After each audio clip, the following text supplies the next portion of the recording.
When Gwen was in high school, she studied a line of Shakespeare that said, "Music was the food of love."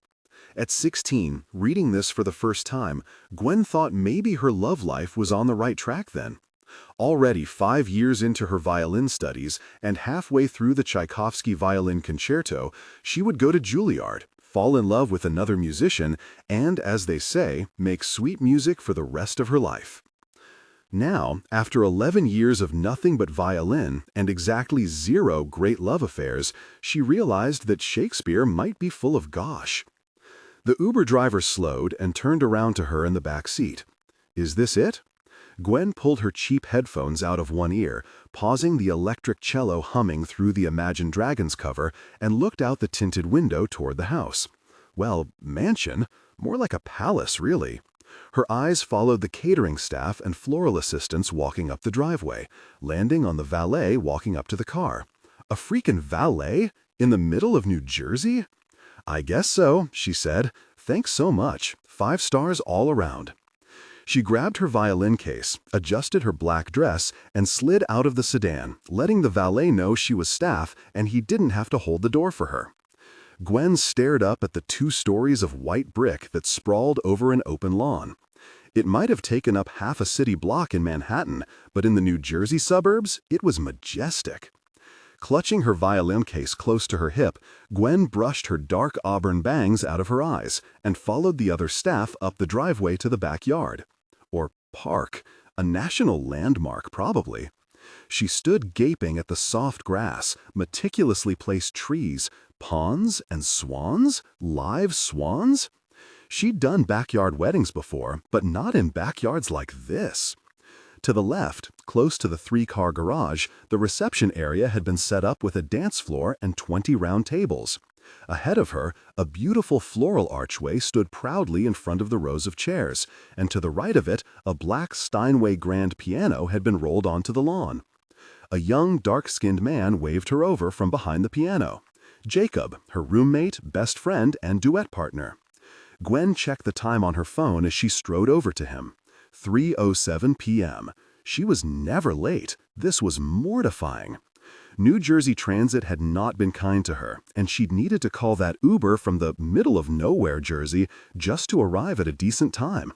The ride ended up costing her half of what she was being paid for this gig, but if she ruined their reputation for other upscale weddings, she would never forgive herself. "Welcome home, darling," Jacob teased as she came closer. He looked dashing in his black button-up and gray slacks, sleeves rolled up his forearms. "Darling, I want this house," she crooned in the grand transatlantic accent she used whenever they walked through the nice neighborhoods. "Tell Harold to put in an offer. I don't care about the cost." "I looked it up on Zillow on the way here," he said, brown eyes bright with hunger. 8 bedrooms, Gwen. 8. Price? I can't tell you." Gwen snorted and pulled out her binder. Her music stand was already set up, as well as a chair for her, which answered the question of whether they preferred for her to sit or stand. Jacob had only secured this gig last week. The original duo had canceled due to one of them having a broken wrist, and the wedding planner's assistant had reached out to them to fill the last-minute opening. Thankfully, Gwen wasn't one to have plans on a Saturday afternoon, because the pay was outrageously good. "The wedding planner just checked in. I told her your Uber was down the street, so I'm glad I didn't lie about that." "Is she mad?" Gwen popped open her violin case. "No, but there's this bridesmaid who's doing too much," Jacob said, waving his hand in front of his face dismissively. "She keeps asking why I'm not playing yet, and I'm like, why don't we all stay on our own lanes today, Chelsea?" A laugh burst out of her. "Did you actually say that?" Gwen asked. "You bet I did. She needs to fix whatever's on top of her head before she asks questions over here." Gwen smiled, looking around at the setup and then drinking deeply from her water canteen. The temperature was cool, but the sun sat right over them, making her glad she'd worn SPF today to keep from turning tomato red. Playing weddings was like a holiday for Gwen. Not only did she get to play violin at beautiful venues, but she got paid really well to do it. And with Jacob, they supported each other and traded off playing lead instead of being one of many in an ensemble. She loved that part too, of course. Her day job at the Manhattan Pops, the largest popular music orchestra in the United States, was something she wouldn't trade for the world. But playing solo in front of an audience was like nothing else. She loved that rush. And weddings were low pressure in a certain way. She wasn't there to impress anyone. She could just play. "Hey," Jacob said. He nodded to where a trio of women stood, 2 of them in bridesmaid dresses. The brunette bridesmaid? That's Chelsea, the nosy one. And the shorter, brown-haired girl that's got that cool boho witch thing going on? That's the wedding planner. But the blonde bridesmaid, you don't recognize her, do you? Gwen shrugged. That's Hazel Renee. She's a model, got her own makeup line and everything, and she just did a movie. Gwen glanced back at the blonde before saying, "That's cool." "That's cool?" Jacob sighed. "Gwen, please get on my level. There could be anyone at this wedding. This is a really big deal." Her heartbeat picked up, but she didn't let the nerves get to her. Before she could get on his level, she saw the wedding planner moving toward them.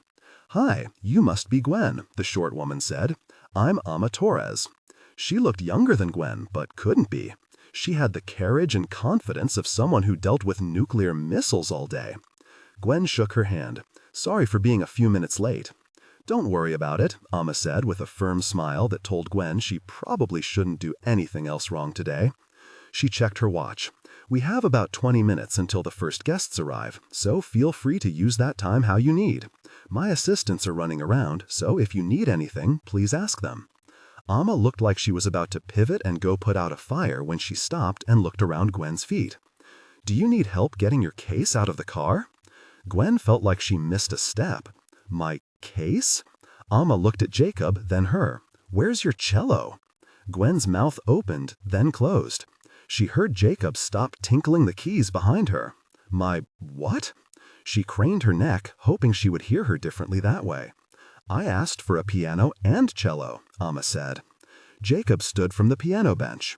"Your assistant's email asked for this duo, and this duo is piano and violin." Ama took that in. "Ah," she nodded a few times, staring at the ground. "Right. Okay. Right." Her fingers went to her long necklace, twirling it absently, but Gwen could tell her mind was working at lightning speed. "We were so rushed to get a new duo that I don't think I double-checked when my assistant found you, Gwen." Gwen watched as Ama searched for an answer that didn't exist. Jacob cleared his throat. "I assure you, we're very good." "No, I'm sure you are," Ama said, her fingers rubbing her temples now. "Sonia specifically wanted a cello." Gwen exchanged a silent look with Jacob. They'd played this game before. People always thought they wanted cello when really they wanted a string quartet.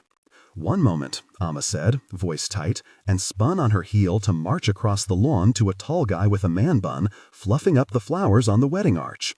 Gwen watched Ama gesture to them with panicked eyes before the guy dropped his hands to her shoulders, rubbing soothing circles. I don't know what to say about that," she said, turning to Jacob. "I don't know anyone who could get here by 4, Gwen," Jacob said, shaking his head. "You were hired for this wedding. Even if we knew a cellist down the street, I don't play without you." She was about to argue with that, feeling Ama's stress wafting across the lawn to her, when she heard a cool voice from her left say, "Where's your cello?" Gwen turned back to find the brunette bridesmaid, Chelsea, with her hands on her hips and assessing eyes. She was actually familiar, but Jacob didn't say he recognized her. There's no way Gwen knew a celebrity that he didn't. Before Gwen could answer, Ama was back. Okay, she rushed out. "Can you play cello?" Ama asked hopefully. Gwen blinked. "I can play the imaginary cello about as well as the imaginary violin." "My brain isn't going to process sarcasm right now," Ama said brightly, "so just... If we had a cello brought here, could you play it?" "That's not how it works," Jacob said, when Gwen failed to respond right away. She did play cello a little bit. Her violin mentor had given her a few lessons when she was just starting out, testing her at all the strings to see where she would fit best. And Gwen needed this job, especially after that Uber ride. Jacob needed this job, and they both needed the tip, which could be $0 if they didn't do this right. Chelsea scoffed in the silence and said, "Clearly, she can't." Hope you're not paying them much." "I can do it," Gwen said, the words laced with the same spite that she reserved for men who say, "Watch it, that's heavy." Amma searched the resolve on her face. Gwen heard Jacob start to protest. Chelsea rolled her eyes and said, "I'll see if Alex has left yet." She pulled out her phone and walked away. Squeezing Gwen's arm, Amma whispered, "Thank you, thank you." She pivoted away from them, and Gwen could just catch her whispering to herself, "I never thought I'd appreciate Alex running late, but Gwen." Jacob was standing at the piano, mouth agape. They're two completely separate instruments, right? It's like an entirely different muscle. I know. Gwen plopped down in the chair, flipping open the music binder with shaking fingers. She stared down at the sheet music, scanning page by page, imagining the fingering. This was one of Gwen's best and worst qualities, people-pleasing, overcommitting. Most of the time she shone and truly delivered, but other times were truly disastrous. Double booking herself for a wedding and a gig subbing on a Broadway pit, skipping doctor's appointments for last-minute rehearsals, picking up dog-walking gigs with 7 leashes and only 2 hands. When was the last time you played cello? 8, maybe 9 years ago. She continued to focus on the notes in front of her. Unfortunately, her violin music was in treble clef, which meant she would need to turn off part of her brain, just read the note on the page, and tell her fingers to play that note regardless of the octave. Jacob grabbed his iPad and started looking online for the cello music for the pieces they were playing, but he needed the Wi-Fi to do it. Just as he jumped up to ask someone for the password, the first guests arrived. He had to start playing the pre-ceremony music. Gwen knew she probably looked very foolish. With no cello, she was forced to sit silently, studying the music instead of playing along. She didn't know how long she sat there, staring down at her music. Her heartbeat was racing with each new well-dressed guest entering the backyard, and her mind was whirring with the transpositions she was mentally doing. Maybe they wouldn't get a cello here in time. Maybe they would be stuck with violin. She heard a pickup truck rattle up the driveway, and Gwen looked up to see a valet take the keys from a dark-haired man. The guy pulled open the small door to the back seat, tugging out a cello case. Well, really, it looked like she was doing this. She stood to greet this Alex, and her muscles froze in place when Xander Thorne turned toward her, cello case hanging from his thick arm. Alex! She'd never thought his name was actually Xander Thorne, but he was more than just a cellist. He was a recording artist. She'd been introduced to him for the first time last August in an awestruck wave in the upstairs of Carnegie Hall and a stammered greeting that sent her spiraling in embarrassment for hours afterward. Xander Thorne had just joined the new season for the Manhattan Pops. Hiring him had been a marketing strategy more than anything. Outside the Pops, he headlined an electric strings band called Thorne and Roses, and it had always been clear that his priority was there. He showed up late to every rehearsal, even missing 1 or 2 performances, which meant emergency subs had to be called.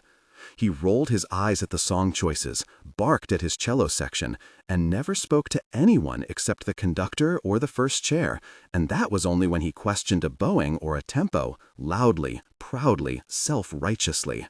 He was also the most amazing cellist of Gwen's generation. She'd first discovered Thorne and Roses in high school and had downloaded every song faithfully ever since. She had just been listening to him in the Uber, for God's sake. And it wasn't just the electric strings band that she loved, or the bare-chested thirst traps posted to Instagram. She couldn't take her eyes off him at the Pops either. He moved with the music, like it couldn't help but pour out of him. Her violin mentor, Mabel, had always told Gwen she was too tense and needed to flow more, showing her videos of Hilary Hahn and Sarah Chang, whose violin solos seemed to take flight. But Gwen couldn't ever feel the music like they did, like Xander Thorne did. It was all very dramatic. She preferred a quiet passion. Sometimes she could feel it when Xander Thorne played, with his wavy black hair swaying and flipping. She could see how important it was to have the music flowing through you like water. And now he was bringing her a cello at a backyard luxury wedding in New Jersey. Wonderful.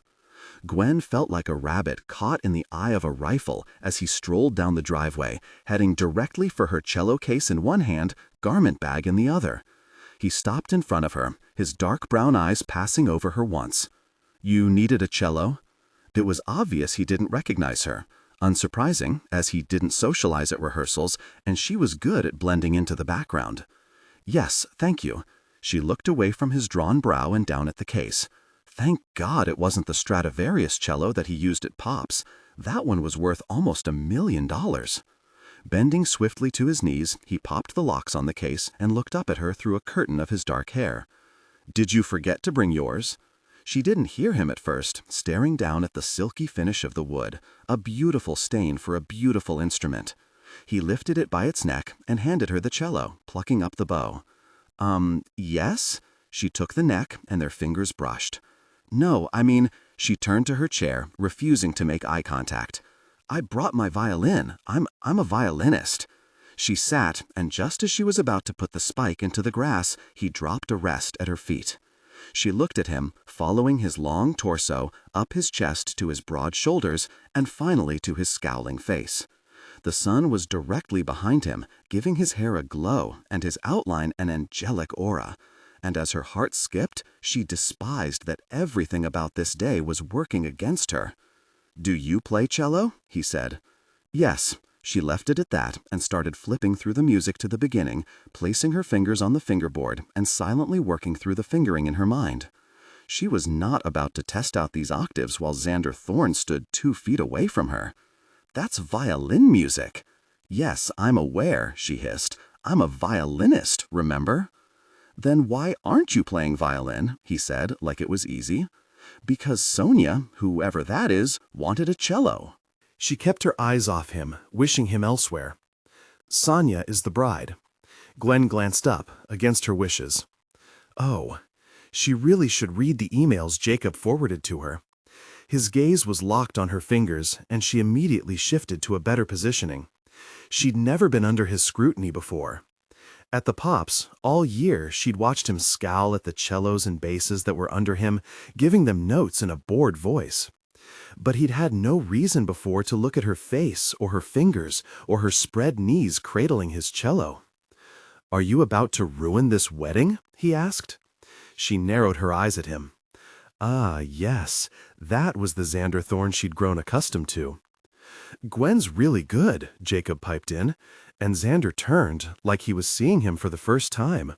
"She can play anything. She's like a child prodigy."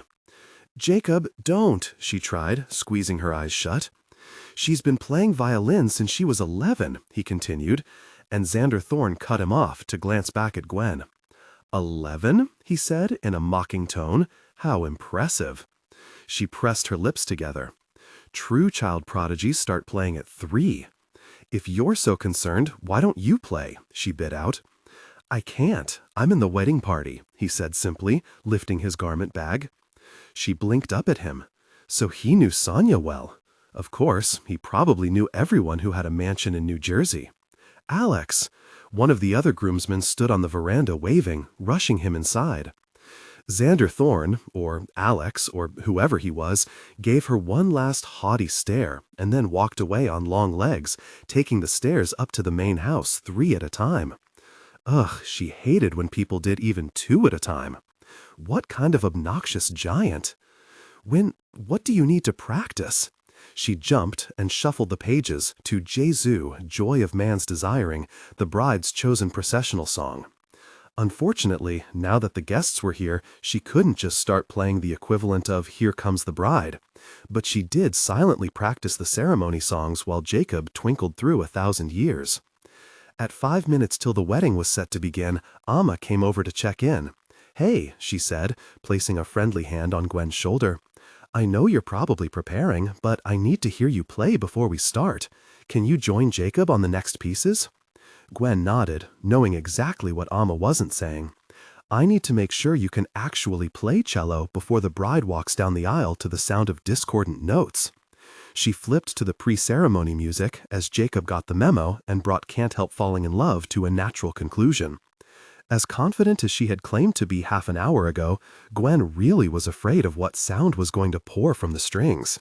She tried to think of what Mabel would say to her, tried to think what it was like over a decade ago, using a bow for the first time on her violin. She hadn't cared what she sounded like, she'd just played. Page 1, then page 2, and then on and on. And when she'd finished the entire beginner's book, Mabel was standing in the doorway, her jaw slack and her arms crossed over her chest, staring at her like she was a ghost of someone else. Was it not good? I can get better if you let me come back, 11-year-old Gwen had stammered. Mabel's body had twitched, like it was just waking up. She'd asked Gwen to play the last 2 songs again for her, and then brought down the intermediate books. Now, Gwen stared at the sheet music for Creep by Radiohead. An odd wedding selection, to be sure, but a gorgeous song on strings. She could capture that moment again. She would just stare at the book and play, with the added challenge of mentally transposing the violin music to cello. Sure. Jacob asked if she wanted to do anything different than what was on the music, but Gwen shook her head. She placed the bow on the strings and waited for Jacob's first 4 measures. It wasn't great. It was passably good, though. She followed her bow markings, and the strings sang out the melody as Jacob played the broken chord accompaniment underneath. When Creep ended, Gwen felt a weight lift off of her. It was doable. She could make it happen. Glancing over to the back porch, she saw Amma giving her a thumbs up and a 3-minute warning. Relief spread through her body. Gwen turned the page in her music book and laughed. Numb by Linkin Park. Another beautiful one on strings, but more than that, one that Gwen had memorized. Jacob took the opening measures again, and Gwen let her eyes drift, feeling the melody that she'd screamed to when she was young. The song seemed to have been on a constant loop her entire childhood. Her mother would yell into spatulas and hairbrushes with her, playing the pots and pans as drums and crowd surfing her through the tight living room of their Queens apartment. When she was 10, Gwen had tried to convince her grandfather to include Linkin Park in the music for her mother's funeral service, but he'd put his foot down. The memory made her eyes sting and her lips tog in a smile. These songs were odd choices for a wedding, but she preferred Numb and Creep to traditional love songs. Something always felt forced about songs written about falling in love. She preferred playing the anti-love songs. The arrangements were always better. Jacob let the final tinkering notes play from Numb as the last of the guests found their seats, and she checked her phone. 4:01 p.m. Amma's assistant came by to cue them, and they switched their music to Jesu, Joy of Man's Desiring. It was a very quick melody that Gwen had perfected years ago on the violin. On the cello, she was having trouble visualizing it all. "Gwen, are you feeling good?" Jacob asked. "Do you want to just take the bass line?"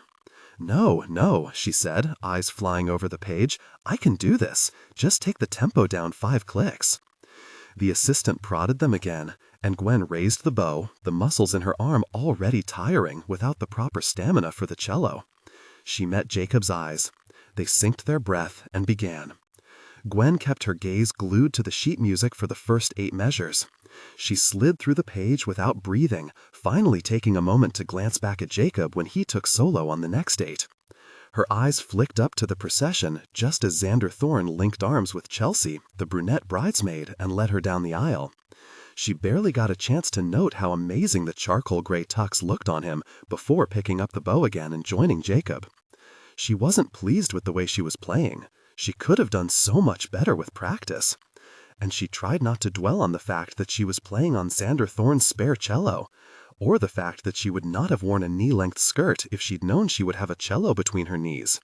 Xander Thorne's cello. No, don't let your thoughts wander.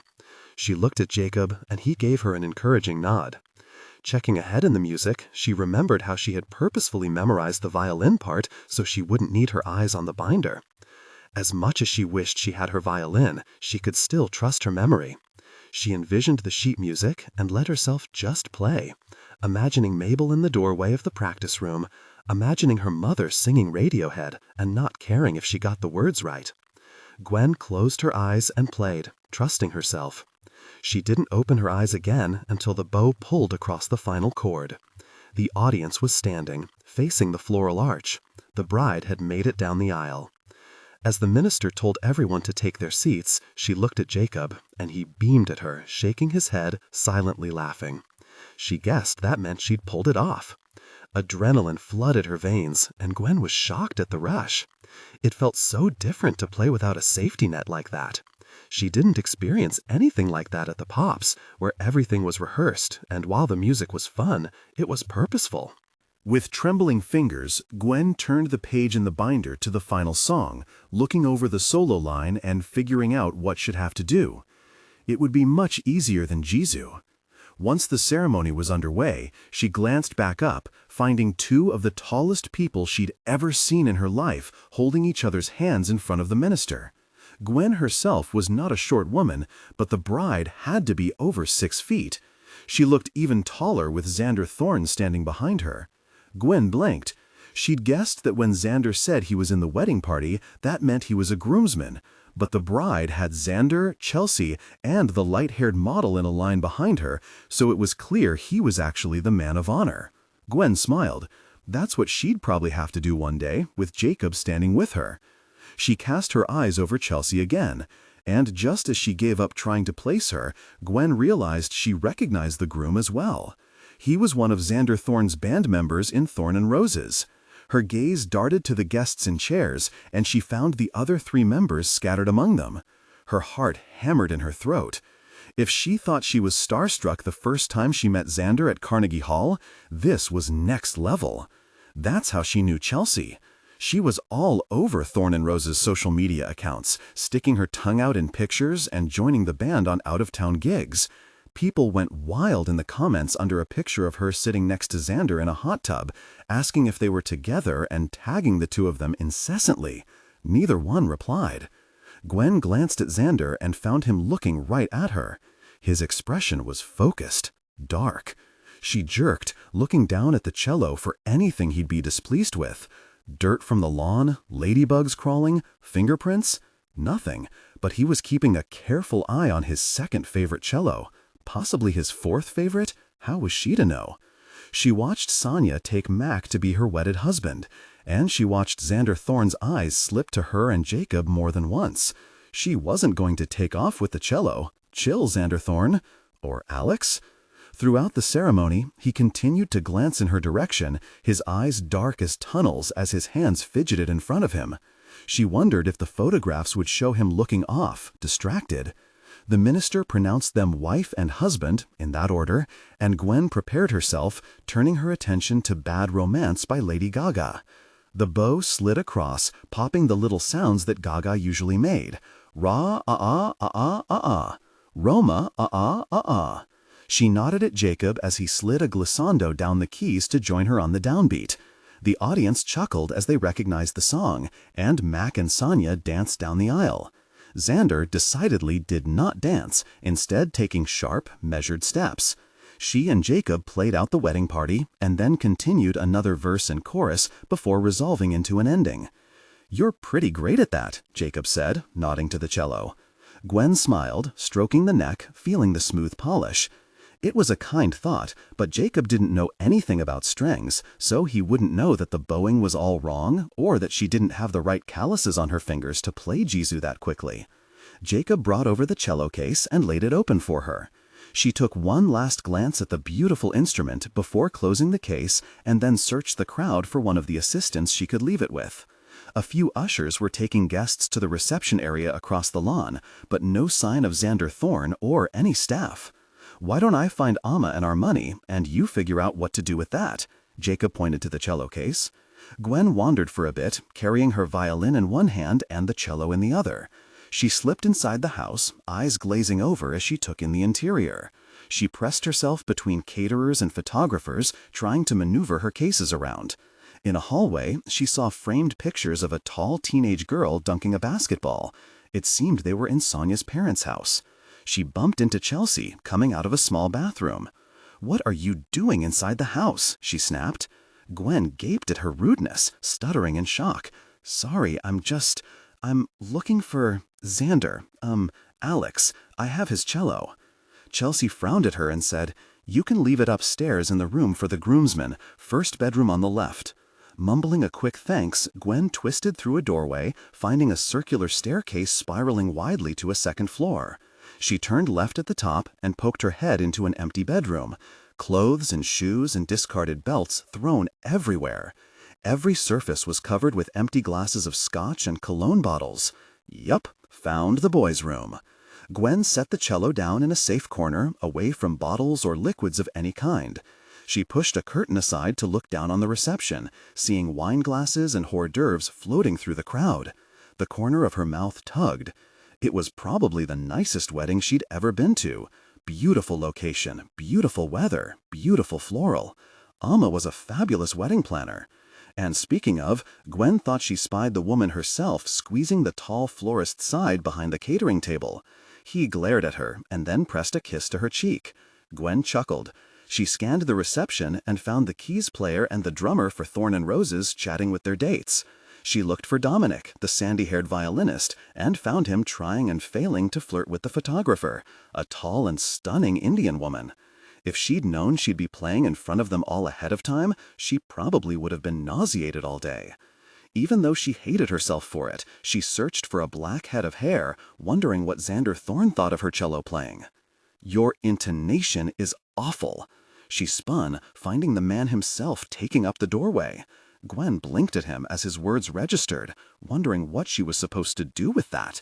There was something tense in his body language. No hands in his pockets, no shoulder resting casually on the doorway.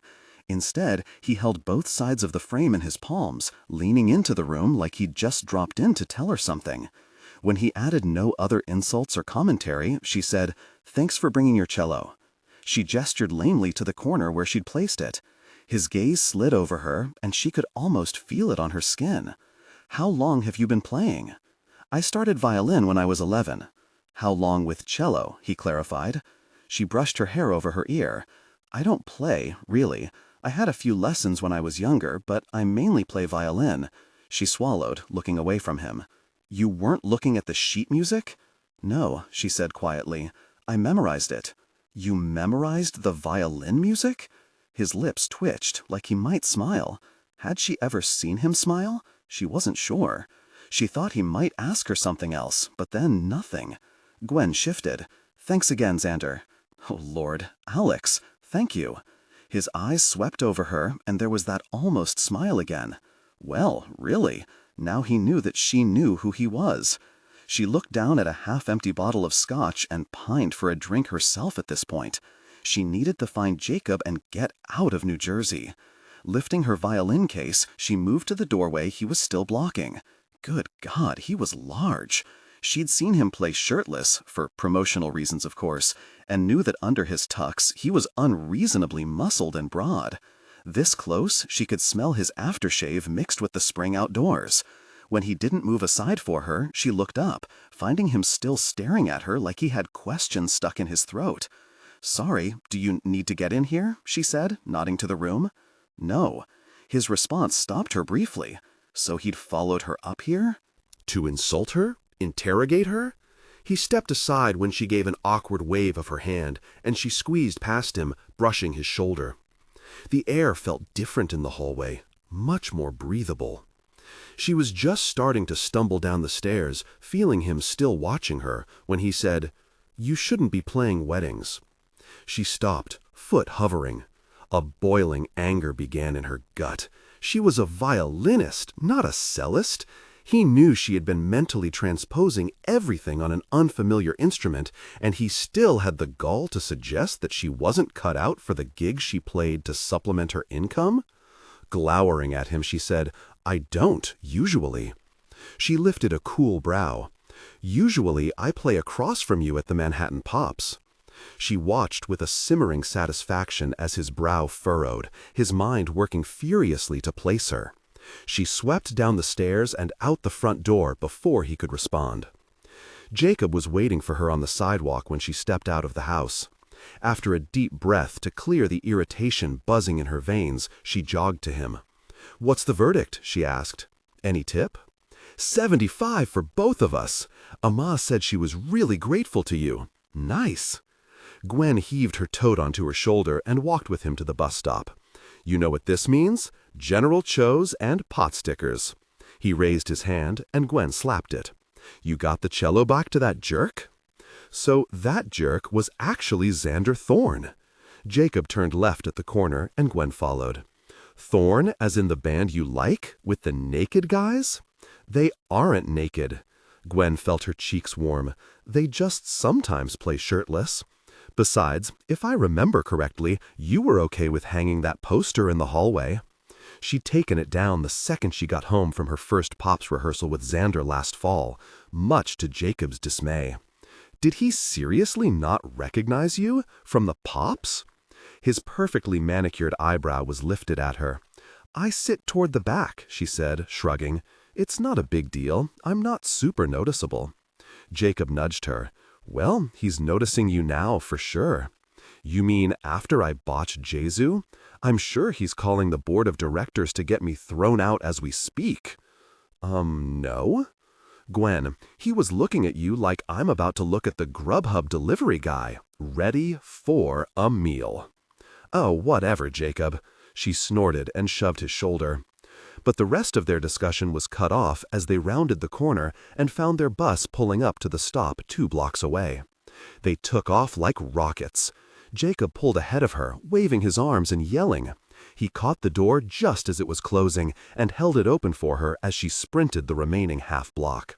Panting, they dropped into the only 2 seats together and split a protein bar for the long ride back to Manhattan. It would be 90 minutes before they got home, and Gwen was already salivating for her mushroom chicken dish from Chinese 88. 30 minutes later, they were off the bus, jumping onto NJ Transiter, or the Devil's Highway, as Gwen liked to call it. She searched Thorne and Rose's Instagram for Mac, the groom, and found the hashtag for the wedding, Mackenzie Frenzy. Guests were posting pictures and uploading videos to their Instagram stories. In one of them, she could hear herself playing Jesu in the background, and she quickly clicked out. Xander Thorne was right. Her intonation was gosh. She caught sight of him in one of the stories, a head of dark hair at the bar, towering over the people he was with. She zoomed through the rest of the tagged photos and videos, searching for more of him, before Jacob finally took her phone away. Stop obsessing, he said with a smile. You can put that poster back up if you really want to look at him. Shut up. She turned red as the train took them into Penn Station. Their place in Washington Heights was small, a 1-bedroom, converted into a 2-bedroom by sacrificing the living room to the Manhattan gods. No dining area, just a tight kitchen, a tighter bathroom, 2 rooms, and a closet somewhere in between. Her room didn't even have a door, just a curtain. If Gwen had been living with a stranger, she never would have survived the close quarters, but Jacob had practically been her soulmate since sophomore year of high school. She'd thought they'd maybe fall in love one day, until he came out to her one champagne-hazed evening the summer after senior year. She'd hugged him and drunkenly helped create his Grindr account, excusing herself to the bathroom only twice to press back her tears. Later, she would laugh at the thought of them being in a relationship. He was a constant in her life, there for her when her grandfather passed the day before graduation, when her scholarships were denied. She was glad she hadn't lost him over a doomed infatuation. As Gwen crawled up the final of 4 staircases, Jacob opened their apartment door and placed their order with Grubhub. She turned on her fan and flopped down on her bed. It didn't matter how cool a day it was, she always needed 5 minutes in front of the fan after climbing the stairs. Gwen was in shape, tall and slim, with volleyball legs and violin arms, but even after 4 years in this apartment, she still couldn't get her lungs to accept the 5th-floor walk-up. To make rent, Jacob taught piano to Upper East Side kids, and before Gwen joined the Manhattan Pops, she played in subway stations with her case open for tips. She'd started in 7th grade, playing in the 14th Street subway station after school twice a week. She made about $50 a day, enough to take to the grocery store on Mondays and buy food for her and Grandpa with a little left over for herself. Once, a lithe, beautiful woman with perfectly curled hair had approached her while the gathered audience had applauded, and she handed Gwen a $100 bill, saying, "Tuck this away, love. Don't let this sit in the case." Gwen had stared up at her with wide eyes and said, Do you want change? You can have what's in the case." The woman had smiled and patted her cheek. They didn't officially meet until a year later at Mabel's shop, but Gwen would always remember the day she first met Ava Fitzgerald, first chair for the Manhattan Pops and the most graceful and talented violinist of her time. "Hey," Jacob called across the hall, startling Gwen from her memories.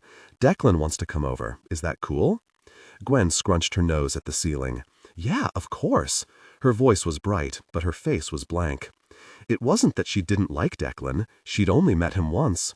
He was fun, but Jacob was constantly dating, constantly introducing her to people she wouldn't see again. It was a bit exhausting. After long days like today, she just wanted her share of the 400-square-foot apartment and nothing else. She rolled off the bed and set to unpacking her tote. Declan burst into the apartment 30 minutes later with a rant about the A train. He kissed Gwen's cheek in greeting between words and pushed his tawny hair off his pale forehead as he took a deep breath and finally said, "How was the wedding?" "Gwen learned how to play a new instrument today," Jacob teased. He handed Declan an egg roll. His eyes grew wide at her as he bit into it. "Really?" "Not even. It was a scheduling mix-up, and I had to play cello instead." "Oh my God, was that hard?" "It should be," Jacob said, "but not for Gwen." He winked at her. She was about to brush it off when her phone rang in her room. Waving at them to dig in and start the rewatch of their soapy vampire TV show without her, she ran to answer it and found Mabel's name on the screen. Her chest warmed, and she answered it with a chipper, "Hello." "Hi, love. Wedding today, yes?" Mabel's voice was rough with the timbre of a life lived solely in Queens, but that made her warm greeting for Gwen all the sweeter. "Yep, out in Jersey. It was really difficult to get there, but they tipped good." "Well, that's all that matters." Gwen heard the click of the cash register. She must have been closing up. Guess who came into the shop today? Did Lindsay Sterling come back? She braced herself on her dresser, hand pressed to her throat. No, no one famous. Dr. Richards from Juilliard. Gwen deflated.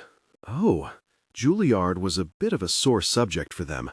Mabel was still hoping that Gwen would want to go back to school and apply for the fall semester. She'd gotten waitlisted at Juilliard when she was 18, but withdrew enrollment when her financial aid offer wasn't nearly enough, especially after her grandfather's funeral expenses. Mabel had felt that like a wound, like she could have covered the costs in some way if only she had saved the money. But Gwen didn't want her carrying that blame. Gwen wasn't family, and there was no reason for Mabel to build savings for Juilliard tuition. "Dr. Richards remembers you," Mabel said, with a sly smile Gwen could hear through the phone. "She said she would be pleased to see you audition again for the fall. I mentioned the tuition issue without making you sound pathetic, of course, and she said, well, just have to see what we can do about that." Gwen stared at her bedroom wall. She was supposed to jump for joy, but all she could say was, "Oh, wow." "Yes, wow," Mabel said. "Have you given more thought to it? You haven't signed your contract for next season yet, have you?" "No, that's next month. I'll think on it, I promise. It's just, it would be a big life change, a huge life change." Gwen wasn't 18 anymore. She'd been playing with the Pops for 4 years, building her own career from scratch. Going to school for violin wasn't really at the top of her priority list. But that night, as she watched the daily drama of vampires and werewolves, savoring each bite of her mushroom chicken, she wondered if Juilliard was the missing step on her ladder. Would she have been the next Sarah Chang, a violin soloist with so many of the world's greatest orchestras? Gwen had joined the Pops straight out of high school, but how much closer would she be to professional solos if only she'd been able to attend Juilliard at 18? The next morning, Gwen was on the D train at 7 a.m. with a vanilla latte in one hand and a violin in the other. As a member of the Pops, she got a discount for rehearsal rooms at Carnegie Hall. She usually rehearsed there, so she didn't pester her neighbors at all hours with her first sight read of pieces. If she did have to play violin in the apartment, like when she had last-minute sub-gigs, she usually baked bribery brownies ahead of time, distributing them to the apartments above, below, and to the left. In the beginning, when she joined the Pops as an alternate, Gwen rented rooms every day of the week to practice. She always felt like she was playing catch-up, like she didn't belong. That feeling never really went away, even as she moved up the chairs, closer and closer to the front. She played fourth row on the aisle now. She liked Carnegie Hall on Sunday mornings. There were fewer people, and it was easier to reserve a good room. Her next Pops rehearsal wasn't until Wednesday, but she had a lot of work to do on her own to prepare for their concert that weekend. Slipping in through the side entrance, she headed upstairs to the admin office where she could book a room. The halls were empty, but there were a few rooms with doors closed, muffled music already humming through the walls. Gwen felt just like she had as a kid, wandering the aisles at the music shop in Queens that Mabel owned, listening to private lessons in the practice rooms. She used to press her ear to the door to hear the violin music, haunting melodies and lively allegros. Entire universes unfolding, if only she could pass through the door. She walked down the hall to the office and paid cash for Studio 5 for the next 90 minutes. It was one of the largest rooms, usually reserved for full orchestras during the busier hours, but Gwen had lucked out by being here early. She headed to the other side of the building, and when she approached her room, she heard a cello purring from under the door. Bach's cello suites. The fluidity, the precision. She didn't even have to look through the small window in the door to know who it was. Xander Thorne was sitting in a chair in the center of the room, his cello between his thighs and his fingers moving swiftly over the instrument's neck. His eyes were closed, and his usual scowl was in place, displeased. As Gwen watched him play, she realized he was at Carnegie Hall before 8 a.m., the day after a wedding where he had clearly partied into the late hours of the night, according to her Instagram stalking. She admired his discipline, but she also realized that he was in her room, and she'd probably need to interrupt. Suddenly, the bow lowered, and the sound cut off in a strangle. He took a deep breath and began again from suite number 1. His torso seemed to pulse with every measure, like he and the cello were fused, breathing together. She stared, trying to understand it, trying to figure out how to incorporate that kind of passion into her own playing. She'd been criticized for being too wooden and unimaginative, and Xander Thorne was anything but. She was just about to tear herself from the window and maybe ask the office if there was another room when he stopped again, his jaw tight. Without pause, he started from the top once more. Gwen frowned. She hadn't heard anything in the previous play that warranted the look of disgust on his face. He'd barely gotten 6 measures in before he stood abruptly and moved to the opposite wall with his instrument. He stared out the exterior window and ran a hand through his hair. A perfectionist herself, Gwen could understand the frustration, but not the cause of it. Bach's cello suites were nothing to beat oneself about, especially not the way he played them. He rolled his shoulders back, cracked his neck, and brought the bow to the strings lazily.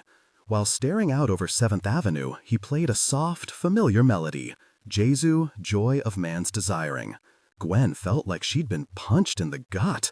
Of all the pieces he could have played, today, the day after the wedding, especially after she'd played it so poorly, like he was correcting her in his own way. Embarrassment flooded her cheeks. Any thought she had about requesting a different room evaporated. This room was hers, and he was in her way. Wrenching the door open, she watched with satisfaction as he jumped at the sound, letting his bow fall. She strode inside and kept her face impassive as she said, "I have Studio 5 for the next hour and a half, so you'll have to practice Jesu somewhere else." The dig didn't even land on him. His eyes were on her, almost shocked, and he didn't move a muscle. Gwen set her violin down and began unbuttoning the jacket she'd needed in the early April morning chill. She ignored his presence, making herself at home in her room. That she'd reserved and paid for. "When did you start at the Pops?" His voice echoed to her across the perfectly designed acoustics. 4 years ago, she said briskly, turning her gaze to him with a challenging brow. "We met last August, right outside this rehearsal room, actually." He didn't look embarrassed, just concentrated. He made no move to put his cello away and get out. She ground her molars and grabbed a music stand from the corner. Moving to the chair he'd set for himself in the center of the room, she turned it in a new direction and placed the music stand in front of it. She would just ignore him until he finally packed up and left, which should be any time now. Any time. Placing her sheet music on the stand and clicking open her violin case, she moved to prepare her bow next, reaching for the circle of amber rosin. "Where did you study?" Gwen froze in her chair, bent at the waist, arms stretching toward her case. She turned to look up at him. He was still in no hurry to leave. In fact, it seemed he wasn't done with yesterday's interrogation. He leaned back to sit on the narrow windowsill, the neck of the cello in one hand, the bow in the other, resting across his thighs. She sat up and began applying the sticky rosin. "I didn't," she swallowed. "I mean, I had a violin tutor, but I didn't go to school." It felt lovely for him to rub that in, especially after her conversation with Mabel yesterday. Absolutely fantastic. When she glanced at him, his brows were pinched together and his mouth was frowning, watching her drag the rosin across the bow. After a moment under his inspection, she reconsidered everything she knew about her rosin technique. He took a breath to say something and abruptly stopped. He switched his bow to his other hand and ran his fingers through his hair in a frustrated way. Gwen remembered very suddenly that this was not just her co-worker who was currently irritating her. This was the frontman of her favorite band of the last 5 years. She knew the way he ran his fingers through his hair, intimately. She cleared her throat and turned to her music before he could see the color rising in her cheeks and jaw. "Are you working on the Bernstein medley?" he said. She heard him finally step away from the window and toward his cello case. Yes. She started flipping her pages so she was ready to play the moment the door closed behind him. His footsteps creaked on the old wooden floors. Her skin felt itchy and hot. "Is it any good?" he asked, his voice vibrating low. She turned over her shoulder and narrowed her eyes at him. "You haven't opened it yet?" He shook his head, watching her. He'd stopped less than 5 feet from her chair, standing in front of his case. "There's something exciting about sight reading," he said. "Don't you agree?" He lifted his brows at her, like they had something in common, like it had been her choice to sight read for the cello yesterday. She scoffed. "As section leader? Really? You sight read at the first rehearsal?" "Sometimes," he shrugged. Gwen envied that arrogance, the idea that he had no one to impress, the confidence in his own skill. She didn't remember a time when she wasn't working twice as hard, running twice as fast. "Do you want to work on it together?" he asked. She blinked at him, trying to make sense of the words. Her body went into momentary shock, refusing to pull in oxygen. He wanted to play the Bernstein with her? Xander Thorne? And her? "No," she said quickly, voice cracking on the one word. He tilted his head, eyes assessing her. "Why not?" A laugh puffed out of her. Playing cello poorly in front of him had been hard enough. She didn't know if she could take failing a second time. "I booked this room for myself, to rehearse. I'd love if I could do that for even a portion of the time I paid for, Xander." He held her eyes for a moment too long, then nodded and finally bent down to put his cello away. She faced her music stand again, ignoring the sounds of him packing up. "Feel free to get started," he said. "I can wait." She absolutely was not playing anything while he was still in the room. His shadow passed her, and she kept her eyes on the sheet music. She glanced up when he was at the door, and he nodded at her before leaving. She dropped her head to her chest and took a deep breath, listening to his footsteps move down the hallway. Her skin was buzzing. There was no way she'd be able to concentrate now. Had Xander Thorne really just asked her to play with him? And had she really said no? Gwen ran her hands over her face, wondering what could have possibly inspired him to want that. Remembering his commentary from the day before, she thought maybe he would have found little ways to dig at her, to imply she could be better. She jumped up and walked around her chair a few times, shaking out her arms. Reaching for her phone, she played her stress-reducing song, which, unfortunately, was Xander Thorne playing Benedictus by Carl Jenkins. Regardless, it worked. She practiced for the next hour, and as she was packing up, the woman from the admin office knocked on the door before letting herself in. "Gwen? Xander Thorne paid for your rehearsal time. He said he took up most of it." She held the cash Gwen had paid an hour and a half ago out to her. She clenched her jaw. That wasn't exactly incorrect, but just not in the way he was implying. She sighed. She wasn't a charity case. "Can you keep it? Pay it forward to one of the students, maybe." Gwen tugged her tote bag onto her shoulder and thanked her before heading home.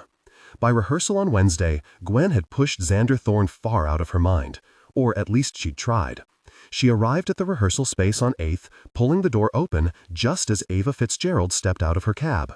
"Good morning, Gwen," she said with a smile, the sparse streaks of gray in her dark hair gleaming in the morning sun. Gwen's heart jolted, just like it did any time Ava Fitzgerald spoke to her.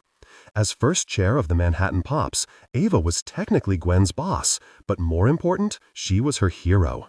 She'd had a career as an international soloist for years, the kind of career Gwen would kill to have, before taking over first chair in the Pops, the orchestra her own father had founded. Mabel had rolled her eyes when Gwen asked why Ava Fitzgerald had stopped her solo career to join the Pops. Because she's an idiot, that's why. Any symphony would have had her, as guest soloist or as first chair, but she threw it all away. Mabel had slammed the register drawer closed and flown over to scream at the children pounding on the keyboards. Even as a kid, Gwen had known there was something more behind Mabel's irritation. Mabel never talked about how she knew Ava Fitzgerald, but Gwen had seen her at the music shop more than once, trying to convince Mabel to apply for grants or offering her help with advertising ideas. Mabel turned her away every time. The first time she had been properly introduced to Ava, Gwen had just finished tuning her violin an entire half-step up in an attempt to play a trick on Mabel. Gwen had been playing in the practice rooms, waiting for Mabel to notice and tell her something was off, when she heard a woman arguing with Mabel about some kind of application. "I don't need your help. I didn't say you did. I just saw the application and thought of this place." "Gwen," Mabel had called out, and Gwen jerked. She peeked her head out the door. "Come meet Ava Fitzgerald." The woman, Ava, had smiled at her, and her eyes had dropped to the violin in her hands as Mabel continued. "Ava is the best violinist in the world," and then grumbled, "Just ask her." Ava glared at the back of Mabel's head before pushing a curl away from her face with a deep breath. Ava settled her eyes back on Gwen and smiled. "Hello, Gwen. You play violin?" Yes. How long have you been playing?" Almost 2 years." Gwen ran the hair of the bow across her fingertips, pulling her eyes away from Ava's smooth curls. "That's wonderful. Can I hear your scales?" As Ava leaned against the door jamb, smiling softly, Gwen finally placed her. The woman who had given her a $100 bill in the 14th Street subway station. Her heart pounded, and her fingers buzzed in anticipation. She lifted the violin to her chin and set the bow to the strings. And winced. She'd forgotten about the tuning she'd done to mess with Mabel. The scales sang out at a half step up. It wasn't noticeable unless you had an ear for it, so Gwen pressed through some arpeggios, hoping to make up for her nerves. When she pulled the bow away and looked up, Ava had a familiar expression on her face, the same look Mabel had worn when Gwen had first played scales 2 years earlier, asking her for a third time if she'd ever been trained in violin before. Ava tilted her head. "You play in the subway stations, don't you?" Gwen felt her entire body sing. She swallowed as her throat tightened. "Yes, sometimes." Ava smiled. "I remember you." She blinked quickly, unsure how to respond.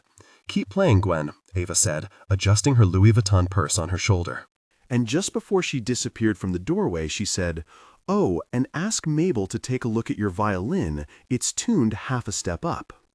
Gwen had stared at the space Ava Fitzgerald had occupied, her skin tingled. And just before she disappeared from the doorway, she said, "Oh, and ask Mabel to take a look at your violin. It's tuned half a step up." Gwen had stared at the space Ava Fitzgerald had occupied, her skin tingling and her breath short. It was as if a record player had just clicked, the needle finally finding the grooves. She'd noticed the tuning. Mabel hadn't noticed it. Maybe they were the only 2 people in the world who could hear it. "I remember you." It was worth more to her than the $100 bill. Whenever Ava spoke to her at Pops rehearsals, Gwen felt a shadow of that initial conversation pass through her. The same thrill to be talking to someone who maybe could understand everything about her. "Good morning," Gwen echoed, stopping on the street and waiting for Ava to walk to the door. "Did you have a nice weekend off?" "No, of course not," Ava laughed. "I was in Houston for a workshop. Beautiful city, but I didn't get to see any of it." She took the door from Gwen and gestured for her to enter first. "Have you ever been?" "No, but I haven't been anywhere." Gwen fell into step next to her. Ava was almost half a foot shorter than she was, but she wore heels to every occasion, graceful as any runway model. "That's a shame. You're so young. Almost 23, right?" Gwen's eyes snapped to her. Yes, in June." "Have you really been with us 4 years?" Ava asked, holding the door to their room open for her. "Your audition feels like yesterday." Heat rose in her cheeks as she remembered the day she'd pulled on the dress she wore to her grandfather's funeral the year before and taken the train into Manhattan to audition for the opening in the violin section. Ava had been behind the table with Nathan Andrews, the conductor of the Pops, and Ava's husband. When Ava had leaned forward on the table and asked, "Aren't you Mabel's girl?" Gwen had almost fainted on the spot. The memory of it still made her head spin. Gwen was about to split off and head toward the back of the violin section when Ava caught her elbow. "Do you have a second after rehearsal today? I'd like to discuss something with you." Her blood ran cold. Ava was friendly and caring, but they didn't have private discussions, ever. A voice in her head screamed, "You are really in trouble," but she shook it off and nodded with a smile. Ava squeezed her arm and turned to greet the woman who played second chair. Before she could worry too much about it, Gwen turned toward the orchestra and felt that sensation of calm and harmony course through her blood, the same feeling she got before every rehearsal or performance. When the Pops had tuned together during her very first rehearsal, she'd felt something click into place in her chest. It was some piece that had gone missing the day her mother sat her down and explained what breast cancer was. That calm, that wholeness. She felt flickers of it with Mabel, sharing a good meal or talking about symphonies. It sparked to life when she'd met Jacob, before she'd learned she would have to share him, that he would never truly belong to her like she could belong to him. And she'd just started to truly understand her grandfather's humor before a different cancer swept him away too. But listening to the Pops, actually tuning with them, contributing, being a part of something bigger, it was as close to belonging as Gwen had felt in 13 years. She moved toward her chair in the fourth row, squeezing past Henry, the violinist who sat on the inside and reminded her so much of her grandfather. Only about half the seats were filled, most of the players still milling around and chatting. Her eyes cast over to Xander Thorne's seat to the right of the conductor's stand, empty. She hadn't expected otherwise. He never arrived early, and rarely on time. Nathan had started stalling at the top of rehearsal just to make it less awkward when he walked through the door. Her friend Mee flagged her over, and Gwen set down her things before crossing to the trombone section. Mee hugged her and asked, "How was that wedding?" But before Gwen could say a word, she jumped back in with, "Oh my God, I subbed in on Wicked. You should have heard this girl's voice crack. It was insane. I don't even know how to describe it." "Gwen? The Saturday matinee?" one of the trumpet players called over. "I was there. You were subbing for Wicked?" Mee spun to him. "I didn't see you. I was in the audience." "Of course you were, Jeremy. You know, some of us have to work." Gwen loved Mee. She was a double espresso in the body of a wiry Chinese girl. Her trombone was bigger than she was, but not nearly as loud. Gwen's eyes flicked to the door again before focusing back. "Talk to me when you're done paying off your yacht, Jeremy," Mee hissed. "It's a houseboat. I told you I'm not listening, Jeremy." She spun back to Gwen. "You didn't tell me about the wedding. Did you get to eat the food? I love it when they let you eat the food. What kind of cake was it?" "We were only there for the ceremony." "They didn't give you a plate? What kind of a cheap person?" "I'm not talking to you, Jeremy, so you can turn around and sit back in the trumpet section where you belong. Was the wedding dress pretty at least?" Gwen quickly replied while she could. "Gorgeous, gorgeous everything. A mansion in Jersey. I think there were swans in a pond." "Jeremy, did you have a wedding at your house this weekend? Gwen says she played at some jerk's mansion." Gwen laughed, about ready to leave me to her terrorizing or flirting, whatever she called it, when the door to the studio was yanked open and Xander Thorne strolled in, Ray-Bans on, cello case on his back. She checked the clock, 9:54. When she glanced back at him, his head was turned to the violin section, eyes hidden behind his sunglasses still. Gwen sidestepped until she was concealed between the trombones and peeked over Mai's shoulder while she ranted at Jeremy. Xander got to his chair and took off his glasses. His eyes roved over the violins, searching. Gwen's throat felt like sandpaper. "You sick?" She turned quickly to me. "Sick? You're flushed." She clapped a hand to Gwen's forehead and then her cheek. "And warm. Girl, don't get me sick." "Then stop touching me," Gwen said, slapping her away. "I'm not sick." Their rehearsal assistant raised a hand at the front of the room and called out, "5 minutes, folks." Gwen still needed to rosin her bow and tune. She walked swiftly back to her chair, refusing to look up to see if Xander Thorne had spotted her. Going through the motions of setting up her music and unpacking her instrument, she focused on the tuning throughout the room, keeping her eyes down. Nathan Andrews stood from the rehearsal table and called out, "Welcome, everyone. Good morning." Murmured greetings sounded from around the room. Gwen lifted her eyes and smiled. He was an energetic and captivating man in his 50s, thin but round-faced, giving him the appearance of someone much younger. He'd swept into the Manhattan Pops 15 years ago, fresh off reshaping the Seattle Symphony, and immediately started turning a profit for the Pops. There was old gossip about Ava and Nathan's torrid romance in the early days. Apparently Ava hadn't been completely divorced, and Nathan hadn't been completely single. But Gwen didn't pay any attention to it. It wasn't her business. Did everyone have a good weekend? Anything exciting to report? He rubbed his hands together and glanced around with bright eyes. Gwen waited for the inevitable moment. And not a second later, Diane waved a hand 2 rows ahead of her and shared the news of her family reunion that got rained out that past Friday. Rubbing her brow, Gwen exchanged a look with me of utter boredom. Any opportunity Diane had to discuss her weekend, her diet, her disdain for certain TV shows, she took it.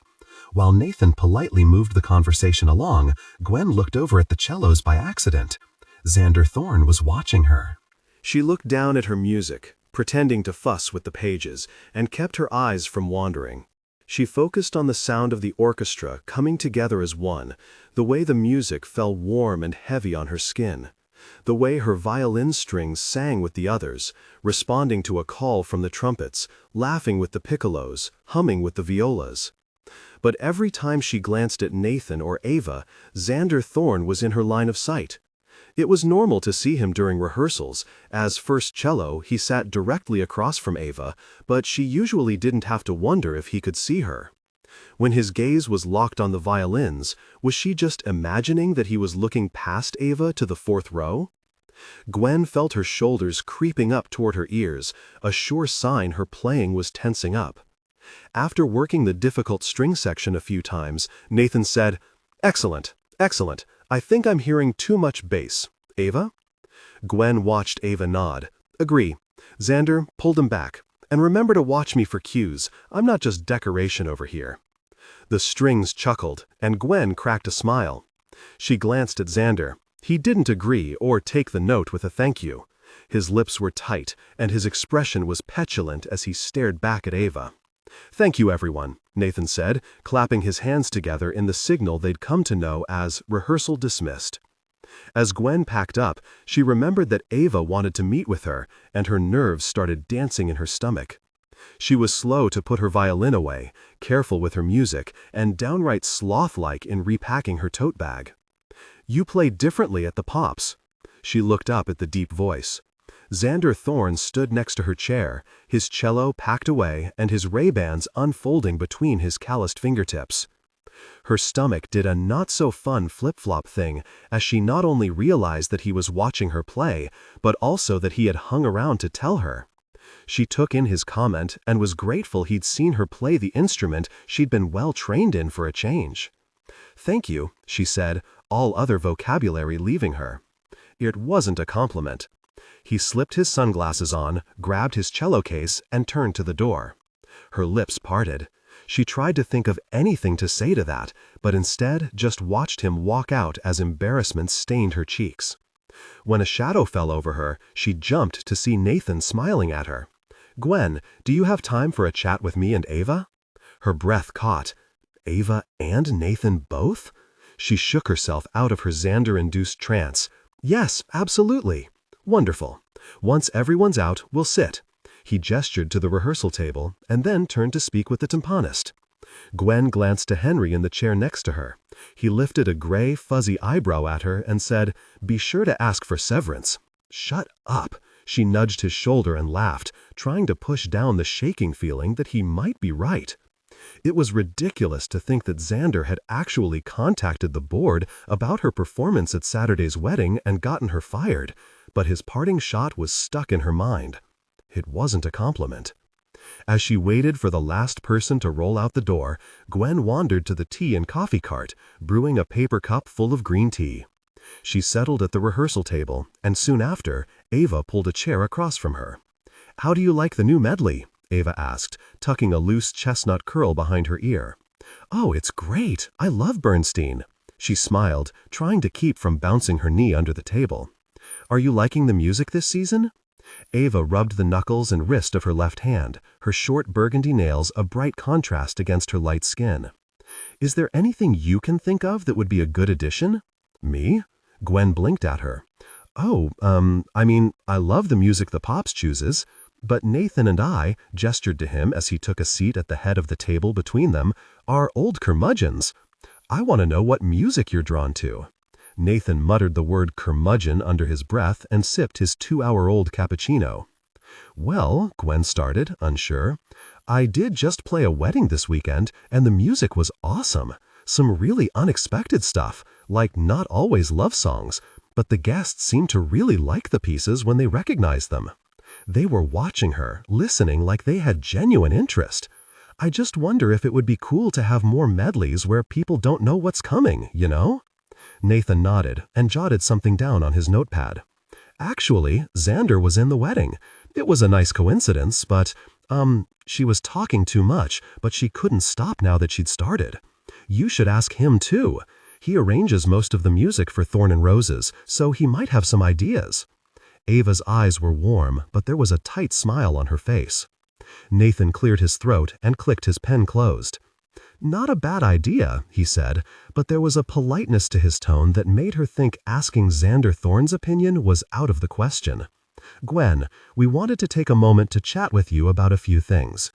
"Great," her voice croaked out. "As the next season approaches, we've had to make some difficult choices," Ava began. "I'm stepping down at the end of this season and moving into a supervisory position on the board of directors." Gwen stared at her. "Oh," was all she could say. It was impossible to imagine the Pops without Ava. "There will be some shuffling in the strings," Nathan said, "and we wanted to ask how you felt about moving up." Of course, I'd be honored." Currently, Gwen was the 7th violin, 4 rows back. Nothing to brag about. "Whatever the orchestra needs, I'm willing to do it." A soft smile lifted Ava's lips. Something glimmered in Nathan's gaze. "Gwen, will you come to Carnegie tomorrow to play for a few members of the board?" Nathan sat forward in his chair. "Prepare a few pieces. Very informal." Her pulse raced. Informal felt like the very opposite of what this was. "So, it's an audition?" Gwen clarified, looking between them. "Yes, we're looking to replace Ava." Her throat went dry, and her skin suddenly felt tight and itchy. "And you're auditioning me to backfill those chairs?" Ava chuckled, the sound like a bell tinkling in the distance. "No, Gwen, we're auditioning you to replace me, as first chair." Gwen felt like the ground was tilting, the air growing thick. "Right. No, of course. Right." Nathan smirked and scratched his short coppery beard. "Is that something you'd be interested in?" She swallowed. Images and sounds flooded her memories, dreams. The first hum of the bow across the strings. Applause, solely for her, echoing off the 14th Street subway station tiles. The feeling of the stage lights on her face. The quiet of the audience as she lifted her bow, ready to share a moment in time with them. Was that what First Chair was? First Chair was solos and featured performances. First Chair was also hard work and leadership, becoming an important member of the family, becoming indispensable. "Absolutely," she said. "What time should I be there?" When they smiled at her, she swore she could hear applause in the distance, rolling like thunder, chanting for more of her. Jacob's joyous cackling burst through her phone speakers. "Ah, get yourself home. I'm buying dinner." "I can't. I have to book a practice room." Gwen crossed 8th Avenue with barely a glance at oncoming traffic. "We have to celebrate this, Gwen." "I have to practice," she hissed, darting through the crowds gathering for Broadway matinees. I no idea what I'm going to play." "Or, Gwen, do me a favor," Jacob said. "Can you stop where you are? Just hit pause for a second." Her feet stopped. She leaned against the outside of a building and closed her eyes. "What? This is a good thing. This is heading in the right direction, and this is what you deserve." I can't do this meditation nonsense in the middle of Times Square, Jake. Just pause and tell me you're happy. His voice lifted, leading her. Gwen took a deep breath. I'm happy. She cleared her throat. This doesn't just happen, you know? First chair is something I never would have dreamed of. That's not true. You've been talking about moving up the ladder since your first season. This means solos, which you've also been talking about. Maybe it's a step toward a solo career. First chair is not a stepping stone. It's a destination. She hefted her tote higher on her shoulder and pushed through the tourists again. It's kind of like the rest of my life, maybe. I don't know. I could be first chair of the Manhattan Pops until I retire, and that's job security. That's a life. It's also not something I have ever envisioned for myself. Then don't take it, he said. Gwen stopped at the corner and frowned. Don't audition if it's not the destination you want. Gwen looked up at the billboards flashing over her head, letting her future wash over her. What destination did she want? Featured soloist gigs like Hilary Hahn and Sarah Chang? A pop career like Lindsey Sterling? Where were those opportunities? Where was she supposed to find them from seventh chair at the Manhattan Pops? I do want it, she said, deciding. I want the opportunity to audition. I want first chair. Heck yeah, you do, she snorted. I'll be home by 6. After she hung up, Gwen was tempted to call Mabel to ask her what piece to play, what to wear, what to research, but she could just hear it now. What about Juilliard? She dropped her phone into her bag and hurried to Carnegie Hall for a rehearsal room. Gwen was 25 minutes early, reading the nameplates on every door on the way to Nathan's office and killing time so she wouldn't gnaw her fingernails off in anticipation. She'd only been to one audition in her life, and that was for the Manhattan Pops. It was such a stark contrast to today. 4 years ago, she hadn't told a soul, looking over her shoulder on the subway like somehow Mabel would find out. Gwen was supposed to be in Intro to Psych, 3 of 9 units Mabel was helping her pay for at the community college. Mabel had wanted her to take general education classes while she prepared to audition for Juilliard and Manhattan School of Music again. Every time Gwen mentioned the Manhattan Pops, Mabel would get quiet and tell her that real symphonies would hire her someday, ones that played Mozart and Bach, not Jingle Bells once a year. But Gwen liked Jingle Bells and Lady Gaga and the Broadway singers that would appear for guest engagements. She'd gotten to sit in the balcony at Carnegie Hall with her high school every time there was a scheduled field trip, and it was so vastly different from the real symphonies Mabel idolized. Mabel had shown her videos of the New York Philharmonic one rainy Saturday when she was just starting out on violin. It was Beethoven's Violin Concerto in D major with Hilary Hahn as the guest violinist.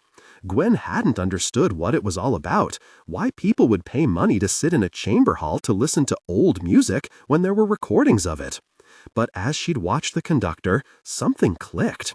She watched intently, trying to figure out what it was he was telling them all with his body and his wand.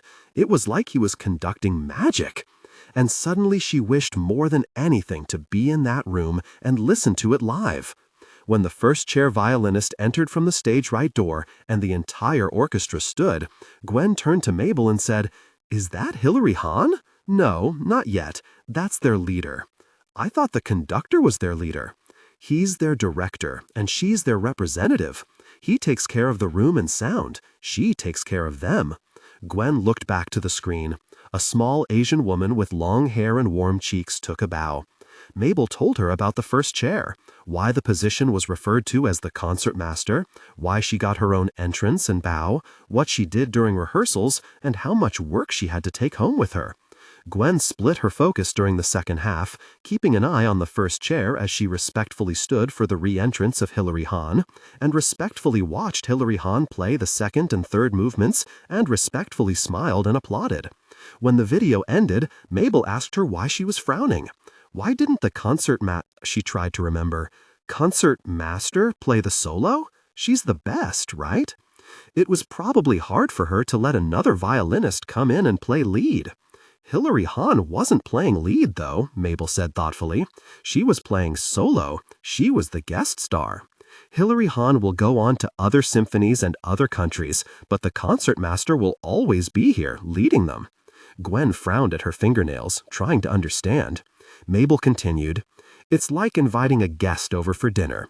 Maybe you spend all day cooking the food, but once everyone's seated at the dinner table, you chat with the guest.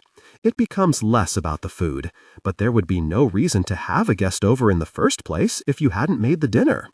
If I spent all day making dinner for the New York Philharmonic, I would want them to talk about how good the food was all night," she grumbled. Mabel laughed and leaned into her.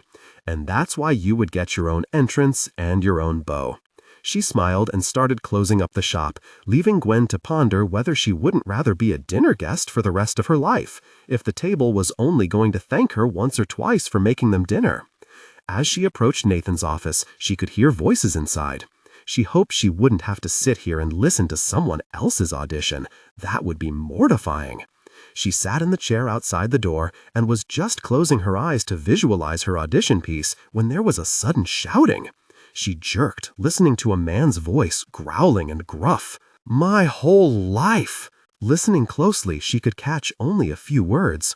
"Lead me on?" Gwen sat silently, praying she wasn't getting in the middle of something. She heard Nathan's voice again, but couldn't make out the words. Nathan sounded calm, while the other man's voice was agitated. Should she put in her headphones?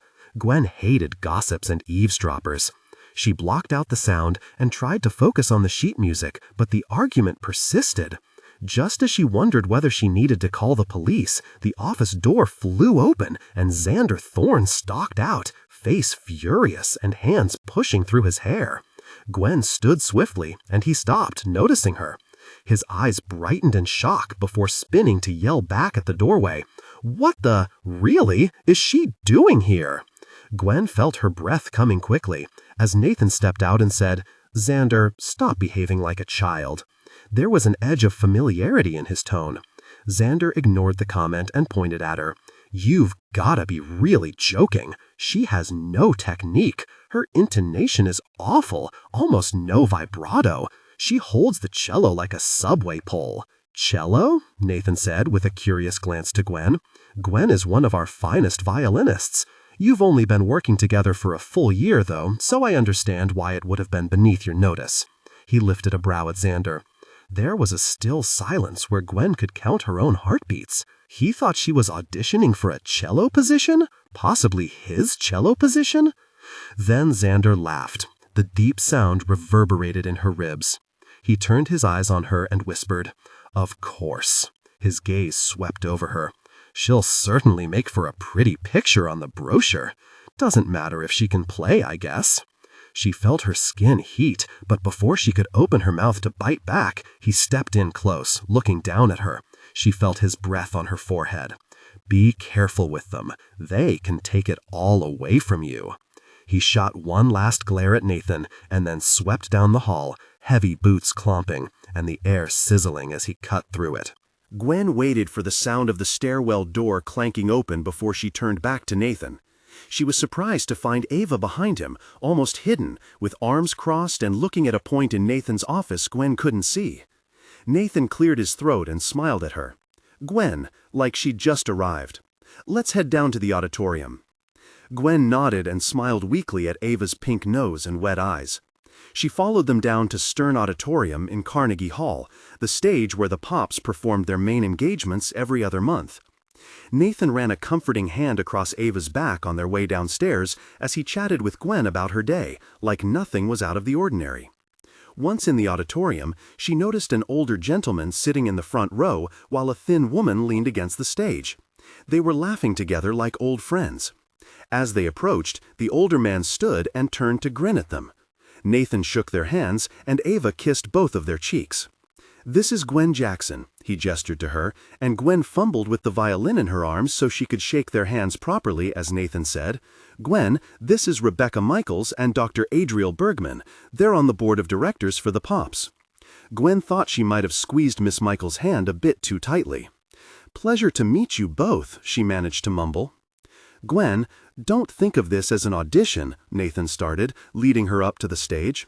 "Rebecca and Adriel are old friends of ours, and they've never heard you play solo before." Nice try, but there's nothing you can say to make this not an audition. Nathan grinned while Gwen opened her case. Miss Jackson, how old are you, if you don't mind me asking? Miss Michaels called from the front row. I'm 22. She'll be 23 in June, Nathan said, looking to Miss Michaels with some kind of secret smile. Miss Michaels whispered to Ava, and she nodded, smiling brightly at Gwen. What do you want to play today, Gwen?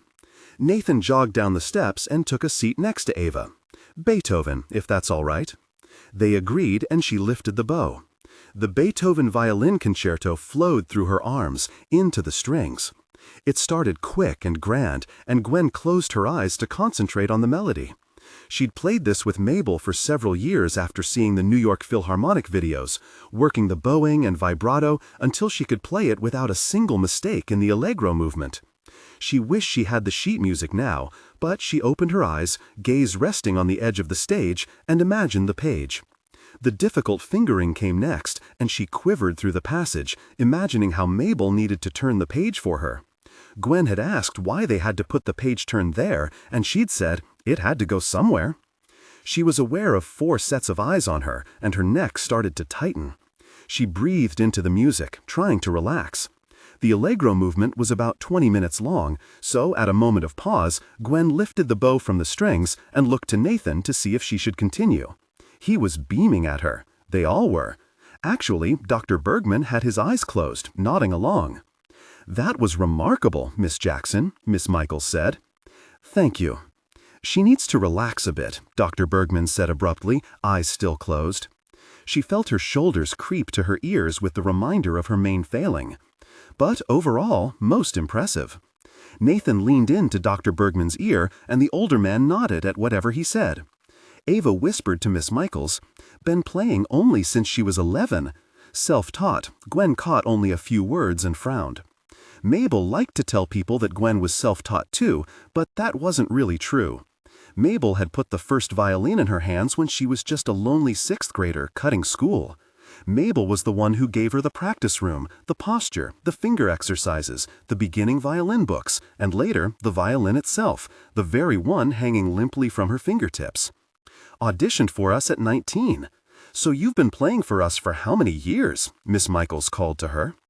Gwen was so surprised that they were finally addressing her that she had to take a moment to hear the question again. 4. This is my 4th season. So the Pops is your first paid professional violin gig? It is. I played in subway stations for tips when I was a kid, but I don't think that's what you mean. She laughed awkwardly, and something in Miss Michaels' eyes lit up at the knowledge. Ava smiled at her, sharing in the memory. Nathan stood. Gwen, I'm going to give you a piece of music you've never seen before. Is that okay? Sure. She'd done this plenty of times in lessons. She knew she could sight read. But as Nathan grabbed a music stand and laid out 2 pages, she realized she'd never sight read for an audience before. She thought about Xander, who apparently sight read at the Pops just for kicks. Mark the bowing, he said softly. He dropped a pencil on the stand. Take your time. Take your time was the worst expression in the human language. Take your time, but don't take too much time. Gwen picked up the pencil and made a few notes indicating the up bow and down bow for herself. She glanced over the phrases, noting the tempo markings, and lifted her instrument under her chin. The 4 people in the front row were silent. She pulled and then devoured the music notes with her eyes, skipping through 16th notes, sliding over tied quarters, barely listening to the melody while simply sight-reading the page and her own markings. She just stared at the page and played. She couldn't take the time to get nervous or tense. Her brain was elsewhere. A deep voice floated into her ears. There's something exciting about sight reading, don't you agree? Gwen let her heartbeat sink to the drawn-out rhythms, tumbling over the staccato notes and arpeggios. She came to the end, bow falling away from the violin, and just as she lifted her eyes to find Nathan in the front, smiling at her, a hulking shadow in the corner of the balcony, 200 feet away, shifted in his chair. Oh God, oh God, oh God, oh God. Xander Thorne had just watched her sight read, possibly watched her play Beethoven. She stared at his figure, hunched over in a chair, elbows on his knees. She couldn't see his expression from here, but she was sure he was scowling down at her, watching her audition to lead the string section. A place he was no longer welcome, she guessed from the limited conversation she overheard. He sat up, running his hands over his face, leaning back into the too small chair and crossing his arms again, just as she realized Ava was speaking. "Gwen, darling, come sit with us down here." She stumbled like a newborn fawn down into the audience, ignoring the dark figure in the balcony, and took a seat next to Ava as the older woman took her hand. "Gwen." Nathan took her other hand, smiling widely at her. "On behalf of the Pops, myself, and the board of directors, we'd like to offer you the position of concertmaster, first chair." Gwen waited for the words to form in her ears, waited for the phrases to glue together into something intelligible. An entrance, a bow. Nathan smiling at her from the conductor's platform, extending his hand to her like he did for Ava, presenting her to the world like a proud mentor. "A proud parent. I'm sorry," Gwen whispered. "You'll have to say it again." Miss Michaels chuckled behind her. "First chair," Nathan said again. Her heart started to beat again. "I think you should know, in all transparency," Ava said, pulling her around to face her, "that a 22-year-old in first chair would be excellent publicity for the Pops." "Oh, don't," Nathan interrupted. "Don't tell her that." His face pinched and he glared at Ava. "She's not a child," Ava snapped. "She can handle it." Gwen whipped back around to listen to Ava. "On top of the fact that you are one of the singularly most talented musicians I have ever encountered, Gwen, the press and the subscribers will eat you up." Gwen buzzed with the praise and blanched at the prospect of that kind of attention. "The Pops," Miss Michaels began, "is not having our best season, financially." "She doesn't need to hear all this," Nathan said, standing. "She does. She's going to be a member of the team, not just its trophy." Ava turned her attention back to Gwen. "We think you are qualified. We think you are remarkable. With my guidance, you can take over this orchestra." Ava squeezed her hand. "But we also know that the youngest first violin in the history of New York orchestras will bring in an audience. I wanted that to be clear to you before you accept. It wouldn't be fair if you didn't know some of our motivations." Thank you. I understand," Gwen hummed, focusing on the way Ava's thumb stroked her hand, feeling her skin tingle at being taken care of. "You can take a few days to think about it," Nathan said. "Well," Miss Michaels piped in, "the sooner the better. We'd like to send out the press release before the 40th anniversary concert. When the subscriptions get renewed, that was in a few weeks, and then it would be off-season for the summer until the September concert." Something twisted in her stomach. Gwen thought of Henry, who had been seated at 8th violin for 20 years. Mary, the current 2nd violin and assistant to Ava, had been with the Pops since its inception in 1984. Did Gwen deserve this? Xander's comment from the hallway swam in her ears. "She'll certainly make for a pretty picture on the brochure." Xander, Ava, and the board members were clear. They needed a pretty face in that chair to sell tickets. Pretty and young. A voice that sounded a lot like Jacob's rang in her head, reminding her that Ava Fitzgerald wouldn't hand her chair and her father's orchestra to someone who couldn't succeed. Gwen glanced at Ava, examining her smart eyes and trusting smile. "I accept. I think you're all out of your minds, but I accept." She thought maybe the hug Ava gave her, Nathan's hand on her shoulder, Miss Michaels' hands clapping together, and Dr. Bergman's sleepy nod would be worth the mess she was getting herself into. When she retrieved her violin from the stage before heading off to grab a celebratory lunch with Nathan and Ava, she couldn't help but notice that the shadow in the balcony had vanished. Cello Suite No. 1. Alex had been called many things in his life, but humble was never one of them. He received his first standing ovation at 3 years old and never looked back. He was told by his parents, his music teachers, his agent, and complete strangers that he was the best in the world, that his name would be referenced among the likes of Joshua Bell, Yo-Yo Ma, and Nicola Benedetti one day. For years, he'd been given compliments because he deserved them. He'd been given solos because he earned them. He'd been given opportunities because he worked for them. He was the best, and that was fact. He had never spent more than a few seconds over the course of the past 26 years questioning that. But being utterly hypnotized by a nobody, playing Jesus, joy of man's desiring of all things, was unsettling. To hear that she'd received no formal training was maddening, and it added insult to injury to see her sitting in the fourth row of a pop's orchestra. Normally, Alex didn't care what other people were doing in the music industry. It didn't affect him until it was time to record with them. When you were the best, you could afford to stop worrying about who was coming for your spot. Gwen Jackson, that was her name. He'd found it on the orchestra roster, right next to her phone number and email address. His fingers had twitched before deleting the document altogether, so it wasn't a temptation.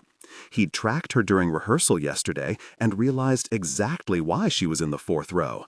She had perfected the art of not standing out. Unfortunate. Alex approached his meeting with Nathan to discuss his contract renewal without a worry in his head. And even when they'd let him go, he'd at least found solace in the idea that there was no way they could possibly replace him. It wasn't until he'd seen her sitting in the hallway outside of Nathan's office that he finally felt for the first time what other musicians felt when he walked into a room. Because if anyone could topple him, it was Gwen Jackson. If anyone could take away his opportunities, it was a girl with a gorgeous face, perfect form, and an unpolished performance. Someone younger, someone shinier. He hoped he'd imagined his fascination with her from the wedding. He hoped that as he sat in the balcony at Carnegie Hall, he would be able to pinpoint the ways in which she couldn't fill his shoes. She'd played Beethoven poorly, as expected. Well, it was actually great, but not marvelous. And he could hear that Dr. Bergman agreed. And then Nathan gave her the sheet music, and as she played, Alex realized that if she ever got out of her head long enough to play her violin like that, like the rest of the world didn't matter, he was in deep trouble. The rest of his life would be spent chasing her, trying to catch up. Because Alex had traveled the entire world by the age of 26, and Gwen Jackson was the first person he'd found who could actually do what he did, and possibly do it better. Only she didn't know it yet, and that was the terrifying part. Her feet were light on the stairs as she raced down the steps from the subway and sprinted through the familiar streets of Queens.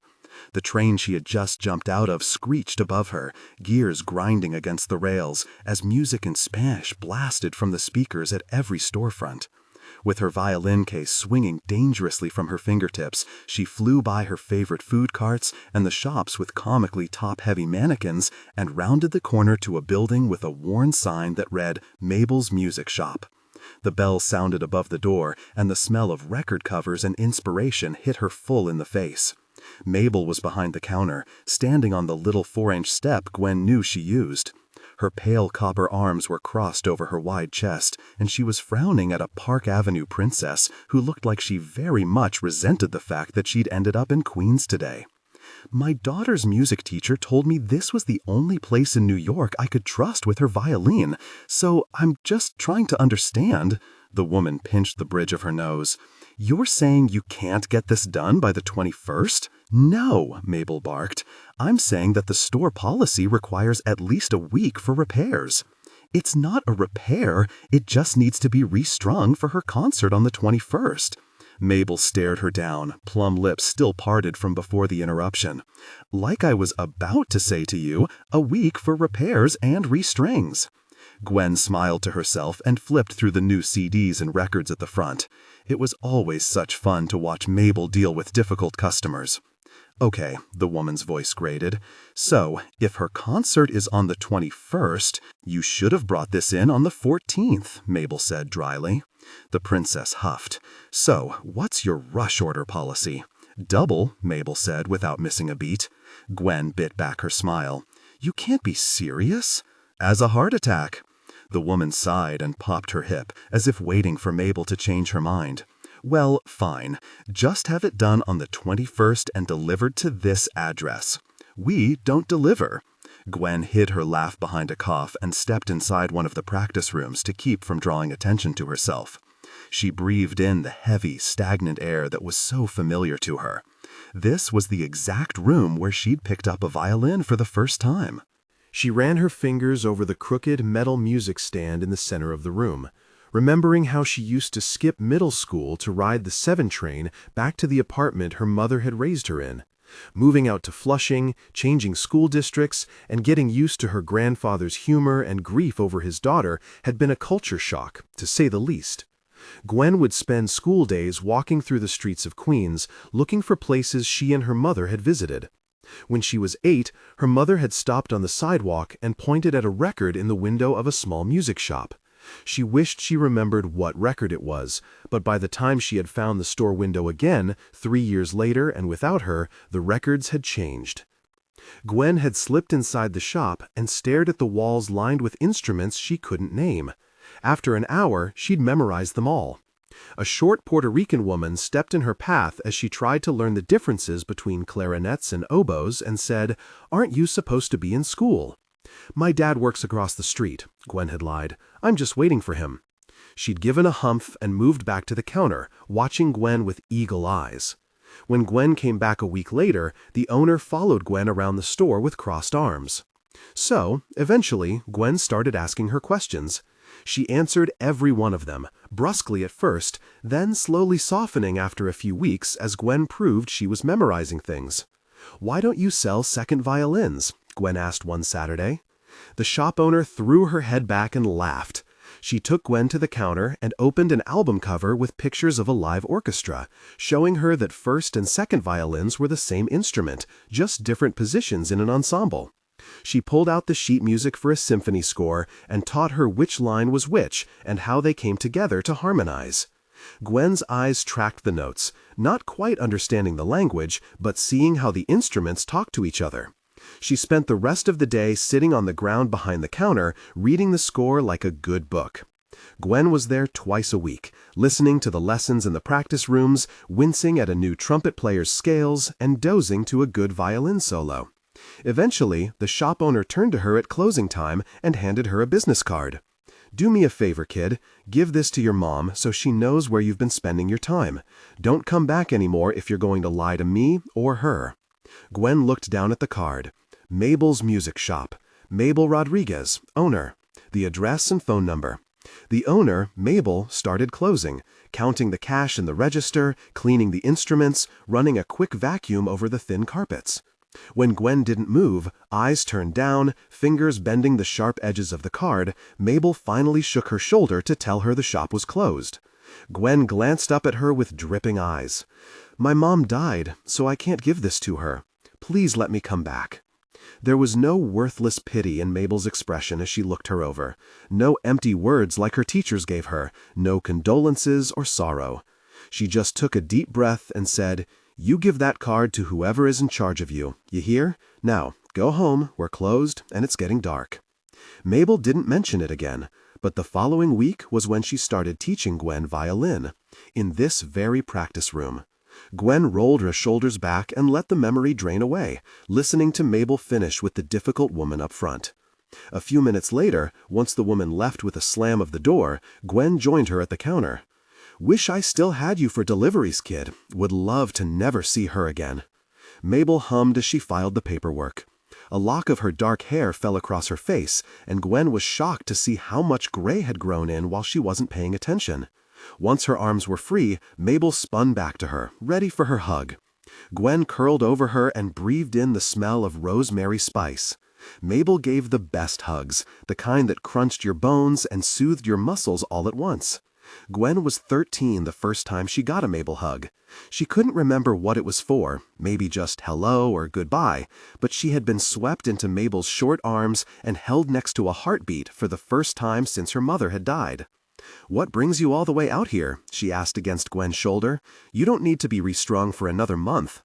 Preparing for the worst, Gwen pulled back and said, "I have news." Mabel watched her shrewdly and gestured for her to continue. "I just had an audition with Ava, Nathan, and the board. They offered me first chair." Even the words themselves sent a rush of excitement and pride through Gwen's veins. But Mabel's face didn't move. "They can't have." Gwen blinked at her. "Well, you might have heard them wrong." Mabel's brows came together, scrutinizing. "Second chair is more likely, but still also a long shot." She swallowed. She'd known this was going to be the reception. She just didn't realize how badly she'd wanted a sincere congratulations until she had to mourn it. "No, it's first chair, concertmaster. Ava is retiring to the board. Mabel's eyes narrowed. And why offer this to you? You've been there 2 years. Almost 4, actually, Gwen said with a bite of bitterness. Still, not long enough. It takes years to garner that much respect and seniority. Ava Fitzgerald took first chair when she was in her 20s, Gwen snapped. Oh, and are you the next Ava Fitzgerald? Mabel lifted a brow and stuck her hands on her hips. Is that what they sold to you today? Gwen looked down at the violin in her hands, the violin that Mabel had given her. I was hoping you'd be happy for me, she whispered. She heard Mabel take a deep breath, and then warm arms were wrapping around her middle. Of course I am. She kissed her shoulder, the only skin she could reach. I just don't want anyone using you and throwing you away. Gwen's mind wandered to that deep voice. The words hissed against her forehead. Be careful with them. They can take it all away from you. She pulled back from Mabel and looked her in the eye. Is that what happened between you and Ava Fitzgerald? She asked softly. Used you? Mabel sniffed and looked off over Gwen's shoulder. Maybe another time. That's what you always say when I ask you about her. Her full lips pressed together, and she busied her hands with the register. We knew each other from a few orchestras, mainly Broadway pits. Once she had a name for herself and started playing engagements out of town, she always set me up as her sub. We were quite close, writing music together, dreaming up new arrangements. But then she met Nathan, and she had no use for me anymore. Nathan was going to save her father's orchestra. Nathan wanted her to focus on playing rather than composing. I told her so many times to watch out for him. He was seeing someone in Seattle, but that didn't stop him from courting Ava. Mabel turned sharp eyes on her. Never a good sign. Gwen nodded studiously, as Mabel shook her head at the memory. And the way he would present her in the early days, like he'd discovered her. So many times he treated her like a pupil instead of an equal. Her? The Ava Fitzgerald? The slam of the drawer made Gwen jump. Mabel rubbed her calloused fingers over her brow and seemed to compose herself. You're getting the opportunity of a lifetime by playing first chair, she said. But just be careful. Nathan likes to take credit for things he didn't create. Chewing on the inside of her cheek, Gwen chose her words carefully. All this time, I thought you hated the pops, popular music. I didn't know you disliked Nathan this much. Believe me, it's mutual. I'm not one to bottle up my opinions, as you know. She smiled and reached for Mabel's hand. I'll be careful, I promise. But I want this, Mabel. Am completely overwhelmed, and I don't think I ever would have dreamed of being first chair of the Manhattan Pops before today. But all I know is that I do want it. I'm sorry I'm not at Juilliard, and I'm sorry I'm not playing 7th violin for some more prestigious symphony. But her voice caught. But I'm not sure those were things I ever wanted. I want the opportunity to play solos. It was quiet, only the soft sound of Chopin playing over the speakers. Then Mabel's hands were on her face, brushing her thumbs over her cheeks. That's good enough for me, then. Giving her a weak smile, Mabel took the violin case from her hands and laid it out on the counter. Let's see.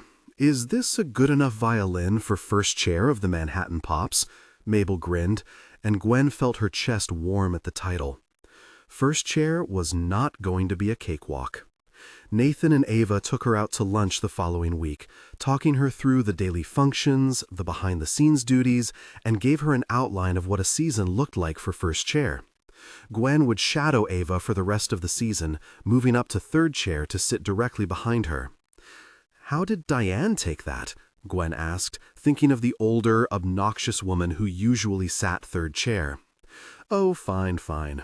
Nathan waved his hand, dismissing it. She's very excited for you, I'm sure. Gwen sipped her tea, knowing that couldn't be the case.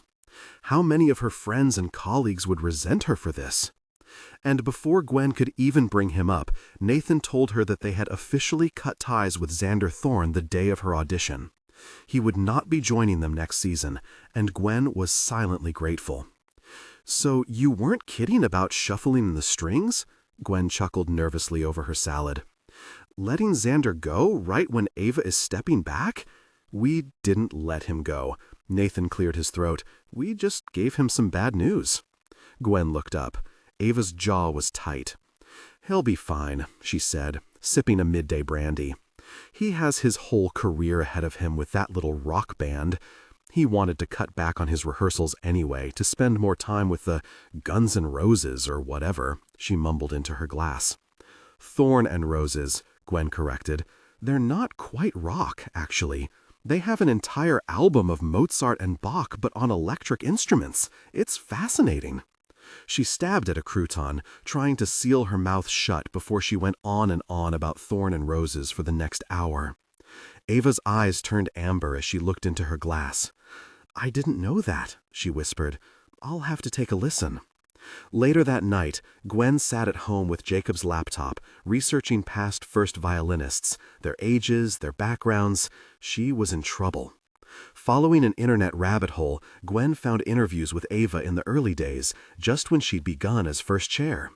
Ava's mother and father had founded the Pops themselves, her father conducting from its inception until he'd retired in the 90s.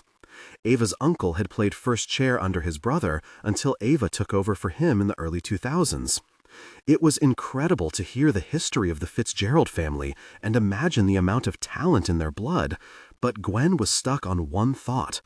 Gwen Jackson would be the first person in first chair for the Pops whose last name was not Fitzgerald. She drained her glass of wine and poured another. Miss Michaels was right. The publicity wrote itself. Now she just needed to be good enough to earn her place. No matter how many pep talks Jacob had given her, or how many celebratory drinks May had forced on her, she couldn't stop hearing Xander's voice in her head. She has no technique. Her intonation is awful, almost no vibrato. She'll certainly make for a pretty picture on the brochure. Doesn't matter if she can play, I guess. Gwen stopped the Ava Fitzgerald autoplay cycle she'd found herself stuck in on YouTube, and with quick, guilty fingers typed Xander Thorne into the search bar. Thorne and Roses had done one professionally filmed music video of their Nirvana cover, but according to their Instagram page, they were working on a second. She spent the next 15 minutes clicking through Xander Thorne's live performances, watching his hair flip through each song in front of his 4 other musicians. She recalled what Chelsea at the wedding had called him, Alex. She tried Xander Thorne Alex and watched as Fitzgerald autofilled in the search bar. Strange, but it made a certain amount of sense. He played first cello opposite Ava Fitzgerald in the Pops. Their names would come up together. But the first search result was a gangly teenager with cropped black hair. Playing a violin? Gwen gasped. She clicked and watched as Xander Thorne executed a flawless solo rendition of the Vitaly Chinkonin Guy Minor. Oh God, she knew it was him. There was something in the fluidity, the lack of tension, and also the hair, the jaw, the shoulders, all parts of him that he'd grown into over time. Pieces began to click in place as Gwen muttered a barely audible, "really," under her breath. Xander, or Alex, hadn't always been a cellist. He had been, first and foremost, a violinist. She watched as Alex, age 10, worked his way through the Tchaikovsky Concerto. She watched as Alex and Yo-Yo Ma played a duet at the Chicago Symphony Orchestra. And down at the bottom of the search results, she caught sight of the words Alex Fitzgerald. She blinked at the screen. A much younger Ava was pictured in the thumbnail with a 4-year-old boy with a black bowl cut. She clicked and watched as Ava led the child on stage, holding his hand to thunderous applause. The boy beamed at the crowd and took a little bow, cracking everyone up. And then he lifted his tiny little violin, and Gwen watched as Ava played a violin duet with her son Alex. Gwen had leaned herself so far into the screen by the end, she almost fell inside, her hands on her cheeks, eyes wide and dry. Xander Thorne was Ava's son, and Nathan's stepson. She knew Ava had a son from a previous marriage, but they never talked about him. And if his last name was Fitzgerald, had he taken Ava's last name instead of his father's? This seemed like a wellspring for gossip. Why wasn't the entire orchestra talking about this? She knew Xander and Ava spent an inappropriate amount of time arguing when he sat in the first cello chair, and she knew that he was frosty at best with Nathan. She assumed they kept him around because he was excellent. But Ava was retiring, and the Fitzgerald chair was being passed down to Gwen, an outsider, instead of the Fitzgerald child prodigy Alex, the Fitzchild who played violin at the age of 12 better than she did now. As the autoplay switched the video to a 5-year-old Alex Fitzgerald playing at the White House, Gwen hung her head in her hands. She was in over her head. On the last Monday in April, Ava asked Gwen to afternoon tea at the top of Bergdorf Goodman. 2 firsts for Gwen. She knew that Ava was only fulfilling her promise to mentor her and answer any questions she might have, but Gwen couldn't help feeling like Ava knew that she knew. Gwen's leg was bouncing under the table by the time the finger sandwiches arrived. Ava had already talked through her process for submitting the bow markings to the music arranger, given Gwen tips on building a healthy working relationship with Nathan, and was now going over interpersonal interactions within the strings. Like, for example, Ava said, pressing her cloth napkin to the corner of her mouth, this year's Christmas concert. If you remember, the cellos and basses were less than enthusiastic about the last-minute changes. Gwen did remember. The guest singer for the holiday concert had gotten laryngitis, and a different vocalist with a different range had been brought in the day before. When Xander spoke about unnecessary extra rehearsals, I had to take him aside and remind him that not all string players are as adept as he is, and they needed more time with the material. Ava plucked a cucumber sandwich from the tray. Gwen felt her eye twitch. So, she continued, sometimes there's a bit of coddling you need to do. Ava turned a mischievous smile on her. For bratty children. Gwen choked on her sip of tea. Hot liquid sputtered from her lips. I'm sorry, she coughed. Ava called for water with a flick of her finger, and Gwen wiped her mouth with her sleeve. Wrong pipe? Gwen stared at her through watering eyes. Actually, she said, I know. About Alex. Ava's brows lifted. She sat back in her chair with a polite smile. Ah, my bratty child, yes. She paused for the waiter to fill her glass before continuing. I'm surprised someone had the gall to gossip. It wasn't gossip, actually. How I found out was completely random. I won't tell anyone. I didn't know it was a big secret. Ava hummed and looked out the window. Believe me, I would have no problem telling the world. It's him who has the problem. He wants it hidden? He doesn't want to be known as Ava Fitzgerald's son, she said with a faraway look. He made that perfectly clear. A sudden thought rattled through her. How lovely it would be to be Ava Fitzgerald's child. Images flashed behind her eyes of violin lessons and recitals and symphony records playing on lazy Sundays, all things she would never have with her own mother. She shook off the dream and asked cautiously, He studied violin first, didn't he? Ava nodded. He was excellent. More precise than I ever was, and more determined than any child I'd seen. He'd have these tantrums if he missed a note or played under pitch, starting over from the top until it was perfect. Gwen remembered the Bach cello suites, the morning after the wedding, the way he'd started over and over. Mabel trained him, actually. Her fingers paused mid-reach for the sugar. Mabel? My Mabel? Mm-hmm. My father had trained me, and I knew what kind of strain that put on our relationship, so I wanted him to have a tutor who couldn't ground him. Ava smiled. Gwen's mind was running a mile a minute. Mabel had never mentioned that she'd taught violin to Ava's son. For how long? Gosh, almost 12 years, I guess. Mabel started with him at 3. She never treated him like a child, always expecting just as much from him as she did a 12-year-old student. He really liked that, especially as he got older. Desperately running numbers in her head, Gwen tried to figure out if Xander had ever been at Mabel's shop when Gwen was just learning. But around middle school, I started to pull him back a bit, Ava continued. I had grown up in the spotlight too. My father and my uncle were both well known, and I was always on display because of it. I didn't want all of that attention on Alex before he could decide on it for himself. Ava turned a wry smile on her. But you try telling a kid that he has to go back to 7th grade after touring with Joshua Bell. Gwen's stomach flipped. She couldn't even imagine. He became difficult after that. Moody, Ava continued, staring at a point over Gwen's shoulder, and Gwen had the feeling that this was something bottled tight, something Ava didn't speak much about. I sent him to live with his dad in Jersey every summer, just to get out of the city, away from the pressure of it all. He was still set on violin before college applications, so I introduced him to the deans of a few programs.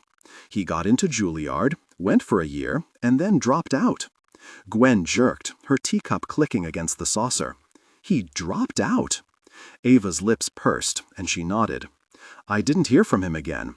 I was on the verge of hiring a detective, like in some bad television plot, when he popped up as Xander Thorne, the cellist.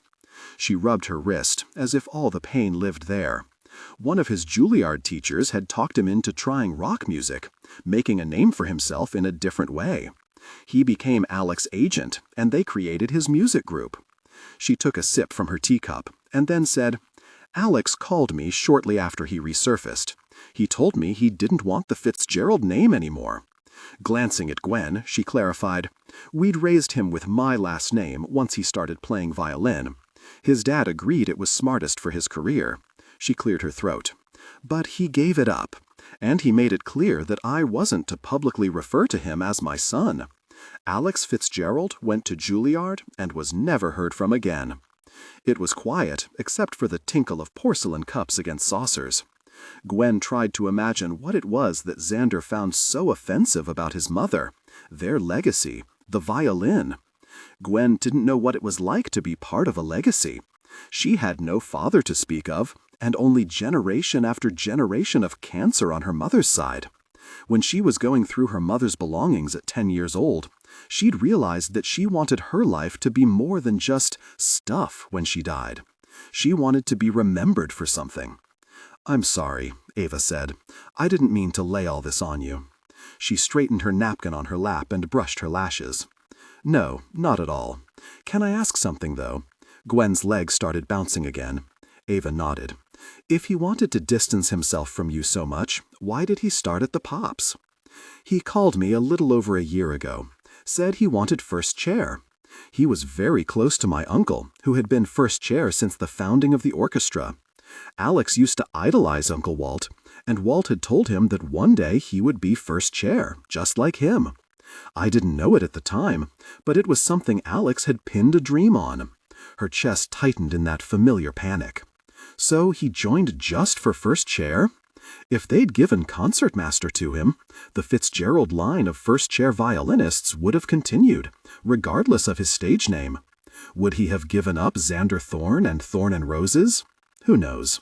Ava shrugged. I was shocked by his request, but Nathan and I decided he needed to earn a place, not just waltz in demanding things. He agreed to join the cellos.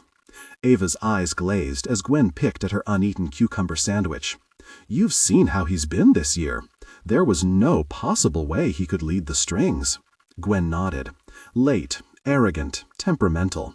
There was no passion for it, not like he had for the rock group. So we could have continued stringing him along, letting him think that if he put in one more good year, he'd have my position when I retired, Ava said. Or we could keep it clean, end it swiftly. The tears in Ava's eyes on the day Xander had stormed out of Nathan's office, the yelling she'd heard inside. Lead me on?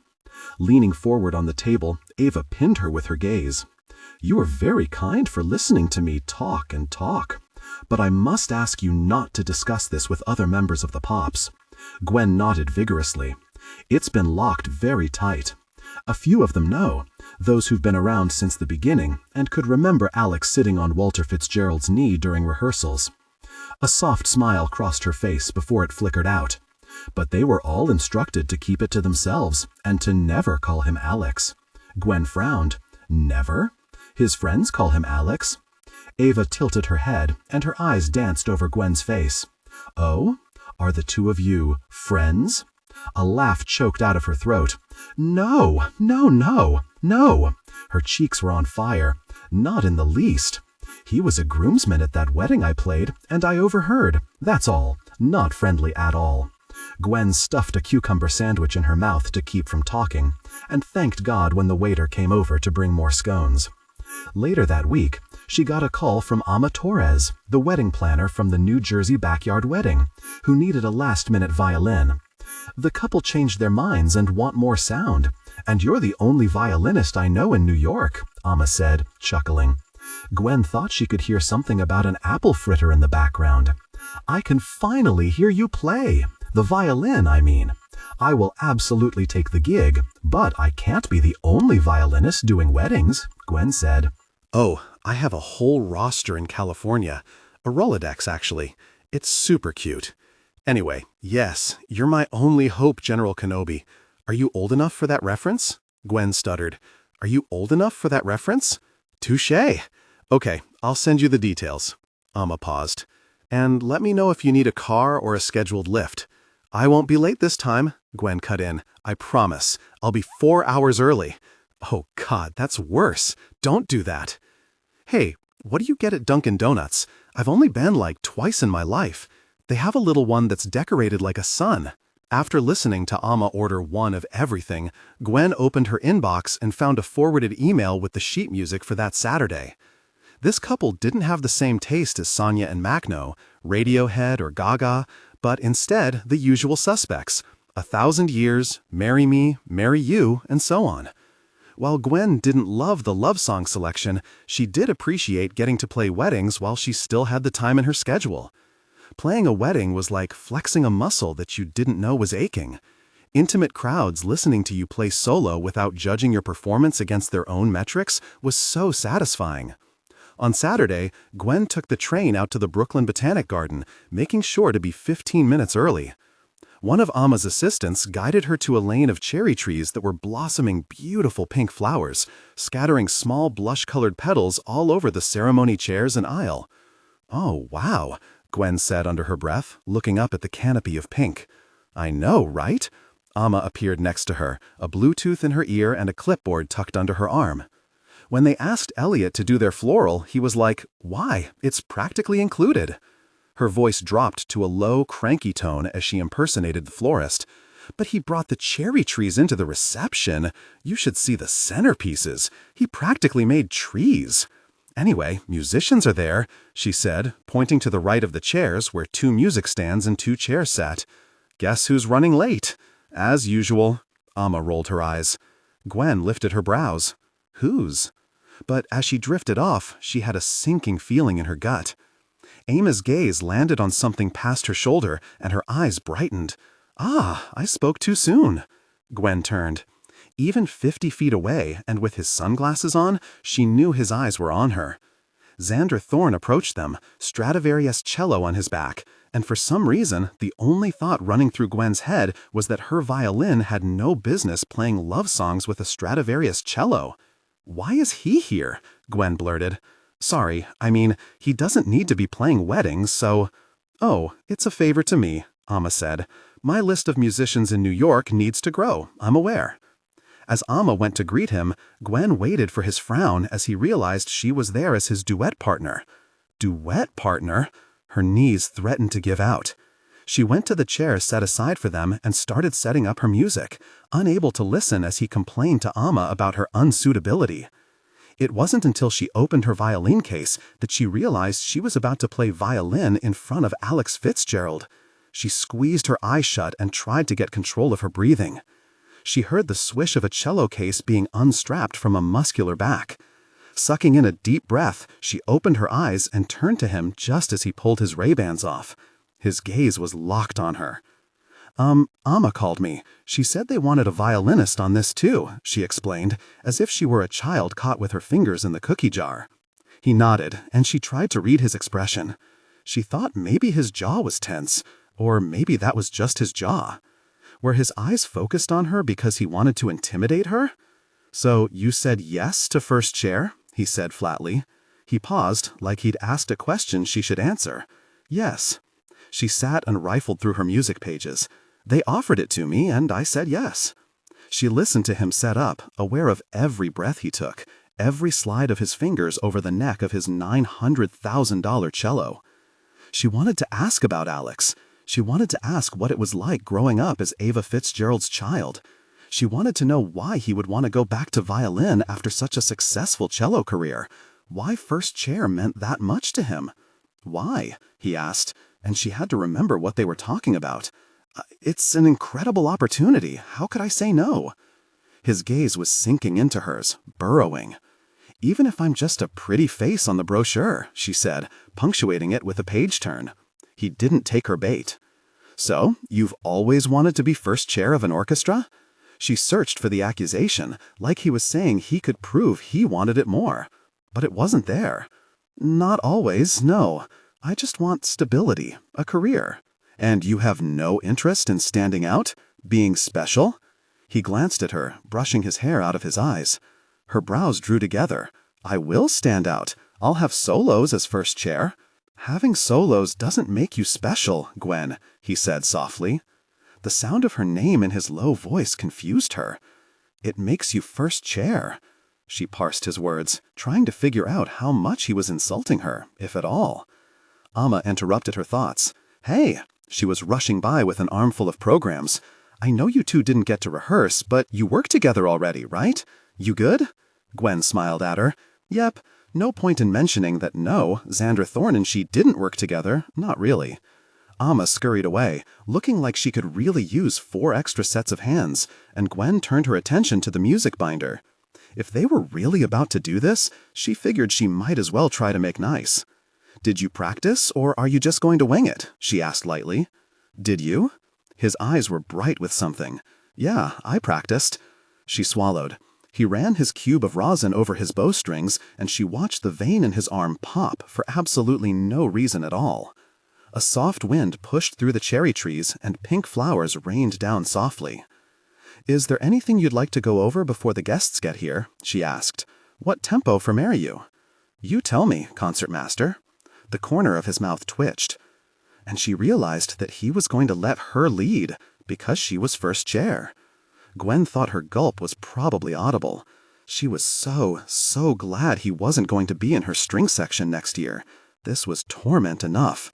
She set the pace for the Bruno Mars song and brought her violin up to her shoulder, which was already incredibly tense at the idea that she was about to play violin in front of Xander Thorne. Cello started the arrangement, quick percussive pulse, almost like a bass guitar. Xander's eyes were on her, not the music, and she hoped that meant he was watching her for tempo. She came in on top of him as the voice. She would switch with him later, but for now, she was lead, her violin singing as Bruno Mars did. Keeping her eyes glued to the music, she followed the violin line with precision. He kept tempo below her, powering through complicated rhythmic sections. As they approached the chorus, the lines came together and they played the melody in harmony. The tension in her shoulders was traveling down her arms, affecting her grip and the way she moved the bow. Gwen lifted her eyes to him. His gaze slid over her fingers, up her arm to her neck. She could almost feel it on her skin. When his eyes met hers, he held her there, and she felt pinned. He was focused, as though trying to solve an equation. Gwen's stomach twisted. She wished she were playing better in front of him. She tried to roll her shoulders back, working to release the tension mid-song, but it just wrecked her concentration. By the time Marry You was done, she felt like crying. She had gotten worse and worse, tighter and tighter the longer it went on. She reached forward and turned the page, ready to start Unchained Melody. There were 2 early guests sitting in the chairs, smiling over at them. Gwen gave a small grin back and turned to Xander. Ready? He was staring at her like she was a dead fish that had washed up on his perfect white sand beach, and she felt like exactly that. His lips parted to say something, ask something, but then he stopped himself and narrowed his eyes at her. Yes. Gwen took a deep breath. She was first chair. They'd given her first chair. She'd earned this over him, no matter what he thought of her. She cued him for Unchained Melody. They'd start together, and then he'd take over the broken chords, finger-picking the cello like a stand-up bass as she took melody. Gwen tried to breathe. She did marginally better, but she still felt like an amateur playing next to a Stradivarius, and that was exactly what she was. When they concluded the piece, there were 7 more people in the chairs. Amma gave her a happy thumbs up. She could feel his gaze on her as she turned the page. The next song was We Found Love by Rihanna. Ready? When he didn't respond, she chanced a glance at him. His eyes were still narrowed at her. Suddenly, he reached out, grabbing her sheet music. Let's trade. Gwen's mouth dropped open. Trade? What do you mean? He plopped her violin music in front of himself and stretched to drop his cello music on her music stand. You know how to transpose by sight, he said. That doesn't mean I want to, she hissed, trying not to catch the attention of the group of guests entering. It'll be fun, he said with a smirk, and her pulse raced at the sight of it. Gwen searched for Amma, like she would swoop in and save her from this colossally bad idea. Xander counted her in. She had seconds to understand the quick rhythms and places where the cello would normally support the violin melody. Her bow lifted, and she followed his cello line, turning off her brain and letting herself play. He joined her in 2 measures on what should have been her violin line, Yellow Diamonds in the Sky. Her eyes moved over the page, following the notes, her brain unable to do anything else. She echoed him at one point, and the only thing I could think was, this is gorgeous. The cello line, her on violin, was supposed to take the section in the song where the techno beat lifts, the part that you jump to in clubs, if Gwen were the kind of person that went to clubs. The bow danced over her violin, climbing the scale. She had no idea what she was doing, but she knew this song. She looked up, and Xander, foregoing the sheet music altogether, was focused on her. He was under her, shivering through the same lift. His lips were parted, and his breath was shallow. It was the closest she'd been to him as he played like Xander Thorne, bowstrings breaking, strong body moving quickly to the beat. She watched as his eyes dropped to her mouth. They spun into the chorus again, and she didn't need the sheet music anymore. The song was repetitive in that way that danceable pop songs were. She followed his lead, and he followed hers. Gwen didn't need to show off, she just needed to keep playing like this, like it was water flowing through her. After another verse and chorus, Xander nodded at her, and they slid their bows together to an ending. Every hair on her body stood on end. A breeze rippled across her, and she felt the cherry blossoms land against her skin like a kiss. And she held Xander's eyes. A buzzing sound to her left pulled her attention. The 30 or so guests who had shown up were applauding. She was slammed back into the present, realizing that they'd just gone rogue on the wedding set list, in a way. She found Amma in the crowd. She was jumping up and down, joining the applause. Gwen looked back to Xander. There was that barely there smile again. She tore her eyes away and turned the page, but then suddenly he started Every Breath You Take, which was 4 songs ahead. He watched her, not needing the music. And she understood. She lifted her bow, not needing the music either. That's how they played the rest of the wedding. The bride walked down the aisle to Elton John, and Gwen held Xander's gaze the entire time, neither of them needing anything but each other. When the ceremony began, Gwen's heart was pounding, and she couldn't catch her breath. She felt like she'd run miles, or like her body pulsed with a growing awareness, and she knew Xander's eyes were on her the entire ceremony. She felt his intense gaze, a deep connection forming between them.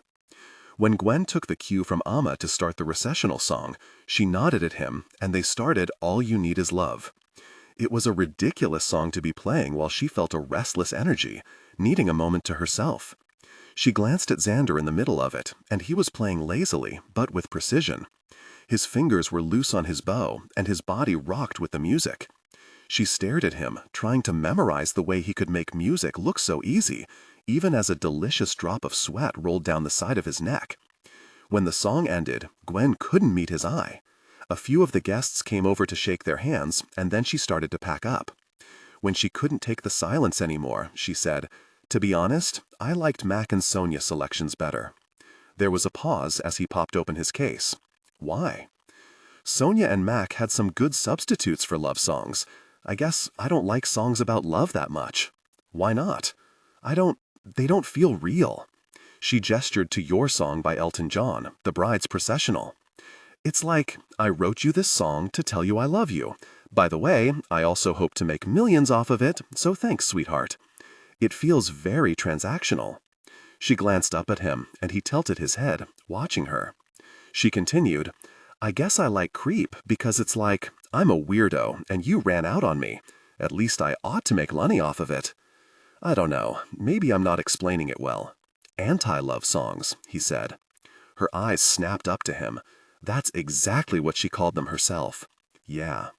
His tongue brushed across his lower lip before he pressed his lips together. She felt her skin heat. She had to look away from his mouth. They have better orchestrations anyway, she added. You just like minor keys, he teased, putting his music binder away. She laughed. Maybe. Xander stood, tugging the cello onto his back. She waited for him to say something. She would even take a critique at this point. Excellent, you two, Amma popped up behind him. She handed him an envelope that presumably had his money and tip. She extended one to Gwen, too. Like, I know nothing about what you just did, but I think it was the best thing I've ever heard in my life.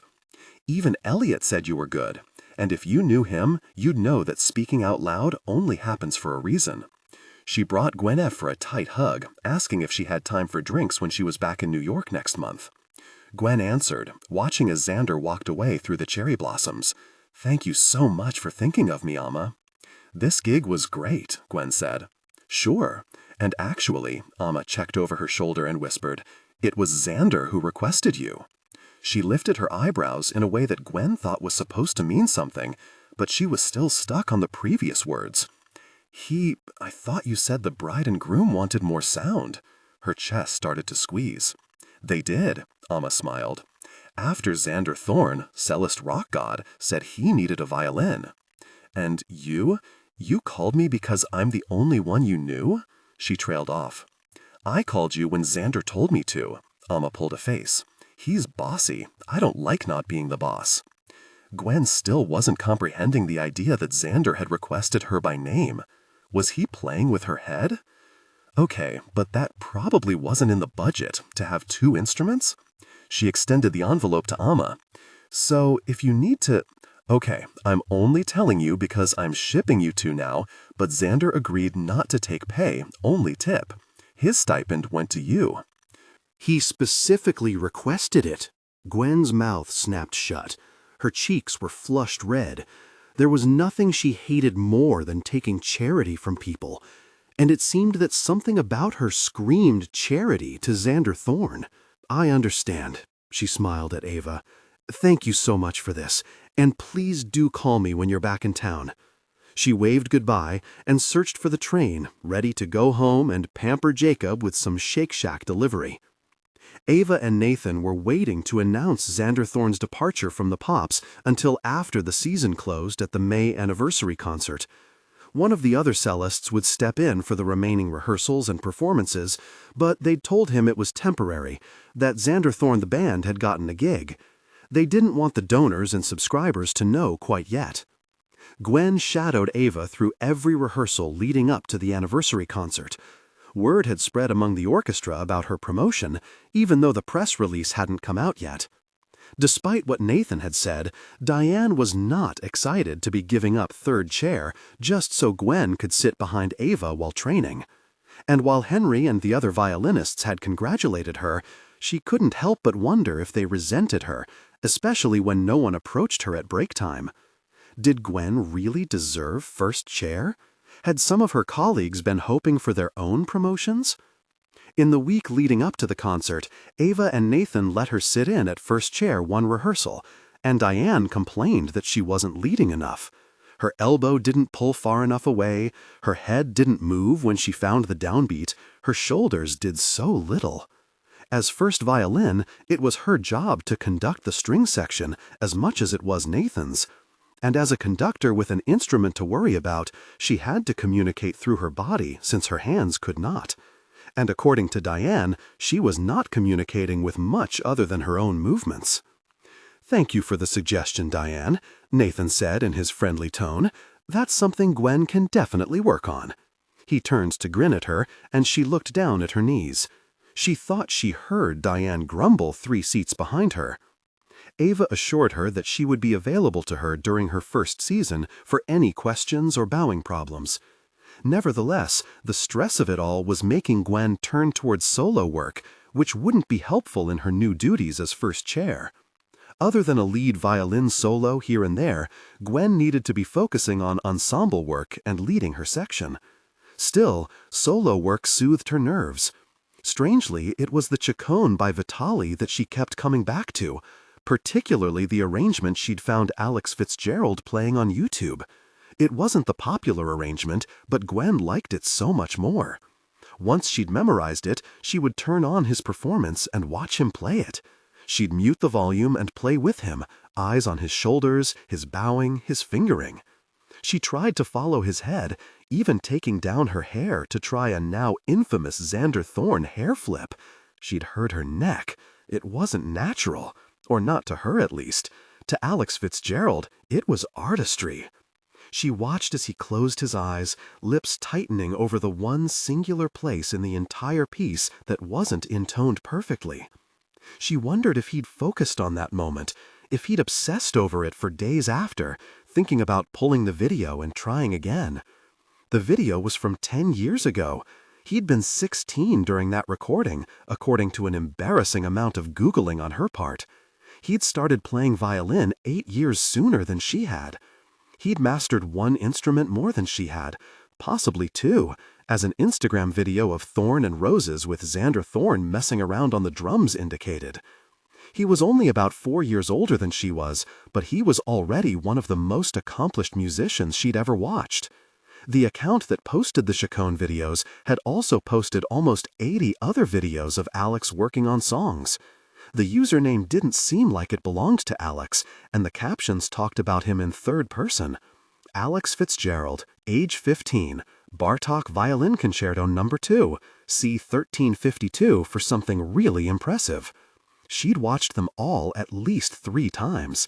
She even searched Reddit, finding rumors and theories on why Alex Fitzgerald had disappeared.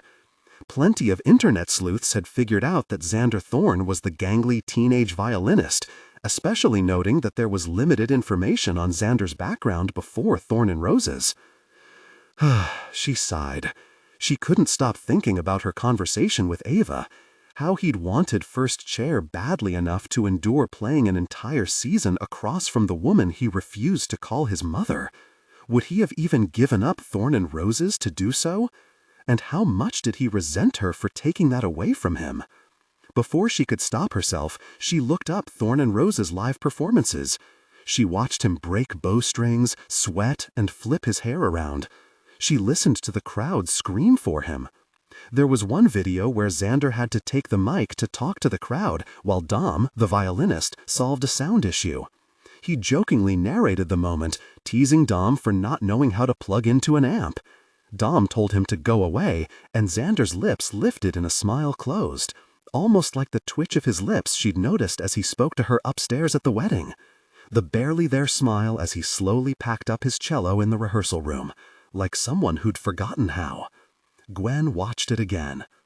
Gwen would be presented to the patrons as the new first chair at the anniversary concert. Ava suggested purchasing a new dress for the occasion, and at the frightened look on Gwen's face, she'd laughed and called the car to take them to Fifth Avenue. Ava had forced her into a dress with enough length at the knees to sit comfortably during the concert, but with enough sparkle for Ava's wild imagination. On the night of the concert, Gwen warmed up on stage while the audience filed in, scratching at the glittery material of her new dress. She used to chat with May and the brass section before concerts, but she'd started to feel them pull away after her promotion. Now she sat on stage by herself, focusing. When the lights dimmed, she waited for Ava Fitzgerald to enter. The next time Gwen played at Stern Auditorium, she would be the one backstage, waiting. The doors opened and Gwen listened to the cacophony. Ava turned to the first oboe and tuned the orchestra. Once satisfied, she sat. Nathan entered and waved to the audience, throwing his hands wide for the orchestra. The musicians applauded for Nathan. It wasn't necessary, Gwen had heard, but ever since she'd started, the orchestra would join the audience in welcoming Nathan to the stage. He mounted the podium, and Gwen turned her eyes to the first piece. They played through, and Gwen kept one eye on Ava, watching her elbow pull and her knee bounce when she felt the strings had gotten ahead. At the end of the song, Nathan addressed the crowd, thanking everyone for attending the anniversary concert. He joked his way through a few memories of the year, and the subscribers chuckled. He introduced one of their guest singers for the night, a Broadway name Gwen didn't know. While she waited for the violins to begin, Gwen caught sight of Miss Michaels and Dr. Bergman sitting in the first tier, close to the stage.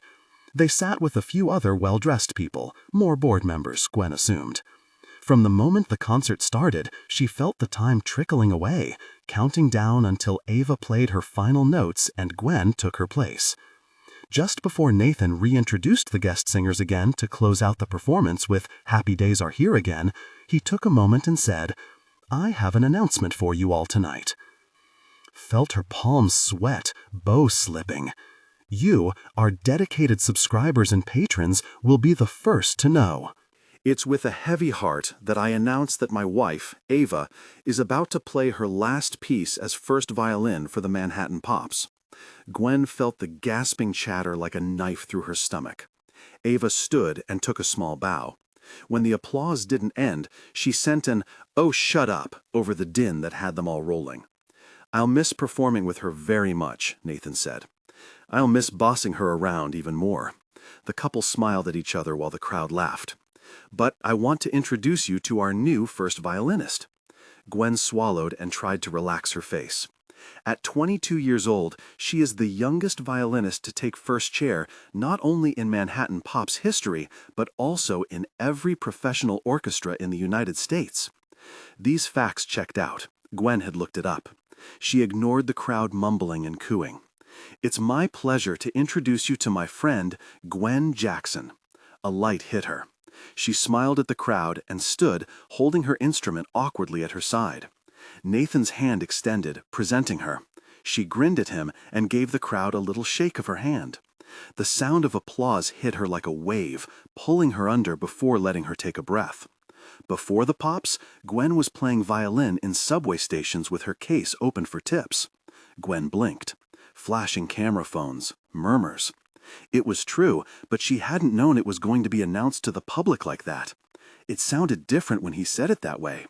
She felt her cheeks heat, and she struggled to push away the memory of that orphan who'd needed to be good enough at violin to afford groceries. She auditioned for us at 19 and blew us away. She's been honing her craft for the past 4 seasons here at the Pops, and I cannot be prouder of the musician she's become. Gwen felt her cheeks grow tight with her smile. There were certain facts missing from Nathan's story, and Mabel's voice hummed in her ears about Nathan discovering Ava. But she'd signed up for this kind of exposure when she'd said yes to first chair. Part of her promotion was a marketing ploy, a pretty picture on the brochure and all that. So she took a deep breath and beamed back at Nathan as he continued. "And because I knew she would refuse if I asked her in advance," Nathan said, "I was hoping to spring on her the opportunity to play something for you all." She felt the blood leave her face. Her legs were full of air, the oxygen in her lungs slowly draining into her thighs. Gwen blinked at him as the crowd began applauding, bursting into her ears in spurts of noise in between the pounding in her head. She knew she looked ridiculous, standing there with her violin hanging from her fingertips, white as a ghost. Nathan was applauding. Ava was applauding. Even really Diane was applauding, albeit out of obligation because the entirety of Carnegie Hall was making noise for her. Nathan whispered something to Ava, out of the mic, and Ava smiled and nodded at her. Gwen turned to the crowd. She mimicked Ava's easy grace with a smile that tugged on her eyes. She placed the violin on her clavicle, and the crowd quieted. It wasn't until she brought the bow up that she realized she had no idea what she was going to play. The Beethoven concerto popped into her head, but this was bigger than that. Bigger than the same old song she'd been playing for 10 years. And suddenly, the bow was against the strings, and Vitalis Chacon poured through her. It wasn't as perfect as Alex Fitzgerald's videos, but the bow synced with her thundering heart, and her fingers flew over the neck of the violin with a dexterity she'd been practicing for weeks. Her nerves had set the tempo a few beats too fast. She tried to breathe into the held notes to get a sense of the pace back. She played through the end of the insanely tricky leggero section and then dragged the bow across the violin one final time, ending her performance. She couldn't help but look to Ava first as she opened her eyes. She caught the moment before Ava set her features into a proud grin. Her lips had turned down, eyes stuck on Gwen's fingers with a haunted expression, like trying to place a drifting scent from your childhood. A jolt of panic ran through her when Gwen realized she might recognize it as something her son used to play. But then it was gone as Ava smiled brightly. And like running into a brick wall, the sound returned to the room, and Gwen almost stumbled backward at the push of it. She looked to the audience, catching Miss Michaels and Dr. Bergman standing in their seats. They all were, Carnegie Hall on their feet for her. No one had told her applause was something you felt, and that when it was thundering, it was only a buzzing, like your ears protected you from the sweet pain of it. Gwen took a small bow, her first solo bow on stage at Carnegie Hall. The Manhattan cops knew how to throw an after-party. The Plaza Hotel opened their doors and their downstairs bars and food for the Pops after every concert of the season. Gwen found Jacob and Declan standing by the bar. Declan squealed when he saw her. "You got to play a solo!" He kissed both of her cheeks. "That's so impressive!" He was wearing a floral patterned suit and blue suede shoes. "Yeah, it was unexpected." She took a champagne glass from Jacob. "You were great, Gwen," Jacob assured her. "The way you just played it from memory." Declan shook his head at her in awe. "I was just like, how?" Declan was sweet and very supportive, but he knew next to nothing about orchestral music. He was a lawyer of some kind, and she was shocked he could even get away from the office to come to this. "How many times did you fall asleep?" Gwen asked over her glass. "Only twice tonight," Declan answered with an honest grin, "but not while you played, promise." A board member pulled Gwen away after that, taking her arm and introducing her to a few people from New York Magazine. Gwen was surprised how many subscribers and donors went out of their way to shake her hand and congratulate her. She had to answer all the usual questions over and over again, her own name and age becoming abstract words and phrases to her in the process. A photographer floated by, capturing her, Jacob, and Declan several times before ushering her to stand near Nathan and Ava. After every single arrangement of 3 people one could imagine, Nathan left to shake hands with more donors, and Ava excused herself to powder her nose. Gwen located May across the room at one of the food stations, stuffing her face full of bruschetta. Just as she moved to join her, a man with thin glasses and thick black brows stepped in her path. "Miss Jackson," he said. His voice was silky, and his hand was soft when he extended it to her. "Calvin Lawrence, it's a pleasure to meet you." "Hello," she smiled at him. "I'm sorry, I don't know all the faces I should yet. Are you on the board?" "No, not at all." He tilted his head and slipped his hands into his trouser pockets. "I saw the performance tonight. You were brilliant. Congratulations on your new role at the Manhattan Pops." His smile didn't quite reach his eyes, and there was something missing in his pale blue gaze. He was about Nathan's age, maybe older, and his posture and clothing screamed money. "That's very kind of you," she said, struggling to find small-talk topics. "Do you play an instrument yourself?" "I'm simply an admirer." His eyes didn't drift over her body, but they might as well have. She felt a strange chill move through her. "Thank you very much for introducing yourself, Mr. Lorenz. I hope to see you at more Pops concerts next season." She was stepping around him when suddenly he produced a card from his pocket. "If you're ever in need of an agent, Miss Jackson, I encourage you to give me a call." Her eyes flickered down to the card and back up. "Oh, I hadn't even thought about that. Is that something first chairs need?" "Gwen," Nathan's voice made her jump. He took her elbow firmly. "Can I borrow you?" he said, with a tight smile and a nod in Calvin's direction. Calvin, good to see you, Mr. Andrews. Such a little diamond in the rough you found, Mr. Lorenz said. Well, we're both collectors now, aren't we? Nathan's chuckle was as fake as it could be. Thanks for joining us. And then Nathan was steering her away swiftly, through the crowd, around pillows, and out of sight. "Did he give you his card?" Nathan asked, once they were far enough away. "Yeah, do yourself a favor. Tear it up."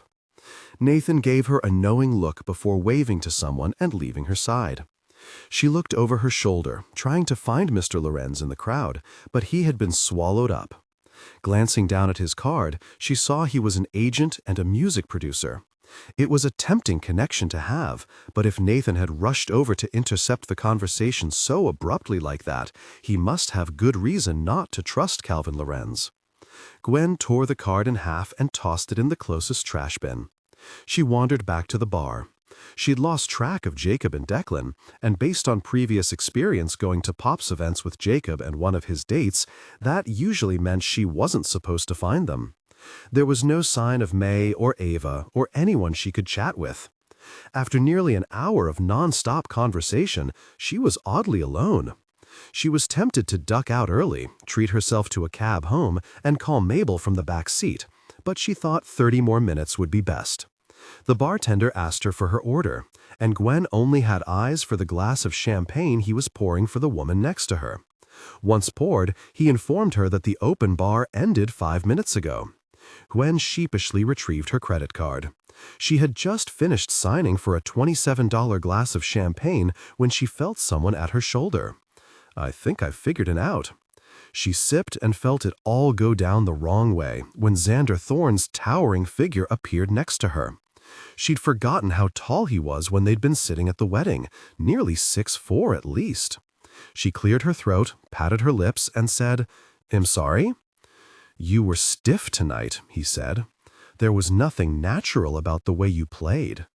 She blinked at him as his eyes flickered over her face like he was scanning her, memorizing, and taking notes. He had been there. He watched her play tonight. He watched her play his shockhone. Her face heated, and she had to look away from his intense stare. Okay, too stiff, that she already knew. "Is that what you figured out?" He shifted until his body was facing hers, one elbow still leaning on the bar. He held a glass of something amber and took a deep sip from it, watching her over the rim. His tongue flicked out over his lips. "You play as if you have someone to impress." Her brows drew together. "Don't we all?" He watched her for a moment. "We don't have to, no." There was a stretch of the vowel, a moment of meaning on the we, she thought. But maybe she was imagining it. She looked away, remembering his upbringing. His cello, worth almost $1 million. His life as Ava Fitzgerald's son that could have provided years of comfort and opportunity. "Not all of us are so lucky, Xander. Some of us actually need to hold down a job." "So it's Nathan?" he said, as if he suspected as much. "You've been here 4 years, and you're still trying to impress him?" Irritation simmered in her gut, and the words were out of her before she could think twice. "Maybe it's your mother I'm most interested in impressing." She watched the knowing look drip off his face. His eyes flashed back and forth between hers, and she refused to look away.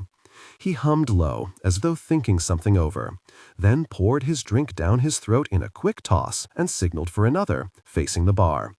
It was an interesting arrangement. "Where did you find it?" Her throat went dry. "Online, I think." Well, it wasn't a lie. His lips twitched.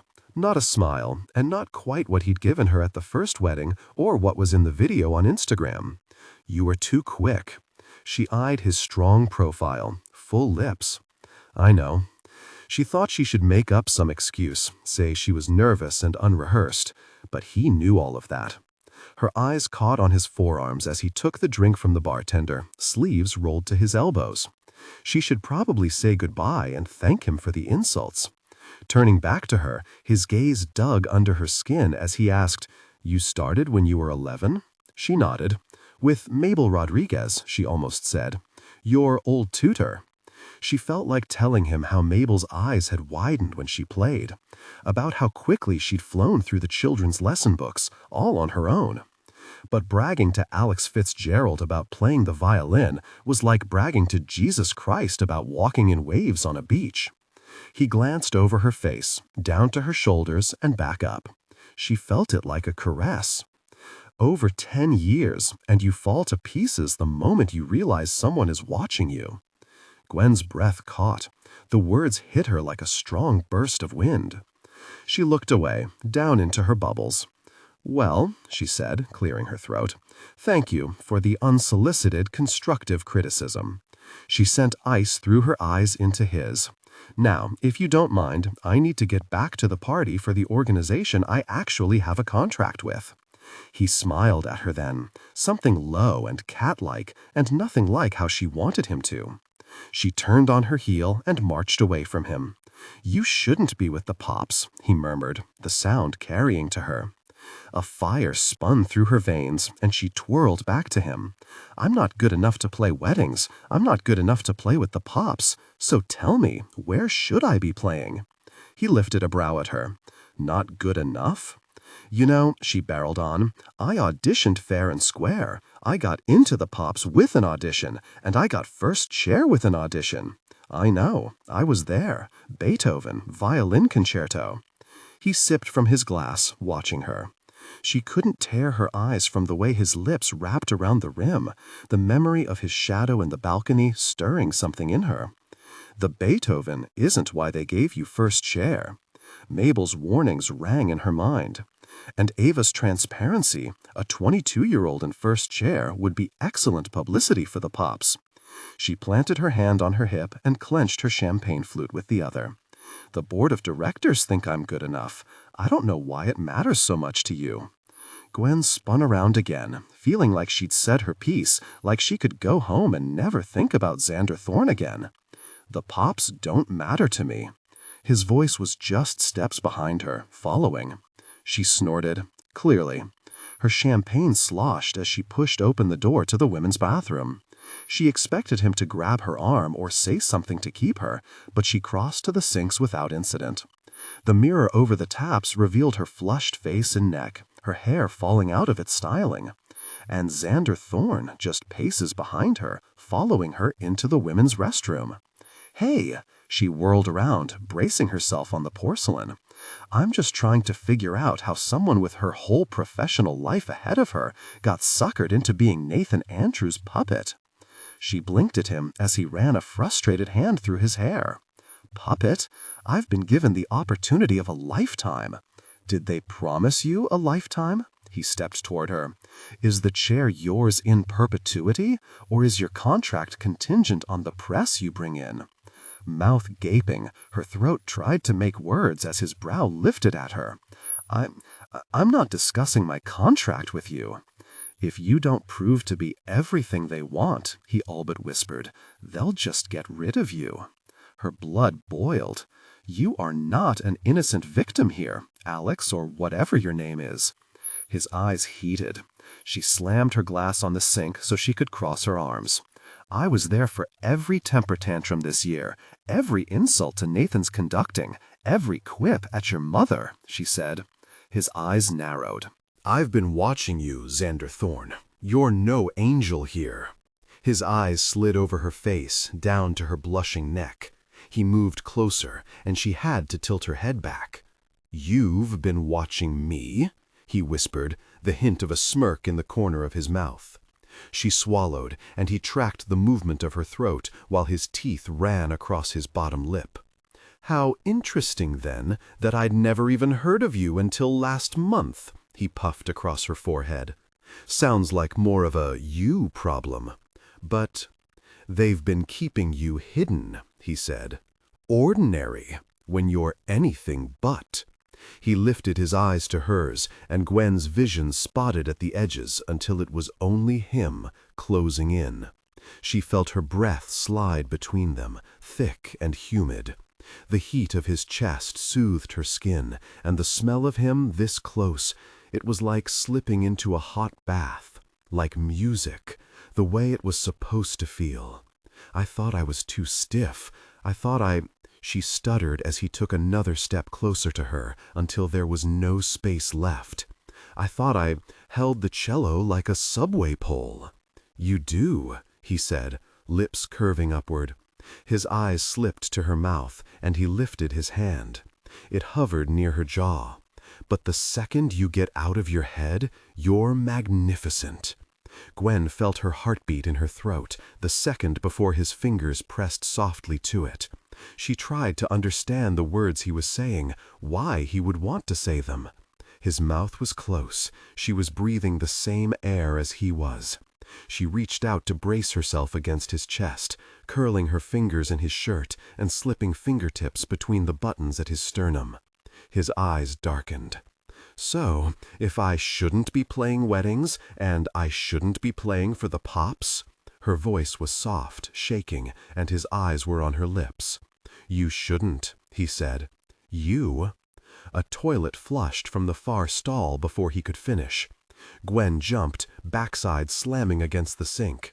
He straightened, taking a small step away and glaring at May as she exited the stall.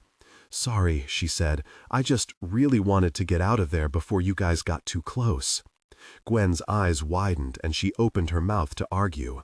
I'll just—" May approached the sink farthest from them, fussing with the taps for a moment before saying, "You know what? I have hand sanitizer. Bye." She scurried out of the bathroom, and Gwen slid out from the sink and followed her out, leaving Xander, Alex, whoever, and his insanely broad shoulders behind. Once she was out of the bathroom, May rounded on her. "Oh my gosh, Gwen, what the really is happening?" "Don't, just keep walking." She looped their arms and dragged May through the crowd. Her mind was working fast to parse what had just happened. How long has this thing with Xander Thorne been going on? It's not a thing. There are no things. Gwen, I'm sorry to break it to you, but you both were panting. I thought I was too late. I thought you were already engaged in intimate contact. Gosh, May, at the plaza? Hey, you tell me. You're the one Xander Thorne followed into the bathroom to pant on. Gwen twisted them through the crowd, trying not to think about what he might have said, or the way his hand had been light on her jaw, or how she'd lifted her mouth to him, just as— "Are you kidnapping me?" May asked. Gwen blinked. They were almost at the doors. "Please kidnap me. This mess is so boring." "Yes, I'm kidnapping you." She dragged her onto the street, letting the biting wind cool her down.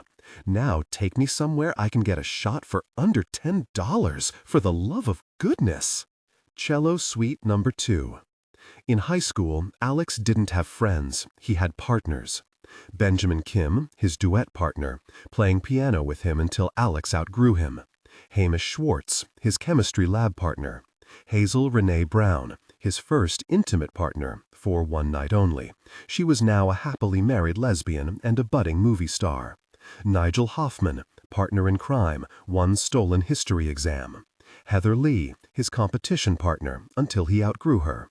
Heather Lee again, a romantic partner. And a handful of other musical partners over the years. He made the mistake of assuming that these partners were friends. They were on his birthday invitation lists. All of them attended because of who his mother was. He gave them all Christmas gifts. Only 2 returned the gesture. He invited them to spend a week in the summer at his father's house with his only friend from elementary school, Sonia. Only Hazel came. She then became good friends with Sonia, and they started doing things without Alex. When he insisted to his mother that he had no friends, she created some for him. Daughters of Pops players. Violinists who'd lost competitions to him. Yo-Yo Ma's niece. These weren't friends. It wouldn't be until he said goodbye to Alex Fitzgerald and hello to Xander Thorne that he'd find partners who wanted to be friends. At Juilliard, he found different types of partners. Classmates who wanted to talk Brahms for 3 hours and then go back to his dorm room with him. He remembered looking in the mirror and trying to figure out what it was that the freshman class found so attractive about him. He had unremarkable features and no muscle definition. His hair was growing out and he was 6'4", but without confidence, those things were just accessories to being a music geek. He was intimately involved with girls, but by the middle of freshman year, he realized that none of them were sticking around. So it wasn't his personality. What he understood early on was that they didn't want to be intimate with him. They wanted to connect deeply with the music. The flawless Beethoven Violin Sonata No. 9 he executed in class that day. Just like in high school, he had partners, not relationships. Alex's main problem with socializing was that he was always seeking partners. He was always seeking potential that could match with his own. Alex had been writing music since he was 9, arranging popular songs in ways he thought played better, before eventually starting to write original compositions. He was no stranger to waking up with melodies in his head, but he'd never resisted one like he had in the days after the Brooklyn wedding. Because if he wrote down the melody that swam in his veins every time he remembered her parted lips, her quick gasps as the bow tumbled, her eyes darkening as they sank into his, if he admitted that entire symphonies had unfurled in his mind when they played together, it felt like the music wouldn't be his anymore. It had been torturous to go home after the wedding. He'd almost asked her to stay and keep playing with him even after the ceremony was over. It wasn't until he'd gotten in the shower later, hearing a melody he refused to write down, distracting himself with intimate touch, that he realized he hadn't just wanted to continue playing music with her. Alex hadn't thought about the Chaconne by Vitali in 7 years, hadn't played it, hadn't watched his old videos. Hearing it slither out of Gwen Jackson's violin and cross Carnegie Hall to him was like drawing a line from point A to point B and sending a vibration down the string. He'd sat forward with his elbows on his knees, ignoring the older woman behind him who huffed about his head being in her way. It wasn't until she was 12 measures in that he realized this wasn't the Chaconne. This was his Chaconne, the one he'd arranged and edited and perfected. Where in goodness name did she find this? He hadn't planned to go to the plaza, but he needed to speak to her, to watch her cheeks blush that pretty pink again. He needed to tell her she was worth more than a pops orchestra. He didn't get a chance to truly say it, but the way she curled her fingers into his shirt at the plaza, breathing hard against collar, she wanted him too. Alex came home from the plaza in a flurry of movement. His body yearned for another intimate connection, with the memory of her presence behind his eyelids. He held off. And instead, he hit the record button on his music writing software and picked up his bow. When he was done, when it was out of him, he clicked save. The computer asked him what to call it. He didn't want to title it yet, but the file needed a name. He typed, "Not a Love Song," and he believed it for a few weeks. Gwen's life slowed down after the anniversary concert. She was looking forward to a quiet summer, filled with days sunbathing in Central Park with Jacob and the new boyfriend, Nikki. When Gwen asked what happened to Declan, Jacob gave her a short answer about things moving too fast before swiftly changing the subject. But she kept seeing Declan's name flash on his phone, unanswered. In June, Gwen hinted that she wouldn't mind if Declan were invited to her birthday dinner, but Jacob just shrugged and hit the next episode button on the Netflix queue. To prep for the new season, she had weekly meetings with Ava and Nathan and spent studious mornings locked away with her sheet music. Each day felt like a clock ticking until their first rehearsal in September. Summer for Xander Thorne, though, from what Gwen could tell, was anything but slow. Thorne and Roses had an East Coast tour spanning 20 cities and playing anywhere from music halls to dance clubs. At each stop they catered to their audience, playing their classical music at the Boston Symphony Hall and their eccentric covers at a club in Orlando.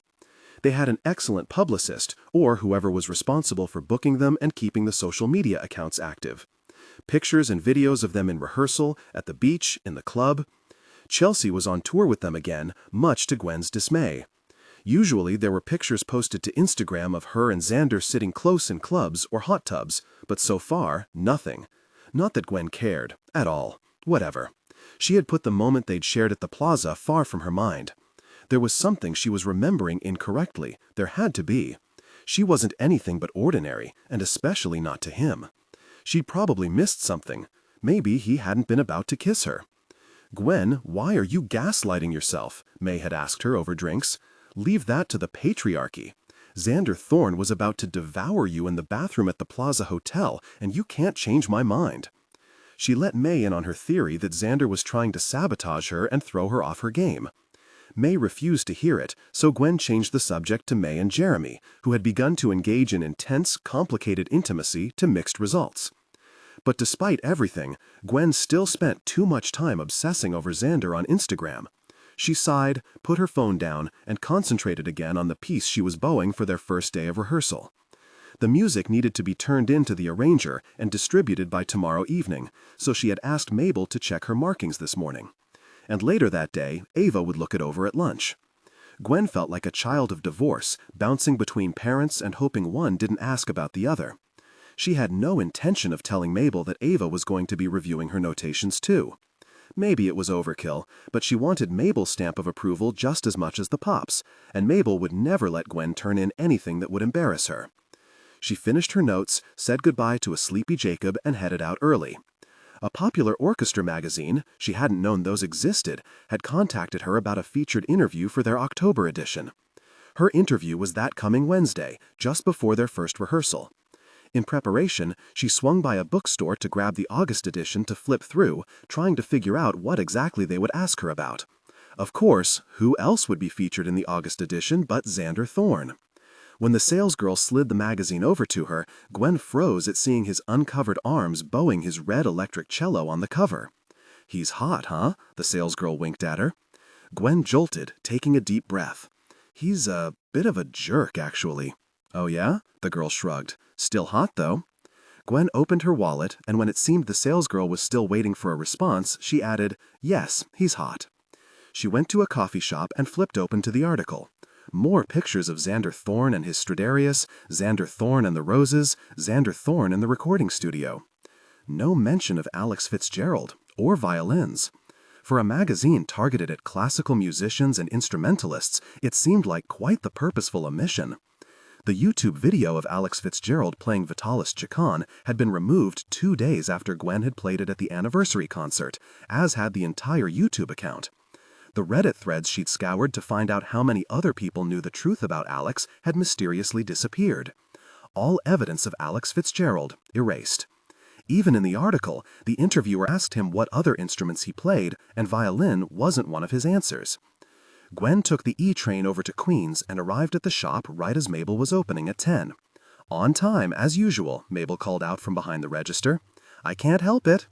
She whipped around the counter and plopped down a Tupperware with 2 blueberry muffins. Mabel frowned at her.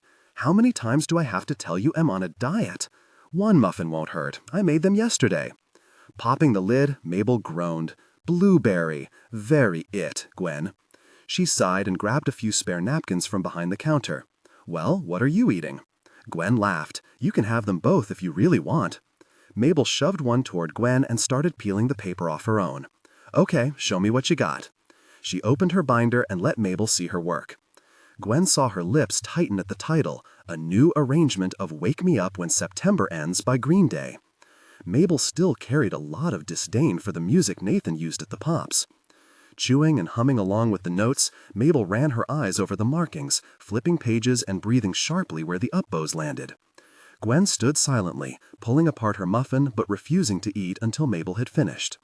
"Good," Mabel said after reviewing the last page. "Good? Nothing you would change?" "Well, there's this up after the page turn. I think it's fine as you've done it, but I know some section leaders would have moved it a measure later. Should I move it?" Mabel looked up at her and leaned on her hip. "Didn't I say it was fine?" "But is fine good enough?" Mabel shrugged. "Make a decision. Stand by it. That's all I can say." She bit into the muffin and groaned. Gwen showed her what she was thinking for next week's pieces. Mabel nodded as she chewed, agreeing with every decision, warming Gwen's chest with confidence. When the muffin wrappers were thrown away and the first customers began wandering in, Gwen cleared her throat and broached the subject she had been dying to talk about for months. "So, I heard recently that you were Alex Fitzgerald's violin tutor." The words left her in a rush, and she felt her heart beat in her fingertips as she waited for the response. Mabel's brows shot upward.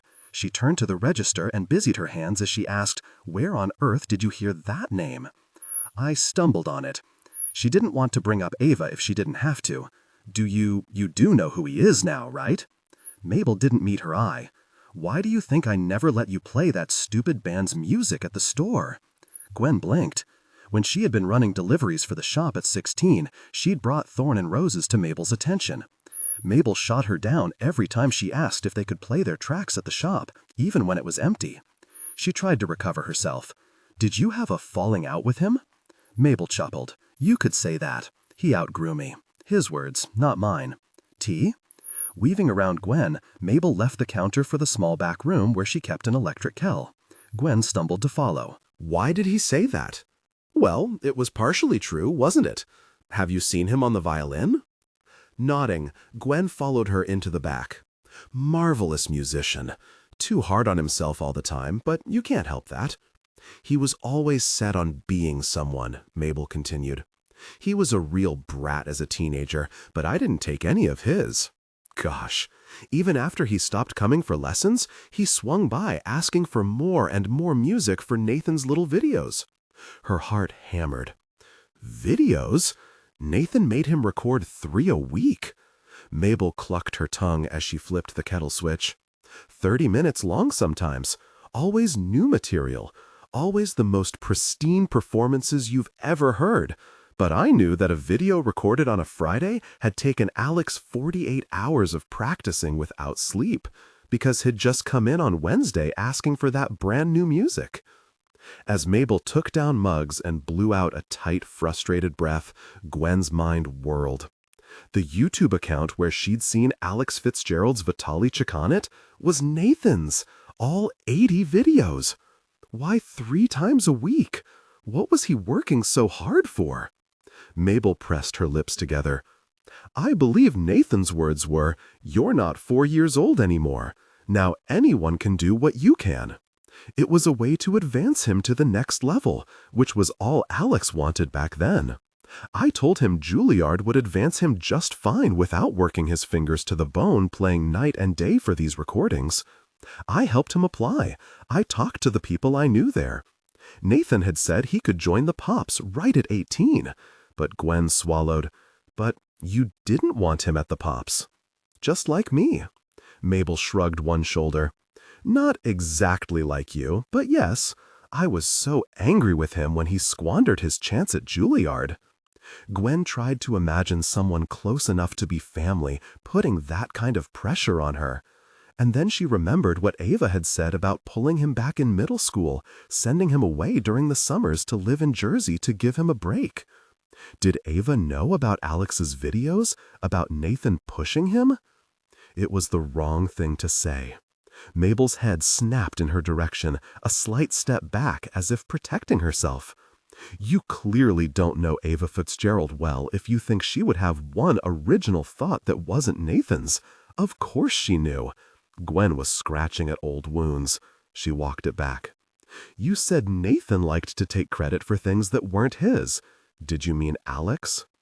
Among other things, many other things. Mabel dropped a tea bag in each mug. Just watch yourself, love. I know you're excited about this new opportunity, but don't let anyone tell you what you're capable of, even if it sounds like a compliment. Gwen thought over the information Mabel had given her on the train back into Manhattan. It was fascinating to her that teenage Alex had been determined to be someone when she was pretty sure he had been someone already. She arrived for lunch at a restaurant inside one of the hotels on 6th and found Nathan there with Ava. Taking a deep breath, she centered herself and tried to remember that Mabel knew a different Nathan than she did. This Nathan had been nothing but supportive and had been paramount to her career. "Gwen," he greeted her, standing and pulling her chair out. "Sorry for crashing." He looked grim. "That's all right." She sat, and Ava poured her a cup of tea from the pot. "Is everything okay?" Nathan folded his hands under his chin. "There are a few things we need to discuss." Gwen sipped her tea, letting it burn her tongue. "One of our grants didn't come through," Ava said. Her lips twitched into a frown, and she looked out over the rest of the tables. "My first year on the board, and we're already being run into the ground." Gwen's fingers trembled. "No, don't," Nathan shook his head. "It's not as bad as all that," he said to Gwen. "Just about," Ava said into her teacup. "It just means we need to do a bit of reworking to the season. More ticket sales, maybe another specialty concert if Carnegie will find space for us." He turned his eyes to Gwen. "And we might have to make some changes." Gwen thought of the sheet music in her bag, the hours of work she had put into marking it up. She thought of the interview this coming Wednesday. She'd had first chair at her fingertips, and she'd lost it. Be careful with them. They can take it all away from you. No, I understand. She nodded at the white tablecloth, wondering who she could call at the magazine to let them know. She'd have to tell Jacob that they couldn't afford to move out of the Heights just yet. She had been really looking forward to a bedroom door. "Oh, sweetheart, no," Ava said, grabbing her hand. "You're not going anywhere. You've brought the Pops more good press than anything in the last 10 years. She felt the tightness in her chest unwind. No, Gwen, the one thing we're sure of is you. Nathan smiled at her. But there are several things still in flux. She nodded and asked, how important was this grant? Let us worry about that, Ava said. You just focus on the rehearsals and that interview. Wednesday, isn't it? Gwen nodded, trying to stir milk into her tea with shaking fingers. We're going to need as much publicity as we can get. I'm in contact with my friend at the Times. We're hoping they can squeeze you in somewhere. Gwen managed to burn her tongue again. The New York Times? Seriously? Just a small blurb, maybe the week of the September concert.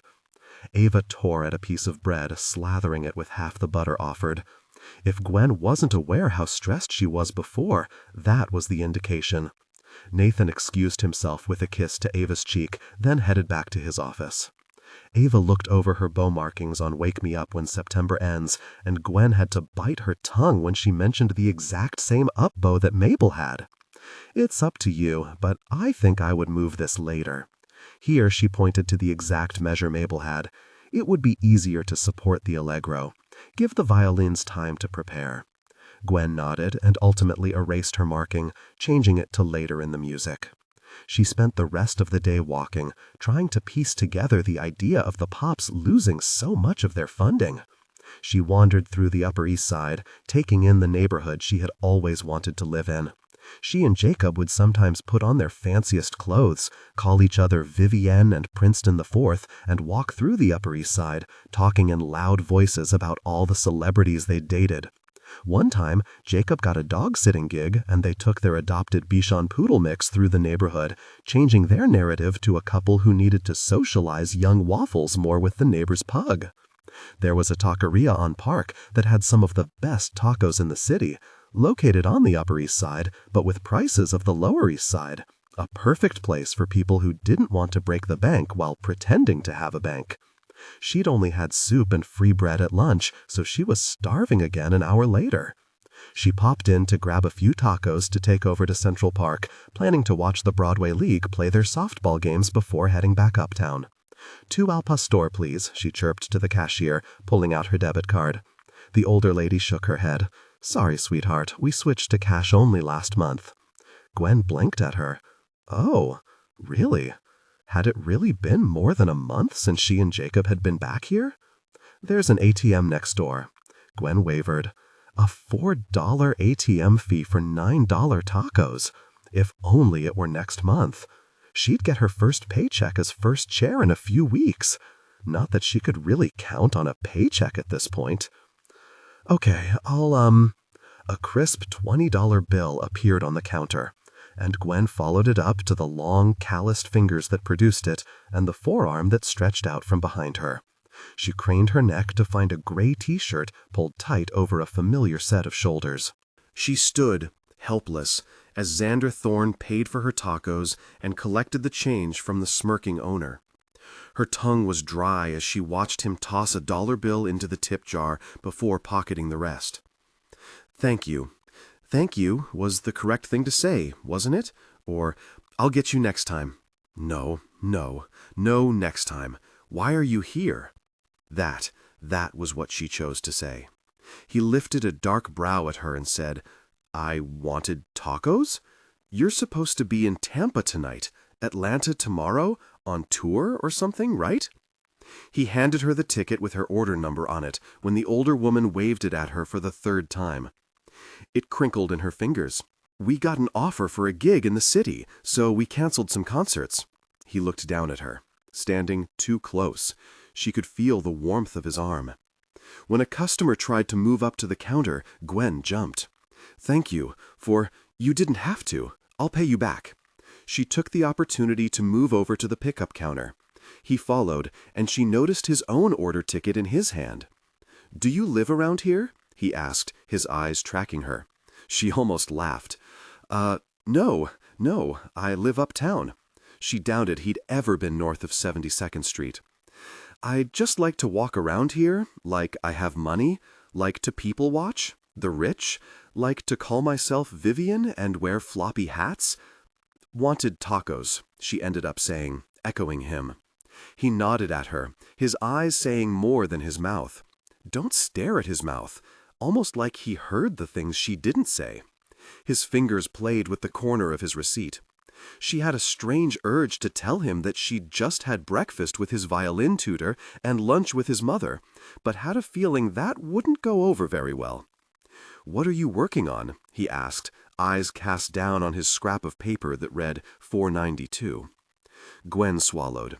"What are you working on" was one of those expressions artists used with each other, something that implied no end goal, just a desire to create and improve. She'd heard people use it before, but she'd never been directly asked what she was working on. "Nothing. I mean, the Pops starts back up on Wednesday, so there's that." She glanced at the cook, willing him to work faster. "Do you feel ready?" he asked, eyes flipping up to her. "Have all your markings done?" A small smile curved his lips, and now she was staring at his mouthful lips that she found herself drawn to. She wondered what would have happened the night of the anniversary concert if Mahai hadn't been there. "Yep," she grinned and patted her tote bag. "Just finished." His eyes locked on her bag, and for some stupid reason, she dragged the binder out and flipped it open. Like he wouldn't believe her, so she felt the need to show him. His head tilted at the first pages, trying to read it upside down. He looked up at her, asking silently. Gwen turned the binder around and extended her work toward him, like a third grader with an apple. His fingers slipped through the music, dragging over the staves and pausing on the rests. She felt his breath sinking with the bow markings, inhaling on the ups, exhaling the downs. He turned a page and paused, blinking down at the place she had erased the up and replaced it a measure later. The ghost of that decision was still on the pages in lead smudges. "What made you second-guess yourself?" he mumbled, flipping back to the previous page and tracking the full progression again. This couldn't be happening. 3 people, all incredible musicians, all interconnected with Gwen as the axis, all of them fixating on the same point in the music. She echoed Ava's reasoning back to him. "It supports the next phrase better. It's much easier for the full group to play the allegro." His eyes glanced at her before returning to the page. "My mother has already looked at this." Her breath caught. "Yeah, we met this afternoon." Gwen shifted her bag on her shoulder. "She mentioned that most violinists appreciate a breath before an allegro." He chuckled, eyes still on the page. "Most violinists, maybe. But the Manhattan Pops is supposed to employ violinists of a certain quality, right?" he scoffed. "Can't get 22 well-trained musicians to all swing their bows at the same time?" She bit back a grin, feeling a spark of satisfaction in her veins. Alex Fitzgerald would have agreed with her markings. But she also wondered what reason he had to help her. Maybe he wasn't helping her. She felt suddenly antsy to get the binder back before he had the opportunity to sabotage her. She gestured for it, and he gave it back. She fumbled it into her tote bag. It was silent for a moment too long, until they spoke over each other. "When is the gig? What are you— Sorry. She winced and watched him push his hair back, taking a deep breath. "When is the gig?" she repeated. He stared at her for a moment before replying, "Saturday, but we're here early for rehearsals." She nodded. "That sounds big, very exciting." She shifted her bag on her shoulder. Where is it?" 492 and 493. She jumped as the cook tossed their bags on the pickup counter. Xander grabbed both of them. She reached for hers, about to thank him again and run. Something fluttered in her stomach at the idea that they could hold civilized conversations more often. "How long are you in town for?" The instant the words were out of her mouth, she flushed such a violent shade of magenta she could almost feel steam rising off her. She bravely met his gaze and sank into his eyes as they watched her, flicking over her collarbones and lips and the curve of her jaw. "We head back to Florida on Sunday." He was still staring at her like there was a riddle to solve and he was running out of time to solve it. Nodding, Gwen smiled up at him. "Well, thank you for the tacos." She took one step toward the exit, and then her body turned back without her permission. "What are you doing right now? Do you want to hang out or jam for a bit?" She felt like a violin string vibrating. His eyes slid over her, and in the silence she considered walking into the ocean and never returning. Sorry, that was weird. I don't even have my violin."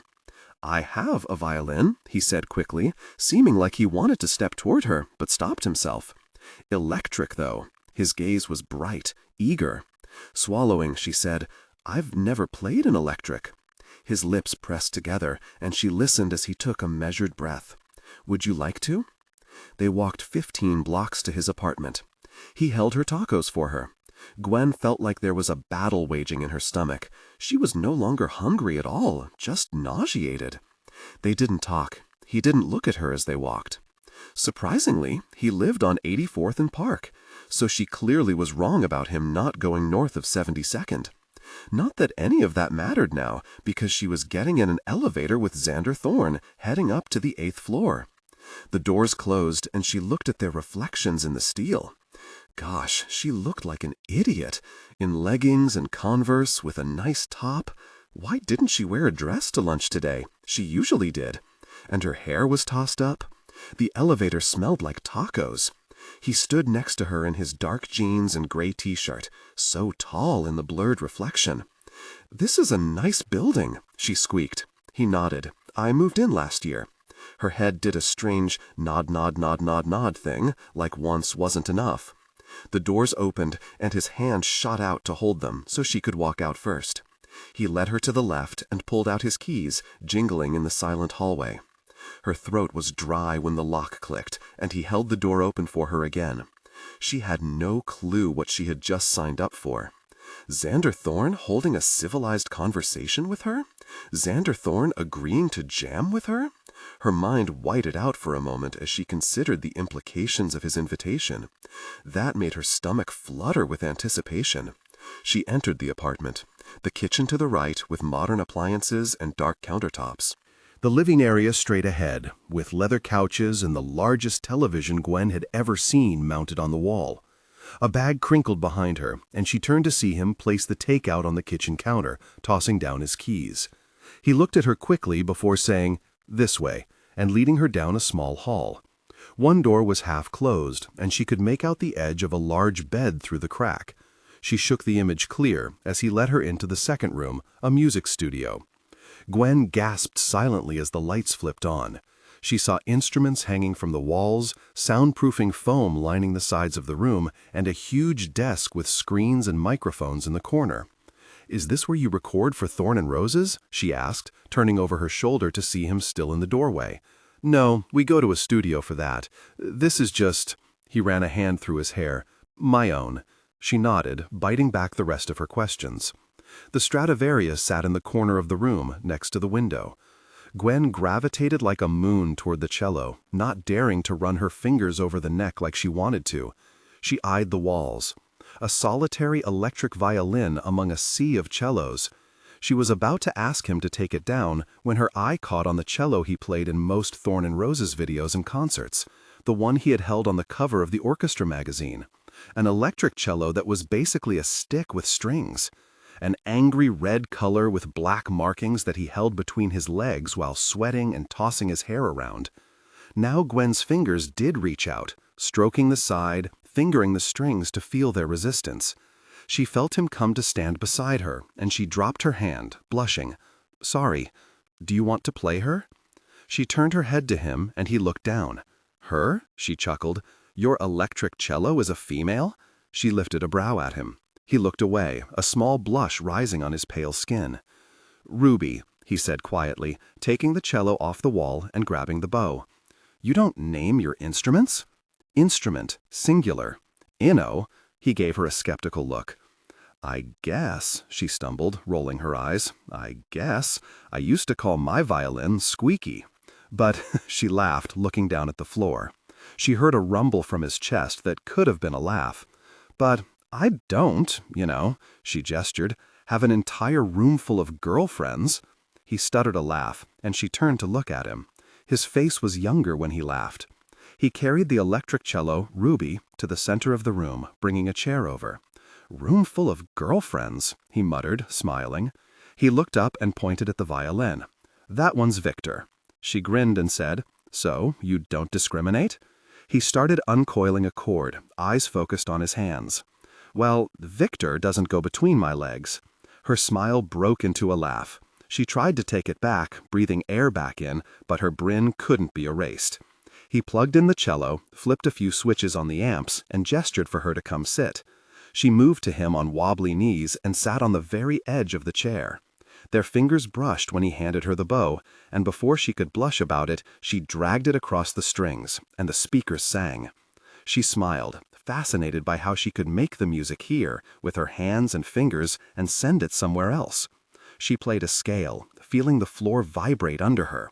Pulling the bow across the thin instrument, she ran through the beginning of Bach's cello suites. She laughed as she missed a few notes, listening to the amp pick up every mistake. She looked up at him, about to apologize for butchering Bach in his music shrine, and found him still standing just to her left, his eyes watching her fingers. She needed to tilt her head to see him, and also put all her focus into not looking at his midsection. "Ruby is wonderful," she settled on, looking back at the instrument. "Is she the one you play on tour?" she asked innocently, as if she didn't already know. She glanced his way when he didn't respond. He jerked and said, "Yes, and others."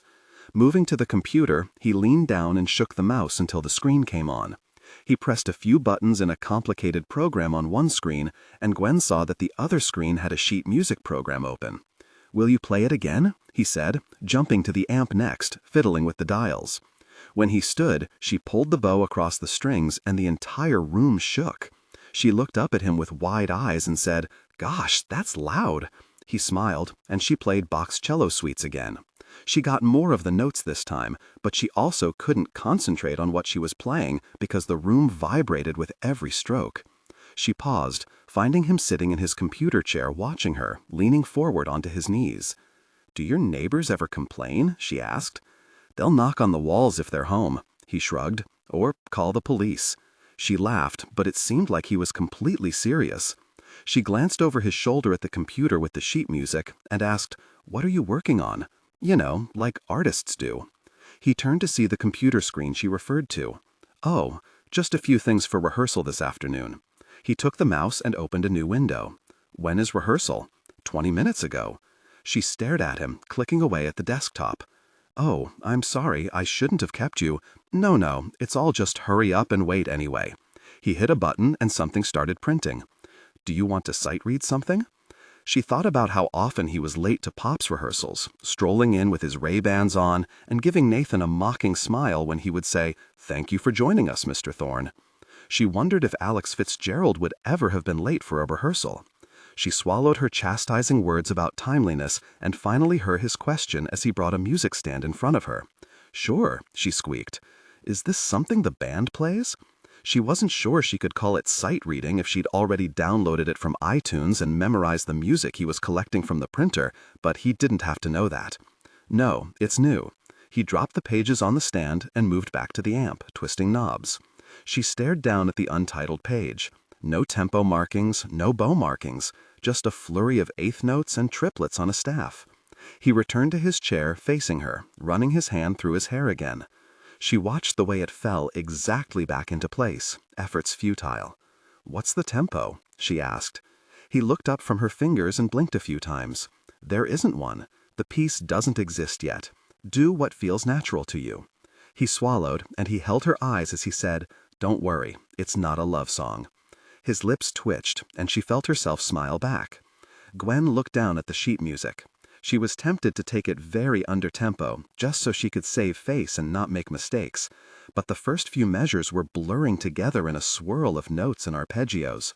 She set the bow to Ruby's strings and chose her heartbeat for a tempo, dragging the bow across, listening to the speakers hum back at her.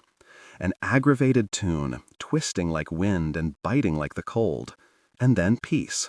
Gwen placed a rallentando at the end of the measure, pouring the sound into the next, soothing the tension.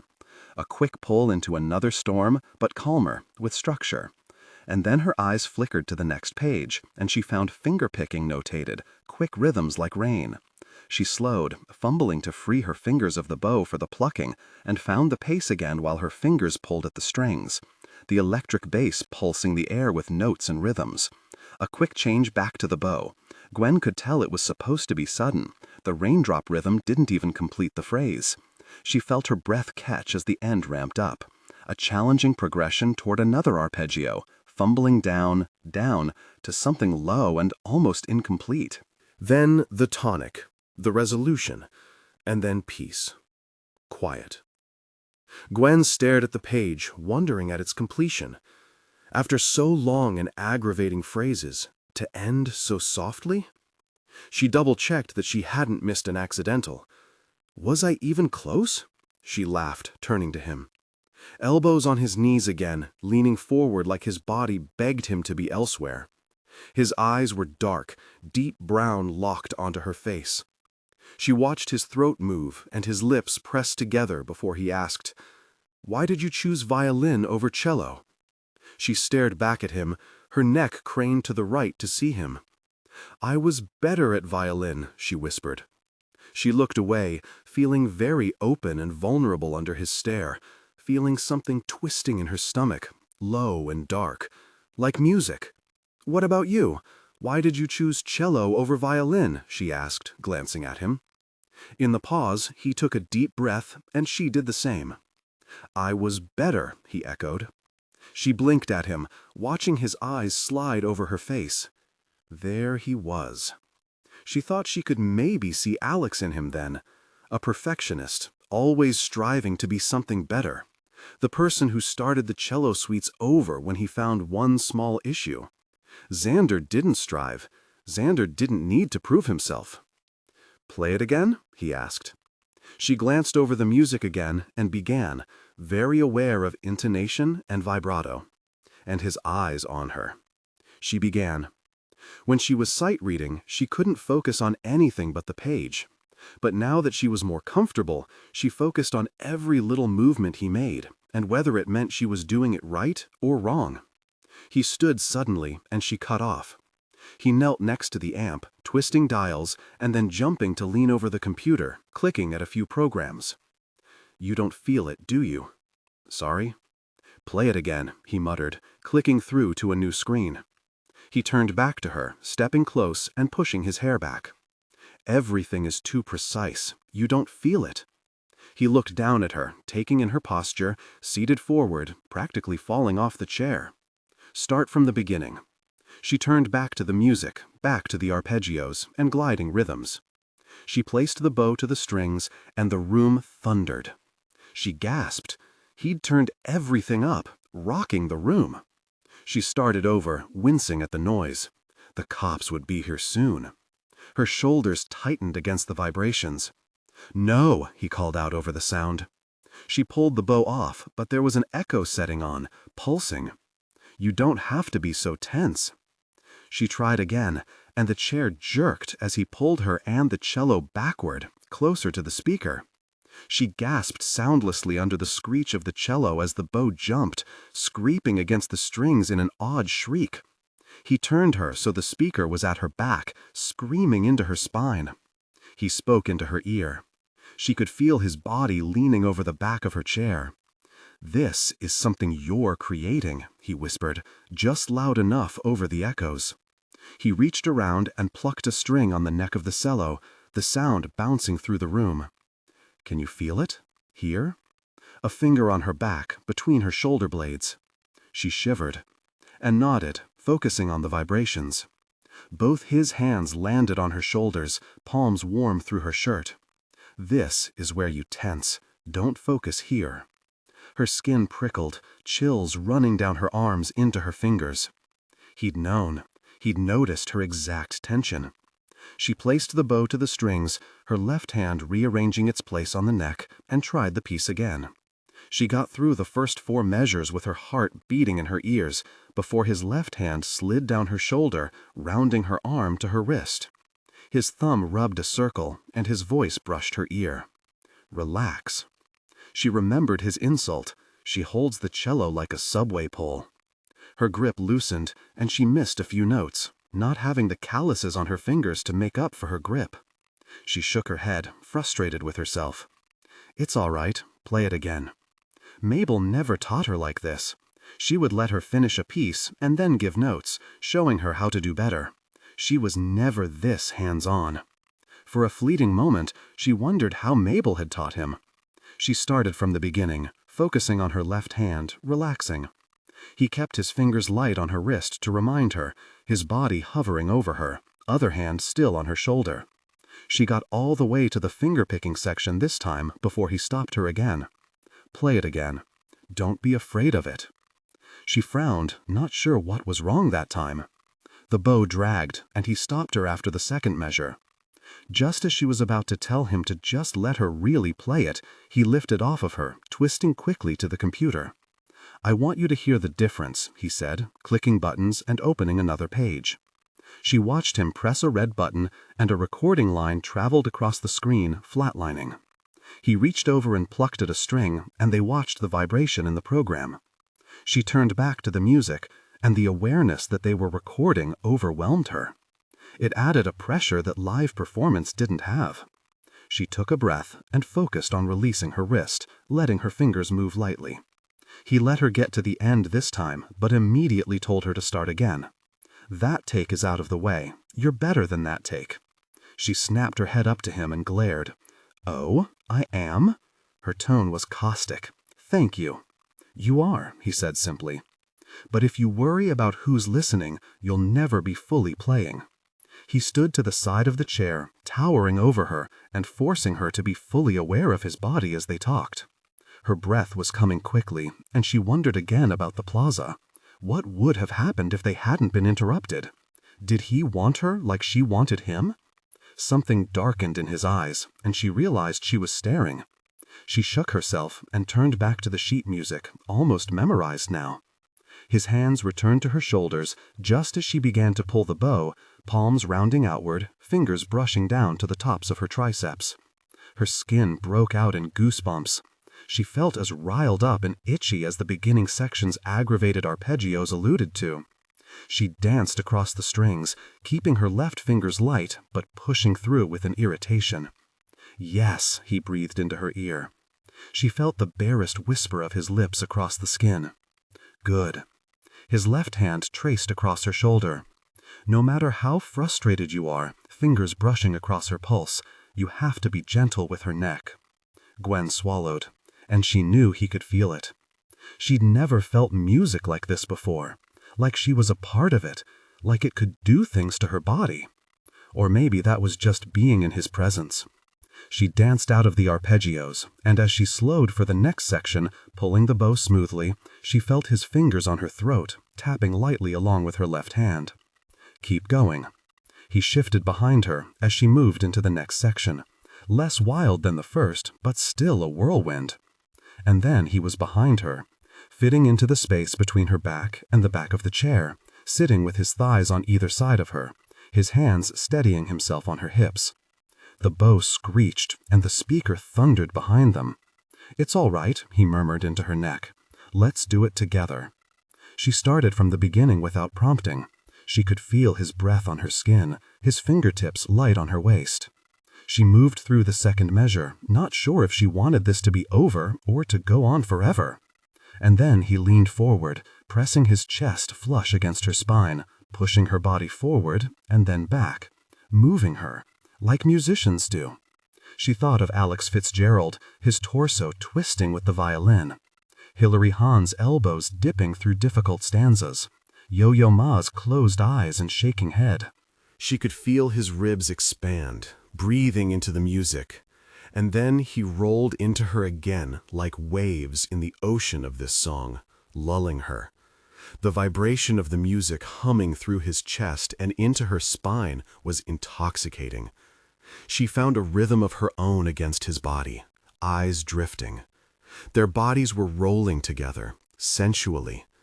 At the picking section, she felt his right hand tapping against her waist, whether consciously or not, finding the notes against her body.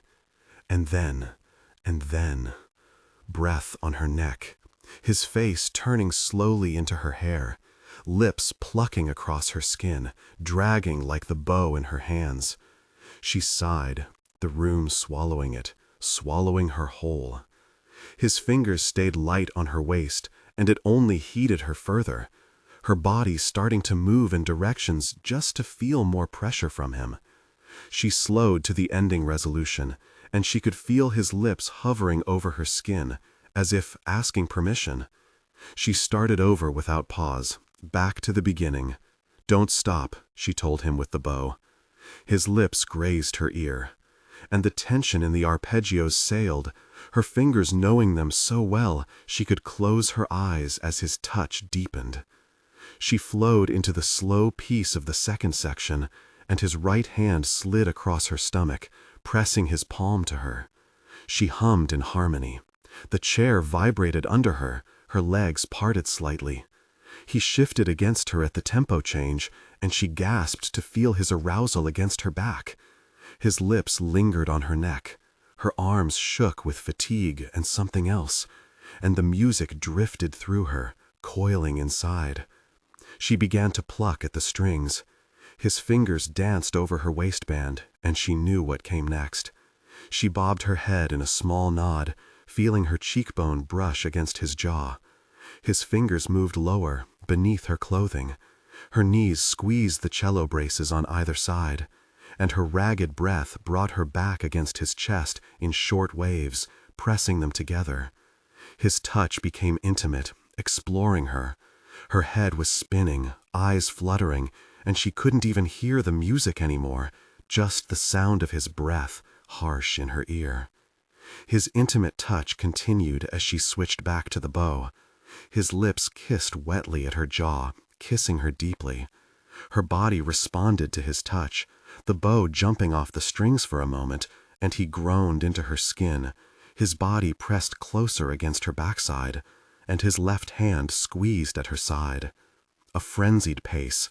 She closed her eyes and tried to picture the sheet music, building to the end as his touch found her core. She moaned, tilting her head onto his shoulder, playing music only she could hear. And just as their bodies connected intimately, his other hand ran up her stomach to cover her chest, squeezing her close to him. The song was almost finished. They moved together in a rhythm of passion, her muscles twitching and her legs pressing tight on the braces. His tongue lingered on her neck. His intimate touch intensified, bringing her closer to release. Alex! Her hips jumped, her body convulsed with pleasure, reaching a peak. Her arms shook, pulling the bow across the strings. The tonic, the resolution. Her thighs shivered against his. Her throat clicked around air. Her core fluttered in time with the vibrations in the room. His intimate touch eased, his other hand running slow circles around her chest through her shirt, his lips in her hair. "I knew it," he whispered, voice shaking. "Perfect. I knew you were capable of it." Her eyes snapped open. The room bounced and shook in front of her face. Just earlier that day, she'd been warned, "Don't let anyone tell you what you're capable of, even if it sounds like a compliment." His lips grazed across her pulse. She jumped, standing from the chair, slipping out of his arms, and stumbling to the computer. She fumbled to hit the spacebar with the cello and bow in her hands, stopping the recording. Just the cello, piped in through the amp and wires. It didn't record. It didn't hear her. She spun to face him. Black eyes stared back at her. He sat in the chair, legs spread wide from where he'd cradled her. He breathed sharply, dragging in air, staring at her like she was prey, stalking her. And maybe that's what she was. How many other young musicians were anything but ordinary? How many other girls did he bring back to his apartment to make music with, confusing their senses with praise and blaring speakers? Why would he do this? Why would he have her over in the first place? And she realized with a sharp breath, first chair. Was she here to be humiliated? Was this revenge for taking away his spot, his legacy? And had she made it easy for him by being half gone for him before she'd even walked through the door? Xander's eyes blinked back the heat, brows knitting together. "Gwen?" She flinched and cleared her throat. "I have to go." Placing Ruby and the bow down on the ground as softly as possible, she snatched up her tote bag. "Go? What's wrong?" he asked, starting to stand up gingerly. "You were just starting to feel it." Her head snapped to him, gaze cold. With Mabel's warning running through her head, she spat. "I didn't come here for a lesson." With legs still shaking, she darted out of his studio, passing the dark bedroom and the expensive furniture and the uneaten tacos, throwing the door open wide and taking the stairs instead of waiting for the elevator. She flew out of the building like she was being chased, and it only took half a block to realize that she wasn't. Gwen buckled over, leaning on her knees and catching her breath. Perfect. I knew you were capable of it. She shook her head, trying to clear his voice from it, along with all of Mabel's warnings. Things she said about Nathan and Ava that seemed to echo. Miz, are you all right? She jerked her head up. An older woman walking her corgi had stopped and was staring at her. Oh, I'm fine. I'm fine, she settled on, waving the woman away. The corgi barked at her, like it knew she didn't belong on this street, or like it could smell Xander on her. Gwen hefted her toad on her shoulder and walked briskly to the nearest subway. Her heart pounded with the hum of the city, and she tried not to think about the recent events. Gwen was at the 6 train, sliding her card through the turnstile and running for a closing door before she gave in to desire, connecting deeply with the memory. Afterwards, breathless, Gwen stared at the ceiling, breath coming back to her. Then she dragged herself from bed and ran a cold shower. Gwen thought reaching a peak was supposed to relax a person, but every stranger who bumped her, every train door that closed on her shoulder, every summer raindrop that plummeted onto her person sent her into a craze. By the time she sat in her rehearsal chair, took a deep Zen breath and focused on her sheet music, she thought she had herself back in control. But then 10:01 rolled past, bleeding into 10:05 and 10:10, and still the chair opposite her remained empty. When Xander Thorne finally did push open the door at 10:13, Ray-Bans firmly locked into place, Gwen shook her head and pressed her lips together, turning her eyes back on the page the orchestra was in the middle of. She listened to several instruments blow and bow out of tune as a chair dragged back, a cello case snapped open, a leather jacket peeled off thick arms, and a pair of sunglasses dropped into the cello case. At the end of the piece, Nathan cut them off and said, "Welcome, Mr. Thorne," in genuine sincerity. Gwen narrowed her eyes at Nathan. So hesitant with him, like a dynamic had shifted between them once the Pops lost the grant and they had to crawl back to Xander Thorne. To his credit, Xander didn't smirk or take a little bow like he used to. He said nothing, just continued setting up, dropping the rock stop onto the floor. "Did you find the place okay?" The dull words slipped out of Gwen's addled brain and past her lips, a chastising quip. Silence. He looked up at her for the first time, eyes shadowed and hair limp with the rain. She heard a few titters behind her. Diane was probably huffing. It wasn't her place to admonish another orchestra member. It was Nathan's, but he refused to discipline him. She glared at Xander as Nathan instructed them to turn back to the top, hiding a smile. Xander stared back at her, eyes dark and drilling into her as she lifted her violin. "You're getting a reputation," a deep, familiar voice said. Gwen's fingers shook at the voice behind her, ripping at the honey packet she was working open to squeeze into her tea at the snack table. "Oh, good," she quipped. "That makes 2 of us." She kept her gaze on the cup in front of her, working quickly despite the sticky honey on her fingers. "Oh yeah? What's my reputation?" She pressed her lips together. "Hostile, arrogant, and late. You care deeply about timeliness." He said it like a fact, not a question, but still she needed to respond. If someone says they'll be somewhere, they should be there. It's not fair to make people wait. She paused in the middle of reaching for a napkin to wipe her sticky fingers when he stepped closer to her. She felt his chest just inches from her arm, and she struggled to keep her eyes down. "I can be on time when it's important to me. Let me prove it to you. Meet me for—" "So, the Manhattan Pops isn't important to you?" she snapped, looking up at him and noticing his warm gaze and parted lips in the middle of a sentence. In the middle of an offer. She had a sudden thought that Alex Fitzgerald would never be caught dead late to a rehearsal. "Saturday Night Live isn't important to you?" He swallowed. "No, I had something far more important going on that day, if you remember." She blamed the heat, blamed the stupid, really look in his eye, and the warmth spreading in her chest, blooming deep in her stomach, and definitely blamed that dream when she cleaned the honey from her fingers, aware of his gaze. He drew in a slow breath and leaned a hand on the table. She returned to her chair and ignored his eyes and the way he kept missing entrances. He was never late again. Instead, he was consistently 5 minutes early. She could feel his gaze during pieces, during breaks, while Nathan was talking, while they packed up. She started going to the bathroom on breaks to just have 10 minutes to herself without him in her line of sight. The week of the September concert, he was waiting for her outside the rehearsal building, more than 20 minutes early. She saw him when she turned the corner and had to walk toward him. It felt a bit like heading to the gallows holding an iced latte and a violin.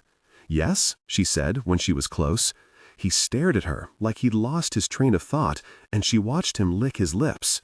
"Can I see you after rehearsal? Any day. Or morning." A hand shoved through his hair. "See, I can be on time." He sent her a shaky smile, quickly pressing his lips together. She blinked away the image of his smile. "Why?" "I have some new music. I want to hear you play it." Something tugged in her chest. Something worth more to her than the way his eyes dropped to her mouth whenever she entered the room. Clearing her throat, she said, "More untitled sheet music for you to teach me?" She lifted a brow and moved around him to pull open the door. "It doesn't have to be anything other than the music," he said, following her inside. "I'm sure there are tons of other anything but ordinary musicians you can work with, Xander," she said flatly. She marched in, grateful no one was in the lobby. "I need to concentrate on the concert. I won't have time." "On Saturday night then, after the concert." Just the idea of meeting him at night after a cocktail party had her spinning. "I'll be with friends and—" "Are you seeing someone?" His eyes dragged over her face. I didn't ask before." Gwen thought of Chelsea's Instagram, filled with selfies of her and him. "Look, I don't know what you want from me, but anything." Black eyes looked down on her, and he took a shaking breath. Everything. She felt the heat spinning in her again, blossoming from his lips and his breath, and twisting through her chest and low in her belly. "Tell me I can see you again," he whispered, leaning into her, "for music or anything else." Her heartbeat thrummed.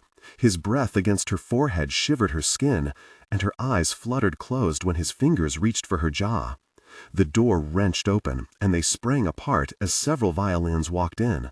And Gwen realized how ridiculous it was, how much respect she could lose as first chair if she were seen flirting with Xander, just for him to break her into a million pieces when he was done with her.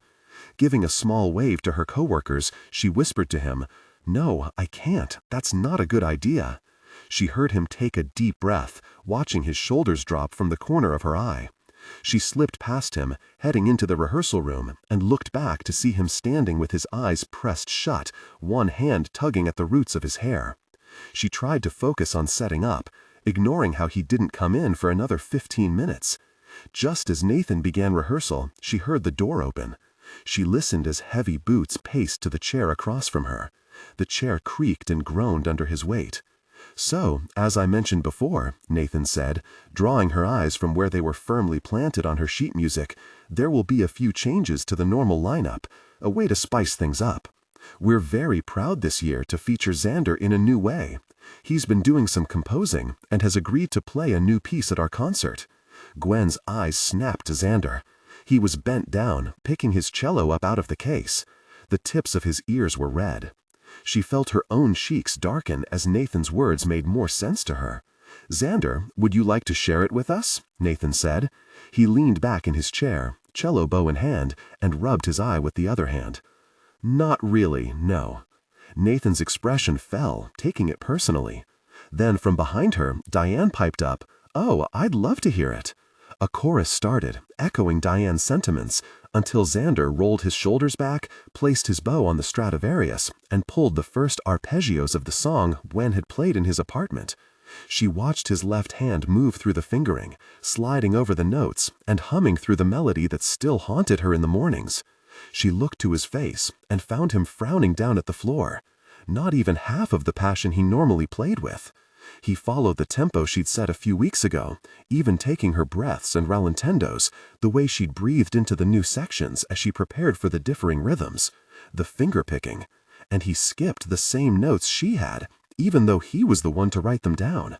even though his ideas were better, even though she had played it like an amateur.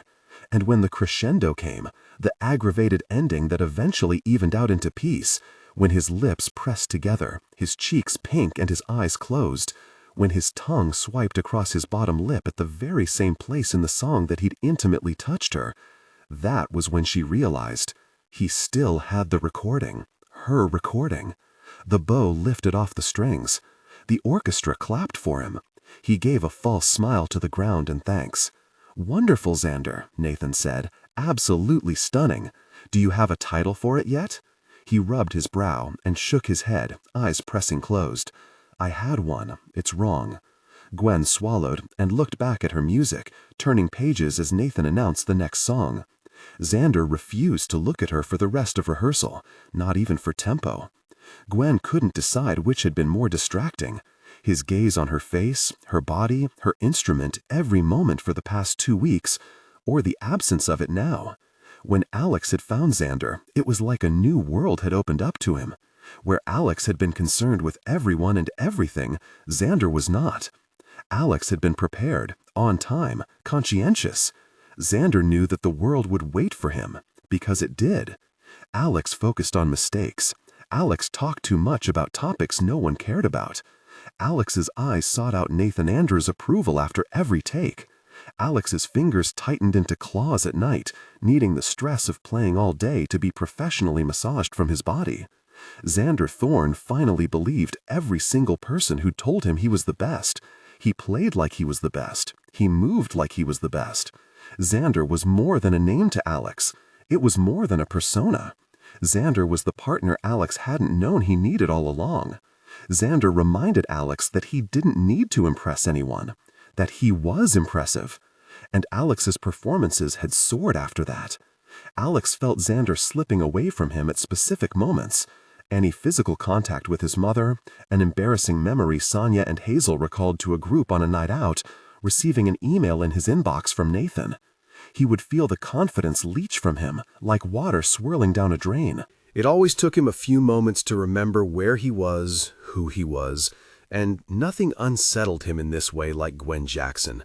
She was exactly the type of girl Alex would have been head over heels for in school, and that made it even harder for him to maintain control of his body and his mind where she was concerned. She was helping him by turning him down, truly. It was easier to slip back to Xander when Gwen had told him no thank you. He had been drowning in that singular need to be impressive to her, and she'd shoved him right back to the person who didn't need her validation. Xander was the only partner Alex needed. He didn't need Gwen, he just wanted her. And he reminded himself that that was the difference. Ava was able to secure an interview with the New York Times for Gwen and Xander Thorne, the perfect team. That's how Gwen found herself sitting on the patio of a small cafe on 68th Street on Saturday morning, waiting in silence for the interviewer to return from picking up his cappuccino at the counter. Waiting with her knees tucked as far into her body as possible, like she was some kind of human folding chair. Because the alternative, Xander's knee bumped hers as he recrossed his legs. Sorry, silence again. He'd ordered an espresso, and the tiny cup looked so silly in his huge hands that she almost laughed whenever he sipped. His Ray-Bans were on, he was in black again, and everything about him, from his clothes to his holier-than-thou attitude to the way he didn't acknowledge her except for when their knees touched, made Gwen feel like an idiot in her yellow sundress. "Thanks for waiting." Mark, the interviewer, tumbled into the chair opposite them, and Gwen smiled. Friendly, approachable. One of them should be. Mark would come to the concert that night to review it, and the story would be printed in Sunday's Times. "So, Gwen," he waved a hand at her, flipping open his notepad. "You are the youngest violinist to take first chair in New York history." "In the Western Hemisphere," a voice mumbled next to her. Both she and Mark looked at Xander as he sipped his comically small cup, content to interrupt. She looked back at Mark. "That's what they say," she offered with a grin. "You must be excited," Mark prompted her. "Absolutely. I'm beyond honored that the Manhattan Pops offered it to me. I'd never envisioned this for myself, so I'm thrilled for this opportunity." Gwen had learned by now that all interviews were the same. Same answers, just different phrasing to the questions. "What did you envision for yourself then?" Mark asked. She hesitated. Now, that wasn't a question she'd been asked. "I guess I've always wanted to play solos and be a featured violinist, but I never thought that first chair would be my first step," she grinned. The body next to her shifted. "Now, you taught yourself how to play the violin, almost a child prodigy, is that correct?" "Oh no," she blushed. "I would never call myself a prodigy. I started playing when I was 11, Mark wrote something down, but I had a tutor working with me. "Where did you play? High school band?" "No, my high school didn't have music classes. I learned at a music store in Queens." She paused, hating that she was about to clue Xander in on a piece of their shared history, but knowing that Mabel could use a mention in the Times. Mabel's music shop. Not allowing herself to see his reaction, she hurried on. "But I used to play at the Union Square subway station. I'd set up at rush hour with my case out for tips." She smiled, having learned by now that this was a charming story that people chuckled at, and not something that she tried to forget. "And what did you use that money for?" Mark asked with a grin. "Food for her and Grandpa, new shoes. Once, a movie ticket." She'd signed up for a theater rewards card at the concession stand and got a free small popcorn. She rationalized that at least she got dinner out of it. Gwen swallowed and smiled brightly. "Clothes, candy, and movies." Mark chuckled. And she could feel a pair of Ray-Bans turned on her. "And were your parents supportive of your music?" And there it was. It was easy to lie to strangers in the Plaza Ballroom, as they pried. It was even easy to dodge the magazine interviewer when they asked if there was musical talent in her family. But to be asked point blank about her parents by the New York Times? "I don't have those," she said, laughing awkwardly into her iced latte. "My mother died just before my 11th birthday. She never got to hear me play the violin, but my grandfather loved hearing me practice when he was really sick and, yeah." She could have handled that better, she winced at her stuttering. Mark's eyes roved over her. "I'm sorry to hear that," he said, with the sincerity of a human person, but the eagerness of a reporter who'd found an angle. "Does your grandfather come to Pop's performances?" "He's also passed. He died the day before my high school graduation." She recognized the pity in Mark's eyes, but she also felt like maybe he'd known the kind of answer he wanted before he'd even asked the question. He apologized again and scratched out something on his pad. She tried to ignore the quiet figure next to her. "Did any of your family ever get to hear you play violin? Was this feature supposed to cover both of us?" said a harsh voice to her right. "Or am I excused?" She narrowed her eyes at him. While grateful for the interruption, it was an interruption nonetheless. Mark cleared his throat, turning his attention to Xander. He asked about Thorne and Roses, the recent tour, when they were recording again, and SNL. Xander answered succinctly and without passion. Gwen slurped her latte whenever he was being a jerk. There were times when he started talking about the music that she could glimpse Alex Fitzgerald in his features. She recognized in him the way Alex had searched for words in some of his YouTube videos, like he was afraid to say the wrong thing. When Mark asked a question he didn't want to answer, Xander pressed his lips together, just like Alex did when he was displeased with his own playing. She wondered what it would have been like to meet Alex first. She was attracted to Xander, but she might have been able to fall in love with Alex, she thought. "And you've been with the Pops for just over a year now?" Mark asked him, breaking Gwen from her thoughts. "That's right." "And with all the success you've had with Thorne and Roses, why stay on with the Pops? It seems like your career is really taking off. What is it about the Pops that keeps you coming back?" Gwen turned to look at him, wondering the same thing. She stared at his impenetrable sunglasses and watched him swallow. It was silent. A taxi honked down the street, and tourists chattered in other languages. But at this cafe table, it felt like a vacuum. She watched him take a deep breath and still say nothing. "I think," squeaked, "I mean, there's such an opportunity this season to showcase his original pieces." She smiled at Mark, who was scribbling, probably noting the absence of an answer more than the one she was giving. "This season includes a Xander Thorne original cello solo in our concert program. He played it for the orchestra yesterday, and it's magnificent." "Can't wait to hear it," Mark said, smiling tightly. He glanced between the two of them and then asked, "And did you two meet at the Pops?" Now it was Gwen's turn to pause dramatically. "Yup." She sent him a pained grin. "We met at his first rehearsal." He was silent next to her.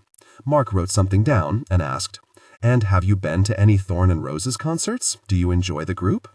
She blinked at him, choosing her words carefully. I haven't had the chance yet, but I've downloaded every song.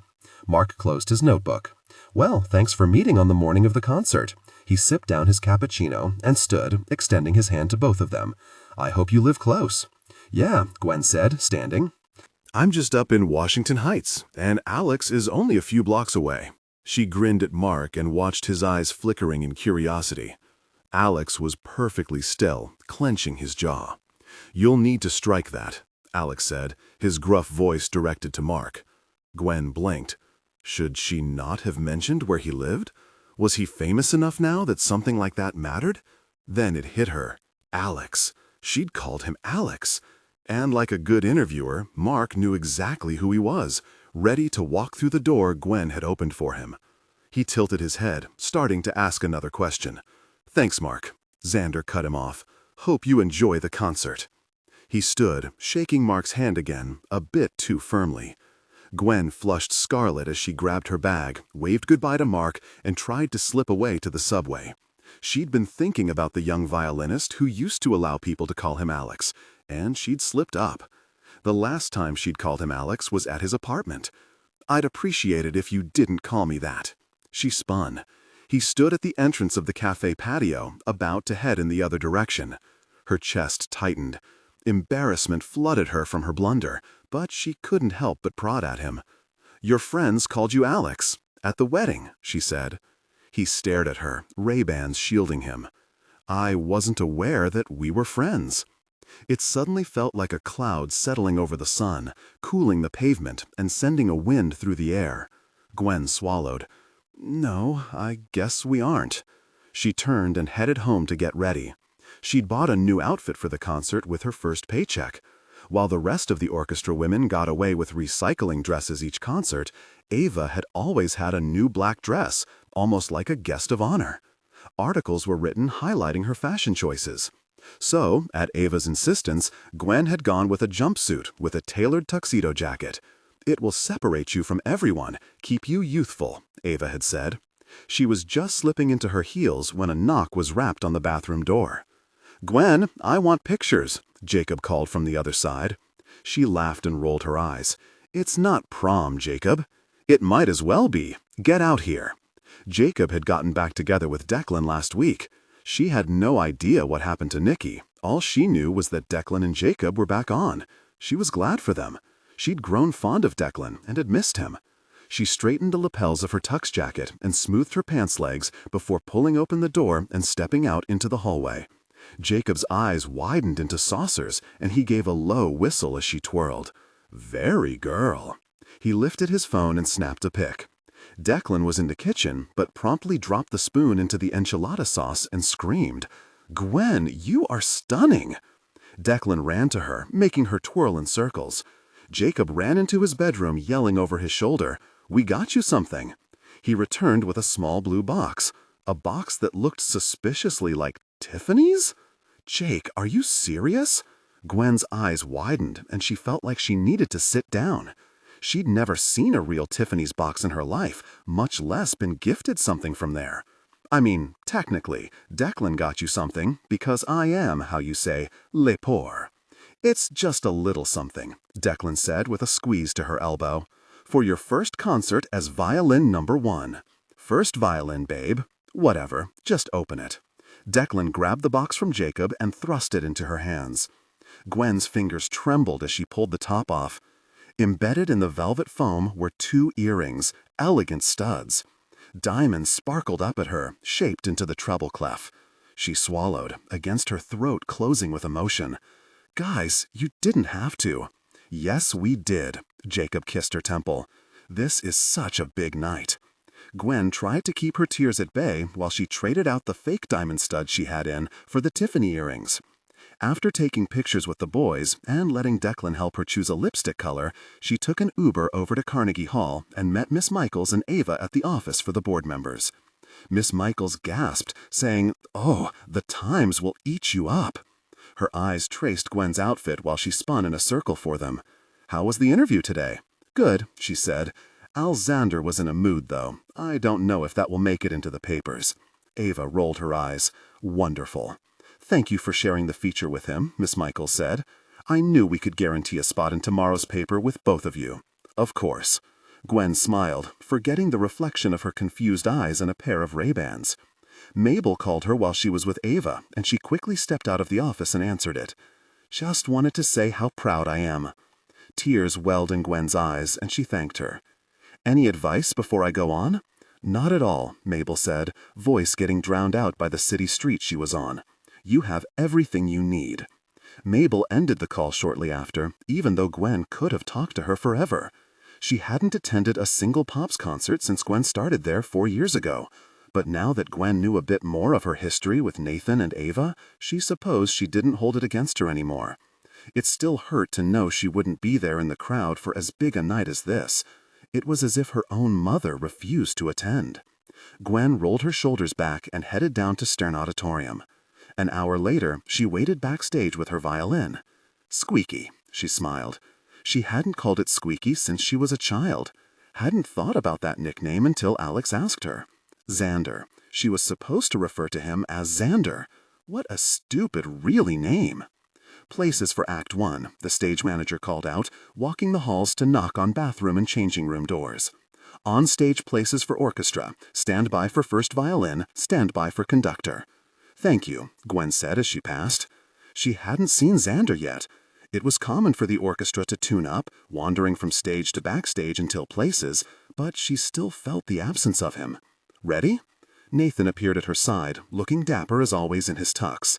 She smiled at him, and he lifted her hand to spin her in a circle. "You look gorgeous, Gwen." She bit her lip and looked down at her 2 tall heels. "Your wife got her hands on me." "She does that." He chuckled. "I'm very proud of you." She looked up, finding his warm blue eyes on her. "I don't have expensive makeup on, you know," she chastised him. "If you make me cry, it will be a mess."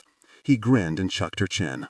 In no time at all, the stage manager was calling her to the stage, a bright light was on her face, and a crowd of thousands was applauding her. She smiled up to the top tier, where the high school students who got in for free sat. She moved to her chair. Her chair! And just across from her sat Xander Thorne in his tuxedo. Gwen looked away before her eyes lingered too long. Grinning at the first oboe, she asked for the A. She lifted her violin to her chin and listened as the most beautiful sound swept through her ears. An orchestra tuning. Her orchestra. She almost didn't catch it in her haze. Like a fly buzzing in a quiet room. Or an itch between your shoulder blades. The orchestra quieted, but Gwen stood there, staring at them. Someone was out of tune. She felt it in her blood. Just the tiniest bit out of sync.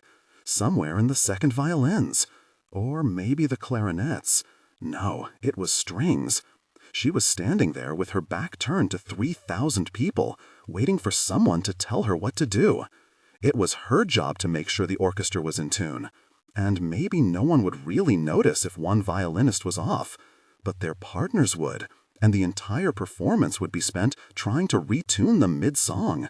She'd never in her life seen a first chair ask for the tuning a second time. But she'd heard what she'd heard, right? Or maybe it was nothing. Nathan wasn't here. He was waiting backstage for her to sit down. But a familiar pull tugged at her, turning her eyes to him, like a string on her violin, vibrating, drawing her to Xander. His eyes were on the second violins, brows drawn together and eyes searching. And that settled it. "Roger," she said, and the first oboist jerked his head to her. "Again, please?" The crowd shifted behind her, and the orchestra looked among themselves for the traitor. And when they played the A again, she watched an older gentleman in the second violin section twist a peg, tightening his instrument. He looked at her and nodded, blushing slightly. The instruments quieted, and Gwen bowed her head, thanking them. As she took her seat, her eyes drifted to Xander, sitting across from her with his Stradivarius between his thighs, watching her. A small twitch of his lips that she felt humming in her chest. Her body heated, and she looked away to find Nathan entering. Nathan introduced her to the crowd after the second song. She stood and waved. The orchestra applauded with the audience, and she saw from the corner of her eye a pair of large hands clapping around the neck of a cello. Xander Thorne played his solo as the second-to-last song in the first act. He stood, turning his chair forward to face the audience, and when Nathan introduced him, Gwen heard girls screaming from the top tiers. Nathan had some lovely words of praise for Xander, but she saw Xander's lips pressed together, annoyed. Nathan introduced the song as Fugue No. 1, unaccompanied.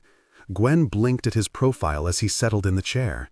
She didn't know why she had expected something like Autumn Rain, or First Beginnings, or something awfully sappy for a Xander Thorne original.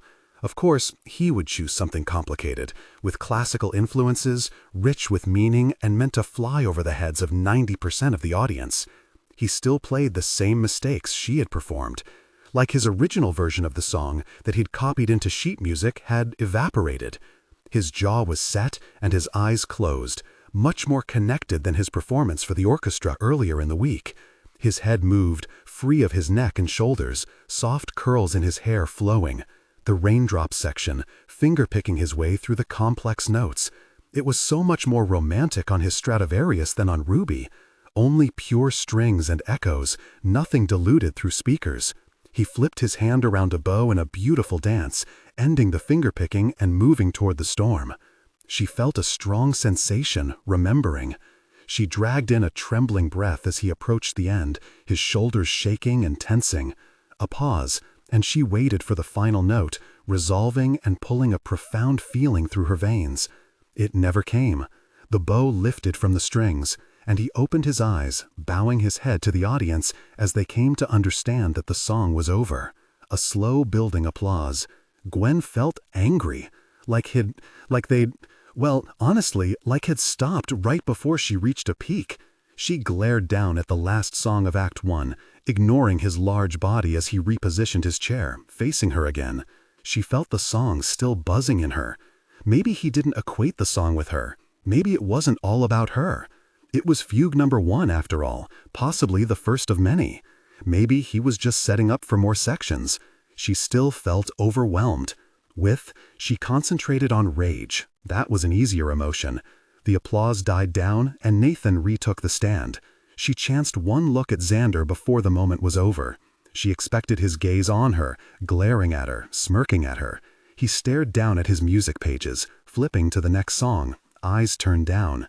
He ran a hand through his hair before his fingers settled on the neck of his cello. His lips quivered, his teeth worrying at the inside of his mouth. He didn't look up at her. Gwen shook her head, clearing it. Not everything was about her. Nathan reintroduced the guest singer, and Gwen finished Act 1 with a flustered brain and a heated body. The plaza would host them again for the after-party. The Pops always took a week off after a concert, so each after-party was a huge affair. This evening was not as grand as the anniversary party, so each orchestra member was allowed only one guest for free. Jacob and Declan met her briefly after the show, hugging and taking selfies, but she let them opt out of paying $200 for their second ticket to the after-party.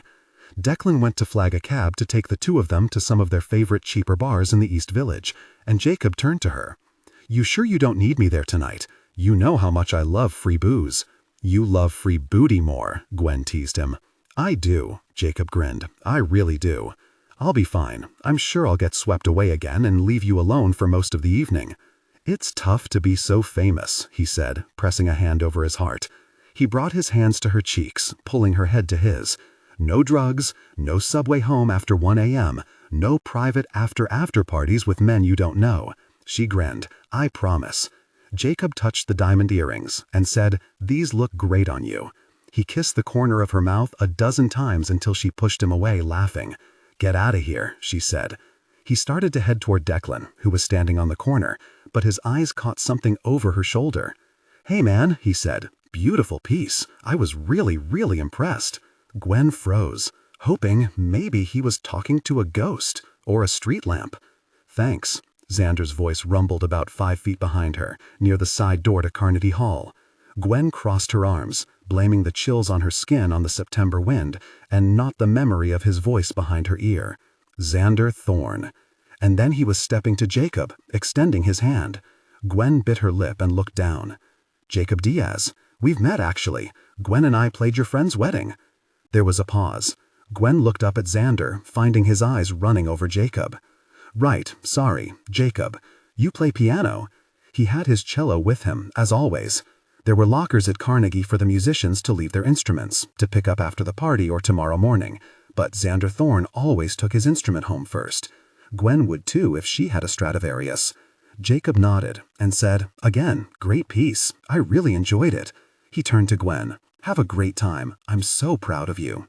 She smiled. "You're not coming to the party?" Xander asked. Christ, why was he so really talkative? She looked up to his considerable height and saw his eyes drilling into Jacob, watching, cataloging. "He can't," Gwen said, not bothering to explain the problem of not having a spare 200 for one night of drinking to someone who owned a 900,000 cello. Jacob grinned apologetically and headed to where Declan had flagged a cab. He pointed to Gwen as he walked backward. "See you at home."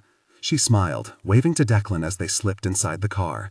And then it was just her and Xander. So Gwen cleared her throat and said, "See you over there," walking quickly to join a few clarinet and piccolo players on the way to the plaza.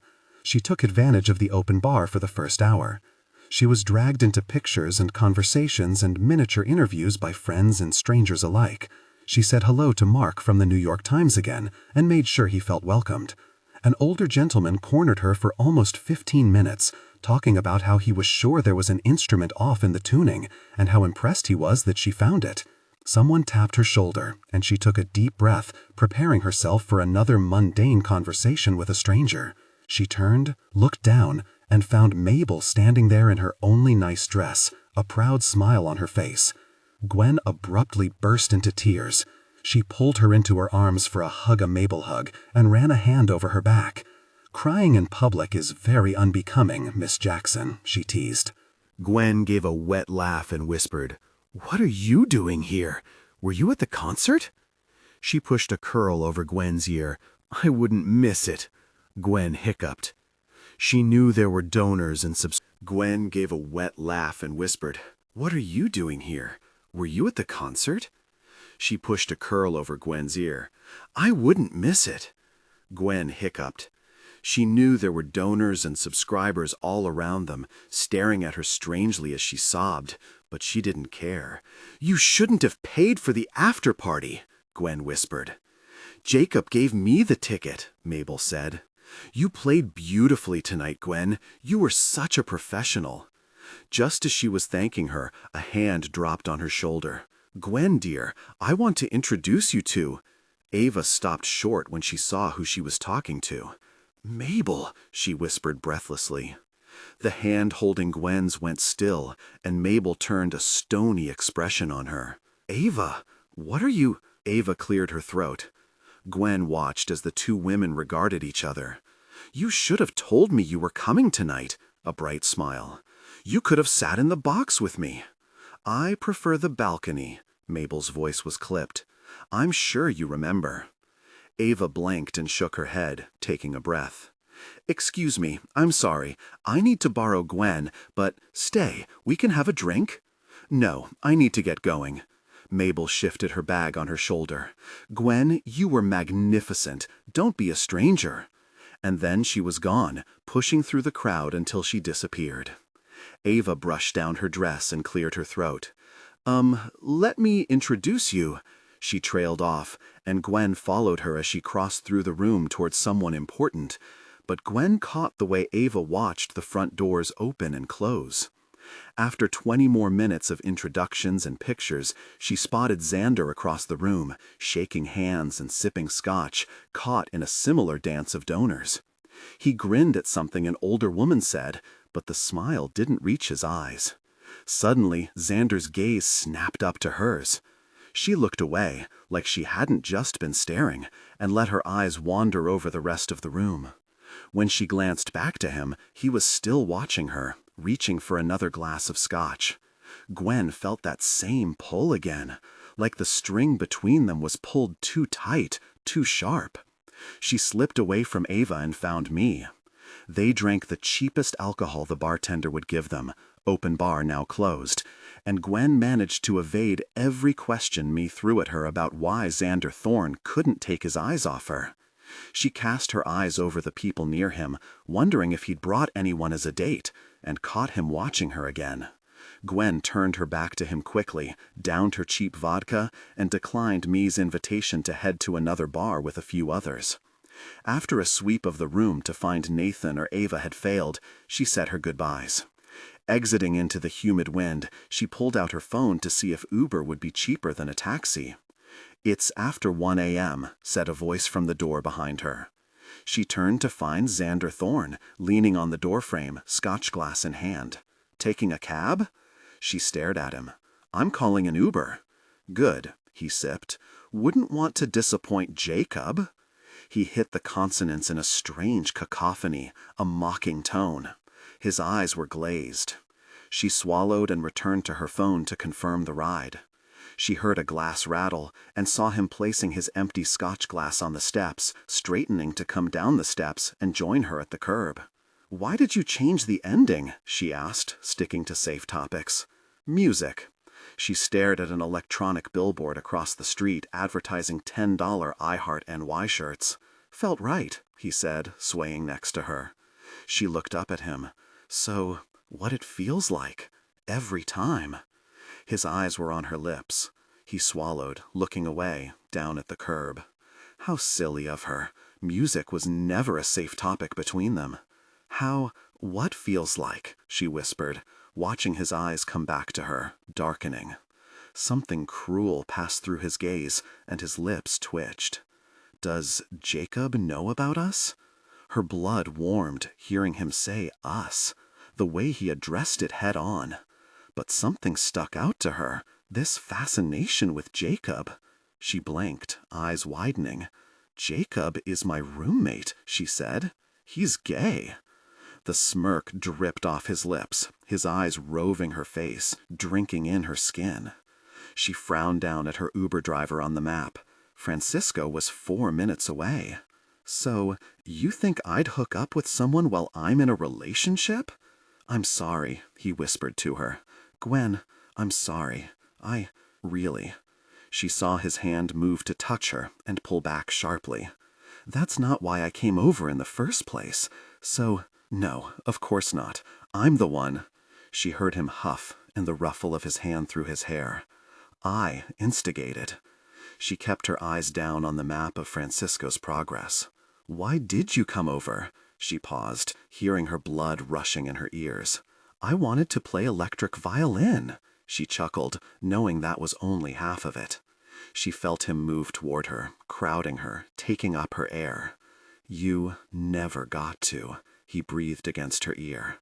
"We could go now, back to the apartment and No, thank you, though." The thought made her lightheaded. She felt the heat spreading through her as she realized something for the first time. He wanted her. It wasn't just about sex. It wasn't just about luring her into something. It wasn't about embarrassing her. And it wasn't about trying to teach her how to play cello. She pressed her lips together to keep from saying, "Yes, let's go to your place," and stared down at her phone, her heartbeat pounding as she watched the image of the car come closer to them. Gwen. She looked up at him, and his eyes stirred in her that feeling, that emotion that had danced through her when he played tonight. The feeling of being incomplete, just inches from the tonic. The peace. His lips twitched upward, a small chuckle. "Or we could get tacos," he said, smiling and staring down at her, drifting over her like water. She inhaled deeply, and the scent of alcohol on his breath solidified it for her. "You're drunk. I can sober up. And what about Chelsea?" His eyes slid back and forth between hers, confused and searching. "Chelsea? What?" She blanked, thinking of Chelsea's absence from his Instagram, the lack of feminine touches in his apartment. But that wasn't the issue. The issue was Francisco in his black Toyota. The issue was how badly she wanted him to join her inside and come uptown with her. The issue was that playing electric violin at his apartment at 1 a.m. would be explosive, whether or not he had neighbors. That she didn't trust either of them to keep their distance. They couldn't just get tacos or jam or whatever the cool people said. If she spent more than another second in his presence, she'd beg him to touch her again. And she didn't want that while he was drunk. "I can't," she said. And she felt the string wobble, tugging them both into a frequency that was just unbearable. She saw it on his face, a rejection harsher than before. And that's why she said, "Not tonight." His face relaxed, eyes wandering over her, lips parting. Peace. The tonic. A black Toyota pulled up, and because she was so not smart, she placed a light hand on his chest, tilting up in her heels and turning her mouth to his cheek, whispering, "Good night, Alex," before pressing her lips to his skin. She felt him follow her down, turning his head to try to catch her. A hand pressed softly to her hip, and her body shivered. She pulled away, not daring to meet his eyes again as she slipped into the Toyota. Not tonight. Her mouth had betrayed her, but she couldn't help the warmth spreading through her stomach. Francisco tried to make small talk with her, but she couldn't concentrate. Not when she could feel her pulse in her lips. Not when the smallest touch to her hip had lit her up, making her body beg for the car to turn back around. Jacob wasn't home when she climbed up the stairs. She stripped off her jumpsuit and heels and didn't feel an ounce of guilt for lying on her bed. The memory of his touch lingered, and she gave in to the overwhelming tension. Her body unwound, and she fell asleep shortly after Gwen woke up the next morning to a picture in the New York Times of her watching Xander Thorne play Fugue No. 1 unaccompanied. No mention of Alex Fitzgerald, and, thankfully, not a word about Gwen Jackson's dead mother. She had a week to cool off, a week to focus on the next concert, a week to spend time with Jacob and concentrate on being young in the city. And then on Thursday, Thorne and Roses posted a Throwback Thursday on their Instagram. Mac and Xander having a push-up competition from 2 years ago. They were shirtless, for reasons Gwen could not fathom. She was even able to ignore Chelsea's annoying shrieking in the background, counting 88, 89. Mac flopped to the ground at 90, but Xander pushed through to 102. Then he stood quickly, panting and pushing his hair back, to collect his $20 as he bumped shoulders with Dom, the violinist. Gwen had closed her app, picked up her pencil, twirled it for 14 minutes, watched the video again, and then dug through her emails to find the orchestra roster with everyone's contact info, thumb hovering over the Gmail address next to Xander Thorne, first cello. She turned her phone off and went for a walk.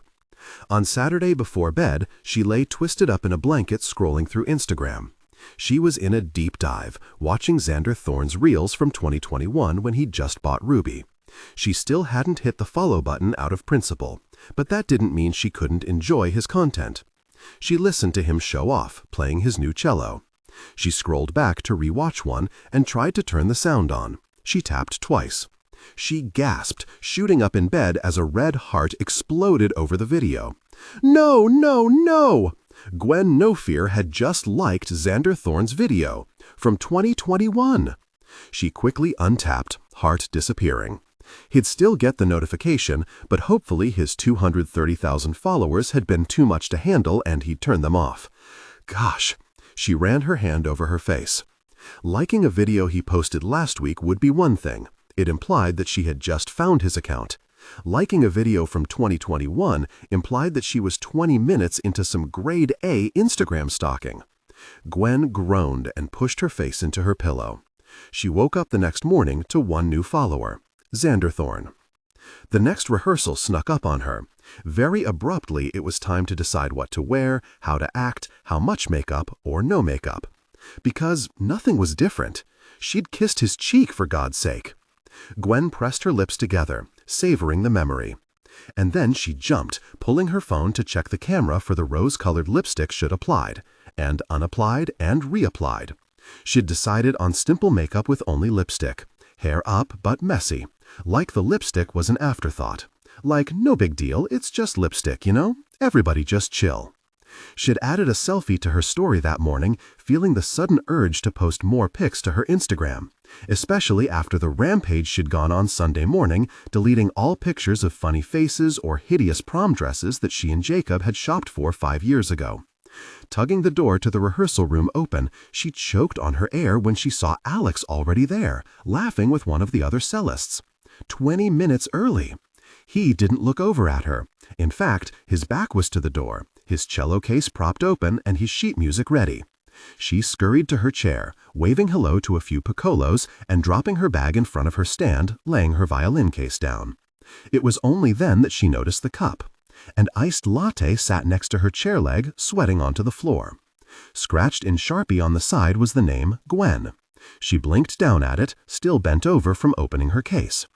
Alex laughed at something in his conversation, and the sound rattled her ribs. Xander. She needed to call him Xander. She picked up the cup and wrapped straw placed next to it. A V decorated the label, meaning an iced vanilla latte. Her exact order from the cafe where they'd had their interview last week. Gwen sat in her chair, looking around for gossips and nosy neighbors as she punctured the lid and sipped. She stared at his back, enjoying the dark green Henley he'd chosen today, and sipping merrily on her latte. More orchestra members filed in as the clock ticked closer to 10, but still he focused only on his conversation. Something about CrossFit or Whole30 or some other nonsense Gwen was in no way ready to commit to. He never looked at her once. When Nathan finally called the beginning of rehearsal and everyone took their seats, Gwen was twitching in her chair. But that was possibly the caffeine she'd just gulped down. Xander dropped into his chair, pushed his hair away from his face, and as he bent to grab his cello, his eyes slid up to her through his waves. Her lips pulled tight around the straw as her gaze locked on him. He smirked and turned to give his full attention to Nathan. On Thursday, he approached her at the snacks table. He hadn't spoken to her during Wednesday's rehearsal, leaving her alone during breaks and keeping his eyes off her for most of the day. But today, Gwen was twitchy. She jumped at the slightest movement of his body across from her, not having the espresso to blame this time. So, at their first 10-minute break of the day, she rose from her chair and went in search of a packet of chamomile tea. "Good morning." The tea bag flew from her fingers, jerking through the air and hitting a broad chest next to her. It flopped to the table, and Gwen snatched it up. "Sorry, yes, good morning. Hi." He said nothing else as she dropped it into the cup of hot water. They watched it steep. Then, calming blend. Her eyes scanned to the label on the tea packet. I need to decaffeinate today." She bit her lip. "Oh, she jerked her gaze up to him. "Coffee is wonderful, though. Especially lattes." His eyes darkened and danced over her face. "I really, really like vanilla iced lattes. So, that's what you were drinking yesterday, yeah." A smile tugged at his lips. "Yes, I was very grateful to have it." She swallowed and watched him reach for a styrofoam cup. It was perfect, for a Wednesday. "But Thursdays are for tea," he said, nodding at her cup. "I guess so." He poured coffee into his cup and turned to face her. "What are Fridays for?" She looked up at him as he gave her his entire focus. She reached for her cup for something to hold on to, and her fingers overshot. Knocking it over, hot chamomile tea spilling over the cookies and down onto the floor. She jumped back, apologizing, grabbing for napkins, and spending the rest of the break helping the rehearsal assistant clean up as her face burned. It went like that for a while. She was hyper-aware of every little thing he did, while he seemed to have mellowed considerably. Like he'd been drowning and had finally found air. She wondered if it was her turn to drown. She felt like she was back in high school, unsure what to do with herself when Ronnie Schultz was around, completely overwhelmed with how much she wanted him. And worst of all, Alex knew that, just like Ronnie had. Alex knew there was a possibility now. Not tonight. So when? The next concert was the weekend of Halloween.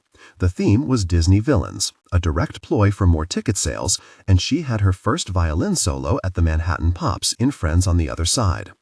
Her article in the orchestral magazine had come out the week before, and Ava let her know that ticket sales had spiked just after.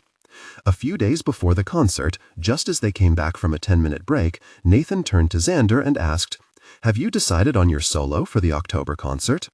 Xander narrowed his eyes at him, pressing his lips together.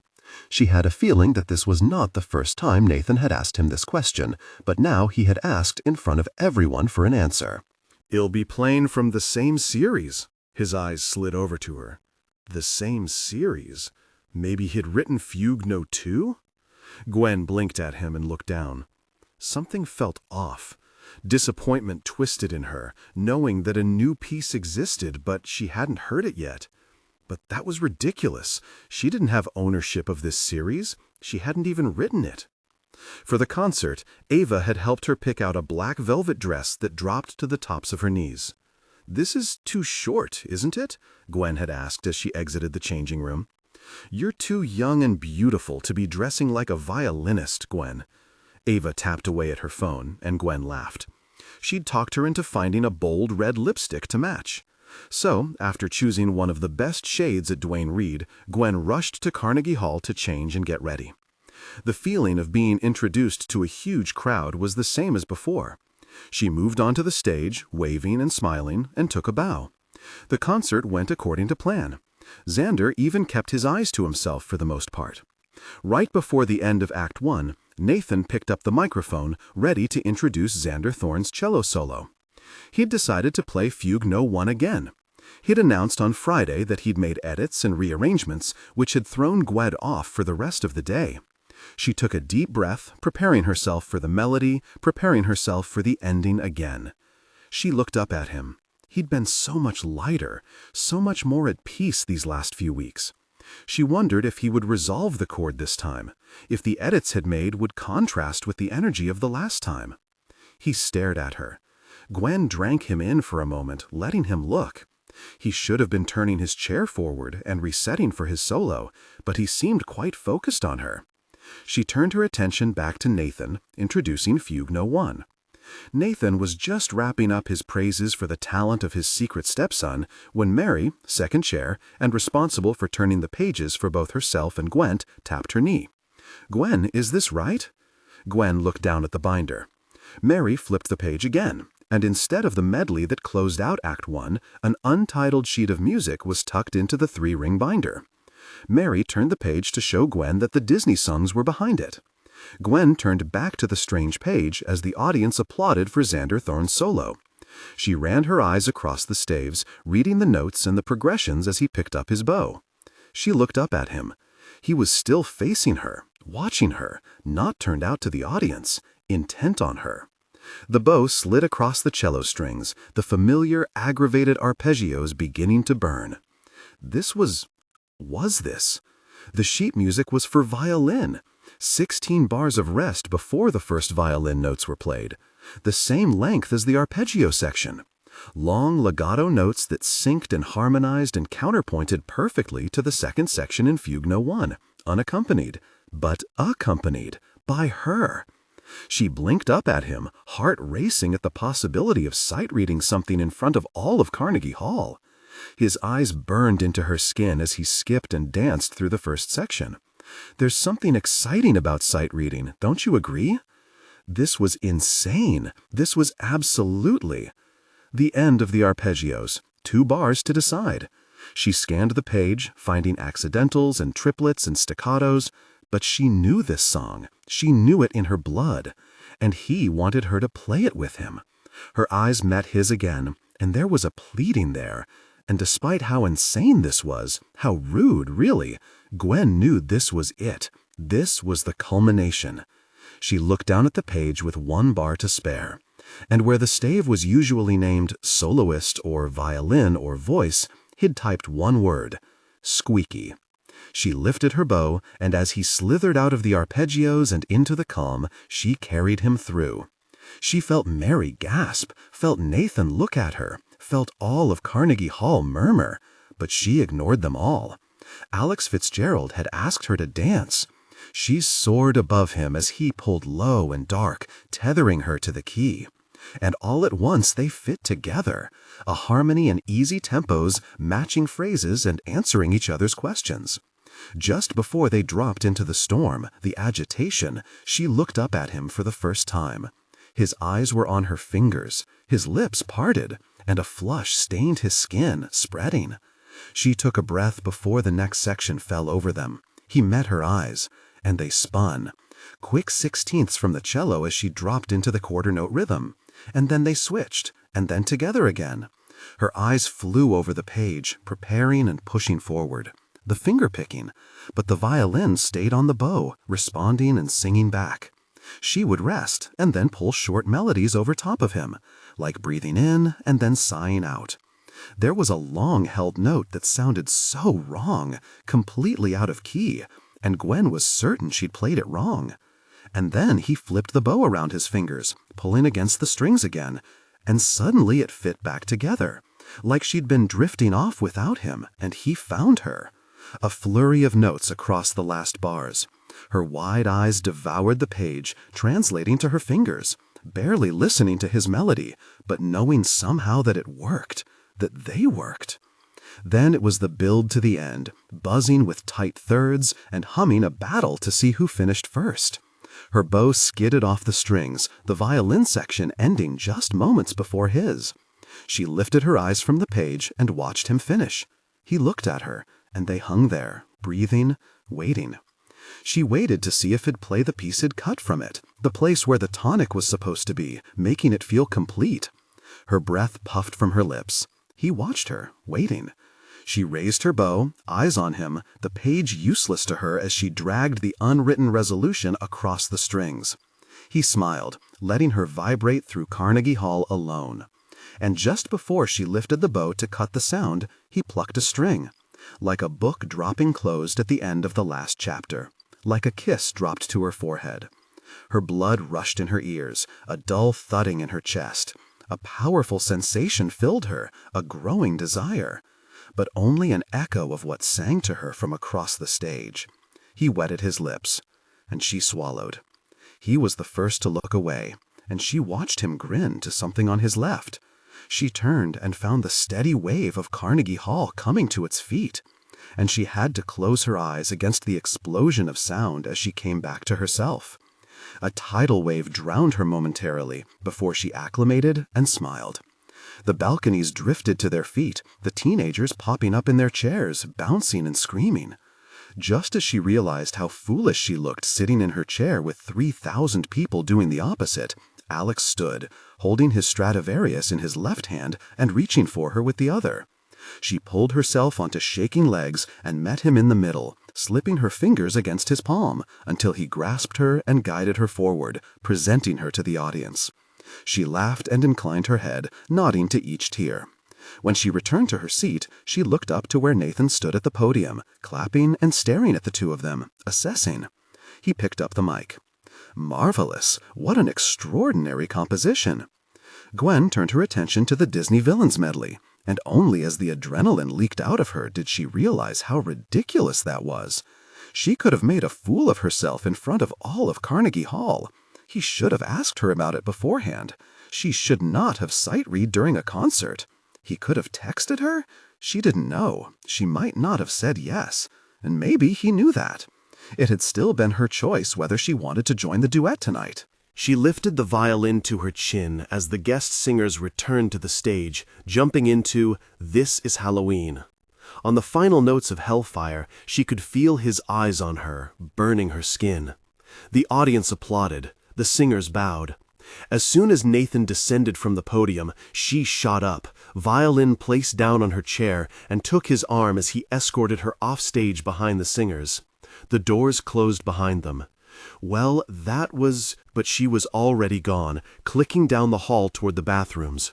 She heard the door to the stage open and Nathan's voice saying, "You could have warned us? We could have marketed the heck out of Xander?" She needed to think. She needed to breathe without his eyes on her. She needed just a moment without his song humming through her blood, his voice at her ear, his fingers ghosting over her skin. But that wasn't all she needed. Gwen turned a corner and rested against a wall, taking a moment. Her heart was pounding a crazed dance. She closed her eyes and listened to the squeak of his dress shoes coming closer.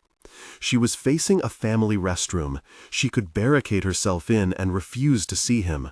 But that was the opposite of what she wanted. They needed to have this out, one way or another.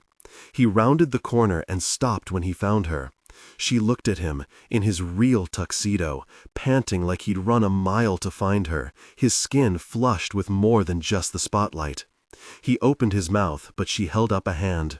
He waited. Gwen stepped toward the restroom and made sure it was vacant. She held it open and gestured for him to enter first. As he passed her, she felt his body brush hers, and she trembled, catching her breath. She followed him inside and shut the door. She leaned back on it, and they turned toward each other, both taking a moment before launching into their own speeches. "Extraordinary! Absolutely! Really gorgeous! Can't believe you did that," she hissed.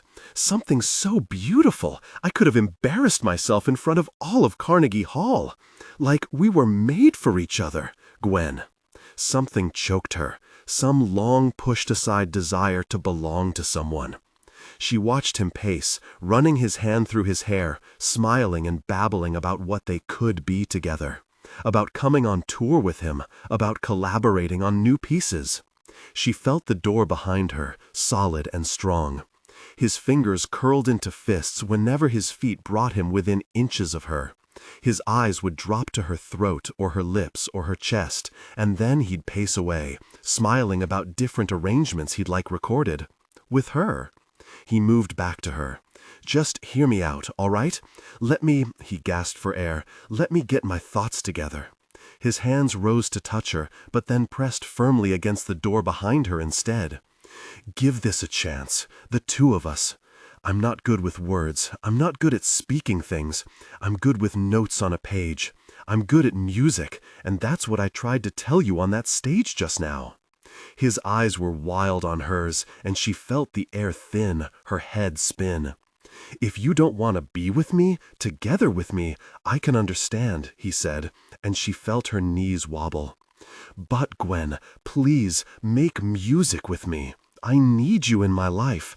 I need to be in your orbit in some way. And if you don't want to share intimacy with me, then let me make love to you on stage every night, because it's the most alive I've felt in 10 years. She rose up in her heels and kissed him, drinking his praise down to a place that had run dry years ago. His lips were soft, open and unmoving above hers as she pressed herself close. Made for each other. Pockets in her heart that had been carved out by 2 different cancers and were still left vacant by Mabel and Jacob. She moved her lips over him again, yearning for connection. Tension broke. They gave in to desire, connecting deeply. "Gosh," he hissed, tilting his head to connect with her again. Her hands were on his shoulders, just gripping him, as his mouth turned her incoherent. His touch became more fervent, igniting a deep response within her. His breath was hot on her skin, heaving air before returning to her throat. She ran her hands up to his neck, sliding into his hair, holding his head to her. His touch intensified, and when she responded, his body pressed against hers, a clear sign of his desire. "Sorry," he gasped. His hand slid down, gently, slowly, as his lips moved along her neck. She groaned. Dragging his face back to hers, she barely registered his red lips before he dove into her mouth again, his fingers starting to caress her, pulling her close.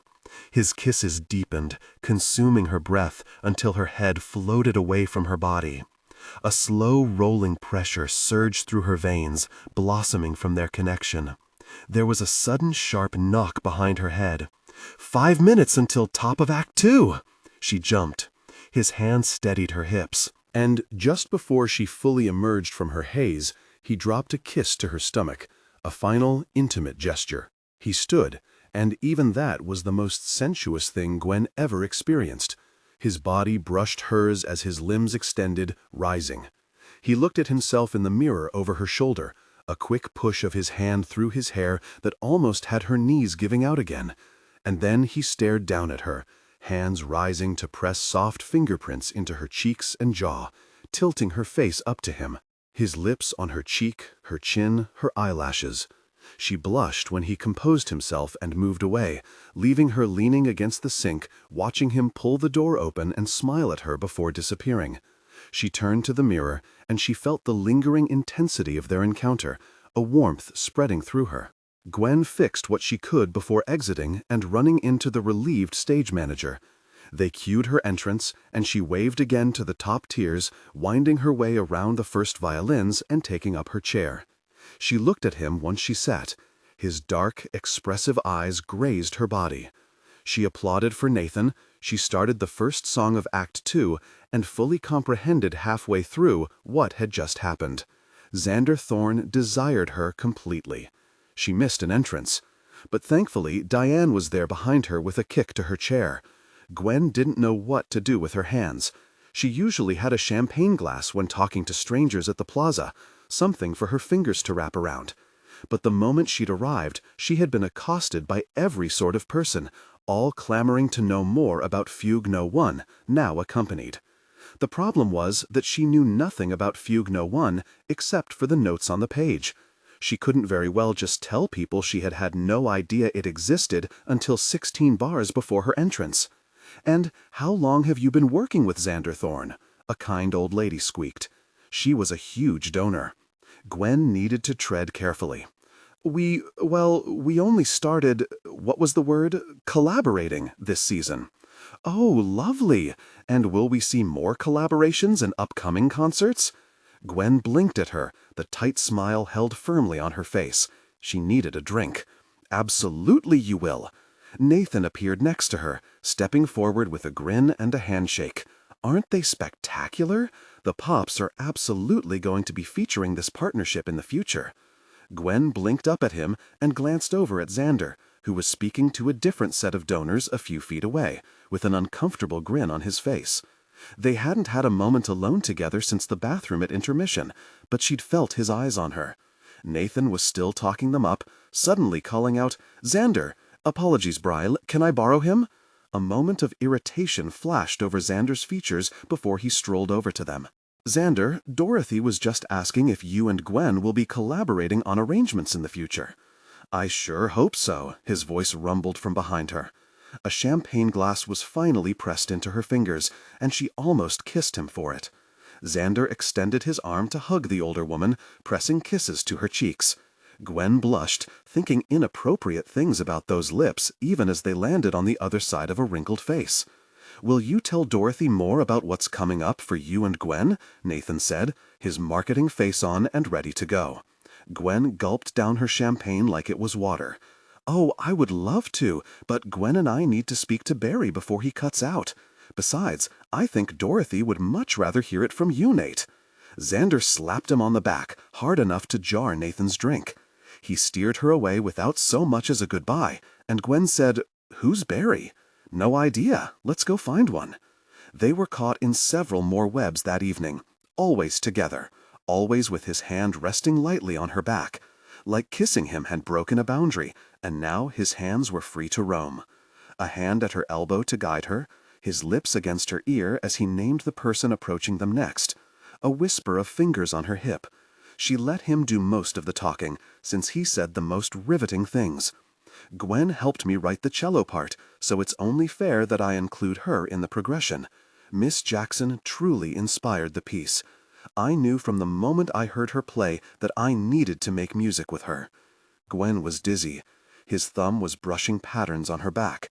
"I want to see you, and be intimate with you, and play music with you." Maybe a dam had broken within her as well, because suddenly she couldn't remember why any of those things couldn't happen, right now. She tossed back her glass of champagne and said to the reporter he was chatting with, "I'm sorry to interrupt, but we need to get going. Xander and I have an early recording session in the morning." Xander looked down at her, and the reporter lifted his brows. "Recording? Are you recording the song you played this evening?" "Yes," Gwen said. "We have to make some edits tonight, work on a few things." She felt Xander go completely still next to her. The older man wished them luck, and before they'd finished their goodbyes, she was leading them past a beaming May to the coat check, where the musicians were invited to check their instruments instead of returning to the Carnegie lockers after the party. Squeaky in hand, she dragged him to the curb to flag a cab. She slid onto the seat, and it seemed he was still trying to figure out if he was joining her in the cab when she gave the driver the cross streets of his apartment building. He folded himself into the car stiffly, and they didn't look at each other once during the drive. They stood next to each other on the elevator up, same positions as the last time they'd shared this elevator. And Gwen, for some ungodly reason, thought about Ronnie Schultz and Kevin Peters, her only other sexual partners. Neither of them had texted her. How quick and unpleasant it had been. But she knew this was going to be far from unpleasant. Xander already knew how to touch her. She shivered as she remembered that the only peak of pleasure she'd ever reached with another person had been on the 8th floor of this apartment building. The elevator dinged. He held the door open for her, like last time, only now she knew which way to go. The keys turned in the lock, and he stepped aside to let her go in first. She went straight into the kitchen area and waited for him to lock up behind them. The Stradivarius case rested in the entryway. She couldn't meet his gaze. He stood across the kitchen island from her, and she looked compulsively at all of his appliances. "Let's go to your studio," she said. She turned on her heel and moved confidently into the only room she'd become familiar with in this apartment. She carried Squeaky with her and held him close as Xander brought his Stradivarius over to its home in the corner. She examined the instruments on the wall like she'd never seen them before. Her fingers drifted over Ruby. She turned to him. "You kept the recording." He stared at her from next to the window. He nodded. "Why?" A blush rose on his jaw, and he looked away from her and said, "It was stunning. It was artistry. I didn't want to lose it." She didn't understand how that was true. She'd been distracted. "Let's hear it." He blinked at her. Something darkened in his eyes before he moved to his computer screens. He shook the mouse, and the screen popped up with the violin music for Fugue No. 1. He clicked his way through his music program and said, "I cut it down, so there's a version with only the last take." She pressed her lips together, and she could maybe see the tops of his ears burning red. He shrugged off his tuxedo jacket, laying it across the back of his desk chair. He clicked play, and Gwen held her violin case in front of her like a shield. The rumble of the electric cello started up the arpeggios.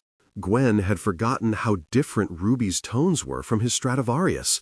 She stared at the floor, trying to listen for what it was he thought was so fascinating, and trying not to recall where his hands had been at this point. She sailed into the smooth section. Gwen had forgotten how different Ruby's tones were from his Stradivarius. She stared at the floor, trying to listen for what it was he thought was so fascinating, and trying not to recall where his hands had been at this point. She sailed into the smooth section, breathing into the rhythms and slowing the tempo. It sounded all right, nothing truly remarkable. She still thought the more impressive thing was the composition. The recording reached the finger-picking section, and she swallowed, knowing for certain that this was the moment their intimacy had deepened. She chanced a glance at him and found him staring at her, eyes dark. She bit her lip and looked away. There was something hauntingly beautiful about it, she would concede. Her intonation was better than she'd thought, and there was a type of movement, something that couldn't always be accomplished while playing with other people. She made choices about vibrato and rallentendos that affected the mood of the piece, the quick build to the end, and the tonic. Gwen looked to him. He sat in his desk chair, leaning forward on his knees with his eyes closed, listening, feeling. And then, "Will you really record with me?" His eyes opened, looking to her. "In a real studio? The arrangement we played tonight?" He looked at her like his entire being hinged on her answer. And even though they were in his apartment, even though he had always been the one to pursue her, even though she already knew she was here for intimacy, Gwen knew she held all the cards here. And there was one thing that she desperately wanted. More than him. "Yes," she said, "on one condition." He looked at her, bracing for something treacherous. She stepped toward him. "Will you play the violin part for me? Here, now." He sat very still, and she waited. "I don't play violin anymore." Like an answer you memorize, like reciting your address when you're lost. She lifted her brows at him. "Are your violin fingers broken?" She smiled. "Is your shoulder injured? Can't support the weight?" He didn't smile back at her. She pressed on. "You wrote the violin part." She nodded over his shoulder at the sheet music on the screen. "You must have. I wrote it in the program, electronically." She stared at him. "So you haven't played the violin since, in 7 years. Around the time he dropped out of Juilliard then." Gwen watched him. He was tense, like someone had just asked him to swim with sharks. She moved toward the chair he'd sat her in to play the cello and turned it to face him. When she gestured for him to sit, he rose slowly out of the computer chair and walked to her. She opened her case and extended Squeaky to him. "I can use my electric," he said, looking over to the wall where Victor was hung. "No, that's all right." She handed him the bow. "I want to hear this on acoustic." He took the instrument from her and sat, looking a bit lost. She started the track of her playing the electric cello and sat in his computer chair, turning to watch him. He waited for 16 measures, holding her violin delicately, like he could break it if he wasn't careful. She leaned forward on her knees, like he would do to listen to her.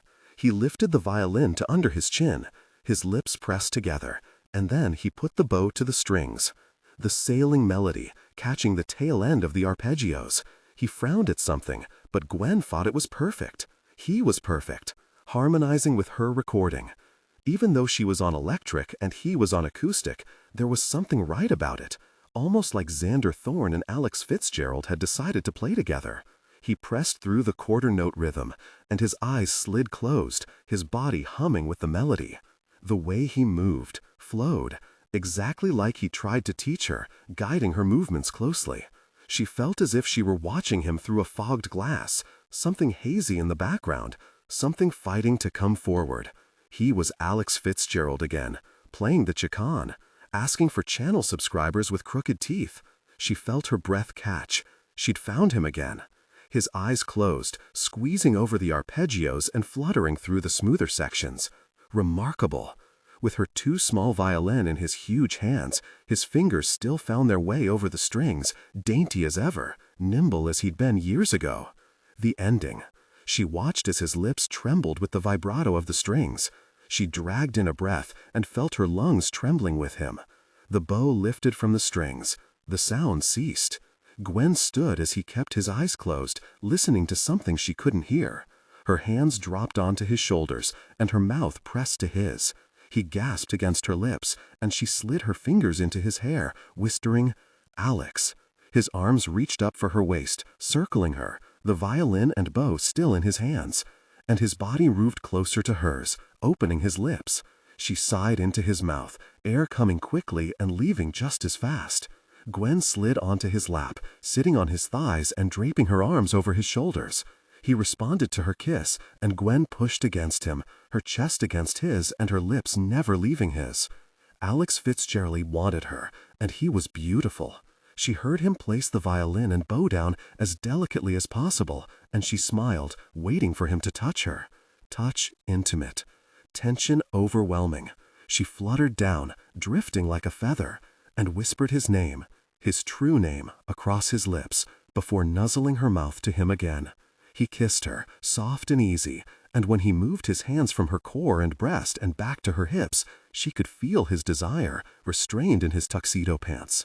Passion peaked. They came together intimately, deeply connected.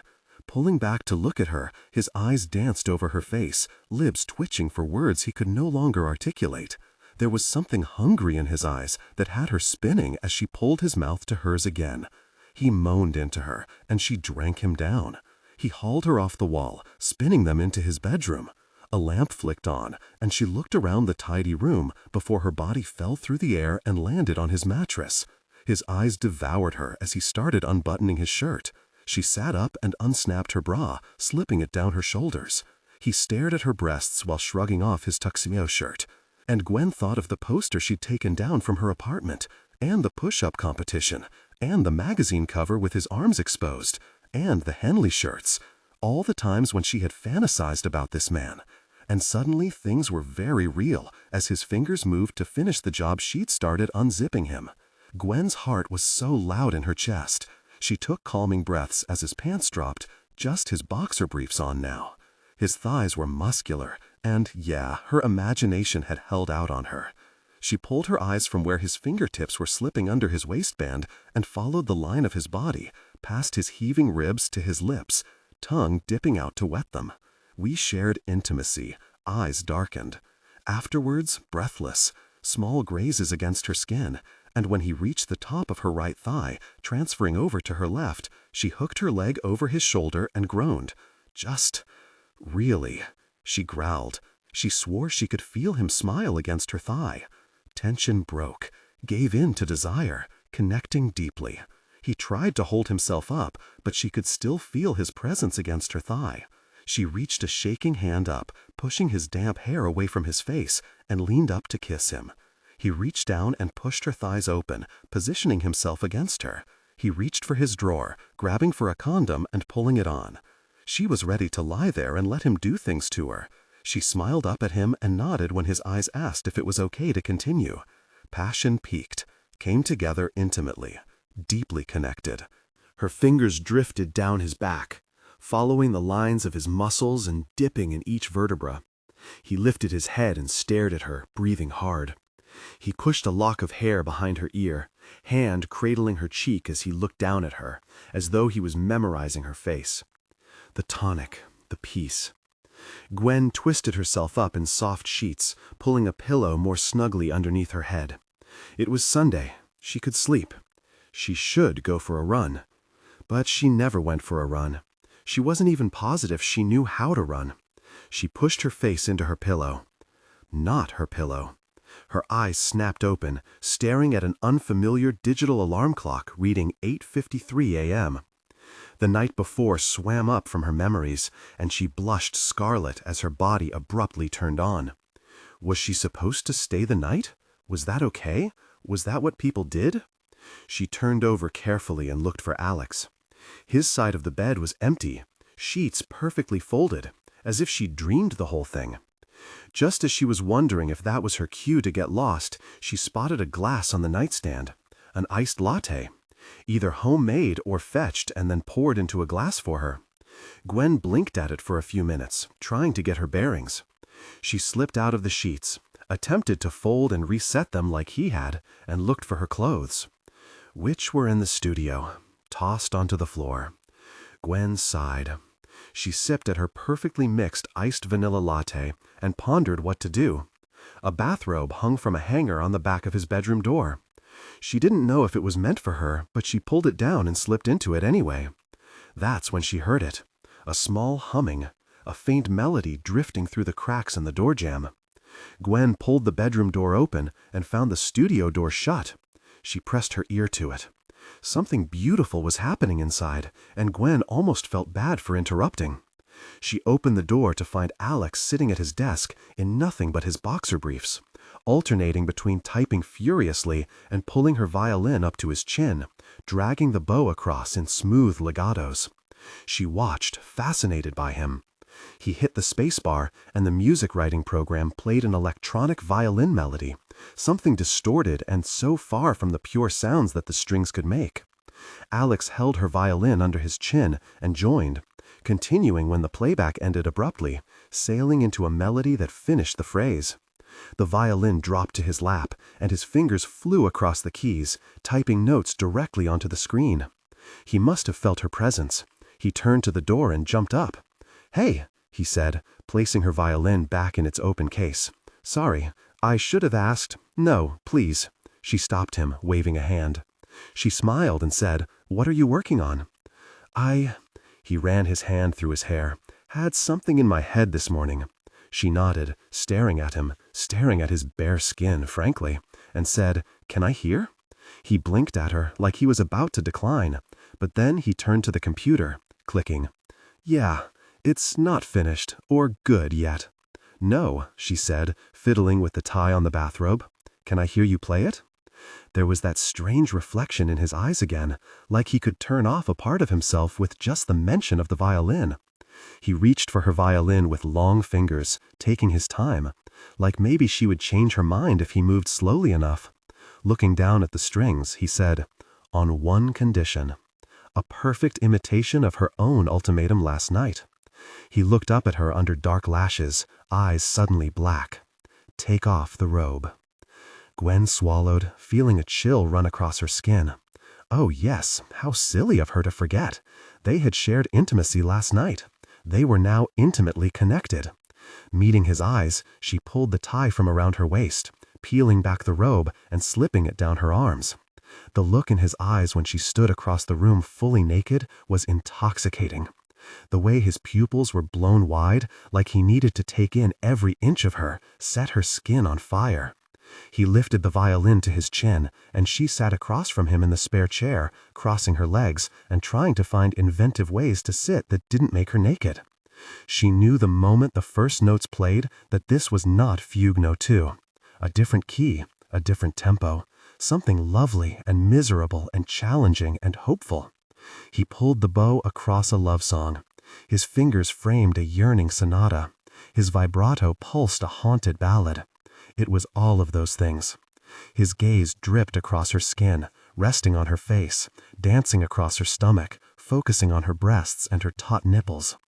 A long-held note that could have been the ending, and he lifted the bow. Tension broke. They gave in to desire, connecting deeply. He whispered against her lips, "Did you like your latte?" They showered after that. Well, more like he offered her the shower and never ended up leaving the bathroom. He had one of those obnoxiously expensive showers with the overhead rain shower nozzle and the compartments and the money just oozing out of it. "I don't have anything female, I'm sorry," he said while searching under the sink for something other than Head and Shoulders. And Gwen smiled at the back of his head, realizing that meant he didn't have a lot of females using his shower. "It's okay. Can I use your stuff?" He sighed, hesitating. "Yeah." Gwen's chest clenched at his tone, like he didn't really want her in his things. "But then, you won't smell like you," he muttered, still searching the depths of his cabinets. She beamed at him, even though he couldn't see. She caught sight of herself in the mirror, and she looked ridiculous, really. "But I'll smell like you," she offered. His hands stopped fumbling. The cabinets closed. She wasn't quite sure how he ended up inside the shower with her, but he'd lost his underwear again at some point. Maybe it was when he was showing her how to work the taps. He handed her his shampoo and said, "Write down the name of your shampoo and wash. I'll have them for you next time." And maybe it was the way his eyes landed on her breasts as she reached above her head to rinse her hair. Or maybe it was the way he said, "next time," like a promise. Or maybe it was the permanence of a supply of her belongings here in his space. She wrapped herself around him and kissed him. He dropped the bottle of body wash. Their intimacy deepened. It was only later, when they were dried off and eating Grubhub breakfast in his kitchen, that she realized she didn't get a chance to wash all the shampoo out of her hair. The good thing about having the week off after concerts was that neither of them had anywhere to go for 7 days. Alex took her to dinner. Alex took her to lunch. Sometimes Alex took her to breakfast, but mostly they stayed in. Alex knew how to make eggs, bacon, French toast, iced vanilla lattes, and even omelets if she asked nicely. And he could do all of that while naked. One morning she talked him into pancakes. She sat on top of the kitchen island and debated sonatas with him while he mixed the batter and fought her off the bag of chocolate chips. "You can't beat Beethoven," she said, mouth full of semi-sweet morsels. "Sonata number 9 is so broad." He pulled a face at her. "I know you're really into Beethoven, but shut up. It's true. Concerto for your audition, now the sonata. Fine. What's your pick then?" He made her wait for him to pour the first pancake before confessing. "Brahms, number 3. Gwen smiled, remembering that video from the ones Nathan posted. "Why?" Shrugging and reaching for the spatula, he said, "It's melancholy. I think it puts you exactly in the mood it intends to." "Oh, so sad, melancholy boy," she teased him in a deep voice. "Hey, my next favorite is Amy Beach, much more playful." "So?" Gwen laughed and gasped as the stirring spoon slipped across her cheek, smearing her with pancake batter. Gaping at him with wide eyes, she watched Alex's face burst into a smile. She grabbed a handful of chips and tossed them at him, but not before he'd swiped at her other cheek. She dipped her finger into the pancake mix and reached for him, but he darted to the left, flicking the spoon at her and landing a direct hit on the shirt of his shed been sleeping in. She shrieked as he guffawed at her. "Alex!" Snatching up the entire bowl of mix, she followed him around the island as he laughed, finally landing a glob on his face as he poured the chocolate chips down her shirt. It wasn't until they were out of breath laughing that they slid the first and only charred pancake into the trash and pulled out their phones to order pancake delivery. Alex snapped a pic of her, batter in her hair, across her chest, a melted chocolate chip on her collarbone. Proof that I won. She turned the bowl of batter over onto his famous head-banging hair. In the mornings, Gwen would wake up to an empty bed, the melody of a new song floating under the bedroom door he would close so she could sleep. She'd find him on her violin, on his cello, or even sometimes just editing on the computer. Jacob checked in on her at one point, and she told him to not expect her back for a week. He'd gone absolutely insane at that. They each received emails from Nathan almost daily, asking if they could both come in to discuss the possibilities of showcasing the Fugue series in future Pops concerts. Alex would never respond, but Gwen would at least write back in the affirmative, stating that next week could be good. On Friday, after she'd gulped down her latte and joined him in the studio, she was just about to rosin her bow and join him in playing a duet they'd found online, when he asked, "Did your mother play an instrument?" "No. She liked to sing, but I think that was just fooling around." "And your dad?" "I never met him." She gave him a weak smile. "My mom wouldn't tell me much, but I did ask my grandpa about him later. He didn't know if he had musical talent." Alex hummed. She tilted her head at him. "Did you get the Times to leave out that bit about my family?" Looking down at his hands, Alex said, "My agent had to call about your Alex slip." He lifted a teasing brow at her. "So, I also mentioned that the interviewer was too interested in your background, that it would weaken my position in the interview. He was more than happy to complain. It just didn't seem like the kind of thing you were ready to have out in the open." She dipped her head. "Thank you." While they were digging into deeper subjects, she finally asked him the question that had been gnawing at her for some time. "Why did you leave Juilliard?" He swiveled his chair to face her. "It didn't suit me."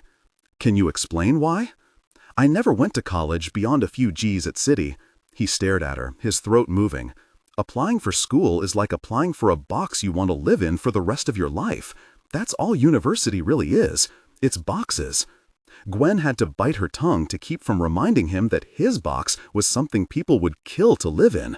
"When did you first hear the violin?" he asked. She thought of the haunting melodies that would drift to her through the studio doors in Mabel's shop. "Not till Mabel."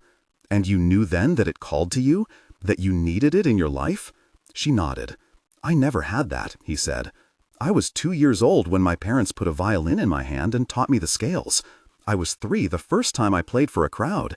I've lived with the music and the applause my entire life, but I never chose it." Some faint memory dropped into her mind, a picture in Ava's violin case of her playing the violin while she was pregnant. That was the first time Gwen learned that Ava had a son. "Maybe it chose you," Gwen offered. Alex scratched his jaw, searching for words. "Just because you're good at something doesn't mean you have to do it for the rest of your life." It was a concept Gwen was unfamiliar with. Gwen was good at the violin, so she played the violin. Gwen was chipper and friendly, so they put her on the register at the food service job she had in high school. Gwen was tall and quick, so she joined the volleyball team for her physical education elective. "So, what made you take up cello then?" she asked. "I was encouraged to play an instrument that I chose, not one chosen for me." She frowned, remembering what Ava had told her. "By someone at Juilliard? Yeah, he's now my agent." She tilted her head at him. "And he was okay with you dropping out of the music program?" "He encouraged it," Alex said, twisting in his chair. "He knew I had more potential than what Juilliard could offer me. They were letting him go at the end of the semesters, some administration trouble, and he told me to come with him. We worked together on building the roses."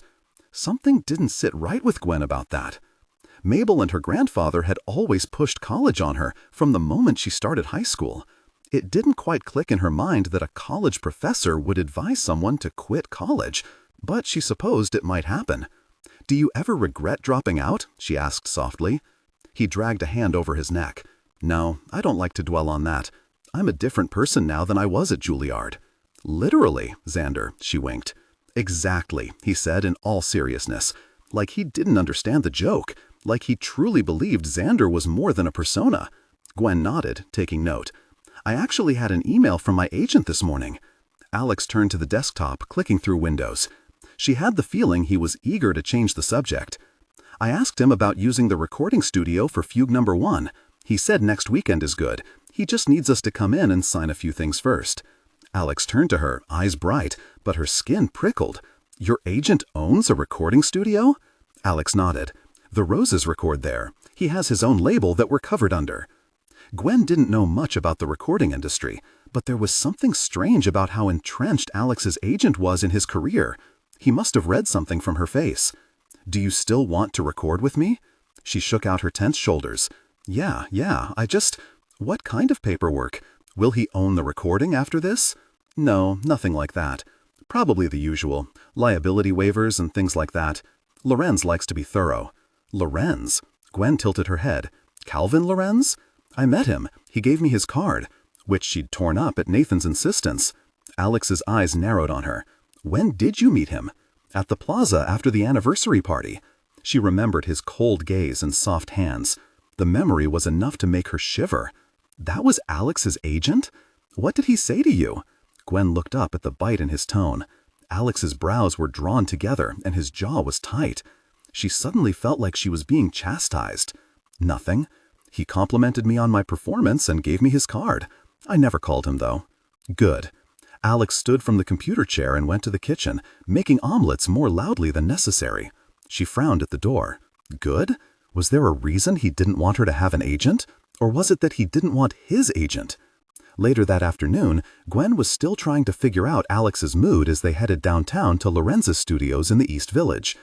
Alex held her hand in the cab, pointing out food places he wanted to take her to, but his answers were clipped any time she brought up Lorenz. They arrived at a newer building, standing ostentatiously among the older brownstones, and walked the stairs down to the basement. The door opened to deep red walls and black furniture. The low ceiling seemed to press down on them. Alex nodded to a dark-haired boy behind the desk and led her down a hallway lined with pictures and framed awards. He knocked on a door at the end of the hall, and Lorenz's voice bid them enter. Calvin Lorenz sat behind a large desk, focused on his multiple screens, clicking a pen in an odd staccato rhythm. As Alex closed the door behind them, he looked up, and his light blue gaze landed on her. He smiled, the creases around his eyes unmoving. "Xander, glad you could make it in," he said. "Miss Jackson, it's so lovely to meet you again." He stood from his chair and grasped her hand in both of his, soft, like he'd never picked up an instrument in his life. "Likewise, Mr. Lorenz." He gestured for them to sit, and his eyes dragged over the two of them, calculating. "So, Xander," he said, leaning back on his desk and crossing his legs, "you want to record?" "Yes, I've been writing a lot more. I'd like to utilize the studios for my demo tracks. I can pay the engineers myself if need be." "Oh, nonsense," Mr. Lorenz said, waving his hand. "You know the studios are open to any of my clients." His eyes turned on her. "But Miss Jackson is not a client yet." Gwen blinked at him, feeling a shiver run down her arms. "Yet. Like I said, I can pay." Alex's voice was firm. Mr. Lorenz walked around his desk, taking his seat again. "I know you can. But I'm just thinking of the bigger picture here." He settled in his chair and steepled his fingers in front of his mouth. There was a glare on his thin glasses. "If you're going into the studio to record for something outside of the Roses, it should push your career forward, Xander." Alex's fingers tapped on the arm of his chair. "They're just demos. I've reached out to Hilary Hahn," Mr. Lorenz said. Gwen's eyes widened, and she almost whipped around in her chair to check if her idol was standing in this very room. Alex was very still next to her, and it took everything in her to keep from looking at him. "She's very interested in working with you on a duet," he continued. "Her next album is coming out this spring. We could push for the track to be included." Gwen could feel her heart hammering. That would be amazing exposure for Alex, not to mention the money he could get as composer and performer on an album that size. And Hilary Hahn playing the violin part on Fugue No. 1 would be magic. "This duet is with Gwen. I won't be playing it with anyone else." Gwen looked at Alex. His jaw was set, tendons twitching along his neck. Why was he being so stubborn about this? "You should consider it," she said to him. "That's a great move for your career." "Listen to your girlfriend, Xander." "She's not my girlfriend. She's my collaborator," Alex hissed. She felt the words slice at her. Silence stretched over the room, and Gwen felt like something had disappeared, leaving her hollow. Her face heated, but she didn't dare look at Alex. She kept her eyes glued to Lorenz as he smiled slowly. "Apologies," he shrugged. "I made assumptions." So had I, Gwen thought. She quickly thought back over the past week of intimacy, food, and music, and she had the sudden twisting realization that perhaps it didn't mean anything more than that. Alex was quiet next to her, scarcely breathing. Look, Lorenz said, leaning forward on his desk, if Gwen is interested in furthering her career with solo engagements and creating a brand for herself, then she and I can discuss signing a contract of representation. If not, then no, you will not be recording together at my studios. Gwen was just wrapping her mind around what kind of brand could be created for her when Alex said, "Gwen, will you excuse us?" Her skin chilled as she glanced at him, his eyes locked on Lorenz. She nodded and stood on shaking legs. "It was great to see you again, Mr. Lorenz. Leave your email address with Hunter at the front desk. I'll send a sample contract for you to look over if you're interested." His lips tugged in a grin, but his gaze was on Alex, who was curling his fingers over the arm of his chair. She excused herself, pulling the door shut behind her.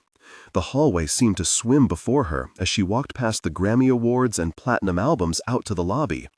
Turning her thoughts to Lorenz's offer of representation helped distract her from the other, more painful thing.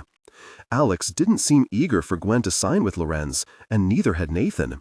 He'd told her to tear up his business card. But Gwen couldn't help but think about what Lorenz had just offered: solo engagements and branding. Despite her pride and enjoyment with the Pops, Gwen couldn't ignore the desire to be a solo artist, a true equal to Hilary Hahn, Sarah Chang, and Lindsay Sterling. Lorenz could do that. That's what he'd done with Alex, after all. Reaching the lobby, her steps halted, and she shook her head. Lorenz might have turned Alex into a star, but along the way, he'd lost his name, his family, and even himself. Did she want to run the risk of that happening to her as well?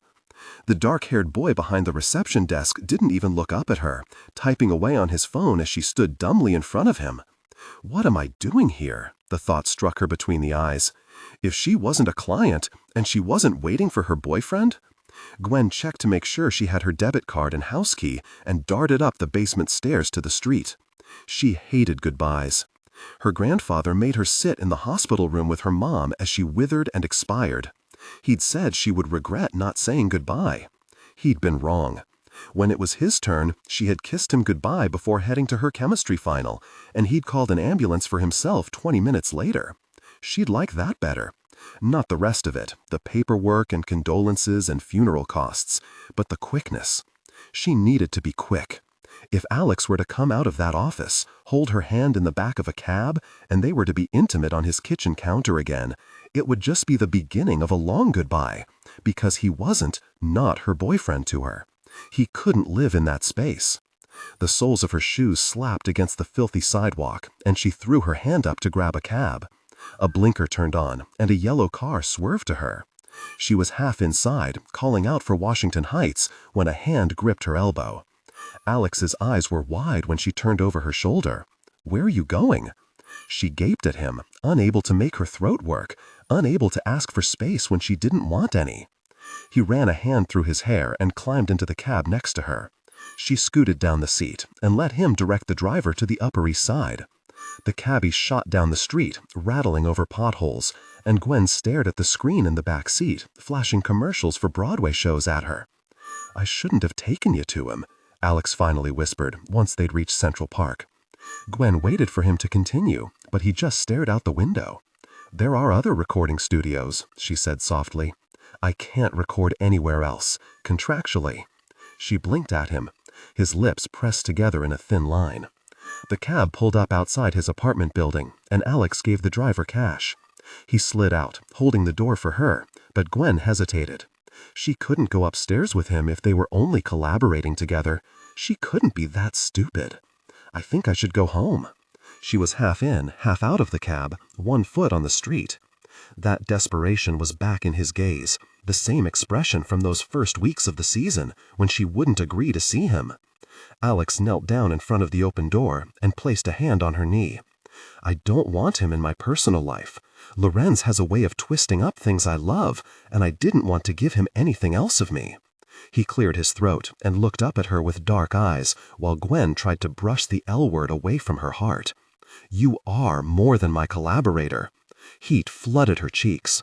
A horn honked at their cab, and Gwen quickly jumped out, thanking the driver and scurrying to the sidewalk. Alex didn't make an attempt to escort her to the door of his building. He just stood staring down at her. Why are you with Calvin Lorenz if he makes you feel this way? She squinted up at him through the sun beating down over his building. He owns Thorne and Roses as much as I do. Actually, more. The contracts he drew up when I was 20 are aggressively exploitative.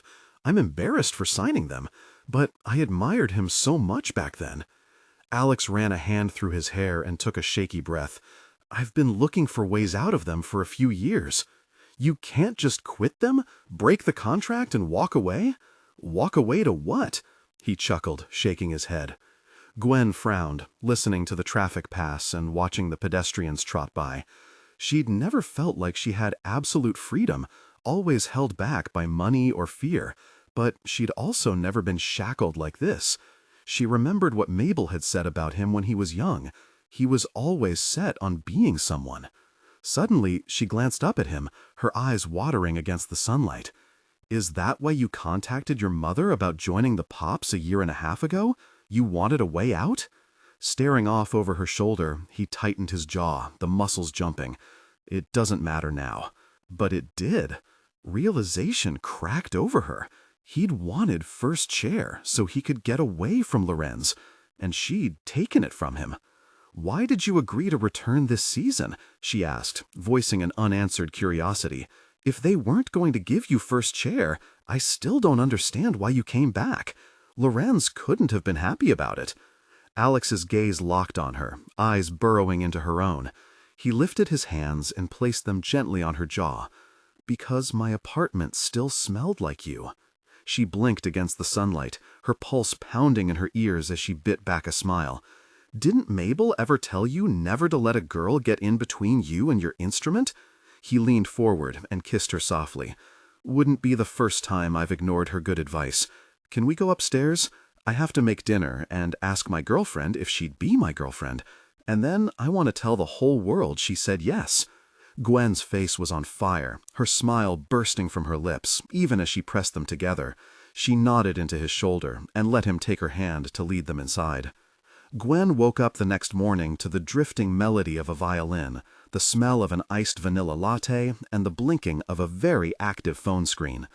2 missed calls from Jacob, a text from Ava asking for coffee, 7 emails from Nathan, and a bundle of Instagram notifications. Around midnight last night, she'd been tagged in a photo that Xander_Thorne had posted from their pancake adventure. Pancake mix all over her cheeks, her face mid-laugh, reaching out to swipe batter into his hair. You make me so happy, Gwen. No fear. She slapped a hand over her mouth, choking back a laugh. They really were together now. A public announcement that no one could ignore. Grinning down at her phone, she watched her follower count rise, and her notifications continue to ping. The number of comments under the post was in the thousands. Cello Suite Number 4. Before their divorce, his father used to joke that Alex had his mother's eyes, chin, and fingertips. His father was a guitarist for a one-hit rock band in the 80s, and was always trying to find his footing among the Fitzgerald musicians in the house, but he always loved to hear Alex play. He kept a violin tuned at his house in Jersey, and when Alex was no longer playing violin, he bought a cello. The first morning that Alex found Nathan Andrews in his mother's kitchen in only his pajamas, Nathan had tried to cut the tension by asking 15-year-old Alex to play for him. He had the audacity to give him notes, barefoot and critiquing him, while Alex's mother showered. By the end of his first year at Juilliard, Alex was over it. The intense stress, the life-or-death stakes, the professors who hadn't worked in 10 years but still preached like they knew the business. One of his friends, or partners, pointed out that he would never feel the need to prove himself there because he could always just go be Alex Fitzgerald. He started looking into how quickly one could graduate, and when that didn't give good results, he started booking engagements on his own. His mother cautioned against it. He had to go over her head to the board of directors at the Pops to ask if they had any need of a soloist in any of their upcoming concerts. Nathan shot it down. They both FaceTimed him and explained that his education should take priority for these 4 years. When he replied, "What if I'm not learning anything?" his mother's lips pursed and Nathan sighed. The only way you're not learning anything is if you think you are qualified to be the dean of the program. "Do you think you were qualified to be the dean of the program?" Nathan said. The next day, Alex sought out the dean of Juilliard's classical music program, made an appointment for the following week, and prepared to submit his resignation from the school if the dean didn't think he could teach him anything. The day before the meeting, he and his duet partner played Schumann's Violin Sonata No. 2 in a rented music hall, all paid for out of pocket. Calvin Lorenz, one of the music history professors, was in attendance. He pulled Alex into his office on Monday morning, just an hour before his meeting with the dean. He stared at Alex over thin-framed glasses, tapping the tips of his fingers together in silence. "You don't want to be here, do you?" he asked. Alex shook his head. Lorenz thought for a long moment, then said, "Who chose the violin for you?" "My mother." "Ah, the famous Ava Fitzgerald." His eyes twinkled at Alex, but he thought he might have heard a lick of derision there, something Alex had never heard directed at his perfect mother in his life. "And you? When did you choose the violin?" Alex blinked at him. "I never did." Lorenz nodded. "And you're satisfied with that answer?" Alex never showed up to his meeting with the dean of Juilliard. Ava took it as a win, since she'd been contacted immediately by her friend the dean when the meeting was scheduled. But she couldn't have guessed that she wouldn't hear from her son for another 6 years. Lorenz asked Alex to pick a new instrument. Alex picked cello, and Lorenz's lips twitched like he'd won something. Alex stayed at Juilliard for 2 more weeks, until he dropped out. Lorenz set him up in an apartment in the village with a boy named Dom, who was half a head shorter than him, whose first loves were sugar, video games, and weed, and who was also the first violinist Alex had met in his life who didn't care if he was getting better at violin, just that he could play. Dom also didn't know who Alex Fitzgerald was, which was good because Alex was going by Xander now. Lorenz introduced Dom and Xander to 3 other guys, placed sheet music in front of them, and told them they had 2 days until they recorded. It was the most alive Alex felt since he was 11 years old, and Josh Bell had shaken his hand and said, "Very nice, Alex, very nice." And everything was good, really good. They were making money, they were making music, and Alex maybe had friends. They were partners still, in a way, but they were friends too. Friends who invited him places, friends who introduced him to their girlfriends, friends who asked him his opinions, but who also felt like they could disagree with him. Things were good until they weren't. And again, Alex started looking for escape routes.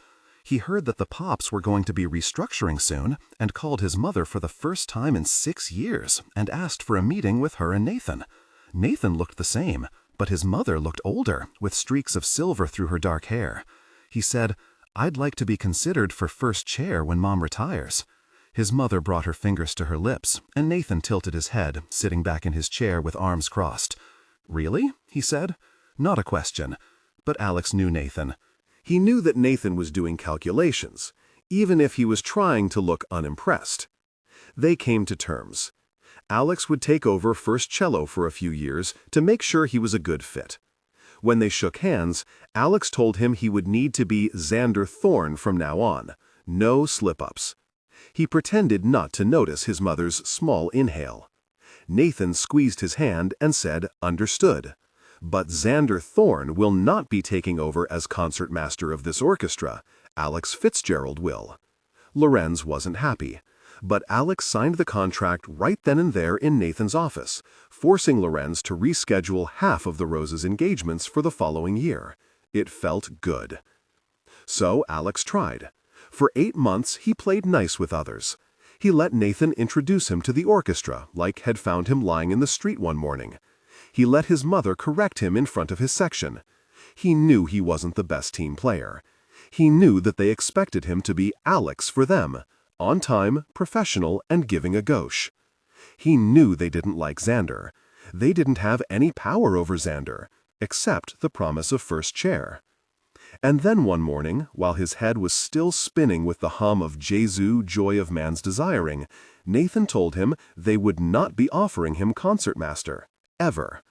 Alex saw red. He thought of the weeks of his childhood that Nathan had commandeered, expecting him to play through Paganini's 24 Caprices on tape instead of going to prom.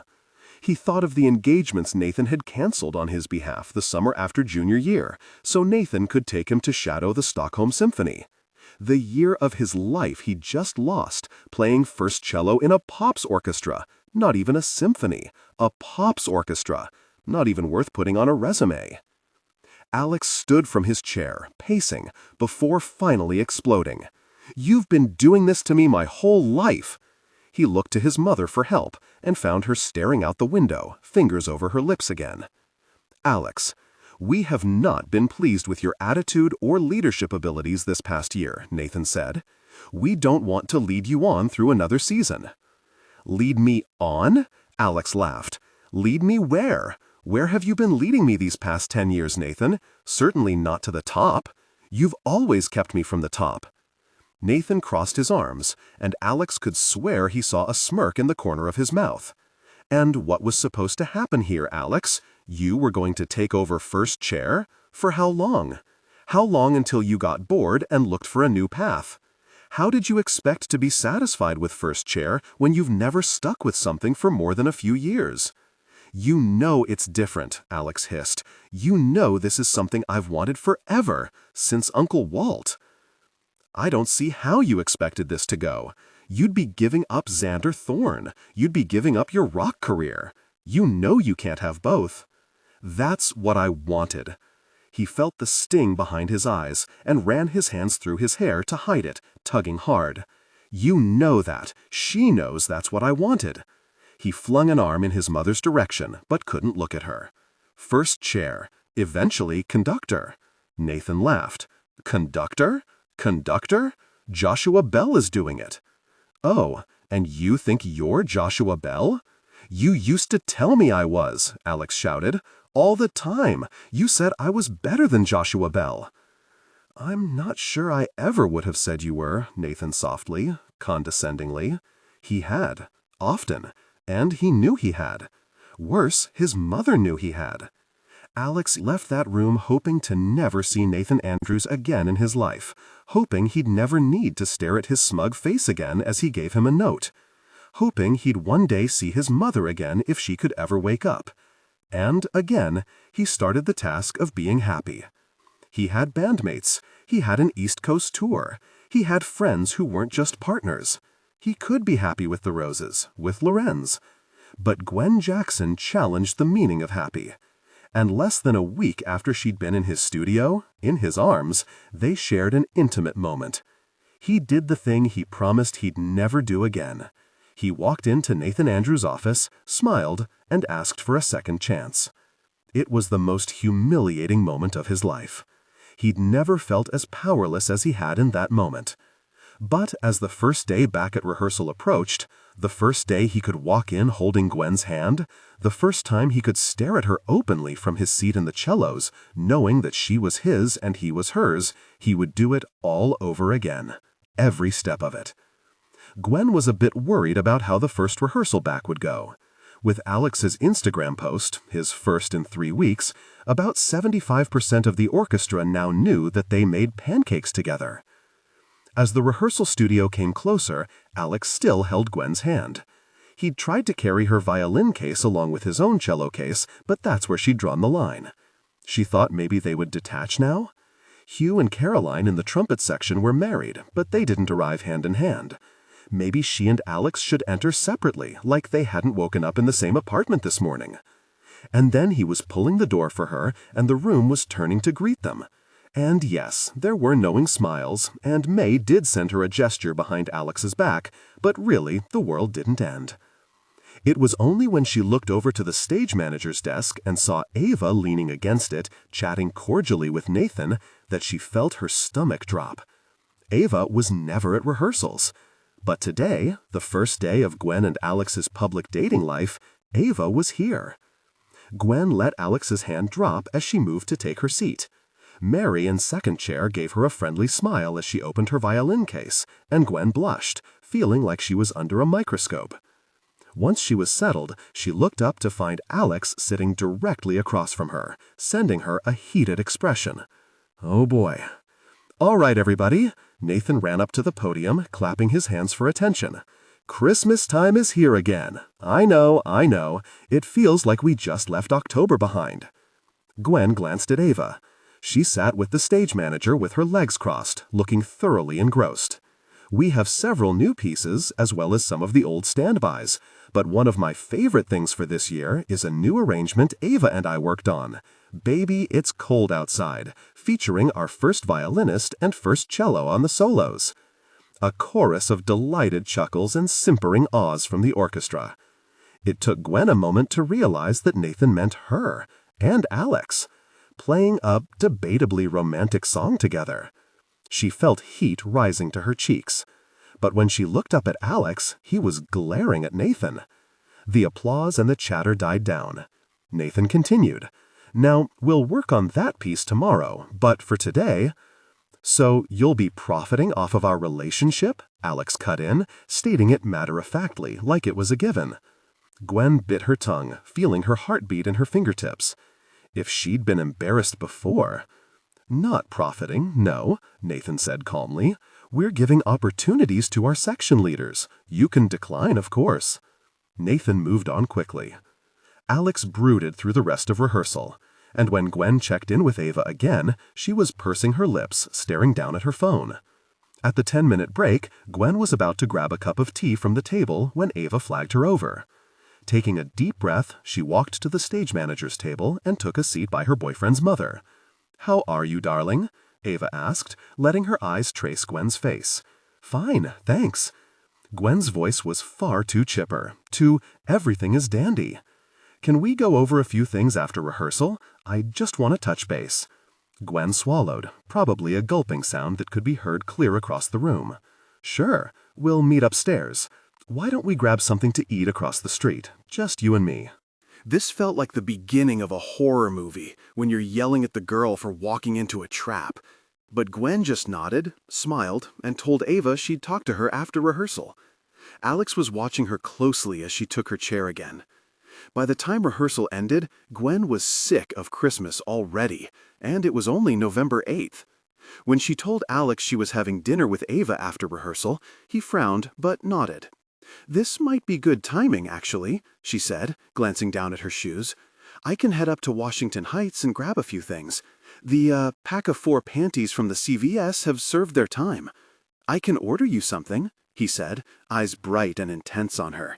"Anything you need, we can have it delivered." She bit her lip. "I'd really rather just run home. I have a closet full of clothes there, and I can just pack a bag. Or, I mean, I don't have to stay at your place 24/7 if you don't want." I do want." Gwen felt something flutter in her chest. She grinned at him as his hand came up to hold her jaw. He leaned down and kissed her softly in front of the entire orchestra as they packed up their instruments, but she couldn't be bothered to care about it. She cleared her throat and pressed her lips together. "So I'll run by my place and then come back to yours, okay?" He nodded, kissed her again, and didn't take no for an answer when he grabbed Squeaky's case from her so she would have one less thing to carry. Once he'd put on his shades and disappeared into the daylight, Gwen joined Ava and they walked across the street. Ava was incredible at small talk. Gwen was not as skilled. But once they settled at a table with their orders placed, Ava breathed and took a good long look at her. "So, you and Alex?" Her tongue was stuck to the roof of her mouth, so she took a sip of her iced tea before replying, Yes?" Ava nodded with a smile. "You didn't have to keep that from us, you know. There's no rules against it." No, Gwen sat forward. "It wasn't a secret, or it just happened really fast." Gwen looked down at the table awkwardly and began tearing her napkin into ribbons. "Well, we're happy for you, both Nathan and I. Gosh knows we faced our share of scrutiny and gossip over the years." Ava brushed her hair away from her face. "Do you know what you're doing for Thanksgiving?" Gwen stared at her. She hadn't even thought about Thanksgiving, or Christmas, or President's Day. For family gatherings, you were supposed to bring your partner, right? They were supposed to do these events together? Gwen usually spent Thanksgiving with Mabel, but she had no idea what Alex did. "I don't know. We haven't talked about it." She stared down into her glass. "Well, Nathan and I would love to have you two over. Alex has always had a standing invitation, but he's never shown." She pressed her lips together and straightened her silverware. "And I know he was a bit upset about the idea of that duet, but I hope he reconsiders. It would be adorable. Audiences love that kind of thing, and your chemistry is to die for." "Yeah, I'll talk to him about it. I think he probably just wanted to be consulted before it was announced." Gwen stirred sugar into her iced tea. "But I think it's a nice idea." Ava grinned and sat forward. "We're negotiating for an open evening at Carnegie in February. We needed to pad our season with something, but Nathan had the idea that maybe you and Alex could do a duet showcase." Gwen choked, sputtering her drink. "Just the two of us?" Her eyes grew wide and her skin prickled. "Well, you could always bring in a few collaborators, maybe a pianist, a percussionist, but it would be to highlight the two of you. You on violin, Alex or Xander on cello." Her heart beat quickly. I don't know if it would be worth it for the Pops. Would we fill Carnegie Hall? I'm more than positive that you would, especially if Carnegie approves our date, February 14th. Ava winked at her and let the waiter place her salad in front of her. Gwen gaped at the salt and pepper shakers as her soup appeared before her. So you were thinking for Valentine's Day? Think about it, but I think it would be stunning.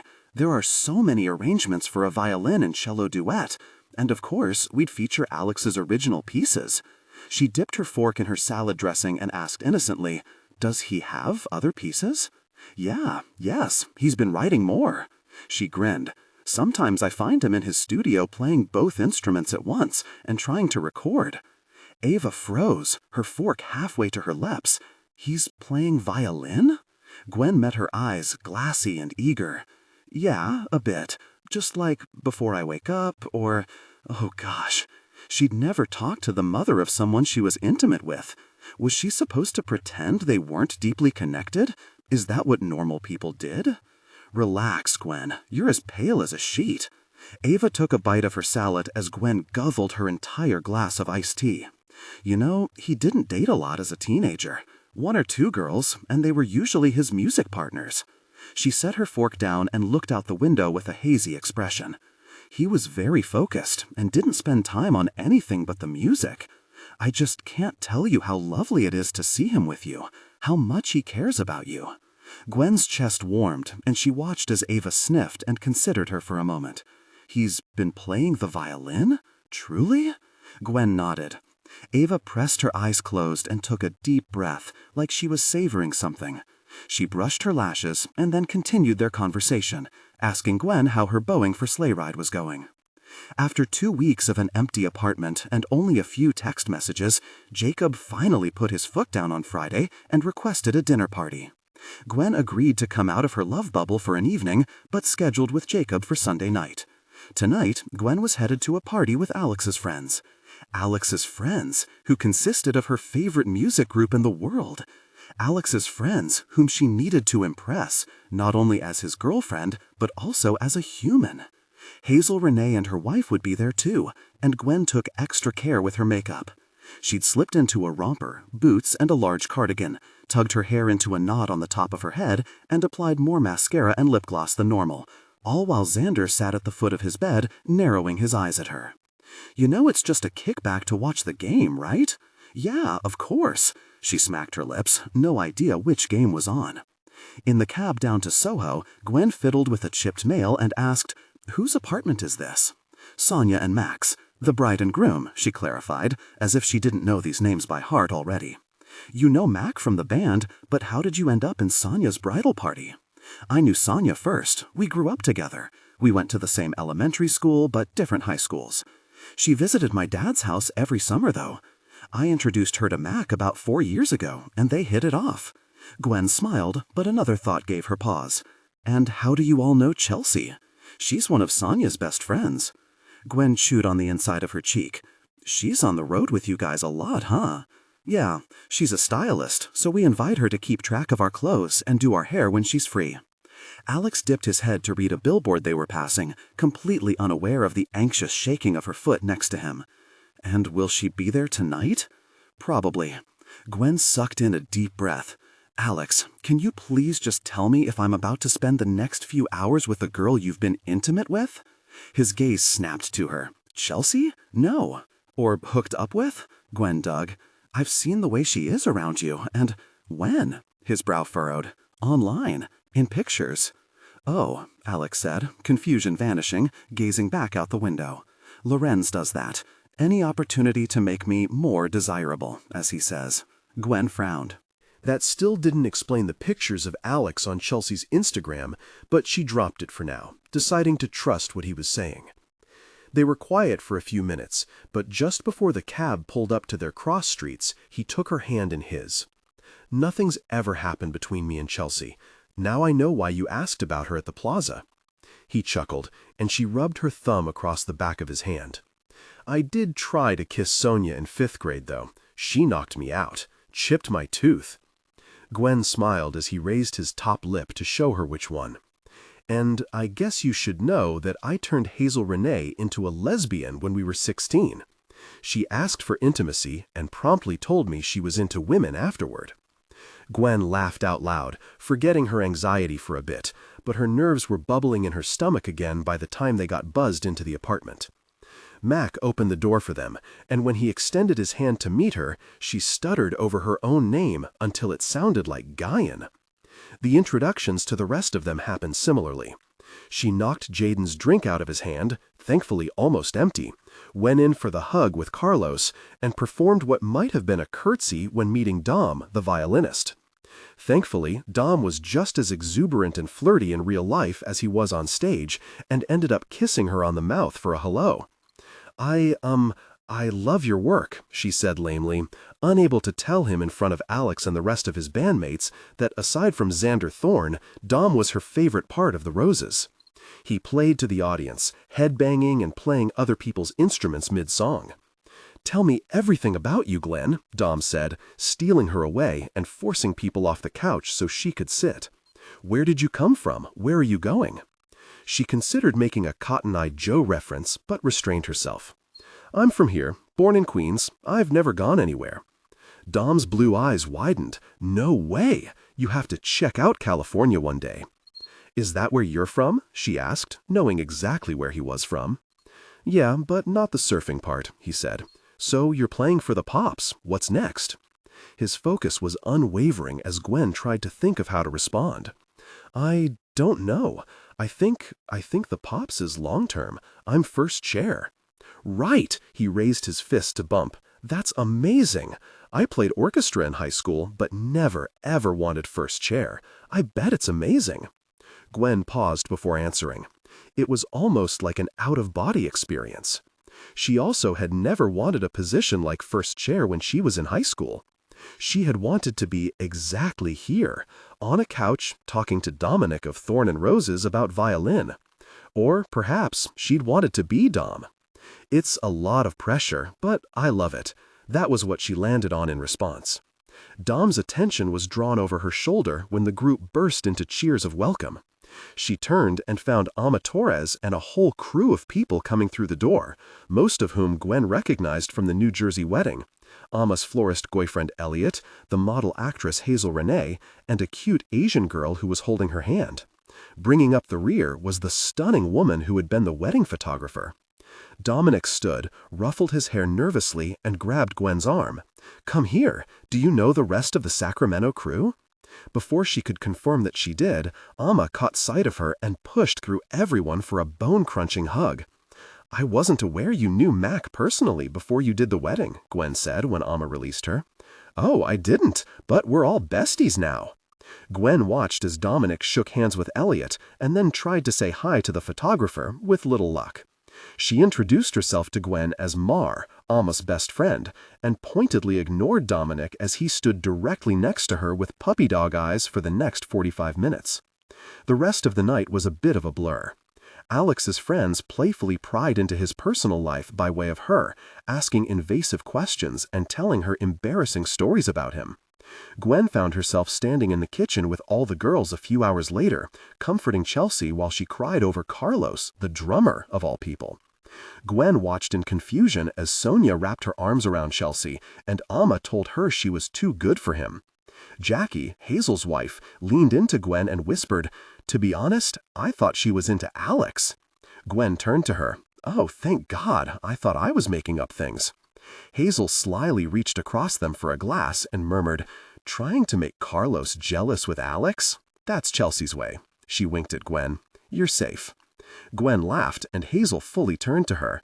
"Oh, wait, I have something for you." Hazel pulled out a tube of lipstick that had the logo HR on the side. "A little birdie told me you need something that won't smudge." Hazel wiggled her eyebrows at her, and Gwen flushed red and cursed Alex. She poured herself another glass of wine and almost immediately spilled it when she turned her eyes to the front door. "Wait," Gwen said. "Is that—" "Tabitha came," Hazel sang out, and she ran to greet Tabitha, star of the vampire TV show that she and Jacob cleared their schedules for every Tuesday night. Gwen gaped at the small blonde woman as she shed her coat and threw her arms around Hazel for a hug. Gwen couldn't believe it. She was living in a literal fantasy world. "Hazel is joining the show for 3 episodes in the spring," Jackie whispered to Gwen to explain how they knew Tabitha. Gwen's fingers itched to text Jacob everything. Jackie took Gwen over for an introduction, and Gwen managed to stammer something that might have resembled words. "Gwen, good to meet you." Tabitha shook her hand, and Gwen watched her perfect arm muscles flex with it. "You are my absolute favorite character," Gwen rushed out. "When you came back at the end of last season and drove your car through the vampire nest, oh my God, I died. I'm so glad Kiki survived." Tabitha laughed, a beautifully full sound. "You and me both. They decided not to kill me off at the last second." Gwen asked her questions for 5 more minutes before realizing she was still holding her hand in her own. All in all, a successful night. In the car on the way home, as Gwen lolled drunkenly against the window, Alex turned to her and asked, "Did you do your research or something? You were talking to Dom about his pet lizard at one point, and you asked Carlos if he ever managed to find his birth mother." She whispered, "I'm a fan," giggled, and closed her eyes. "You're going to really annoy Jacob if you try to help with dinner, I'm just saying." "He doesn't want help?" Alex asked, placing the oregano into the grocery basket on his elbow. "Is he a kitchen control freak?" "Kind of, but it's more about a lack of space. 2 people can't really fit in the kitchen. He doesn't even let his boyfriend in there." Gwen had been pleasantly surprised to hear that Declan and Jacob had made it to their 6-month anniversary already. Jacob didn't count those few months off over the summer. They were having a triple date in Washington Heights tonight. Her and Alex, Jacob and Declan, and May and Jeremy. Jacob was cooking locrio de salami, his favorite one-pot recipe. Alex smiled at her like he didn't believe her excuses, but when she led them up the 5 flights of stairs to her and Jacob's apartment, he sobered. He greeted Jacob, met Declan, and set the bags down on the only counter.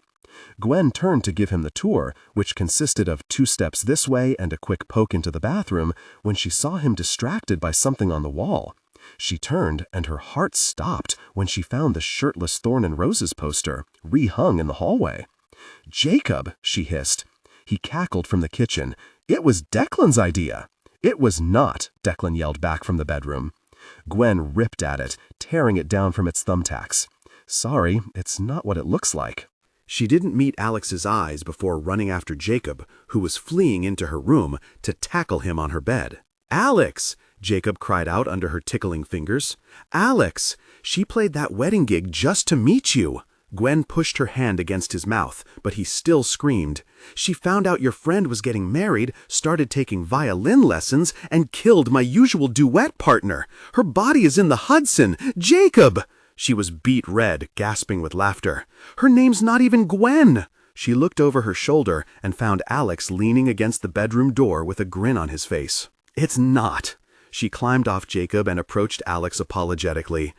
"I may have had that poster prior to you joining the Pops, but I took it down after your first day, I swear." "She didn't get rid of it, though," Declan called from down the hall. "Declan, enough." Alex smiled down at her, brushed his fingers over her cheek, and said, "Do you have a box of my hair somewhere, too?" She clenched her jaw and stomped to the kitchen to make sure all the dishes were clean. May swept in like a tornado with Jeremy puffing behind her, asking if they had considered moving somewhere with an elevator. "Jeremy, be quiet. You climbed 6 floors for me," May said, finding the wine bottles faster than anyone ever had. "Yes, but I get intimacy after that," Jeremy grumbled. "Hey, Gwen," May called. "Jeremy needs intimacy to offset the exercise he just did. Xander, you're okay with that, right?" "Whatever makes Gwen happy," Alex said playfully from Jacob's room. He and Declan were staying out of Jacob's way in the kitchen. Gwen smiled and took the Trader Joe's bag from a red-faced Jeremy. Jacob called them in to get their drinks and appetizers and said in his best Martha Stewart voice, "We have Gouda, camembert, a sharp cheddar." He wrapped a pink apron around himself that read, "I cook as good as I look." He moved toward Alex, leaning in the doorway, and said, "Wine glasses there, darling." He placed a hand on Alex's arm. "Or are you more of a beer drinker?" "Wine is fine, thanks." Alex grinned, and Gwen didn't miss the way Jacob's fingers squeezed his bicep before dropping away. Jacob opened the fridge door, blocking Alex from view, and spun to Gwen with a dramatic, "Oh my God!" expression. Gwen snapped a dish towel against his thigh. Jacob and Gwen had had more than 3 people over before, but trying to get everyone situated in Gwen's bedroom using only a love seat, 3 folding chairs, and their collection of TV trays was more complicated than she'd imagined. "Declan, tell us your juiciest case as a lawyer," May said. "Break all your NDAs." "I'm not the juicy kind of lawyer. I do paperwork mainly." "What kind of paperwork?" Alex asked. "Contract negotiations, branding, filing for copyrights." "Did you at least go to Harvard Law? Can I call you my Harvard friend?" May said around a mouthful of salami and rice. "You can call me your sunny friend. I'ma call you my Harvard friend." "Xander," Jeremy said, "are you going on tour this year?" "Probably in the summer," he said, "but nothing like last year, just a few cities." Declan noticed Alex's watch then, and Declan, Jeremy, and Alex spent the next 10 minutes talking about Breitling versus Rolex. May pretended to nod off several times. As the conversation turned to cars next, Jacob turned to May and Gwen. "Gosh, ladies, we Pavos did good for ourselves. Men who know cars and watches? I'll just look pretty for the rest of my life, thank you." He whistled and poured himself another glass of wine. "What part of town are you in, Xander?" Declan asked as he started clearing dishes. The east side." "Oh, like the village?" No," Alex scratched his neck. "Like near the park." There was a moment of silence. Then May said, "Gwen, what in the world am I doing on a folding chair in your bedroom?" She looked at Alex. "We're doing this at your place next time, right?" Alex laughed and took Gwen's hand. "You guys are welcome." In the mornings before rehearsal, Gwen would crawl out of bed and sneak into the studio while Alex worked, listening to the songs he wrote. She'd sit and drink her latte and work on her bowing markings. She found this was where his moods were best, so she always tried to talk him into the Valentine's Day duo concert in the mornings. He would frown and say, "Lorenz is talking with the programming director. We'll see what they come up with." Gwen didn't know what that meant, but it was better than an outright no. Sometimes Alex would practice music for the Pops or Thorne and Roses, but most of the time she found him trying new pieces she'd never heard. He asked her to play a duet with him one day and set up a tripod in his studio. Despite her protesting, he didn't let her see the sheet music beforehand. She focused on the page, not the camera, and it was pretty good. She felt free. They co-posted the video to their Instagrams, and it was the most likes she'd ever received on a single post, 1,000 new followers. Whenever she heard Alex play an original song in the mornings, she'd try to get out of him what he intended to do with it, if maybe he wanted to record those as well. But most of the time he'd shrug and confess he had no plan. He was just creating. "What did you play in the subways?" he asked her one morning. She looked up from where her chin rested on her knees, which were curled up to her chest. Pop songs mainly. They bring in better tips. But also the recognizable Beethoven and Mozart pieces." "Did you ever write anything yourself?" She shook her head. "No. People only give money to songs they recognize." He seemed to think about this for a moment. "What about at home? Just for yourself?" "I don't really compose," she said, brushing sleep out of her eye. "If I hear a melody in my head, I don't have a need to get it outside of me, and I wouldn't even know what to do with it once I'd gotten it out." She laughed lightly and stretched. "Is there anything you've had in your head recently that maybe I could hear?" She glanced at him. His eyes were bright and eager, like there was nothing he wanted more in the world than for her to say yes. He sat in his boxers and undershirt, staring at her and waiting. "There's something I was thinking." He seemed to lean forward into her hesitance. "Well, the song you were playing yesterday, I had an idea for a violin part." He was up and out of his chair, grabbing his Stradivarius before she could talk herself out of it. Grabbing Squeaky's case, he pulled his chair right in front of her, set up his cello, and offered her the violin. She took a steadying breath. It's not as good as what you do, Gwen." he whispered. "Please don't try to convince me that you're not talented." She rolled her eyes and took the neck of her violin from him. He brought his bow to his strings, and when she nodded at him, he began the love song he'd been writing. Of course, she couldn't be sure it was a love song, but the way it made her feel, the care he took with it. He was only a few measures in, but she brought her instrument to her chin to prepare. There was a swell in his phrase, something rich and yearning with held notes and climbing tones. She entered over the top, singing back to him. It wasn't like with Fugue No. 1 where they took turns. It was a rhythmic dance, swooping low to catch each other, breathing through the rests, and twirling around each other's melodies. It only took him a few phrases to figure out her patterns and her composition. He supported the movements she made with a flourish, holding down a rhythmic pattern while she sang. It was different from how he usually played. Usually he showed off. Usually when Xander Thorne played his cello, the song was for him. He was the feature. But it was fascinating to watch him support a different instrument and complement a different melodic line. She was becoming predictable, she knew. He was anticipating her movements to create a beautiful latticework of melodies. So she brought in an accidental in the next phrase, completely ruining the melody he was working on. He pulled a face, and she laughed, her bow bouncing off her strings. She was smiling, just about to finish the phrase, when he pulled his bow up and said, "I love you." Blinking, gasping silently, Gwen stopped playing. It felt like the sound had been sucked from the room while she stared at him, begging for him to say it again in the silence. His lips were moving with unspoken words, like he couldn't form the sentence. "I'm sorry," he said, standing quickly and moving to place the cello back on the stand. Her throat closed tight with the words to say. "I shouldn't have. I love you too." With his back turned to her, he whispered, "Don't. You don't have to say it. I do. Alex." She jumped to her feet and placed the violin down safely. "I love you." His eyes were glassy when he turned around to look at her. He bent swiftly, placing the cello on the wood floor, and took 3 large steps to her before wrapping her in his arms. Gwen's feet lifted off the ground as he kissed her, holding her body close to him. She smiled against his lips and pulled back to say, "Go put your cello away properly, Mr. Thorne. That thing is worth almost $1 million. He held her close, murmuring into her ear, and led her out of the studio and into the bedroom. She tried to protest again, but he kissed her and set her down on his bed. Their clothes were quickly shed. Her body was humming with the way he was looking at her, like she was the answer to everything. "I love you," he whispered again, and cupped her face as he pressed her to lie back. His lips were on her neck, kissing and sucking over her collarbone, siding down to her chest. "I love you," she echoed. His fingers glided down her stomach. "Alex, I do."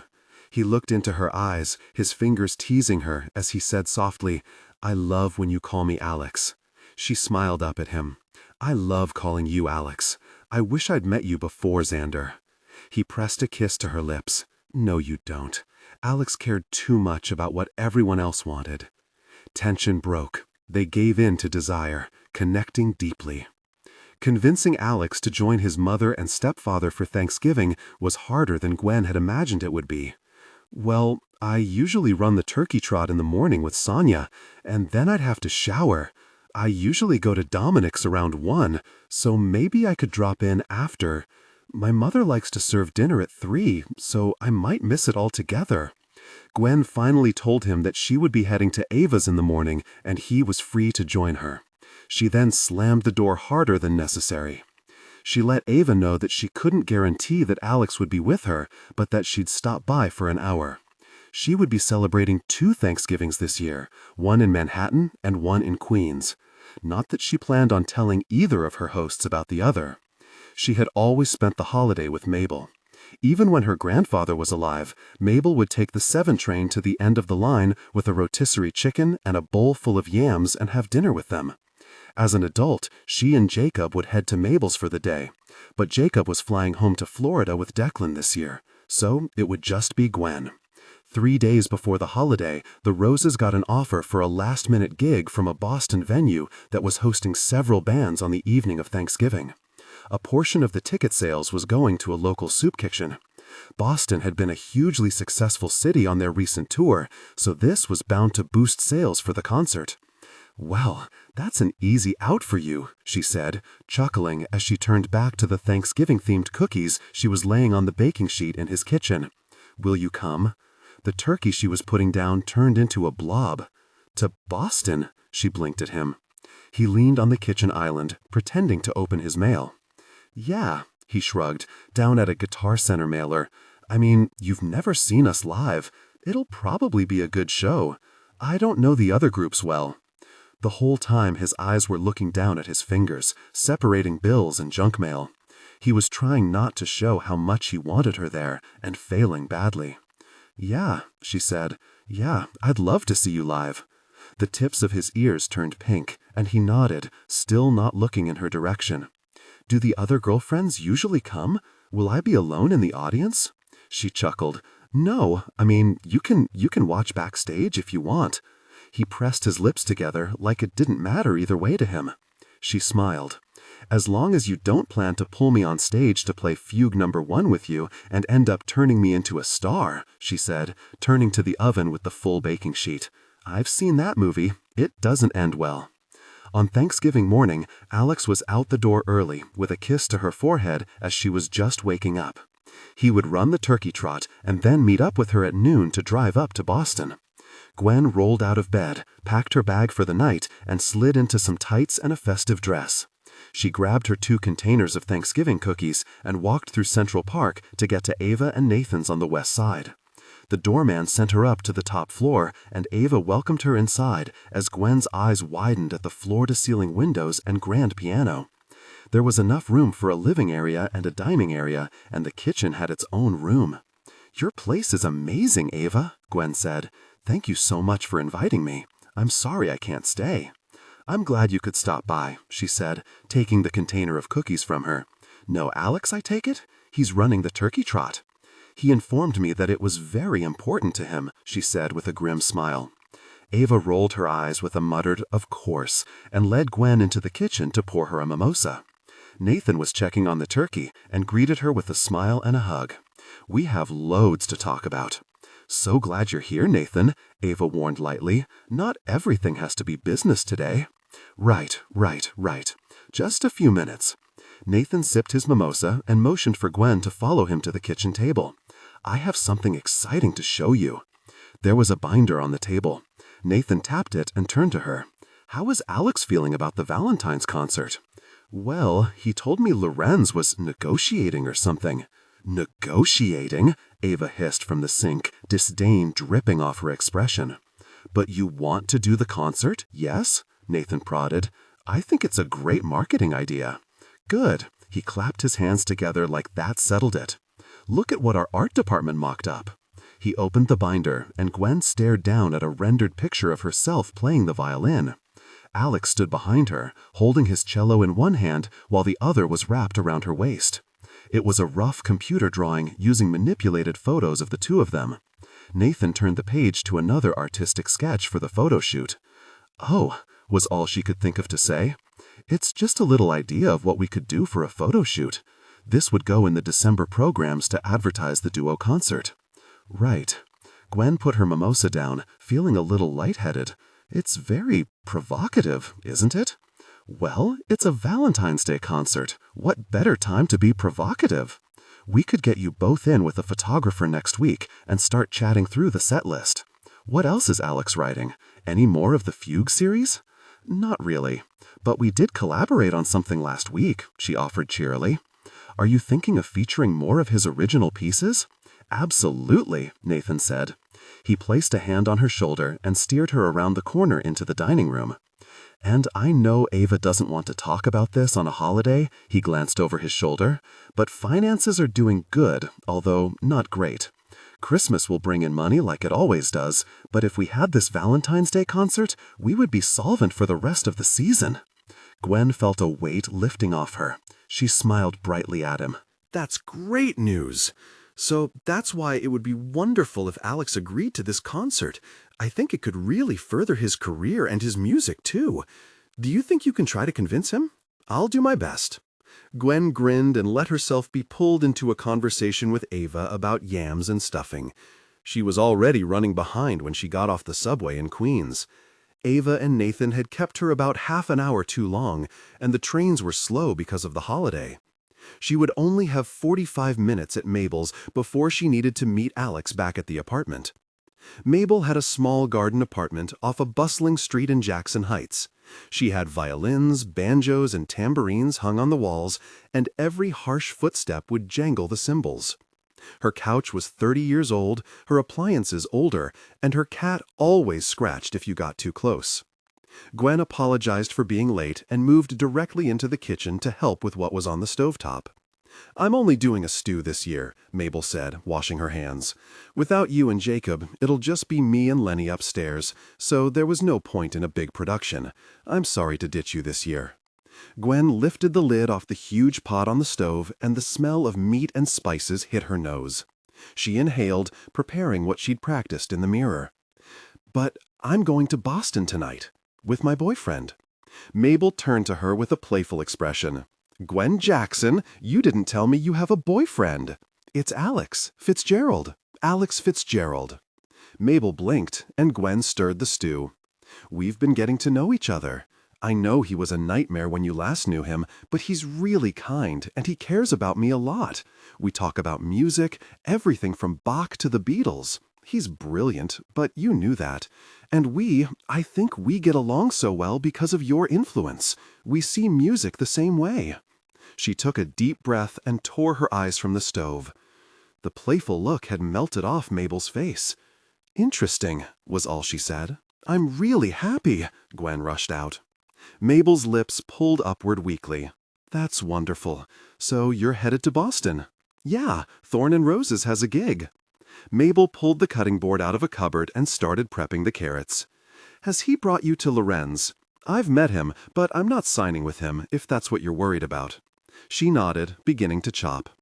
Gwen watched the way her lips pressed together. "What do you want to say? Say it, Mabel." "I'm happy for you. Just be careful." Gwen scoffed. "I'm careful about everything. Why would this be any different?" "Because it's a boy. You've never had a boy, not one that could get in your way." Scowling, Gwen dropped her hands on her hips. "Is this about Ava again?" Mabel's hands paused. She closed her eyes and inhaled. "Alex Fitzgerald, or Xander, whatever, has a full career under his belt. Yours is just beginning. All I'm saying is that it's easy to lose focus at this stage of your life. He's in a position to take advantage of you, Mabel. Gosh."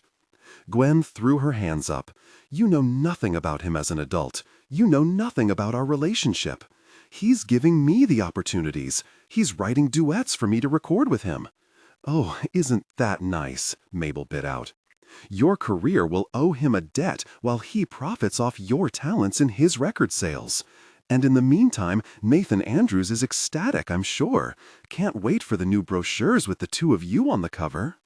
Gwen stuttered, thinking of the mock-ups Nathan had shown her just that morning.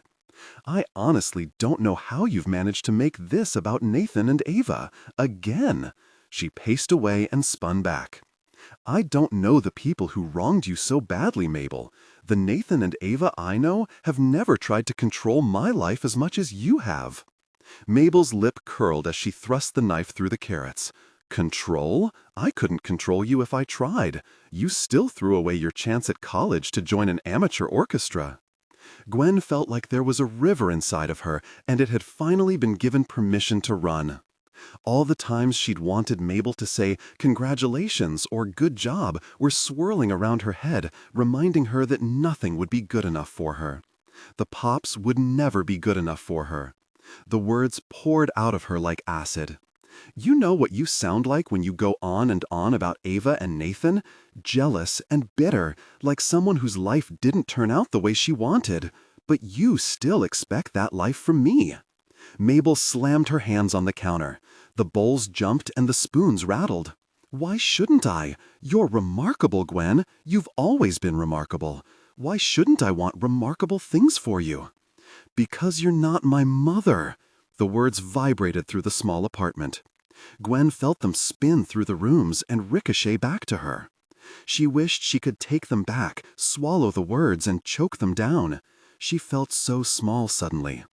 Mabel stared. The only indication that she'd heard her was the way she squeezed the knife and bit the inside of her cheek. The fury from before shrank to sadness, coalescing into a lump in her throat that she couldn't breathe around. "Mabel, I'm sorry. I didn't—" Mabel swiveled away from her, returning to the stew, dismissing her. Gwen waited for 10 seconds, 20. When Mabel had nothing else to say to her, Gwen grabbed her bag, slung it on her shoulder, and moved to the door. "I never wanted to be a mother," Mabel whispered in the silence, and Gwen stopped. Mabel waved her hand at the empty apartment, as if to prove her point, and then glanced to her with sad eyes. "But you needed one, so I did what I could. I know. You did everything right. But when I choose differently, I wish you wouldn't assume that it's wrong." She waited for Mabel to respond, the seconds ticking. Nothing. "I have to get going." There were tears gathering in her eyes as she threw open the door and rushed to the subway. She finally cried them on the train that took her out of Queens. Gwen stared out the window of Alex's Porsche as he drove them up to Massachusetts. He navigated the Manhattan streets with ease and let her sulk in peace, accepting her explanation that she had had a fight with Mabel and didn't want to talk about it. She dozed on and off, waking up to remember the way she'd screamed at the person who was the closest thing she had to family. When she was awake, she watched Alex. She wondered if he was her family now, if he would stay in the way that others hadn't. She stared at him while he drove. He wore his Ray-Bans and drummed his long fingers on the steering wheel as the Porsche purred underneath them. He played with the speed limit when the highways were open and cursed in the stop-and-go traffic. Gwen took his hand when it was free.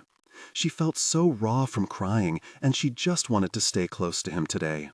And he looked outrageously good in a simple white V-neck, dark jeans, and black leather jacket. Every rumble of the Porsche under her sent vibrations into her thighs, and she considered several times if she should ask him to pull over.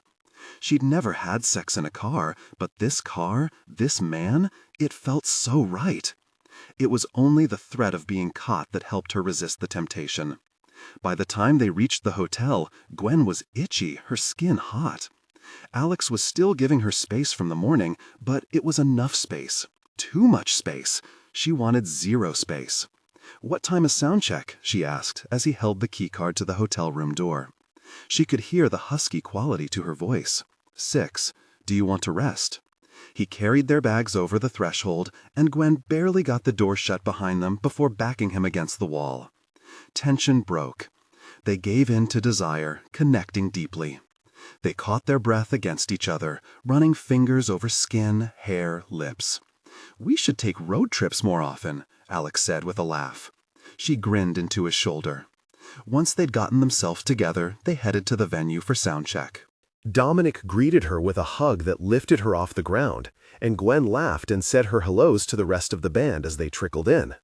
Their tour manager was a short, quick woman named Sophia, Lorenz's eyes and ears at the venues, making sure all contract terms were met.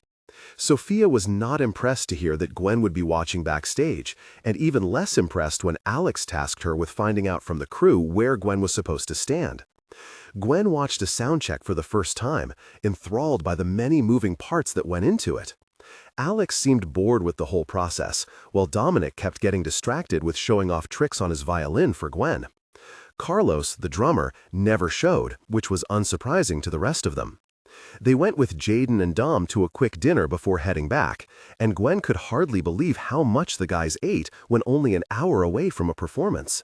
She could never eat before a Pops concert. "How did you all meet?" Gwen asked when she and Alex were walking back to the venue. "Lorenz found them. He created the group." Gwen looked up at him, feeling her stomach turn unpleasantly. "Oh, do you all get along, though?" "Yeah," Alex said, guiding her across the street. "Forrest had a problem with me from the beginning, though." And just before Gwen tried to ask which one Forrest was and why she hadn't met him yet, Alex said, "So Lorenz replaced him. We found Mac." He pulled the stage door open for her, and as she walked through, blaring sunlight switching abruptly to backstage dimness, her mind worked quickly. "So, if they don't get along with you, they're fired?" she laughed. But when he pulled off his Ray-Bans and glanced at her, she realized it wasn't a joke. It was a fact. He looked down a bit guiltily.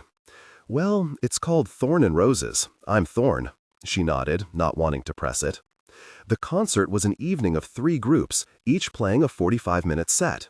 When Thorne and Roses joined a few days before, ticket sales skyrocketed, selling out the rest of the auditorium, so the venue put them as the final act. When it was time for their set, Alex brought Gwen to the stage manager to tell her where to stand. He held her face in his hands and kissed her as the rest of the band entered the stage in the dim red lights.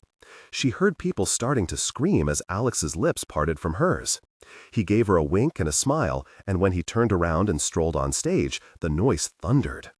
The lights flashed, Carlos counted them in, and when the sound boomed from the speakers, she watched as Xander Thorne slid his bow across the strings of his thin red cello. Back in Black soared through the auditorium. Xander played the riffs in the opening with his bow, his fingers moving dexterously over the strings. Dominic did most of the connecting with the crowd, creeping down toward the edge of the stage, touching the fingers of the audience's reaching hands. Jaden and Mac played keyboard and bass respectively, holding down the accompaniment as Xander took lead on most songs. She shivered with the thrum of energy. Gwen had never been to a rock concert before, only classical music in auditoriums with padded seats. She peeked out the curtain and found hundreds of people standing at the edge of the stage, jumping and dancing. She almost wished Alex had gotten her cleared for the floor, just so she could watch from the front.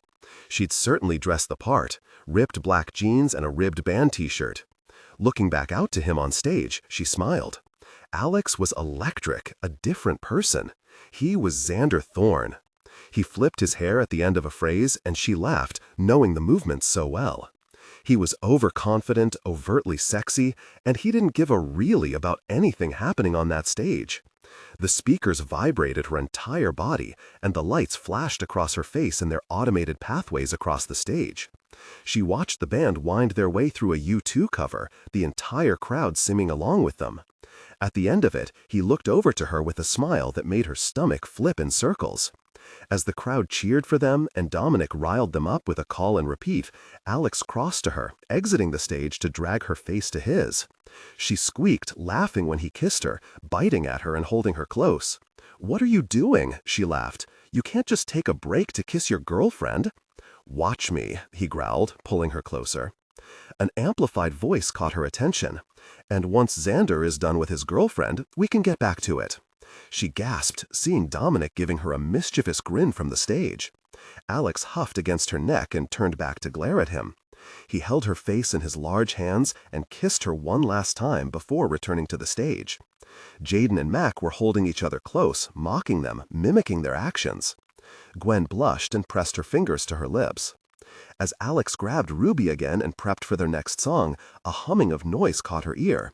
"Gwen! I love you, Gwen! It's Gwen!" She frowned, peeking out from behind the curtain to see who could possibly, and the noise slammed against her ears.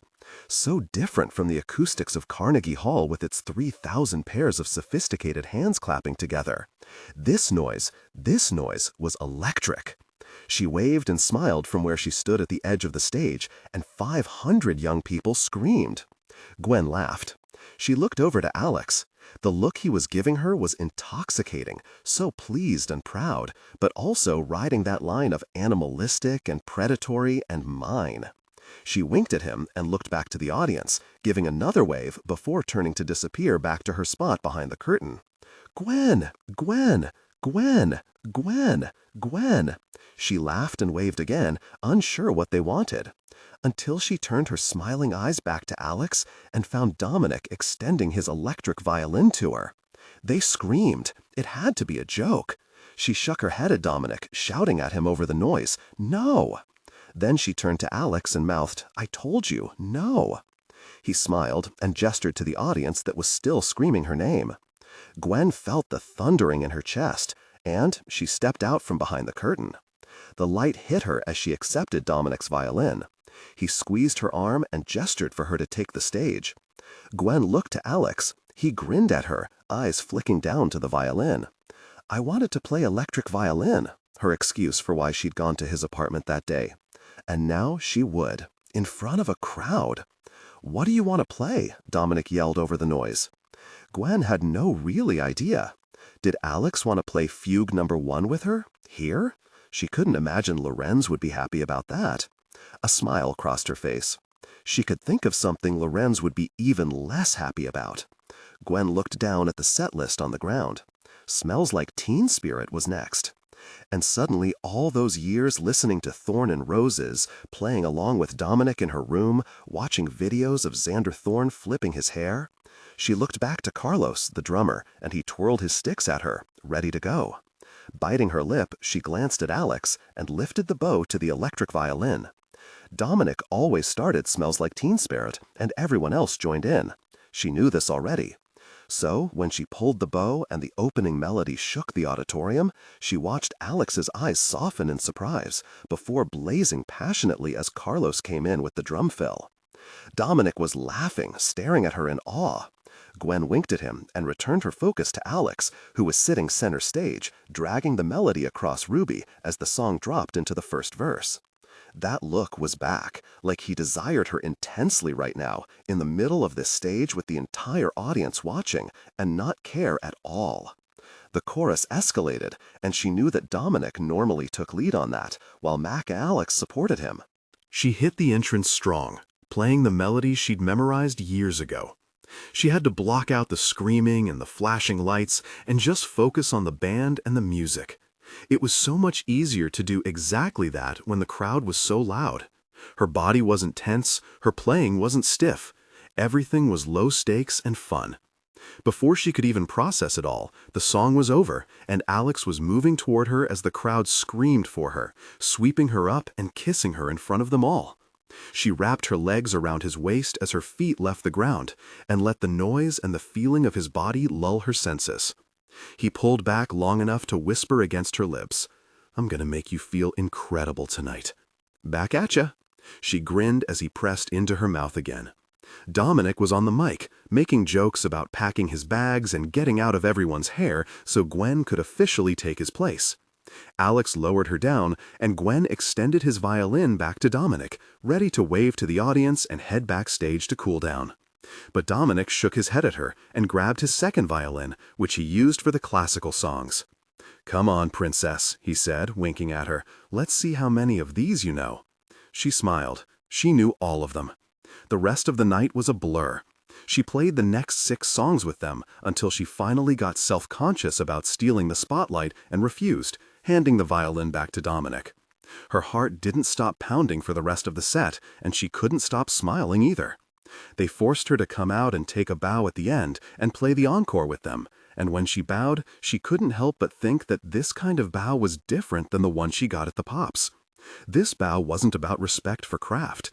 This bow was pure joy and giddy terror, being the center of the universe for 5 seconds. They split a bottle of whiskey backstage afterward, and despite Alex's best efforts to go immediately back to the hotel with her, the rest of the band convinced them to come to the bar for an hour. Carlos found the video on Instagram first, reposting it to his own account. Someone had filmed Gwen playing Smooth Criminal with them. Gwen Jackson violin, Kaween Step on Me, S.E. Thorne, Xander Thorne Bury Me with This. "Is this okay?" she asked Alex, as Carlos found 2 more Instagram videos and 1 YouTube video of the entire performance of Highway to Hell. Alex swallowed his scotch and said, "Of course, why wouldn't it be?" She nodded into her glass, trying to shake off this feeling that she'd gotten a free gift that could be taken from her at any moment. When Dominic tried to buy another round, Alex stopped him and all but dragged her from the bar and into a taxi. His fingers danced along her thigh in the back seat. In the elevator up to their suite, Alex pushed her up against the wall and angled her head so he could kiss her, their bodies pressing close. She felt a deep connection all 40 floors up. Getting the key card to open the door was a huge ordeal that Alex didn't seem to have the patience for, so Gwen took it from him and let them in. He carried her in, hugging her body tightly to his as he kissed her. "You were remarkable tonight," he murmured into her neck. "The way the lights hit you." A kiss against her throat. "We have to watch those videos so you can see yourself. You were so free, so much more alive than you've ever been." His lips moved against her skin, and his body pressed close to hers. "Really, I wanted you all night." Gwen still wasn't sure how Alex was able to leave her breathless with just the words that came out of his mouth. Sinful, sinful words. She could do nothing but smile into his shoulder. His hand slid up her ribs, tracing the grooves in her t-shirt. She chuckled, a weightless feeling filling her head. "What?" he said, pulling back to smile down at her. "Just thinking of 18-year-old Gwen," she said. "If I told her she'd get to see Thorne and Roses live, play on stage with them, and then go back to Xander Thorne's hotel room." She grinned and leaned up on her toes to kiss him softly. 18-year-old Alex wouldn't have believed it either. "If I told him he'd get to take someone like you back to his hotel room," he mumbled against her lips. 18-year-old Alex could get it. He could not. She laughed, and he lifted her up, grabbing at her thighs as they wrapped around him. He walked her to the king-sized bed in the middle of the suite, dropping her to bounce on the mattress with a yelp. Scrambling up the bed, she kicked off her boots and pulled her shirt over her head. A humming sound reverberated from somewhere. Alex stood from unlacing his boots to pull his phone from his jeans pocket. Frowning at it, he silenced the buzzing and placed the phone on the bedside table with his room key and wallet. Before she could ask if he needed to answer it, he'd grabbed her ankles, pulling her down to him, and they began to share an intimate moment. Gwen giggled, breathless and grabbing for the back of his shirt to pull over his head. His hands were frenzied on her hips, removing her clothing. He then positioned her for deeper intimacy. Kisses against her backside, and Gwen gasped as their intimacy deepened. There was a quick buzz of a voicemail notification, but Alex ignored it, continuing their intimate connection. The sensations made her thighs quiver and pulled the breath from her lungs. It wasn't long before she was groaning into the mattress, squirming with pleasure. He pulled away and encouraged her to undress as he did the same. Gwen peeled her jeans the rest of the way down her legs and tossed her shirt across the room. The whiskey and tequila were making her brain happy, and her body thrummed with desire as Alex crawled over her. A buzzing from the nightstand again. Gwen turned her head to his phone. Lorenz. Her stomach plummeted, and suddenly she was very sober, and not even the kisses over her neck and chest could distract her. She watched as the call went to missed call, and she saw on his lock screen that he had 7 missed calls and 12 texts. She pressed her lips together. It wasn't Alex's fault. If anything, it was Dominic's idea to let her take his violin, and the audience's cheering didn't help either. "Alex, your phone." "Ignore it." "Are you sure it's not important?" He dropped a kiss between her breasts and looked up into her eyes. "Absolutely. Nothing is more important than what we're doing right now." He smirked at her and pressed his mouth to her breast, teasing her nipple with soft brushes of his lips.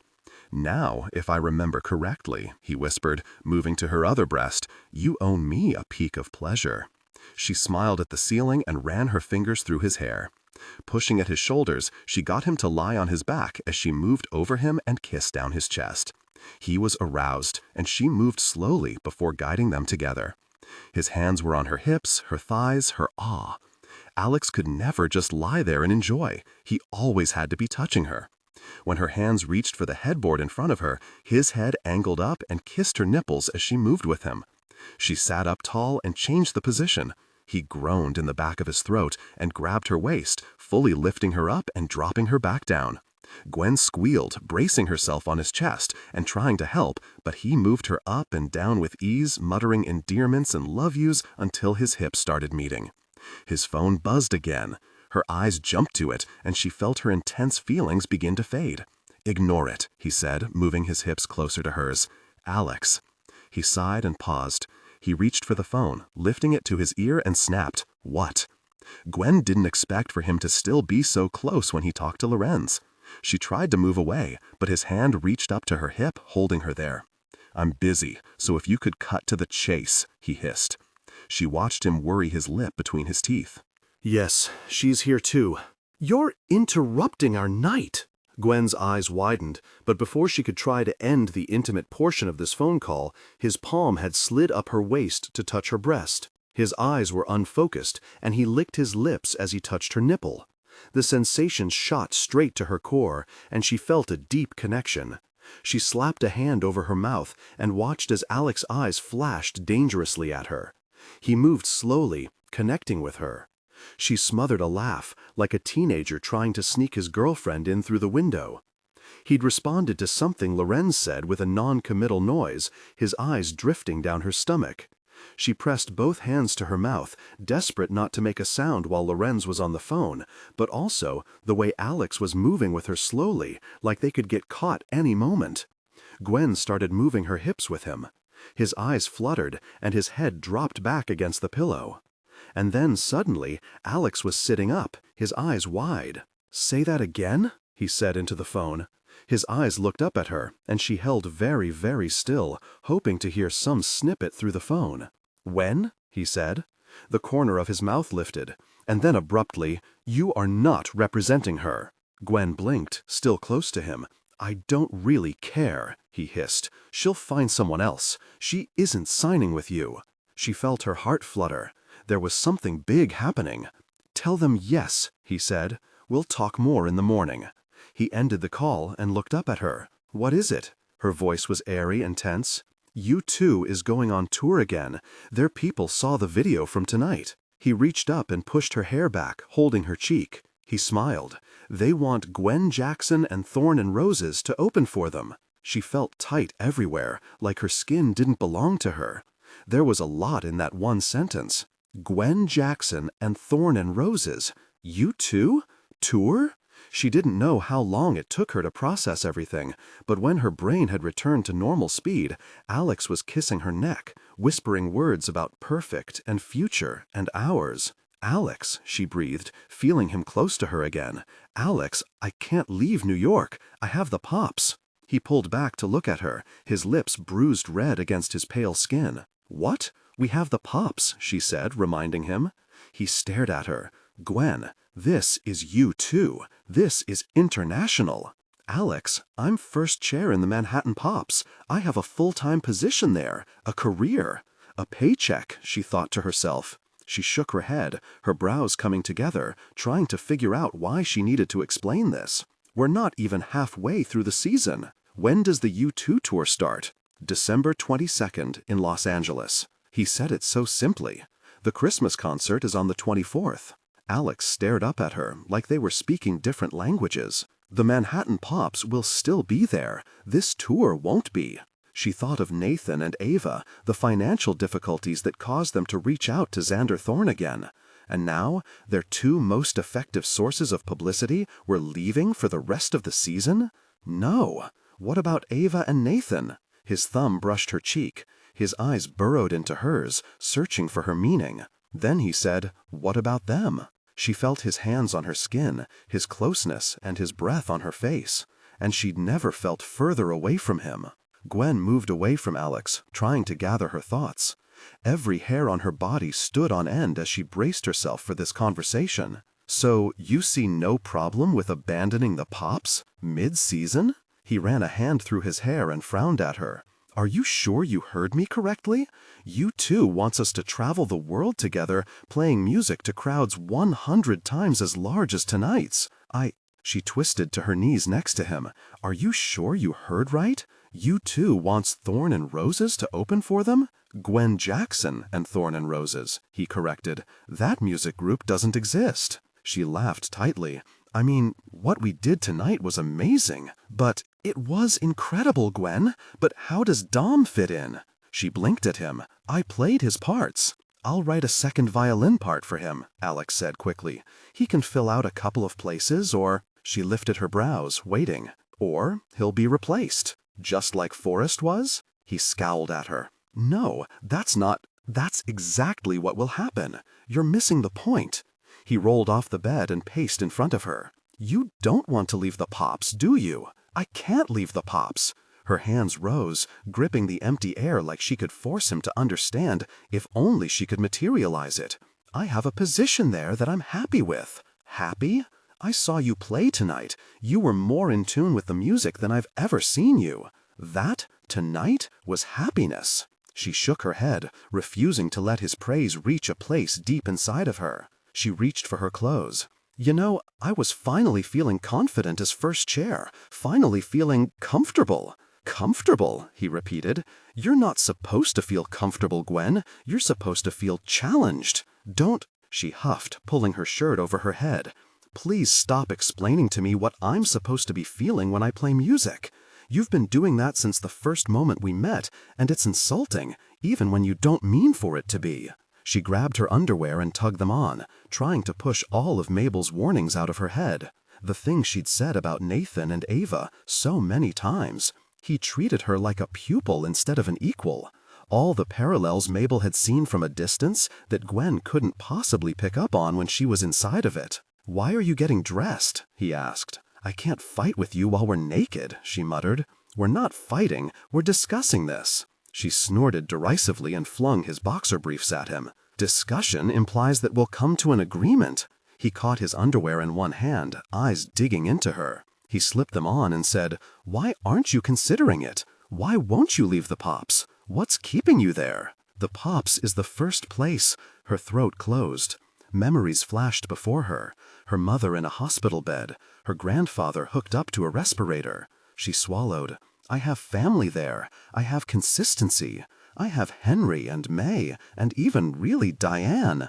I can show up and know I belong." She looked up at him. "You have actual family there, Alex." "They're not my family," he said with a shake of his head. "They haven't been in a long time. And I was at your mother's house this morning. She misses you. She was hoping you would show up, like she's always hoping for you, waiting for you, waiting for me," he snapped, "waiting to take the dangling carrot away. That's what they do, Gwen. Has Mabel even told you what they did to her?" She stuttered and refocused, unwilling to let him change the subject. "Did you even want first chair?" "My entire life," he said sharply. "That's what they raised me to want. 3 videos a week, Alex, and then you'll be special. Just 1 year in cellos, Alex, and then it's yours." He looked like he wanted to kick something. "And you would have given up Xander Thorne to return to violin?" She shook her head at him. "They gave you a year to prove yourself, and you were late, hostile, and unprofessional. If you really wanted out of your contract with Lorenz, you would have tried, Alex." He stepped toward her. "I was running 2 different careers. You didn't have to be. You could have cut ties with Lorenz and come to the Pops. Were you really so afraid of being no one for just a little while?" She stared him down, and his hesitation was clear. "You were. You were scared to leave Xander Thorne behind. Do you have any idea how hard I've worked to get where I am?" he said. "How much I had to leave behind already?" "You mean your family? Your name? Those things that could have opened any door in the world for you?" She felt her top lip curl. "It was suffocating, Gwen." His hand went to his chest. "I was drowning for years. The need to be perfect, the need to be better. None of it was for me. It was for everyone else." "That's not true, Alex," she said softly, trying to make him see. "I know you. I know how you play. You start over when it's not good enough. You can't stand it when you feel you did less than perfect. You might have thought you were trying to be perfect for your parents, but it was for you as much as for them." She moved to him, hoping she could convince him to stay, to give it up. His jaw was tense, and his eyes locked on hers. "I know you put in a lot of work and time to the roses, but it doesn't belong to you, Alex. It belongs to Lorenz." He blinked at her, brows furrowing. She placed her hands on his arms. "You think you got away from the need to impress people, but Lorenz is still in charge. He owns too much of you. Come back with me, finish out the season, fulfill your obligation, and then choose something else."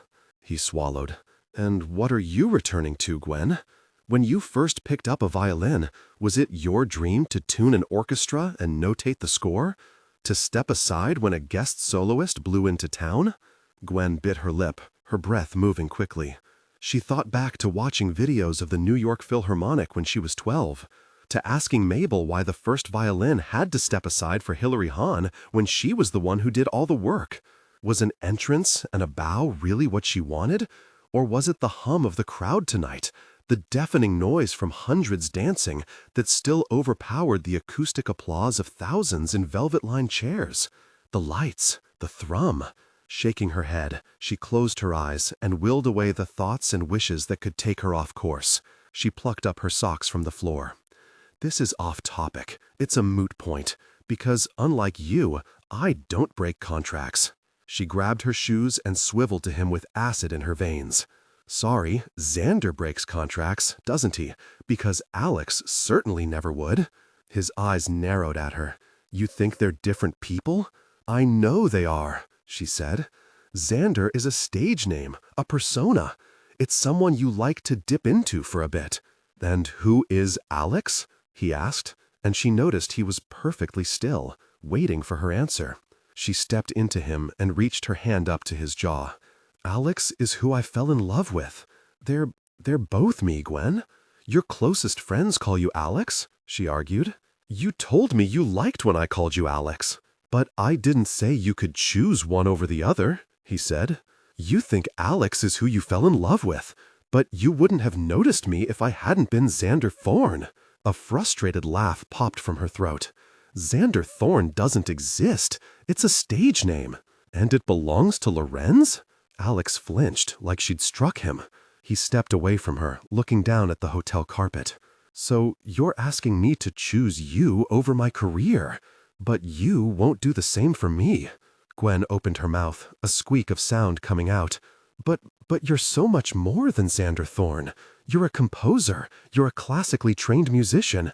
You even told me you want to conduct. Xander Thorne isn't your whole career, Alex. His face was stony. The pops shouldn't be yours. Her skin itched. She wanted to scream at him that just because he owned a Stradivarius and a Porsche and a 2-bedroom apartment on the Upper East Side, he didn't get to tell other people how to make a living. Because that's what a career was to her, what the pops was to her. It was a living. He ran a hand through his hair and stepped back. He looked like he was about to say something, but then just turned to disappear into the bathroom. The shower ran. Gwen stared at the closed door, wondering if she should push into the bathroom and force them to fix this. But she didn't know how. Would he always be searching for the better opportunity and abandoning projects and people along the way? What if one day she was one of those abandoned people? She grabbed her bag and squeezed through the hotel room door. No long goodbyes. The Boston bus station at 2 a.m. was officially Gwen's worst nightmare. She'd received a few texts from Alex in the past hour asking, "What room are you in? I'll bring your toothbrush and makeup. I can ask Carlos to drive you back so you don't have to be in the car with me. Just tell me what room." Gwen let them pile up, read but unanswered. When the bus finally took her away from Boston, 2 hours into the ride, the bus driver announced that the roads were too icy for them to continue, despite the plethora of cars that Gwen could see still driving on said roads. They pulled off to a rest stop with a Motel 6, and for $50, Gwen spent 2 hours sitting in a chair by the window, waiting for Mabel's ratty old Civic to pull up. She said nothing as Gwen placed her bag in the trunk and took the lukewarm coffee thermos she'd offered. It wasn't until they crossed into Connecticut that Gwen asked, "What haven't you told me about Ava Fitzgerald?" It was quiet.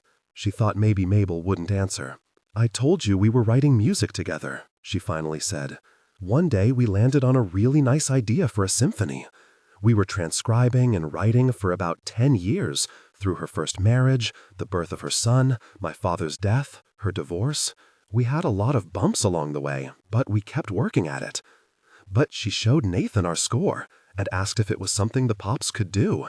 He said it wasn't a good fit for the Pops, and maybe he was right." Mabel's voice grew tight as she said, "But one day when Ava was playing a showcase in D.C. with him, he encouraged her to play one of the violin sections.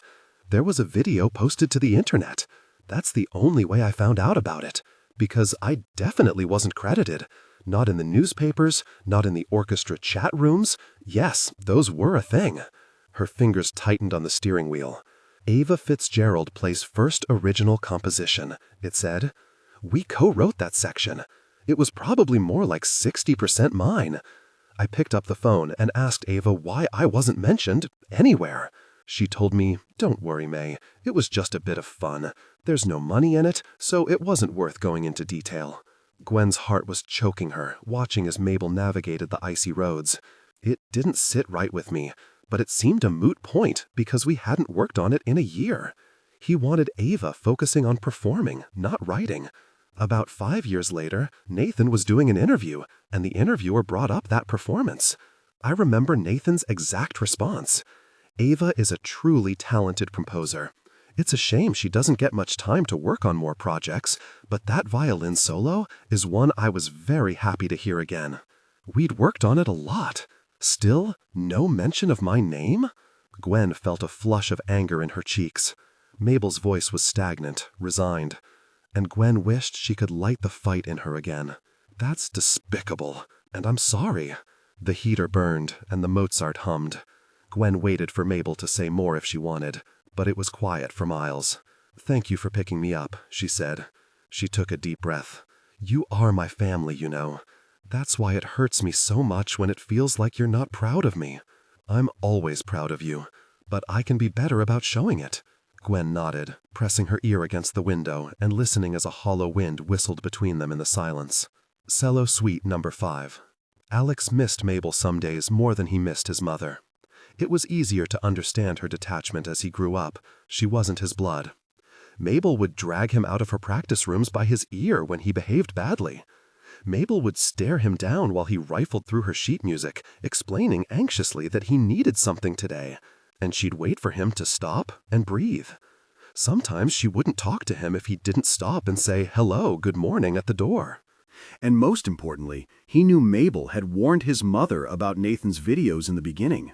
He wasn't supposed to see the text, but he did. Mabel tried her hardest to make Ava see that Alex was killing himself to get 3 videos recorded a week, sometimes 4, when Nathan said one was subpar and needed to be redone. In the beginning, he had no regrets about leaving Juilliard, following Lorenz and becoming Xander Thorne. Lorenz told him not to have any. He told Alex he needed a clean break from his mother, from Nathan, and from the life they'd chosen for him. He told Alex he wouldn't be training him or sponsoring him if Alex picked up a violin again, or if he continued to speak to his mother. He needed to leave the Fitzgerald name behind. He'd asked for Alex's phone to delete and block his mother's number. He was 19. Juilliard wasn't offering him anything. His mother and Nathan weren't advancing him. Lorenz was the only person who said he saw his potential and knew what to do with it. Lorenz was the only person in his life ready to partner with him on his career. He handed over his phone easily. Lorenz had made it easy. The phone calls from his mother's other lines slowed, then stopped. But on the first day of every month, Mabel left him a voicemail. She mainly called him an idiot, a child, an arrogant fool with a bow up his rear. But then she'd talk about the shop who was stopping by, what new music she'd gotten in, how excellently her orphan prodigy was doing. He never picked up. He never returned her calls. The sheer volume of voicemails in his inbox, because he never deleted them, was a weight that never let up. That was his only regret in the beginning. Later, the regrets would flow like fish in a stream. The contracts he'd signed that somehow covered 10 years, all of his 20s, the power of attorney he'd signed over, the 25% instead of the usual 15%. In the beginning, it was all worth it. Forrest had a problem with him. He was let go. There was job security in those 10-year contracts. Lorenz was happy to produce his original compositions, especially since he owned the masters. But never picking up the phone for Mabel, that was his largest regret. When Alex was pacing his hotel room, minibar raided, front desk terrorized for information, Mabel's text came through at 4 a.m. "I have her. She's safe. Go to sleep, Alex." A sob ripped through Alex's throat. Above that, the text, "Call your mother, you jerk," from 6 years ago. And above that, his request for 3 new pieces for his Juilliard auditions. "I have her. She's safe. Go to sleep, Alex." He ran his thumb over those words. He thought of Mabel, standing there behind the counter of the shop, watching him pace and flip through books, looking for perfect pieces to impress the person who would never be impressed with him, refusing to speak to him or help him until he stopped, said hello, and behaved like a human. Perhaps if he'd done just that tonight, Gwen wouldn't have run. Lorenz was at his hotel room at 8 a.m. Alex was too hungover to realize it then, but later he'd remember the way Lorenz's eyes had searched for Gwen in the suite. The way he'd brought a briefcase for a casual chat. He'd brought paperwork for Gwen to sign. When Alex broke the news to him that Gwen would not be joining them, Lorenz pressed his lips together, nodded, and stared out the window. "Understood," he said. "Are you able to do this tour?" "Of course," Alex said. Then, please hand me your phone. I'm going to delete her number and block it. Alex sucked in a deep breath. No. If you don't think you can give 110% to Xander Thorne, then I'll find someone who can. She's been distracting you for months. Lorenz's lips twisted. Going back to the Pops? For what? To play for your mother and your stepfather again? To what end? No, Xander, you are done with all that now, or you will not be going on tour. You can't be serious, Alex said. You don't control who I see. That's not in our contracts. I guarantee I'll find the correct clause. I can fire you for being late or sloppy. I know that's in there. You would fire me? Alex scoffed. How? Don't test me, Lorenz said lazily. Now you will block all contact with Gwen Jackson. We leave for Los Angeles tomorrow. We'll be rehearsing out of town, so there will be no distractions. The passwords to your social media accounts are being changed as we speak, so you won't have to concern yourself with anything but this tour. Alex stared at him. He'd heard these types of threats from Lorenz before, just usually directed at the other members. It's her or the band, Xander. Is she worth giving up all you've worked for? Alex thought about their argument. Gwen didn't even see him. She only wanted one side of him, when he'd thought she'd understood the whole of him. And what would he be if Xander Thorne was taken from him? He'd given up Alex Fitzgerald. He'd never been without a name, without a reputation. First his family's, then his own. He slipped his phone from his pocket, unlocked it, and handed it over. He was already brimming with regrets. What was another? Gwen slept the whole day after Thanksgiving. She had the apartment to herself, so she just cuddled in a nest of her blankets and cried. After her sparse response to Alex at 8 a.m., stating that she was already back in New York and wouldn't need a ride, she had turned off her phone and tried to enjoy the silence. When she finally woke up at 4 o'clock that afternoon, she turned on her phone to find 7 voicemails, 23 texts, and 1 email from Nathan asking if she and Xander could come in on Saturday to discuss the photo shoot. Gwen buried her face back in her pillow. The Valentine's Day concert would have to be canceled. They'd have to think of something else to bring in money for the rest of the season. She rubbed the sleep out of her eyes, took a deep breath, and read Alex's texts through the night, asking her to call him. She couldn't look at them without tearing up. She wanted to put off dealing with the aftermath for a few more hours. She emailed Nathan back, and they made an appointment for 10 a.m. Saturday morning. She turned over and fell back asleep. On Saturday, she showered for the first time and washed Alex's scent off her. She took the train down to Carnegie Hall, and just before she entered, she took a moment to stare up at the building. She remembered the day she'd come to audition for the Pops, 19 and scared. She had thought herself unworthy to even stand on the stage at Stern Auditorium. Now it was her stage, just as much as it was Nathan's. She passed through the side door and trudged upstairs toward the office she knew so well. After she knocked, Nathan called out "Come in," and Gwen pushed open the door. It was a comfortable room, filled with framed awards and pictures of Nathan with Stephen Sondheim and John Williams. Nathan sat at his desk, scrolling through sheet music, and Ava sat on his couch with her iPad and stylus. They both grinned up at her when she entered, and Gwen tried to grin back now that she knew so much about them. "Gwen," Ava said, "how is Boston?" Her lip trembled, but she bit down on it. "It was fine." "No Alex with you?" Nathan asked, looking around her to the hallway. "No, unfortunately." Gwen shut the door behind her and folded her hands in front of her. "And I'm sorry to be the one to tell you." She took a deep breath. "Thorne and Roses are going on tour with you two." It was deadly silent in the office. Ava took off her reading glasses and rubbed her brow. Nathan blinked. "I haven't been informed of this." "It just happened on Thursday," Gwen said. Ava put down her iPad and patted the seat next to her on the couch. Nathan turned to his computer, running through emails and searching for anything about it. Gwen sat and turned to Ava. "And Alex and I broke up, I think," she said, her voice cracking. Gwen swallowed, biting her cheek and trying to keep the tears out of her eyes. Ava took a deep breath and took her hand.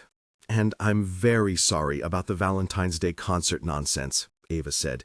"He has to do what's best for his future, and you have to do what's best for yours." Gwen did cry then.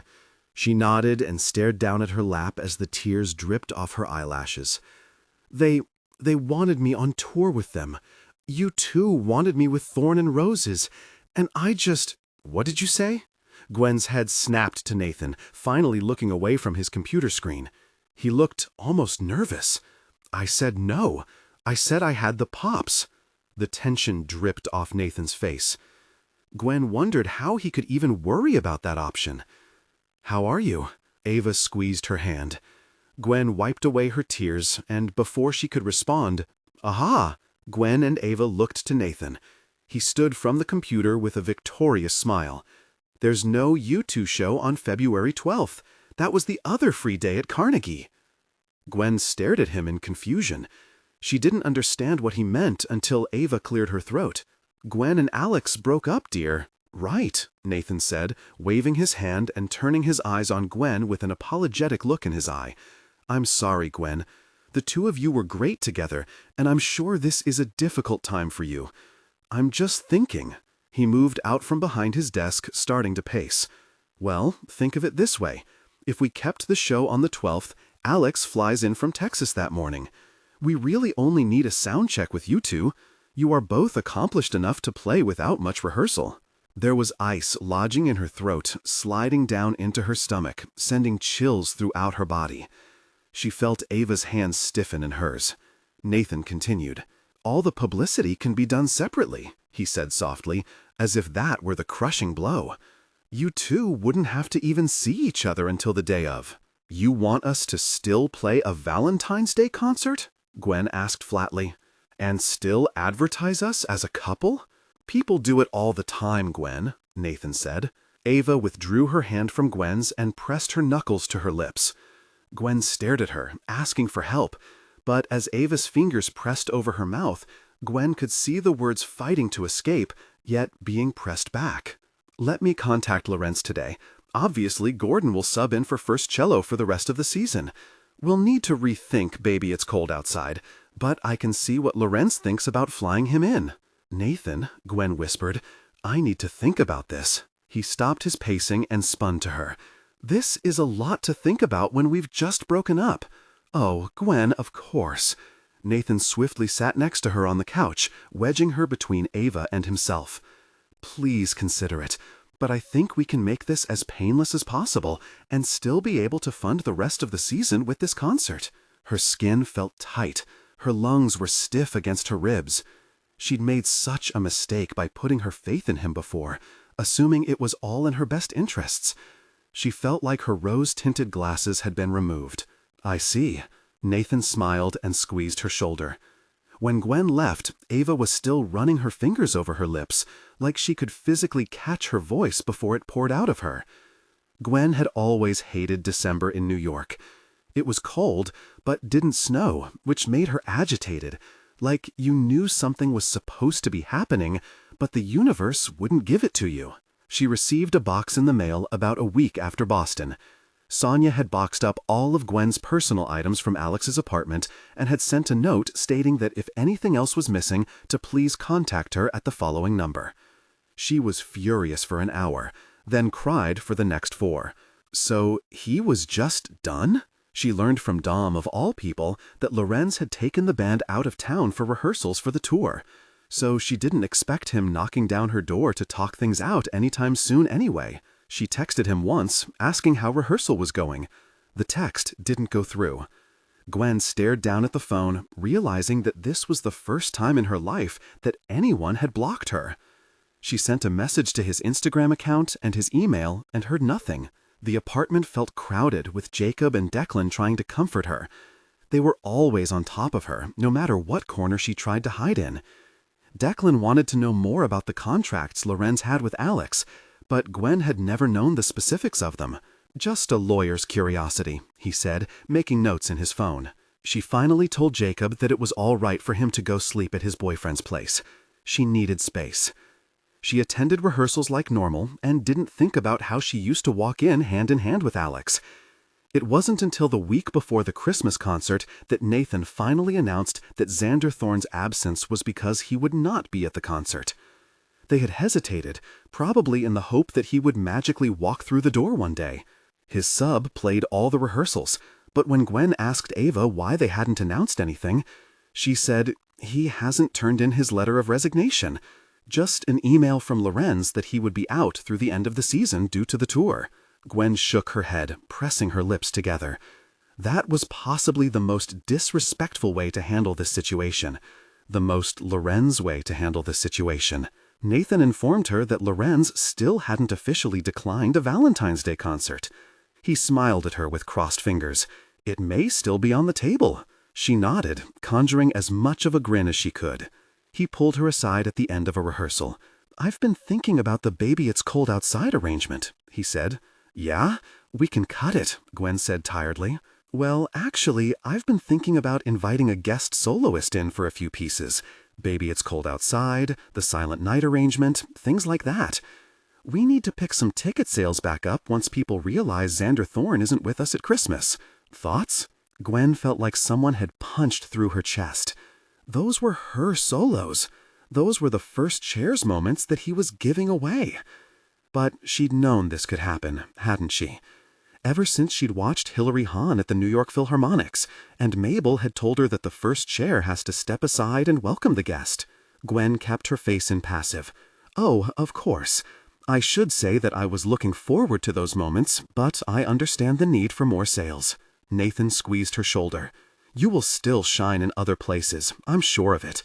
What about Xander's solo before the end of Act 1? Think about a piece to do there." He smiled his brilliant smile and left her to think about what she could possibly do to fill Xander Thorne's shoes. May dragged her to a bar after rehearsal one day, forcing a drink into her hands and begging for information. "You look like someone poisoned your cat and then ran it over with a car." "I don't have a cat," Gwen said glumly, stabbing at her ice with the straw. "You should get one. This aesthetic you've got going on is really starting to say cat lady." Gwen frowned at her and tugged at her lumpy sweater. "So what happened? He went on tour and broke up with you?" May asked, flagging the bartender for another drink. "No, I broke up with him, I think. We fought about leaving the Pops for the U2 tour." Why wouldn't he?" May pulled a face. "That's literally the dream." Gwen stared at her. "Your dream is to go on tour with U2? Who would pass that up?" "Gwen." May grabbed her arm. "Gwen, tell me you didn't break up with him because he left the Pops." "No, not just that." She stared into her glass. "But maybe that was what had happened. I don't like long goodbyes. We weren't seeing eye to eye. He was going on tour for almost a year, so I made it quick for us." "Girl, I did long distance from Kansas to Hong Kong. Why are you blaming the tour?"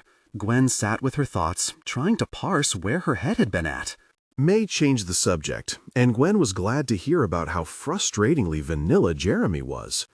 On December 22nd, the day the U2 tour kicked off in Los Angeles, Gwen was at rehearsal for the Pops, going through the motions. They had decided to have one of the guest soloists sing the male part of Baby It's Cold Outside, while the guest violinist played the female part on violin. They'd rehearsed it yesterday, and everyone thought it was hilarious. Gwen smiled like she should, she laughed like she should. The guest violinist was a lovely woman who had toured with several orchestras. Gwen should have spent more time asking her questions and getting to know her, but she couldn't be anything but cordial. She didn't have the energy. Nathan pulled her aside at their last break and said, "Any thoughts on what you'd like to play in lieu of Alex's solo? Maybe something original you've worked on." Gwen blinked at him. "I don't write music, Nathan." "But I thought you helped Alex with his arrangements?" "I did, in a way." She felt irritation bubbling in her. "Isn't there anything you wrote, something you own that could be played?" She pressed her lips together and thought of how Nathan took credit for Mabel's work. Maybe she should play that violin solo and tell the world who wrote it. A petty voice in her loved that, but it wasn't her story to tell, or her composition. She thought of the accompaniment to Alex's love song, the melody she'd played in his studio while they stared at each other in the moments before he said he loved her. I don't think there is anything." She looked down. "I could play a solo, but not an original composition, no." "All right," Nathan said with a bright grin. "Think about it and let me know. Original compositions will always please the audience, though." He squeezed her shoulder and went to talk with the stage manager. The numbness that had been taking over for weeks suddenly melted. She stared at Nathan as he worked with the orchestra for the rest of the day. If original compositions always please the audience, then why was Mabel and Ava's composition not a good fit for the Pops all those years ago? Gwen felt a fire brewing in her stomach. She looked around at the orchestra, at Henry, who didn't joke with her anymore, at Diane, who tried to give her notes at the end of every rehearsal, at the brass section that no longer invited her to drinks. Was this her family? Was this worth losing Alex over? The conversation with May rang in her ears as they played through I'll Be Home for Christmas, and an absolutely insane idea flared to life in her mind. She needed to see Alex. She needed to take it all back. No, she couldn't leave the Pops for a rock group she wasn't even part of. That was still unchanged in her mind. But she didn't need to have one or the other. At the last 15-minute break, Gwen placed her violin in one of the lockers and took only her tote bag and coat. May saw her as she came out of the bathroom. "Where you going, girl?" Gwen turned to her, breathless. "I'm going to L.A. I'm going to see Alex." "Yes!" "Gwen, this is some gourmet love story, gosh! Yes!" Clapping a hand over May's flapping lips, she shushed her. "Don't! Can you please just tell Nathan that I got sick and I had to go home? I just need to go. I'll be back for tomorrow's rehearsal, I promise." "Get your man, Gwen Jackson!" May jumped up and down as Gwen raced out of Carnegie Hall. She hopped on an E-train, and in 45 minutes she was getting off at JFK. She went to the desk and took the next departing flight to LAX for $2,000, all of the money she'd saved so far as first chair. Once Gwen was settled into the middle seat in the back of the plane, she took a moment to really think about what she was doing. This flight would land at 6:30. It would take an hour to get to the concert venue, which left her half an hour before Thorne and Roses took the stage. If she didn't make it in the half hour, she could wait for him after. The sudden realization that she was flying across the country to see Alex swept through her veins and dropped into her chest. She would get to hold him and breathe him in. She would get to smile at him and watch him smile at her in return. The adrenaline of the past 90 minutes drained away from her, and she realized she had no plan. She couldn't just walk through the backstage door at a U2 concert. She needed to let him know in advance. The flight attendant over the speaker was already instructing passengers to put devices in airplane mode. Gwen quickly opened Instagram and messaged Dom. "Hey, I'm coming to the show tonight to see Alex. Can I get on a list? I'll be there at 7:30. She waited for the bubble with the 3 dots until the flight attendant finally scolded her, and she turned off her phone. She relaxed back into the seat and watched a movie with penguins. What did she want to say to Alex tonight? Take me back? That wasn't really it. She wanted to tell him he was right. She didn't expect to join them on stage tonight, but she might tell him that she should have said yes and traveled the world with him. She had Pop's rehearsal tomorrow morning at 10 a.m., but she couldn't think of that now. All she could hear in her ears was the crowd of the Boston concert. All she could feel were the stage lights. She felt like she could finally breathe again, like she hadn't had air since Nathan asked her to play a solo and pretend it wasn't supposed to be Alex's solo. Since before that. The plane landed 10 minutes early, and without a bag to pick up, Gwen walked straight to the taxis. She checked her Instagram messages and found a friendly thumbs up from Dom about 4 hours ago, along with a series of, "Cool, is it a surprise? Should I tell him?" The taxi pulled up to the venue in record time, and the driver actually knew where the performer's entrance was, regaling her with stories of which celebrities he had driven here before. They passed the electronic sign boasting U2's promotional shots, and then it flashed to Thorne and Roses, with a beautiful shot of Alex in black and the rest of them in red, all holding their instruments. Near the service entrance there were metal barricades up, keeping back the 20 or so people camping out with U2 signs, ready to miss the concert for the opportunity to see Bono at the stage door. She paid the driver and stepped out onto the loading dock. There was a security guard at the front of the barricades, looking surly. When she reached him after the long walk down the drive, she said, "Hi, I'm hoping I'm on the list." "I'm sure you are," he said sardonically. She grimaced. Gwen Jackson, here for Thorne and Roses?" He looked her over and said, "I don't have you on the list." He didn't even consult a list. "Okay, is there another door?"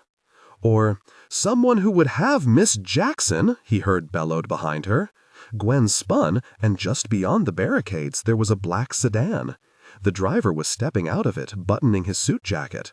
He wasn't familiar, but she retraced her steps back to him when he beckoned her. He pulled open the door to the back seat. It was ominous, but he knew her name. He expected her. He was going to take her to Alex. She slid into the back seat and found another person sitting next to her. Following long legs and a designer suit up to a worn face, she felt her heart stop when Calvin Lorenz gave her that smile that didn't reach his eyes. Miss Jackson. All hope she had for this insane spur-of-the-moment trip evaporated. Mr. Lorenz. "I hear you flew all the way here just to see Xander," he said, his voice lilting. "That's very sweet." Dom ratted her out. Accidentally? Who knows? She took a deep breath. "I don't want to be in the way. I just want to talk to him." "Unfortunately, you are in the way, quite often." The car started to drive. Gwen reached for the door handle in a panic and jerked it a few times. Locked. "Where are we going?" "Back to LAX, Lorenz said. "I want to see you safely back on a plane, Miss Jackson." He pulled from his inside pocket an envelope and handed it to her. Inside was a ticket for the red-eye back to JFK. "Pull over," she yelled to the driver. "I'd like to get out of the car." He ignored her and pulled out of the parking lot onto the street. "Here's the problem, Miss Jackson. Xander doesn't want to see you. He asked me to personally take care of this." Gwen didn't believe that for 1 second. "I don't need to distract him before the concert. I can see him after." "Just for an hour, Miss Jackson," he said, a condescending grin on his face. "I told him to choose. I told him it was you or the band. He didn't choose you." Her chest tightened. She felt something cold slithering down her spine. It was the first time Lorenz had said something that sounded familiar enough to be the truth. Would Alex give up his career for her? Would he let go of Xander Thorne and the entire career he'd built with the Roses if given the ultimatum? She remembered the wounded look on his face when she'd told him Xander Thorne was just a persona. Gwen turned away from Lorenz's knowing eyes and stared out the window as they entered the freeway. "I want to be very clear, Miss Jackson," he said. He tapped a rhythmless beat against his knee. "If you continue to harass Xander or any member of this band, I will be forced to serve you a restraining order, like I do for his other crazed fans." There was a rock lodged in her throat. She kept her gaze out the window, knowing that fighting him would be pointless. "Do you understand?" She blinked back tears and said, "Yes." Lorenz tapped away at his phone for the rest of the ride, ignoring her. At the airport, she blocked Alex's number. She needed to cut out whatever traces of him were left in order to move on. On the plane, she watched the same Penguin movie. The flight attendant checked on her more than once, and it wasn't until halfway through the flight that Gwen realized she'd been crying. The U2 tour kicked off to rave reviews. She found pictures online of Xander Thorne and the Roses opening. The clips of the performance there looked remarkable. The lighting and the venue were better than she could have imagined. And Xander Thorne played magnificently. Dom had messaged her back several times, asking if she'd made it, if she needed help getting inside, what hotel she was staying at. He claimed he hadn't told anyone in case it was a surprise, but Gwen didn't know how else Lorenz could have found out. 2 days later, on Christmas Eve, she waited backstage at Carnegie Hall, squeaky in one hand, her bow in the other. As she leaned against the wall, she was glad not to see Nathan and have to pretend she was happy to be there. He'd asked her again about a solo piece the morning after her red-eye, and she'd nodded numbly. Now here she was, still deciding what would happen when he introduced her to the crowd at the end of Act 1. It was the Christmas concert, so clearly the piece should feel uplifting and joyful. But Gwen didn't feel either of those things. She rolled her neck, trying to get rid of the tension in her shoulders that crept in more and more often these days. Alex was in San Francisco tonight and tomorrow, and then they headed over to Sacramento for the 26th, and then to Portland and Seattle for the rest of the weekend. The stage manager gave her the cue, and Gwen pasted on a bright smile as the door was pulled open and the stage lights sliced into her eyes. The crowd cheered. She waved up to the top rows where the students sat and heard her name screamed from the rafters. She could pretend she was at the Chase Center, listening to the audience demand more from her again. She turned to her chair. Her eyes swept over her orchestra. Her orchestra. She could pretend.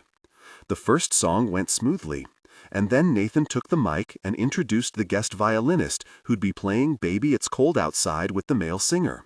Her song, her solo, her opportunity. Gwen smiled and applauded as the guest violinista, a very kind and gracious woman, took the stage. She had to shift her chair to the side so the guest could fit. And Gwen couldn't help but think of Mabel's analogy. She'd made a gorgeous meal out of this orchestra. She'd spent all day, all year making this orchestra delicious. And now it was time for the guest to sit at the table and for Gwen to step aside. She'd be thanked, she'd get a bow, she'd even get the solo performance at the end of Act 1 that Alex usually got. But was that enough? Was that what she'd wanted when she picked up the violin? Carnegie Hall applauded loudly, but not nearly as loudly as the Boston concert venue. Before she knew it, Nathan was introducing her, using words like protégé and apprentice and other buzzwords that the patrons loved but Gwen knew to be false. She didn't learn how to play the violin here at the Pops. Mabel had taught her for free. Mabel gave her the opportunity to express herself through music, and Nathan had simply given her her first paycheck. The audience clapped for her, and Nathan stepped back. Gwen supposed that meant it was time for her to play. She searched her mind, hoping for something to inspire her. There was the chaconne, Beethoven's concert, but Nathan was hoping for something original. She brought her bow to her violin and recalled the love song Alex would play for her in the mornings. She didn't dare play his cello part, but the violin part she wrote over the top of him sang from her fingertips. Without Alex, it felt incomplete, hollow. She tried her best to mimic the emotions she'd felt when she'd had the spark of an idea for it, but that opened a well in her chest. She remembered the way he'd watched her play, desperate to hear what was in her heart.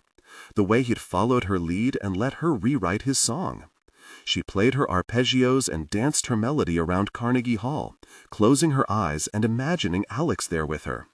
Imagining the cello part and relishing that she was the only one who could hear it. A secret that the two of them shared forever. It was so much easier to play than anything else. She didn't feel tense or stiff. Who did she have to impress? Even if you work at being perfect, people leave. She thought of her mom screaming off-key lyrics into a wooden spoon, Mabel setting down the intermediate practice books on her music stand, Alex tearing the violin music away from her at the wedding and telling her to just play. Just play. Maybe she liked love songs after all, as long as she was playing them with Alex. Building toward the end, Gwen realized she'd never played an ending. She'd been interrupted. He had played a sour note and made a face, and she had laughed. And he'd told her he loved her. Her lip trembled. The melody took a turn. Her body quivered with the need to recover, to find a way to end. But the song didn't have an easy ending. It was still unwritten and unperfected. Her elbow pulled quickly, filling the phrases, and her face pinched closed in concentration, trying to block out the memory of Alex and his smile and his large hands that created such beautiful music. Her throat tightened, and her eyes filled with tears behind her closed lids. This was a mistake. She shook her head, searching for her footing again. It didn't feel like a love song anymore. It felt like yearning and hope and decaying dreams all in one piece. She felt as if the tears escaping her eyes were just like the melody pushing past her fingertips, no longer needing her anymore. They told their own story. She tugged the bow across her violin and found a tonic. It wasn't right, but it was an end. She took a gasping breath, and as her eyes opened and her tears fell, Carnegie came to its feet, drowning the sound of her sobs. She smiled, like the pain was a necessary part of the whole, like all music was supposed to come at a price. Bowing for every tear, she looked up to the students waving a sign that said, "We love you, Gwen." She inclined her head at the board members in the first tier, finding Miss Mazin, Michaels and Dr. Bergman on their feet, whispering quickly to potential donors. And in all of Carnegie Hall, there was one person seated, staring at Gwen like she knew she wasn't done yet, like there was Michaels and Dr. Bergman on their feet, whispering quickly to potential donors. And in all of Carnegie Hall, there was one person seated, staring at Gwen like she knew she wasn't done yet, like there was clearly more to the song. Ava Fitzgerald clung to the balcony railing, tears glistening down her face. Gwen retook her seat and stared down at the next page. The show must go on. "Isn't she just fantastic?" Nathan bellowed into the microphone, and the crowd quieted. He looked at her, and there was a sparkle in his eye that Gwen didn't like. "You know, I think I speak for Gwen when I say being parted from a loved one at the holidays is very difficult." Her breath caught, and it felt like bile was creeping up the back of her throat. He couldn't possibly be trying to milk this. She stared at him in disgust as he turned to the audience and said, "Our own Xander Thorne had an incredible opportunity come his way. He's touring with U2 right now." The audience applauded, and Gwen's mouth felt dry. "We're hoping to have him back soon." And with a little tilt of his head, he said teasingly, "Possibly around Valentine's Day."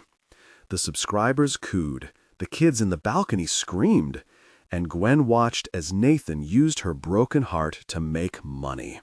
She was shaking. "Keep an eye out for that," he said with a playful point. But it is very difficult to spend the holidays without your person, as Gwen's beautiful performance just a second ago can attest. And our final song of Act 1 is in the same vein. "I'll Be Home for Christmas" was next. Gwen stared down at her sheet music and dragged herself through the motions. At the end, she let Nathan escort her off stage, feeling rage and despair swirling in her gut. He spun to her as the doors closed. "Gwen, that song was gorgeous." She nodded and tried to move around him, knowing that if she allowed herself to speak, she would say something she would regret. Ava stood there in the hallway, twisting her hands and watching Gwen closely. She must have come down from the balcony after her solo. "We need to get it recorded." Gwen paused, her violin hanging from her fingertips. Ava's mouth opened, wordless and useless. "Recorded?" Gwen repeated, turning to him. "Yes, we can put it on the Pops album. It was stunning, and it will sell so well." "It's not yours to sell." Nathan blinked at her. "Of course, apologies. If you're interested in producing it yourself, I'd be in full support. I'm just so taken with it." He clapped his hands together and beamed at her. "I knew you could compose." "You did not." Her words were clipped and sudden. "Come again?" "Alex knew I could compose. You knew I could sell tickets." His smile faltered. "I didn't mean to imply." "You did. You did mean to imply. I'm not your protege. I belong to Mabel Rodriguez as much as Ava's violin solo in Washington, D.C. did." She heard Ava gasp faintly. Nathan's brows were lifted in confusion. "I feel like I've offended you, so I'll put a pin in this for now." "Look," he said, placing his hands on her shoulders, "it's been a difficult week for all of us. I know you miss Alex, and I know how disappointing it was not to be able to see him." He seemed to catch himself. At this time of year, to not have him here. Gwen's eyes narrowed. How disappointing it was not to be able to see him. "Did you?" Her breath came to her in a quick rhythm. "Did you know about L.A.?" She watched as Nathan took a pause before responding. From behind her, Ava said, "L.A.? I asked Murray how sick you were, and she told me enough to not worry. I can't say I was glad to hear you were planning to be across the country just days before our performance." His expression was disapproving but kind. But something wasn't sitting right with her. "Because that would have lost you a bunch of money, wouldn't it, if you hadn't been able to use me as a marketing tool," she said. "And if, God forbid, I'd decided to stay in L.A. and join the U2 tour, well, you'd never recover from that, right?" Nathan tilted his head at her. "Yes, absolutely. That's why I'm so glad you chose to stay with us and honor your contract." "You called Lorenz?" Gwen said, knowing already that it was true. "You gave him the heads up that I was coming to L.A.?" Nathan's jaw clicked. "Listen, Gwen." Her stomach dropped. She felt like a resolution had been reached in a song that had gone on for too long. Ava stepped forward. "Gwen, darling, why would he? They don't see eye to eye on anything, except how much more money they'd make as long as Alex and I stay on opposite sides of the country," she said. Nathan sighed. "Gwen, you're so very young. I know that when your heart is broken, you would throw away everything to just have it feel right again. The only thing Lorenz and I have in common is the desire to keep both of our protégés focused and to avoid distractions." Gwen heard a quiet gasp from Ava. Lifting her head, she stepped into Nathan. "I'm not your protégé. You will need to find someone else to sell your tickets, Nathan." She turned on her heel just as the door to the stage opened, admitting the rest of the orchestra for their intermission. She stopped at Ava, who looked like she might be sick. Gwen held out her violin to her. "You'll have to play Act 2. And you can have the chair back," she added. "I don't want it anymore. I'm not sure I ever did." She grabbed her bag from her locker and walked out into the December air, taking a cab uptown to Washington Heights. Jacob was at Declan's parents' house for the holidays. Gwen had been invited to join them in Connecticut, but she had declined so she could go to Mabel's for Christmas dinner. After Thanksgiving had gone so poorly, it was high time she spent a holiday with Mabel. She got home to the empty apartment with their sad little plastic tree and immediately opened Jacob's laptop to write her resignation letter. She kept it short and simple and sent it off with a click before she could think any further about it. She cried in the shower, the song she played still humming along her skin. Alex's song, really. She had only written something to accompany him, and he'd wanted her to. She fell into a fitful sleep, not allowing herself to check her phone until the next day. At 5 a.m, she read through the notifications she had. A few of the magazines and blogs that regularly covered the Pops had published stories on last night's disaster. It seemed Nathan was able to spin it when Ava joined him on stage for Act 2 as a Christmas surprise. But the writers did scratch their heads over Gwen's disappearance. Someone had filmed her playing the love song accompaniment on their phone and posted it. One of the bloggers linked to it in their article, saying, "Gwen Jackson has finally found her voice." The X thread was full of mixed reviews. Some people saying that clearly Xander Thorne had broken her heart, and the other half bemoaning her overly dramatic performance. She closed the app, not wanting to watch the video of herself. She had 6 missed calls from Nathan last night after the show, and a frantic return email that begged her to come into the office on the 26th to discuss. There was one text from Ava that read, "Please let me know you got home safe. That's all I care about." Gwen swallowed. It sounded earnest enough. She replied in the affirmative. She got up, washed her face, brushed her teeth, and was just pulling down the ingredients for the cookie she was baking for Mabel when a pounding came from her front door. She jumped, and the flour puffed up around her face. Bang, bang, bang! She glanced at the clock on her microwave. It was 6:30 in the morning, on Christmas Day. Gwen moved quickly to pull the door open. Alex leaned into the doorway, his hands on the frame. The room spun, and before she could decide if he was real, he demanded, "What's wrong? Are you hurt?" His eyes roved over her as she stood mute. He barreled past her into her apartment and searched the small space before turning back to her. "Is Jacob all right? Where is he?" He dragged a hand through his hair and bit the inside of his cheek. "Ashes in Christmas," she reminded him meekly, shutting the door. "How long have you been in New York?" 45 minutes. She took him in a Henley and a leather jacket, ripped jeans, California clothes. He just got off the plane. "What? Gwen, what happened? What's wrong?" He stepped into her, and she could smell him, drown in him. "Why didn't you finish Act 2? "I quit the Pops." It slipped out of her like butter, like the easiest words in the English language. "You were right about Nathan." Alex's eyes were bright as they traveled over her face. "What happened? He wanted to bring you back for our duo concert, regardless of how we felt about it. And well, I played a solo last night. I know, I saw it online." She looked up at him. He was staring down at her like she was the sun. It was familiar, the same fascination she'd seen in him at the wedding, at the plaza, like she was an answer to a question he'd been asking his whole life. It was remarkable, Gwen. She looked down at her bare feet and nodded, embarrassed that she'd chosen a song that wasn't entirely hers. I didn't mean to claim ownership over it. You wrote it, he said.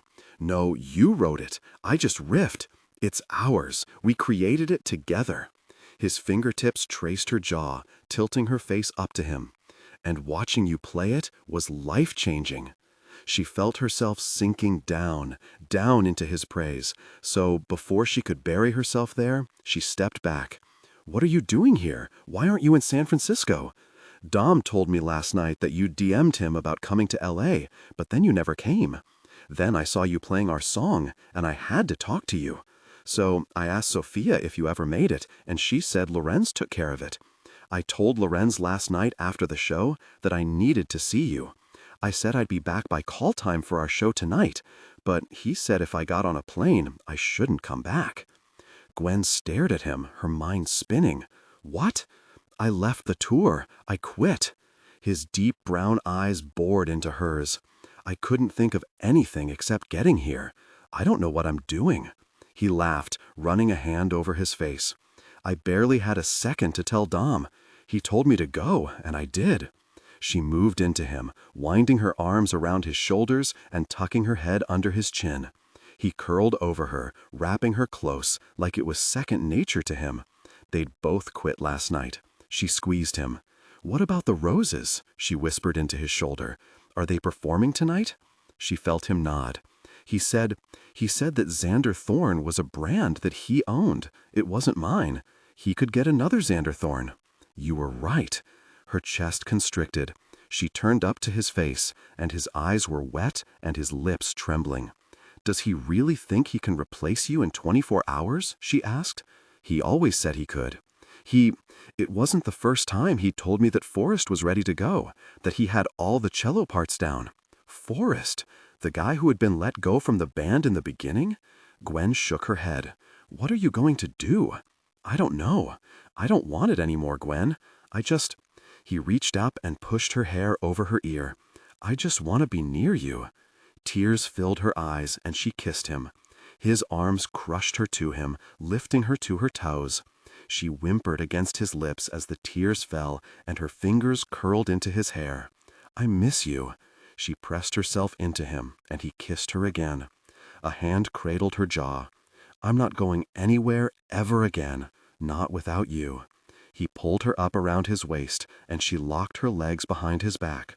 He kissed her the entire way into her bedroom, but when he laid them down on her small bed, he said, You're moving in. I can't stand this. She laughed and tugged off his jacket. Can you even afford that apartment anymore? We'll figure it out. We'll both play in the subway for tips. Smiling, she wrapped herself around him and flipped them over. She sat on his hips and pulled her shirt off, shimmying out of her pajama pants. He groaned her name against her mouth as she started unbuckling him. Tension broke. They gave in to desire, connecting deeply. After their intimate moments, she whispered into the wintry morning silence, Will you come with me to Mabel's this afternoon? She hates me now, Alex grumbled into her skin. Gwen laughed.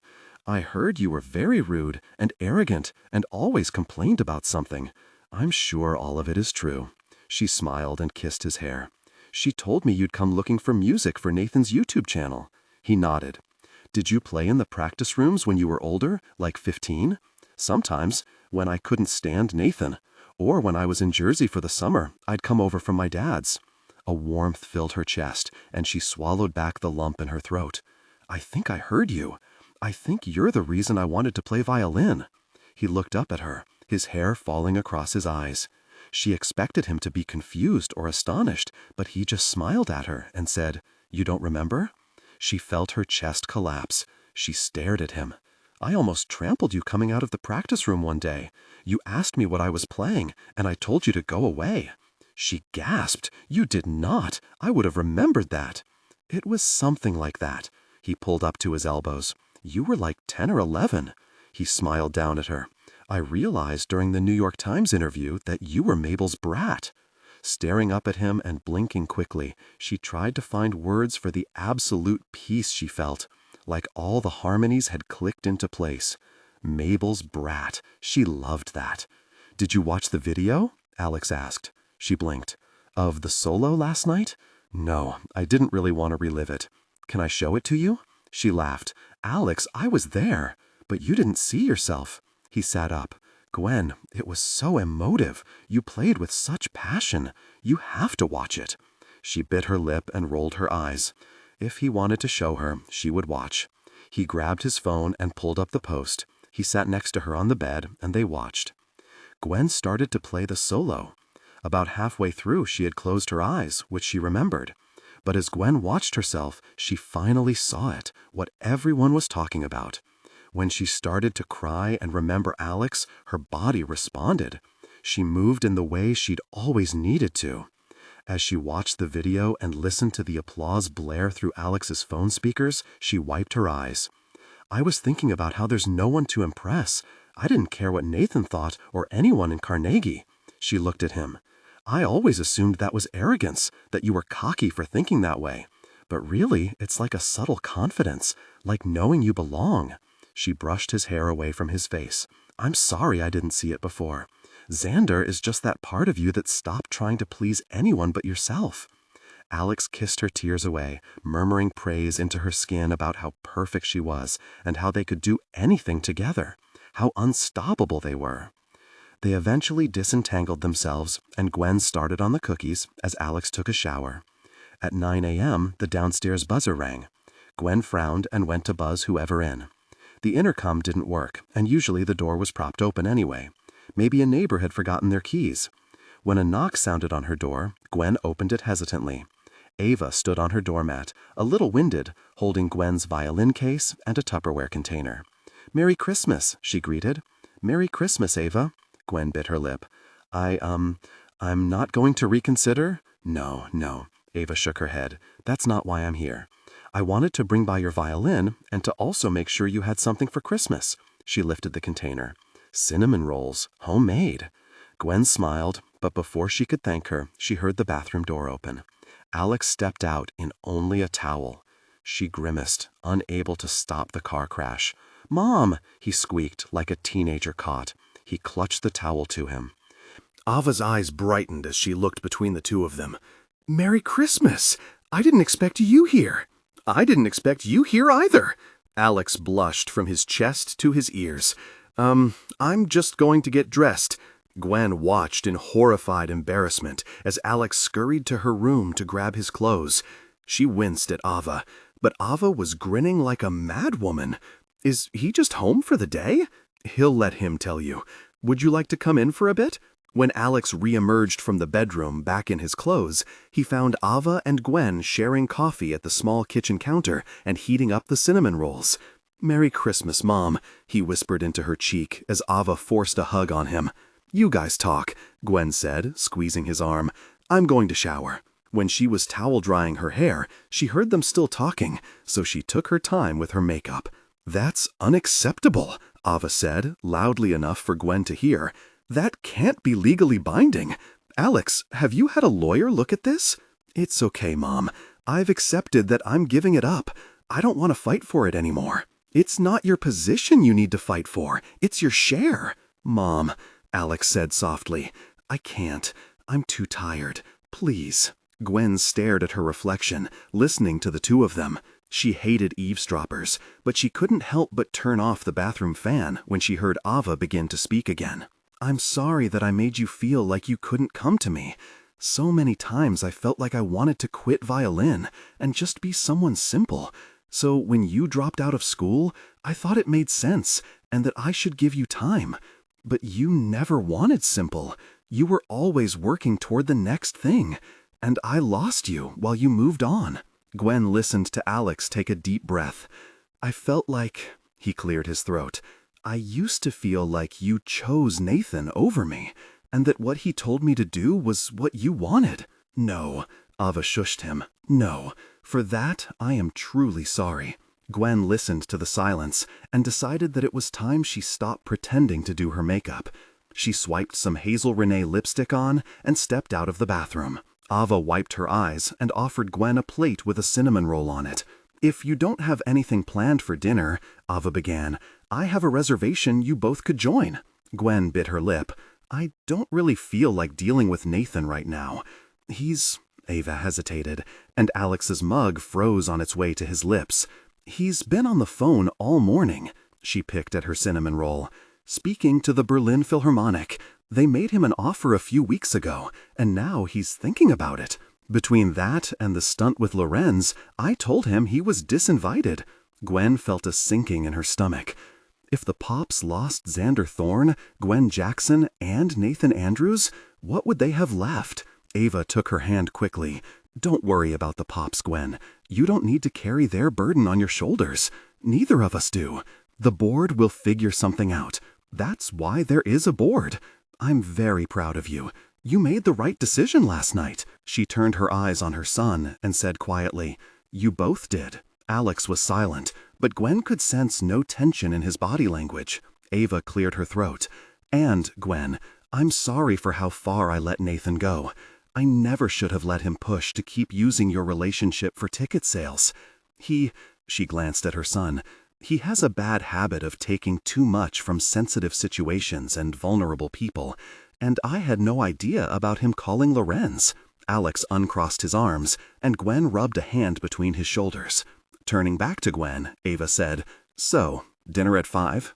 Gwen had a sudden idea.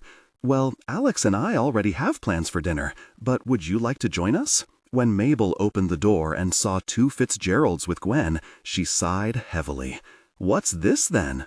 It's Christmas, Gwen said brightly. The more the merrier. Mabel stood blocking the doorway, frowning at Gwen. I only have food for 3.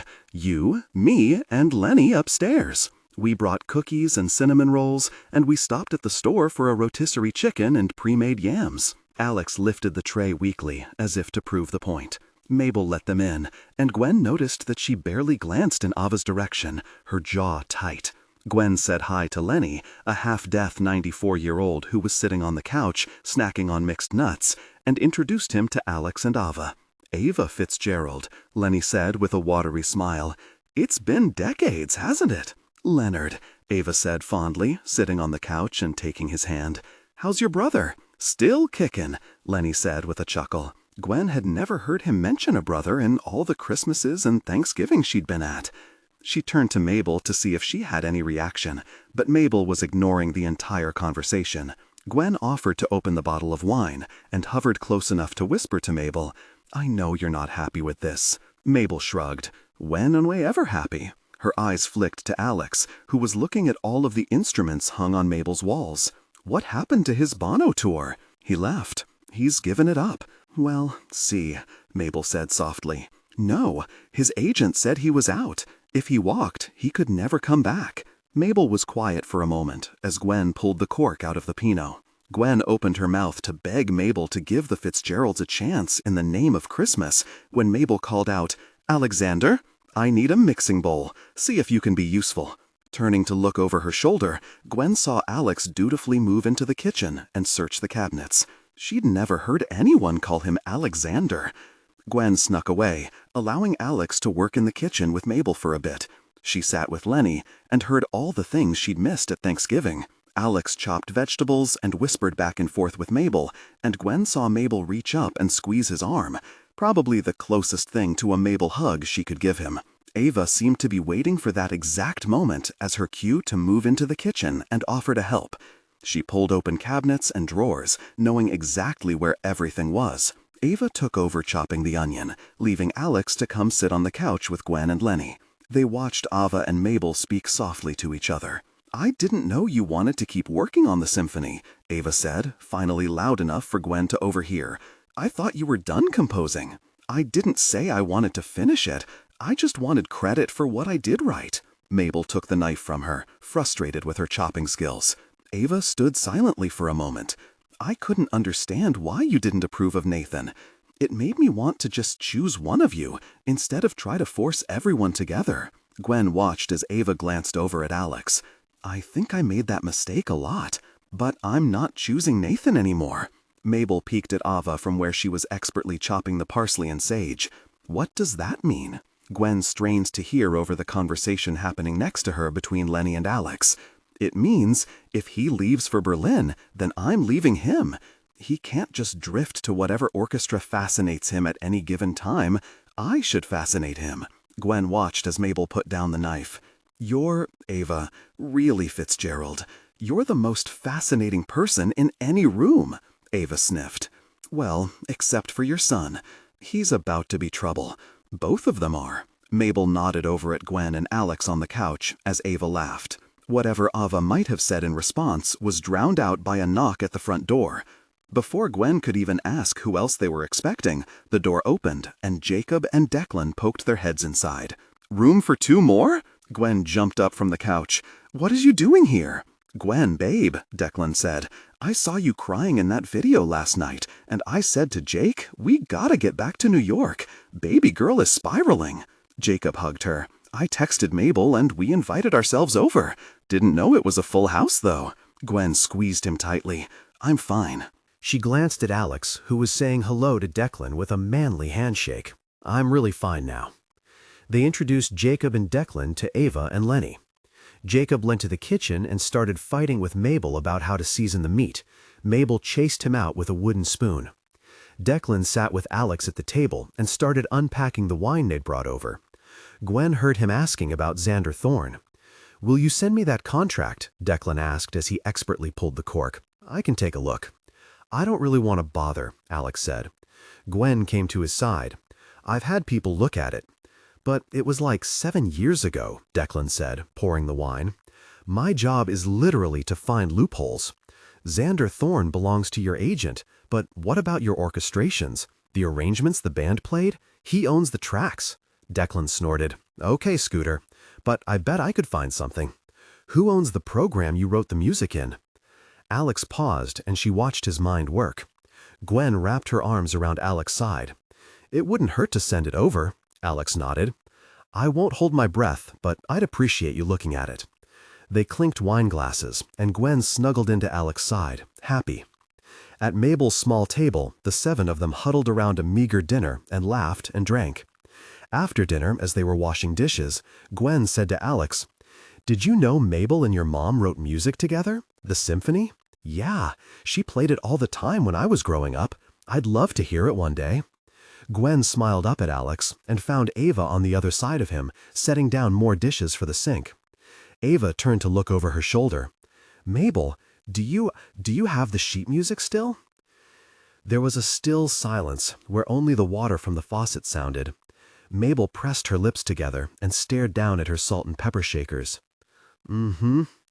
Gwen stared at Mabel hopefully. Mabel heaved herself up from her chair and moved to her upright piano. She pulled a binder out of the piano bench and placed it on the piano before taking a seat. Ava moved to help her turn pages before Mabel slapped her hand. I can turn a page perfectly well, you know. Why do you have to be so crotchety all the time? Go be useful and grab that old violin. Ava paused, taken aback. Gwen looped her arm through Alex as Ava pulled one of the violins off the wall, feeling like she was about to see something magnificent. Mabel started a beautiful tune on the pianos, something grand and sweeping. Jacob cooed from the couch, laying his head on Declan's shoulder. Ava came in over the top with the violin. They laughed when Mabel messed up and cursed, and when Ava came in too early on a section, Mabel snapped at her playfully. Alex left her side, and Gwen watched as he pulled the other violin off the wall and joined the two of them. She sat next to Lenny at the table and listened as Alex took second violin. Ava stared at him with tears in her eyes, and Mabel yelled at him when he tried to show off. Eventually, Jacob asked if he could take over the piano. Mabel huffed. Fine. Alex? There's a cello in the closet. I'm fine on violin, but you should hear Gwen on cello. He grinned at her. She holds it like a subway pole most of the time, but I think she'll do okay today. Gwen glared at him and bumped his hip as she went to grab the cello. She took a few seconds to tune it and peeked over Mabel's shoulder. Ava was openly crying, refusing to stop playing.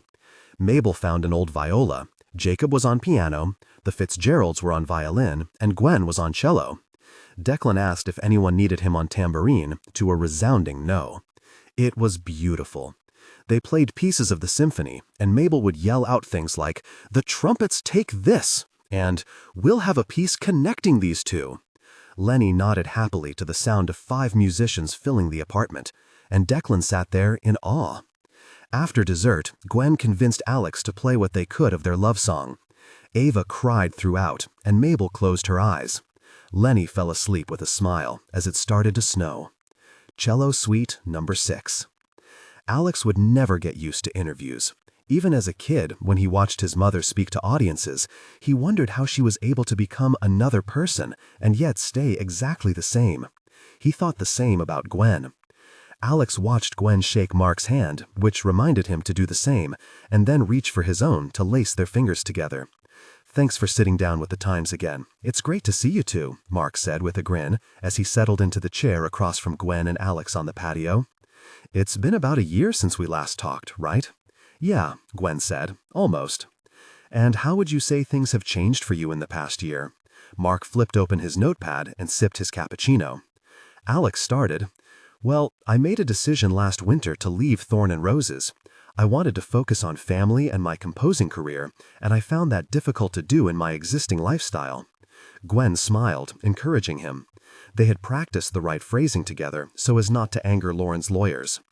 "And that's been huge for you," Mark prompted. "You have a whole new name." "Old name," Alex corrected with a smile. "New perspective on it." "And leaving Thorne and Roses was a huge change, not only for you, but for Calvin Lawrence. He's bleeding clients left and right now." "Is he?" Alex asked innocently. "I don't know anything about that." Mark winked at him and scribbled. "Do you still talk to your old bandmates? Are they upset with you for leaving?" "I don't think so. I worked with a lawyer friend to clarify my contracts with Lawrence. He can continue to use my original arrangements for Thorne and Roses performances as long as the royalties are properly distributed. I designated my royalties to my old bandmates, including Forrest Miles, who is currently playing Xander Thorne. The boys and I are also re-recording the tracks from our first 2 albums. Alex's version," Gwen hummed under her breath. Alex shoved his elbow into her ribs, and she smiled into her latte. "That's all I'm allowed to say on that," he clarified for Mark. "What was it like resurfacing after all those years of being buried? I mean, I admit that I knew you were the long-lost Fitzgerald child, but not many others did." Alex tried not to grimace. "It was strange, for sure, but I couldn't have done it without Gwen and my mother, Ava Fitzgerald. How is your relationship with your mother? I know she recently divorced." "We've never been closer," Alex said truthfully. "We're both on new paths. She's focusing her energy on the Manhattan Pops, but she is still extremely supportive of Gwen and me pushing forward on our own. Nathan Andrews is doing wonderfully in Berlin, and that's all I know. And Gwen, Mark," turned to her, "you've been doing well. You left the Pops in January, but your mainstream career is off to an incredible start." "Yes," Gwen started to fill in the blanks for him. "I loved my time at the Pops, but I was really more interested in expanding my horizons a bit. Alex and I have been partnering on new compositions and touring as a duet. We kick off our East Coast tour tomorrow, here at Carnegie Hall." "Home turf," Mark said with a grin. "Tell me about the duo tour for the two of you. Tell me about the music." Gwen looked to Alex. He gestured for her to continue. "Alex is, of course, a music prodigy. He's as good a violinist as he is a cellist, and now he's mastering piano," Gwen said. "I'm dabbling more in cello myself, so we really do all sorts of things together. We're not limiting ourselves." He squeezed her hand under the table. Mark pressed on. "And let me say that the most stunning thing about this partnership is the original compositions that you are creating. I love the new piece that we heard Gwen play a bit of at the Pops Christmas concert, but the Fugue series is still my favorite. You have 3 compositions in the series now, and they have such depth of storytelling. I was so honored to hear them completed now." "Thanks," Alex said. The Fugue series has a special place in my heart as well. That first one, Fugue number 1, is the first piece Gwen and I worked on together. What does Fugue number 1, accompanied, truly mean to you, Alex? What is it about?" Alex took a deep breath. He'd never told her what it really was. Even as they wrote parts 2 and 3, they never talked about it. He thought back to last year, the melody that wouldn't leave him alone every time they ran into each other. The need to write it down immediately after playing with her for the first time as cherry blossoms fell over their skin. Weeks later, the way he'd spent all morning trying to think of the string accompaniment to his cello part and decided to take a walk, get some air, get some tacos, and how all the accompaniment flooded into him when he saw her at his taco place. how hearing her play the cello part filled in all the gaps inside himself he'd been missing. The way she'd brought him back to life in so many ways. Alex felt Gwen's eyes on him as he rubbed her knuckles with his thumb. "It's simple, really," he said. "It's about a cello who fell in love with a violin.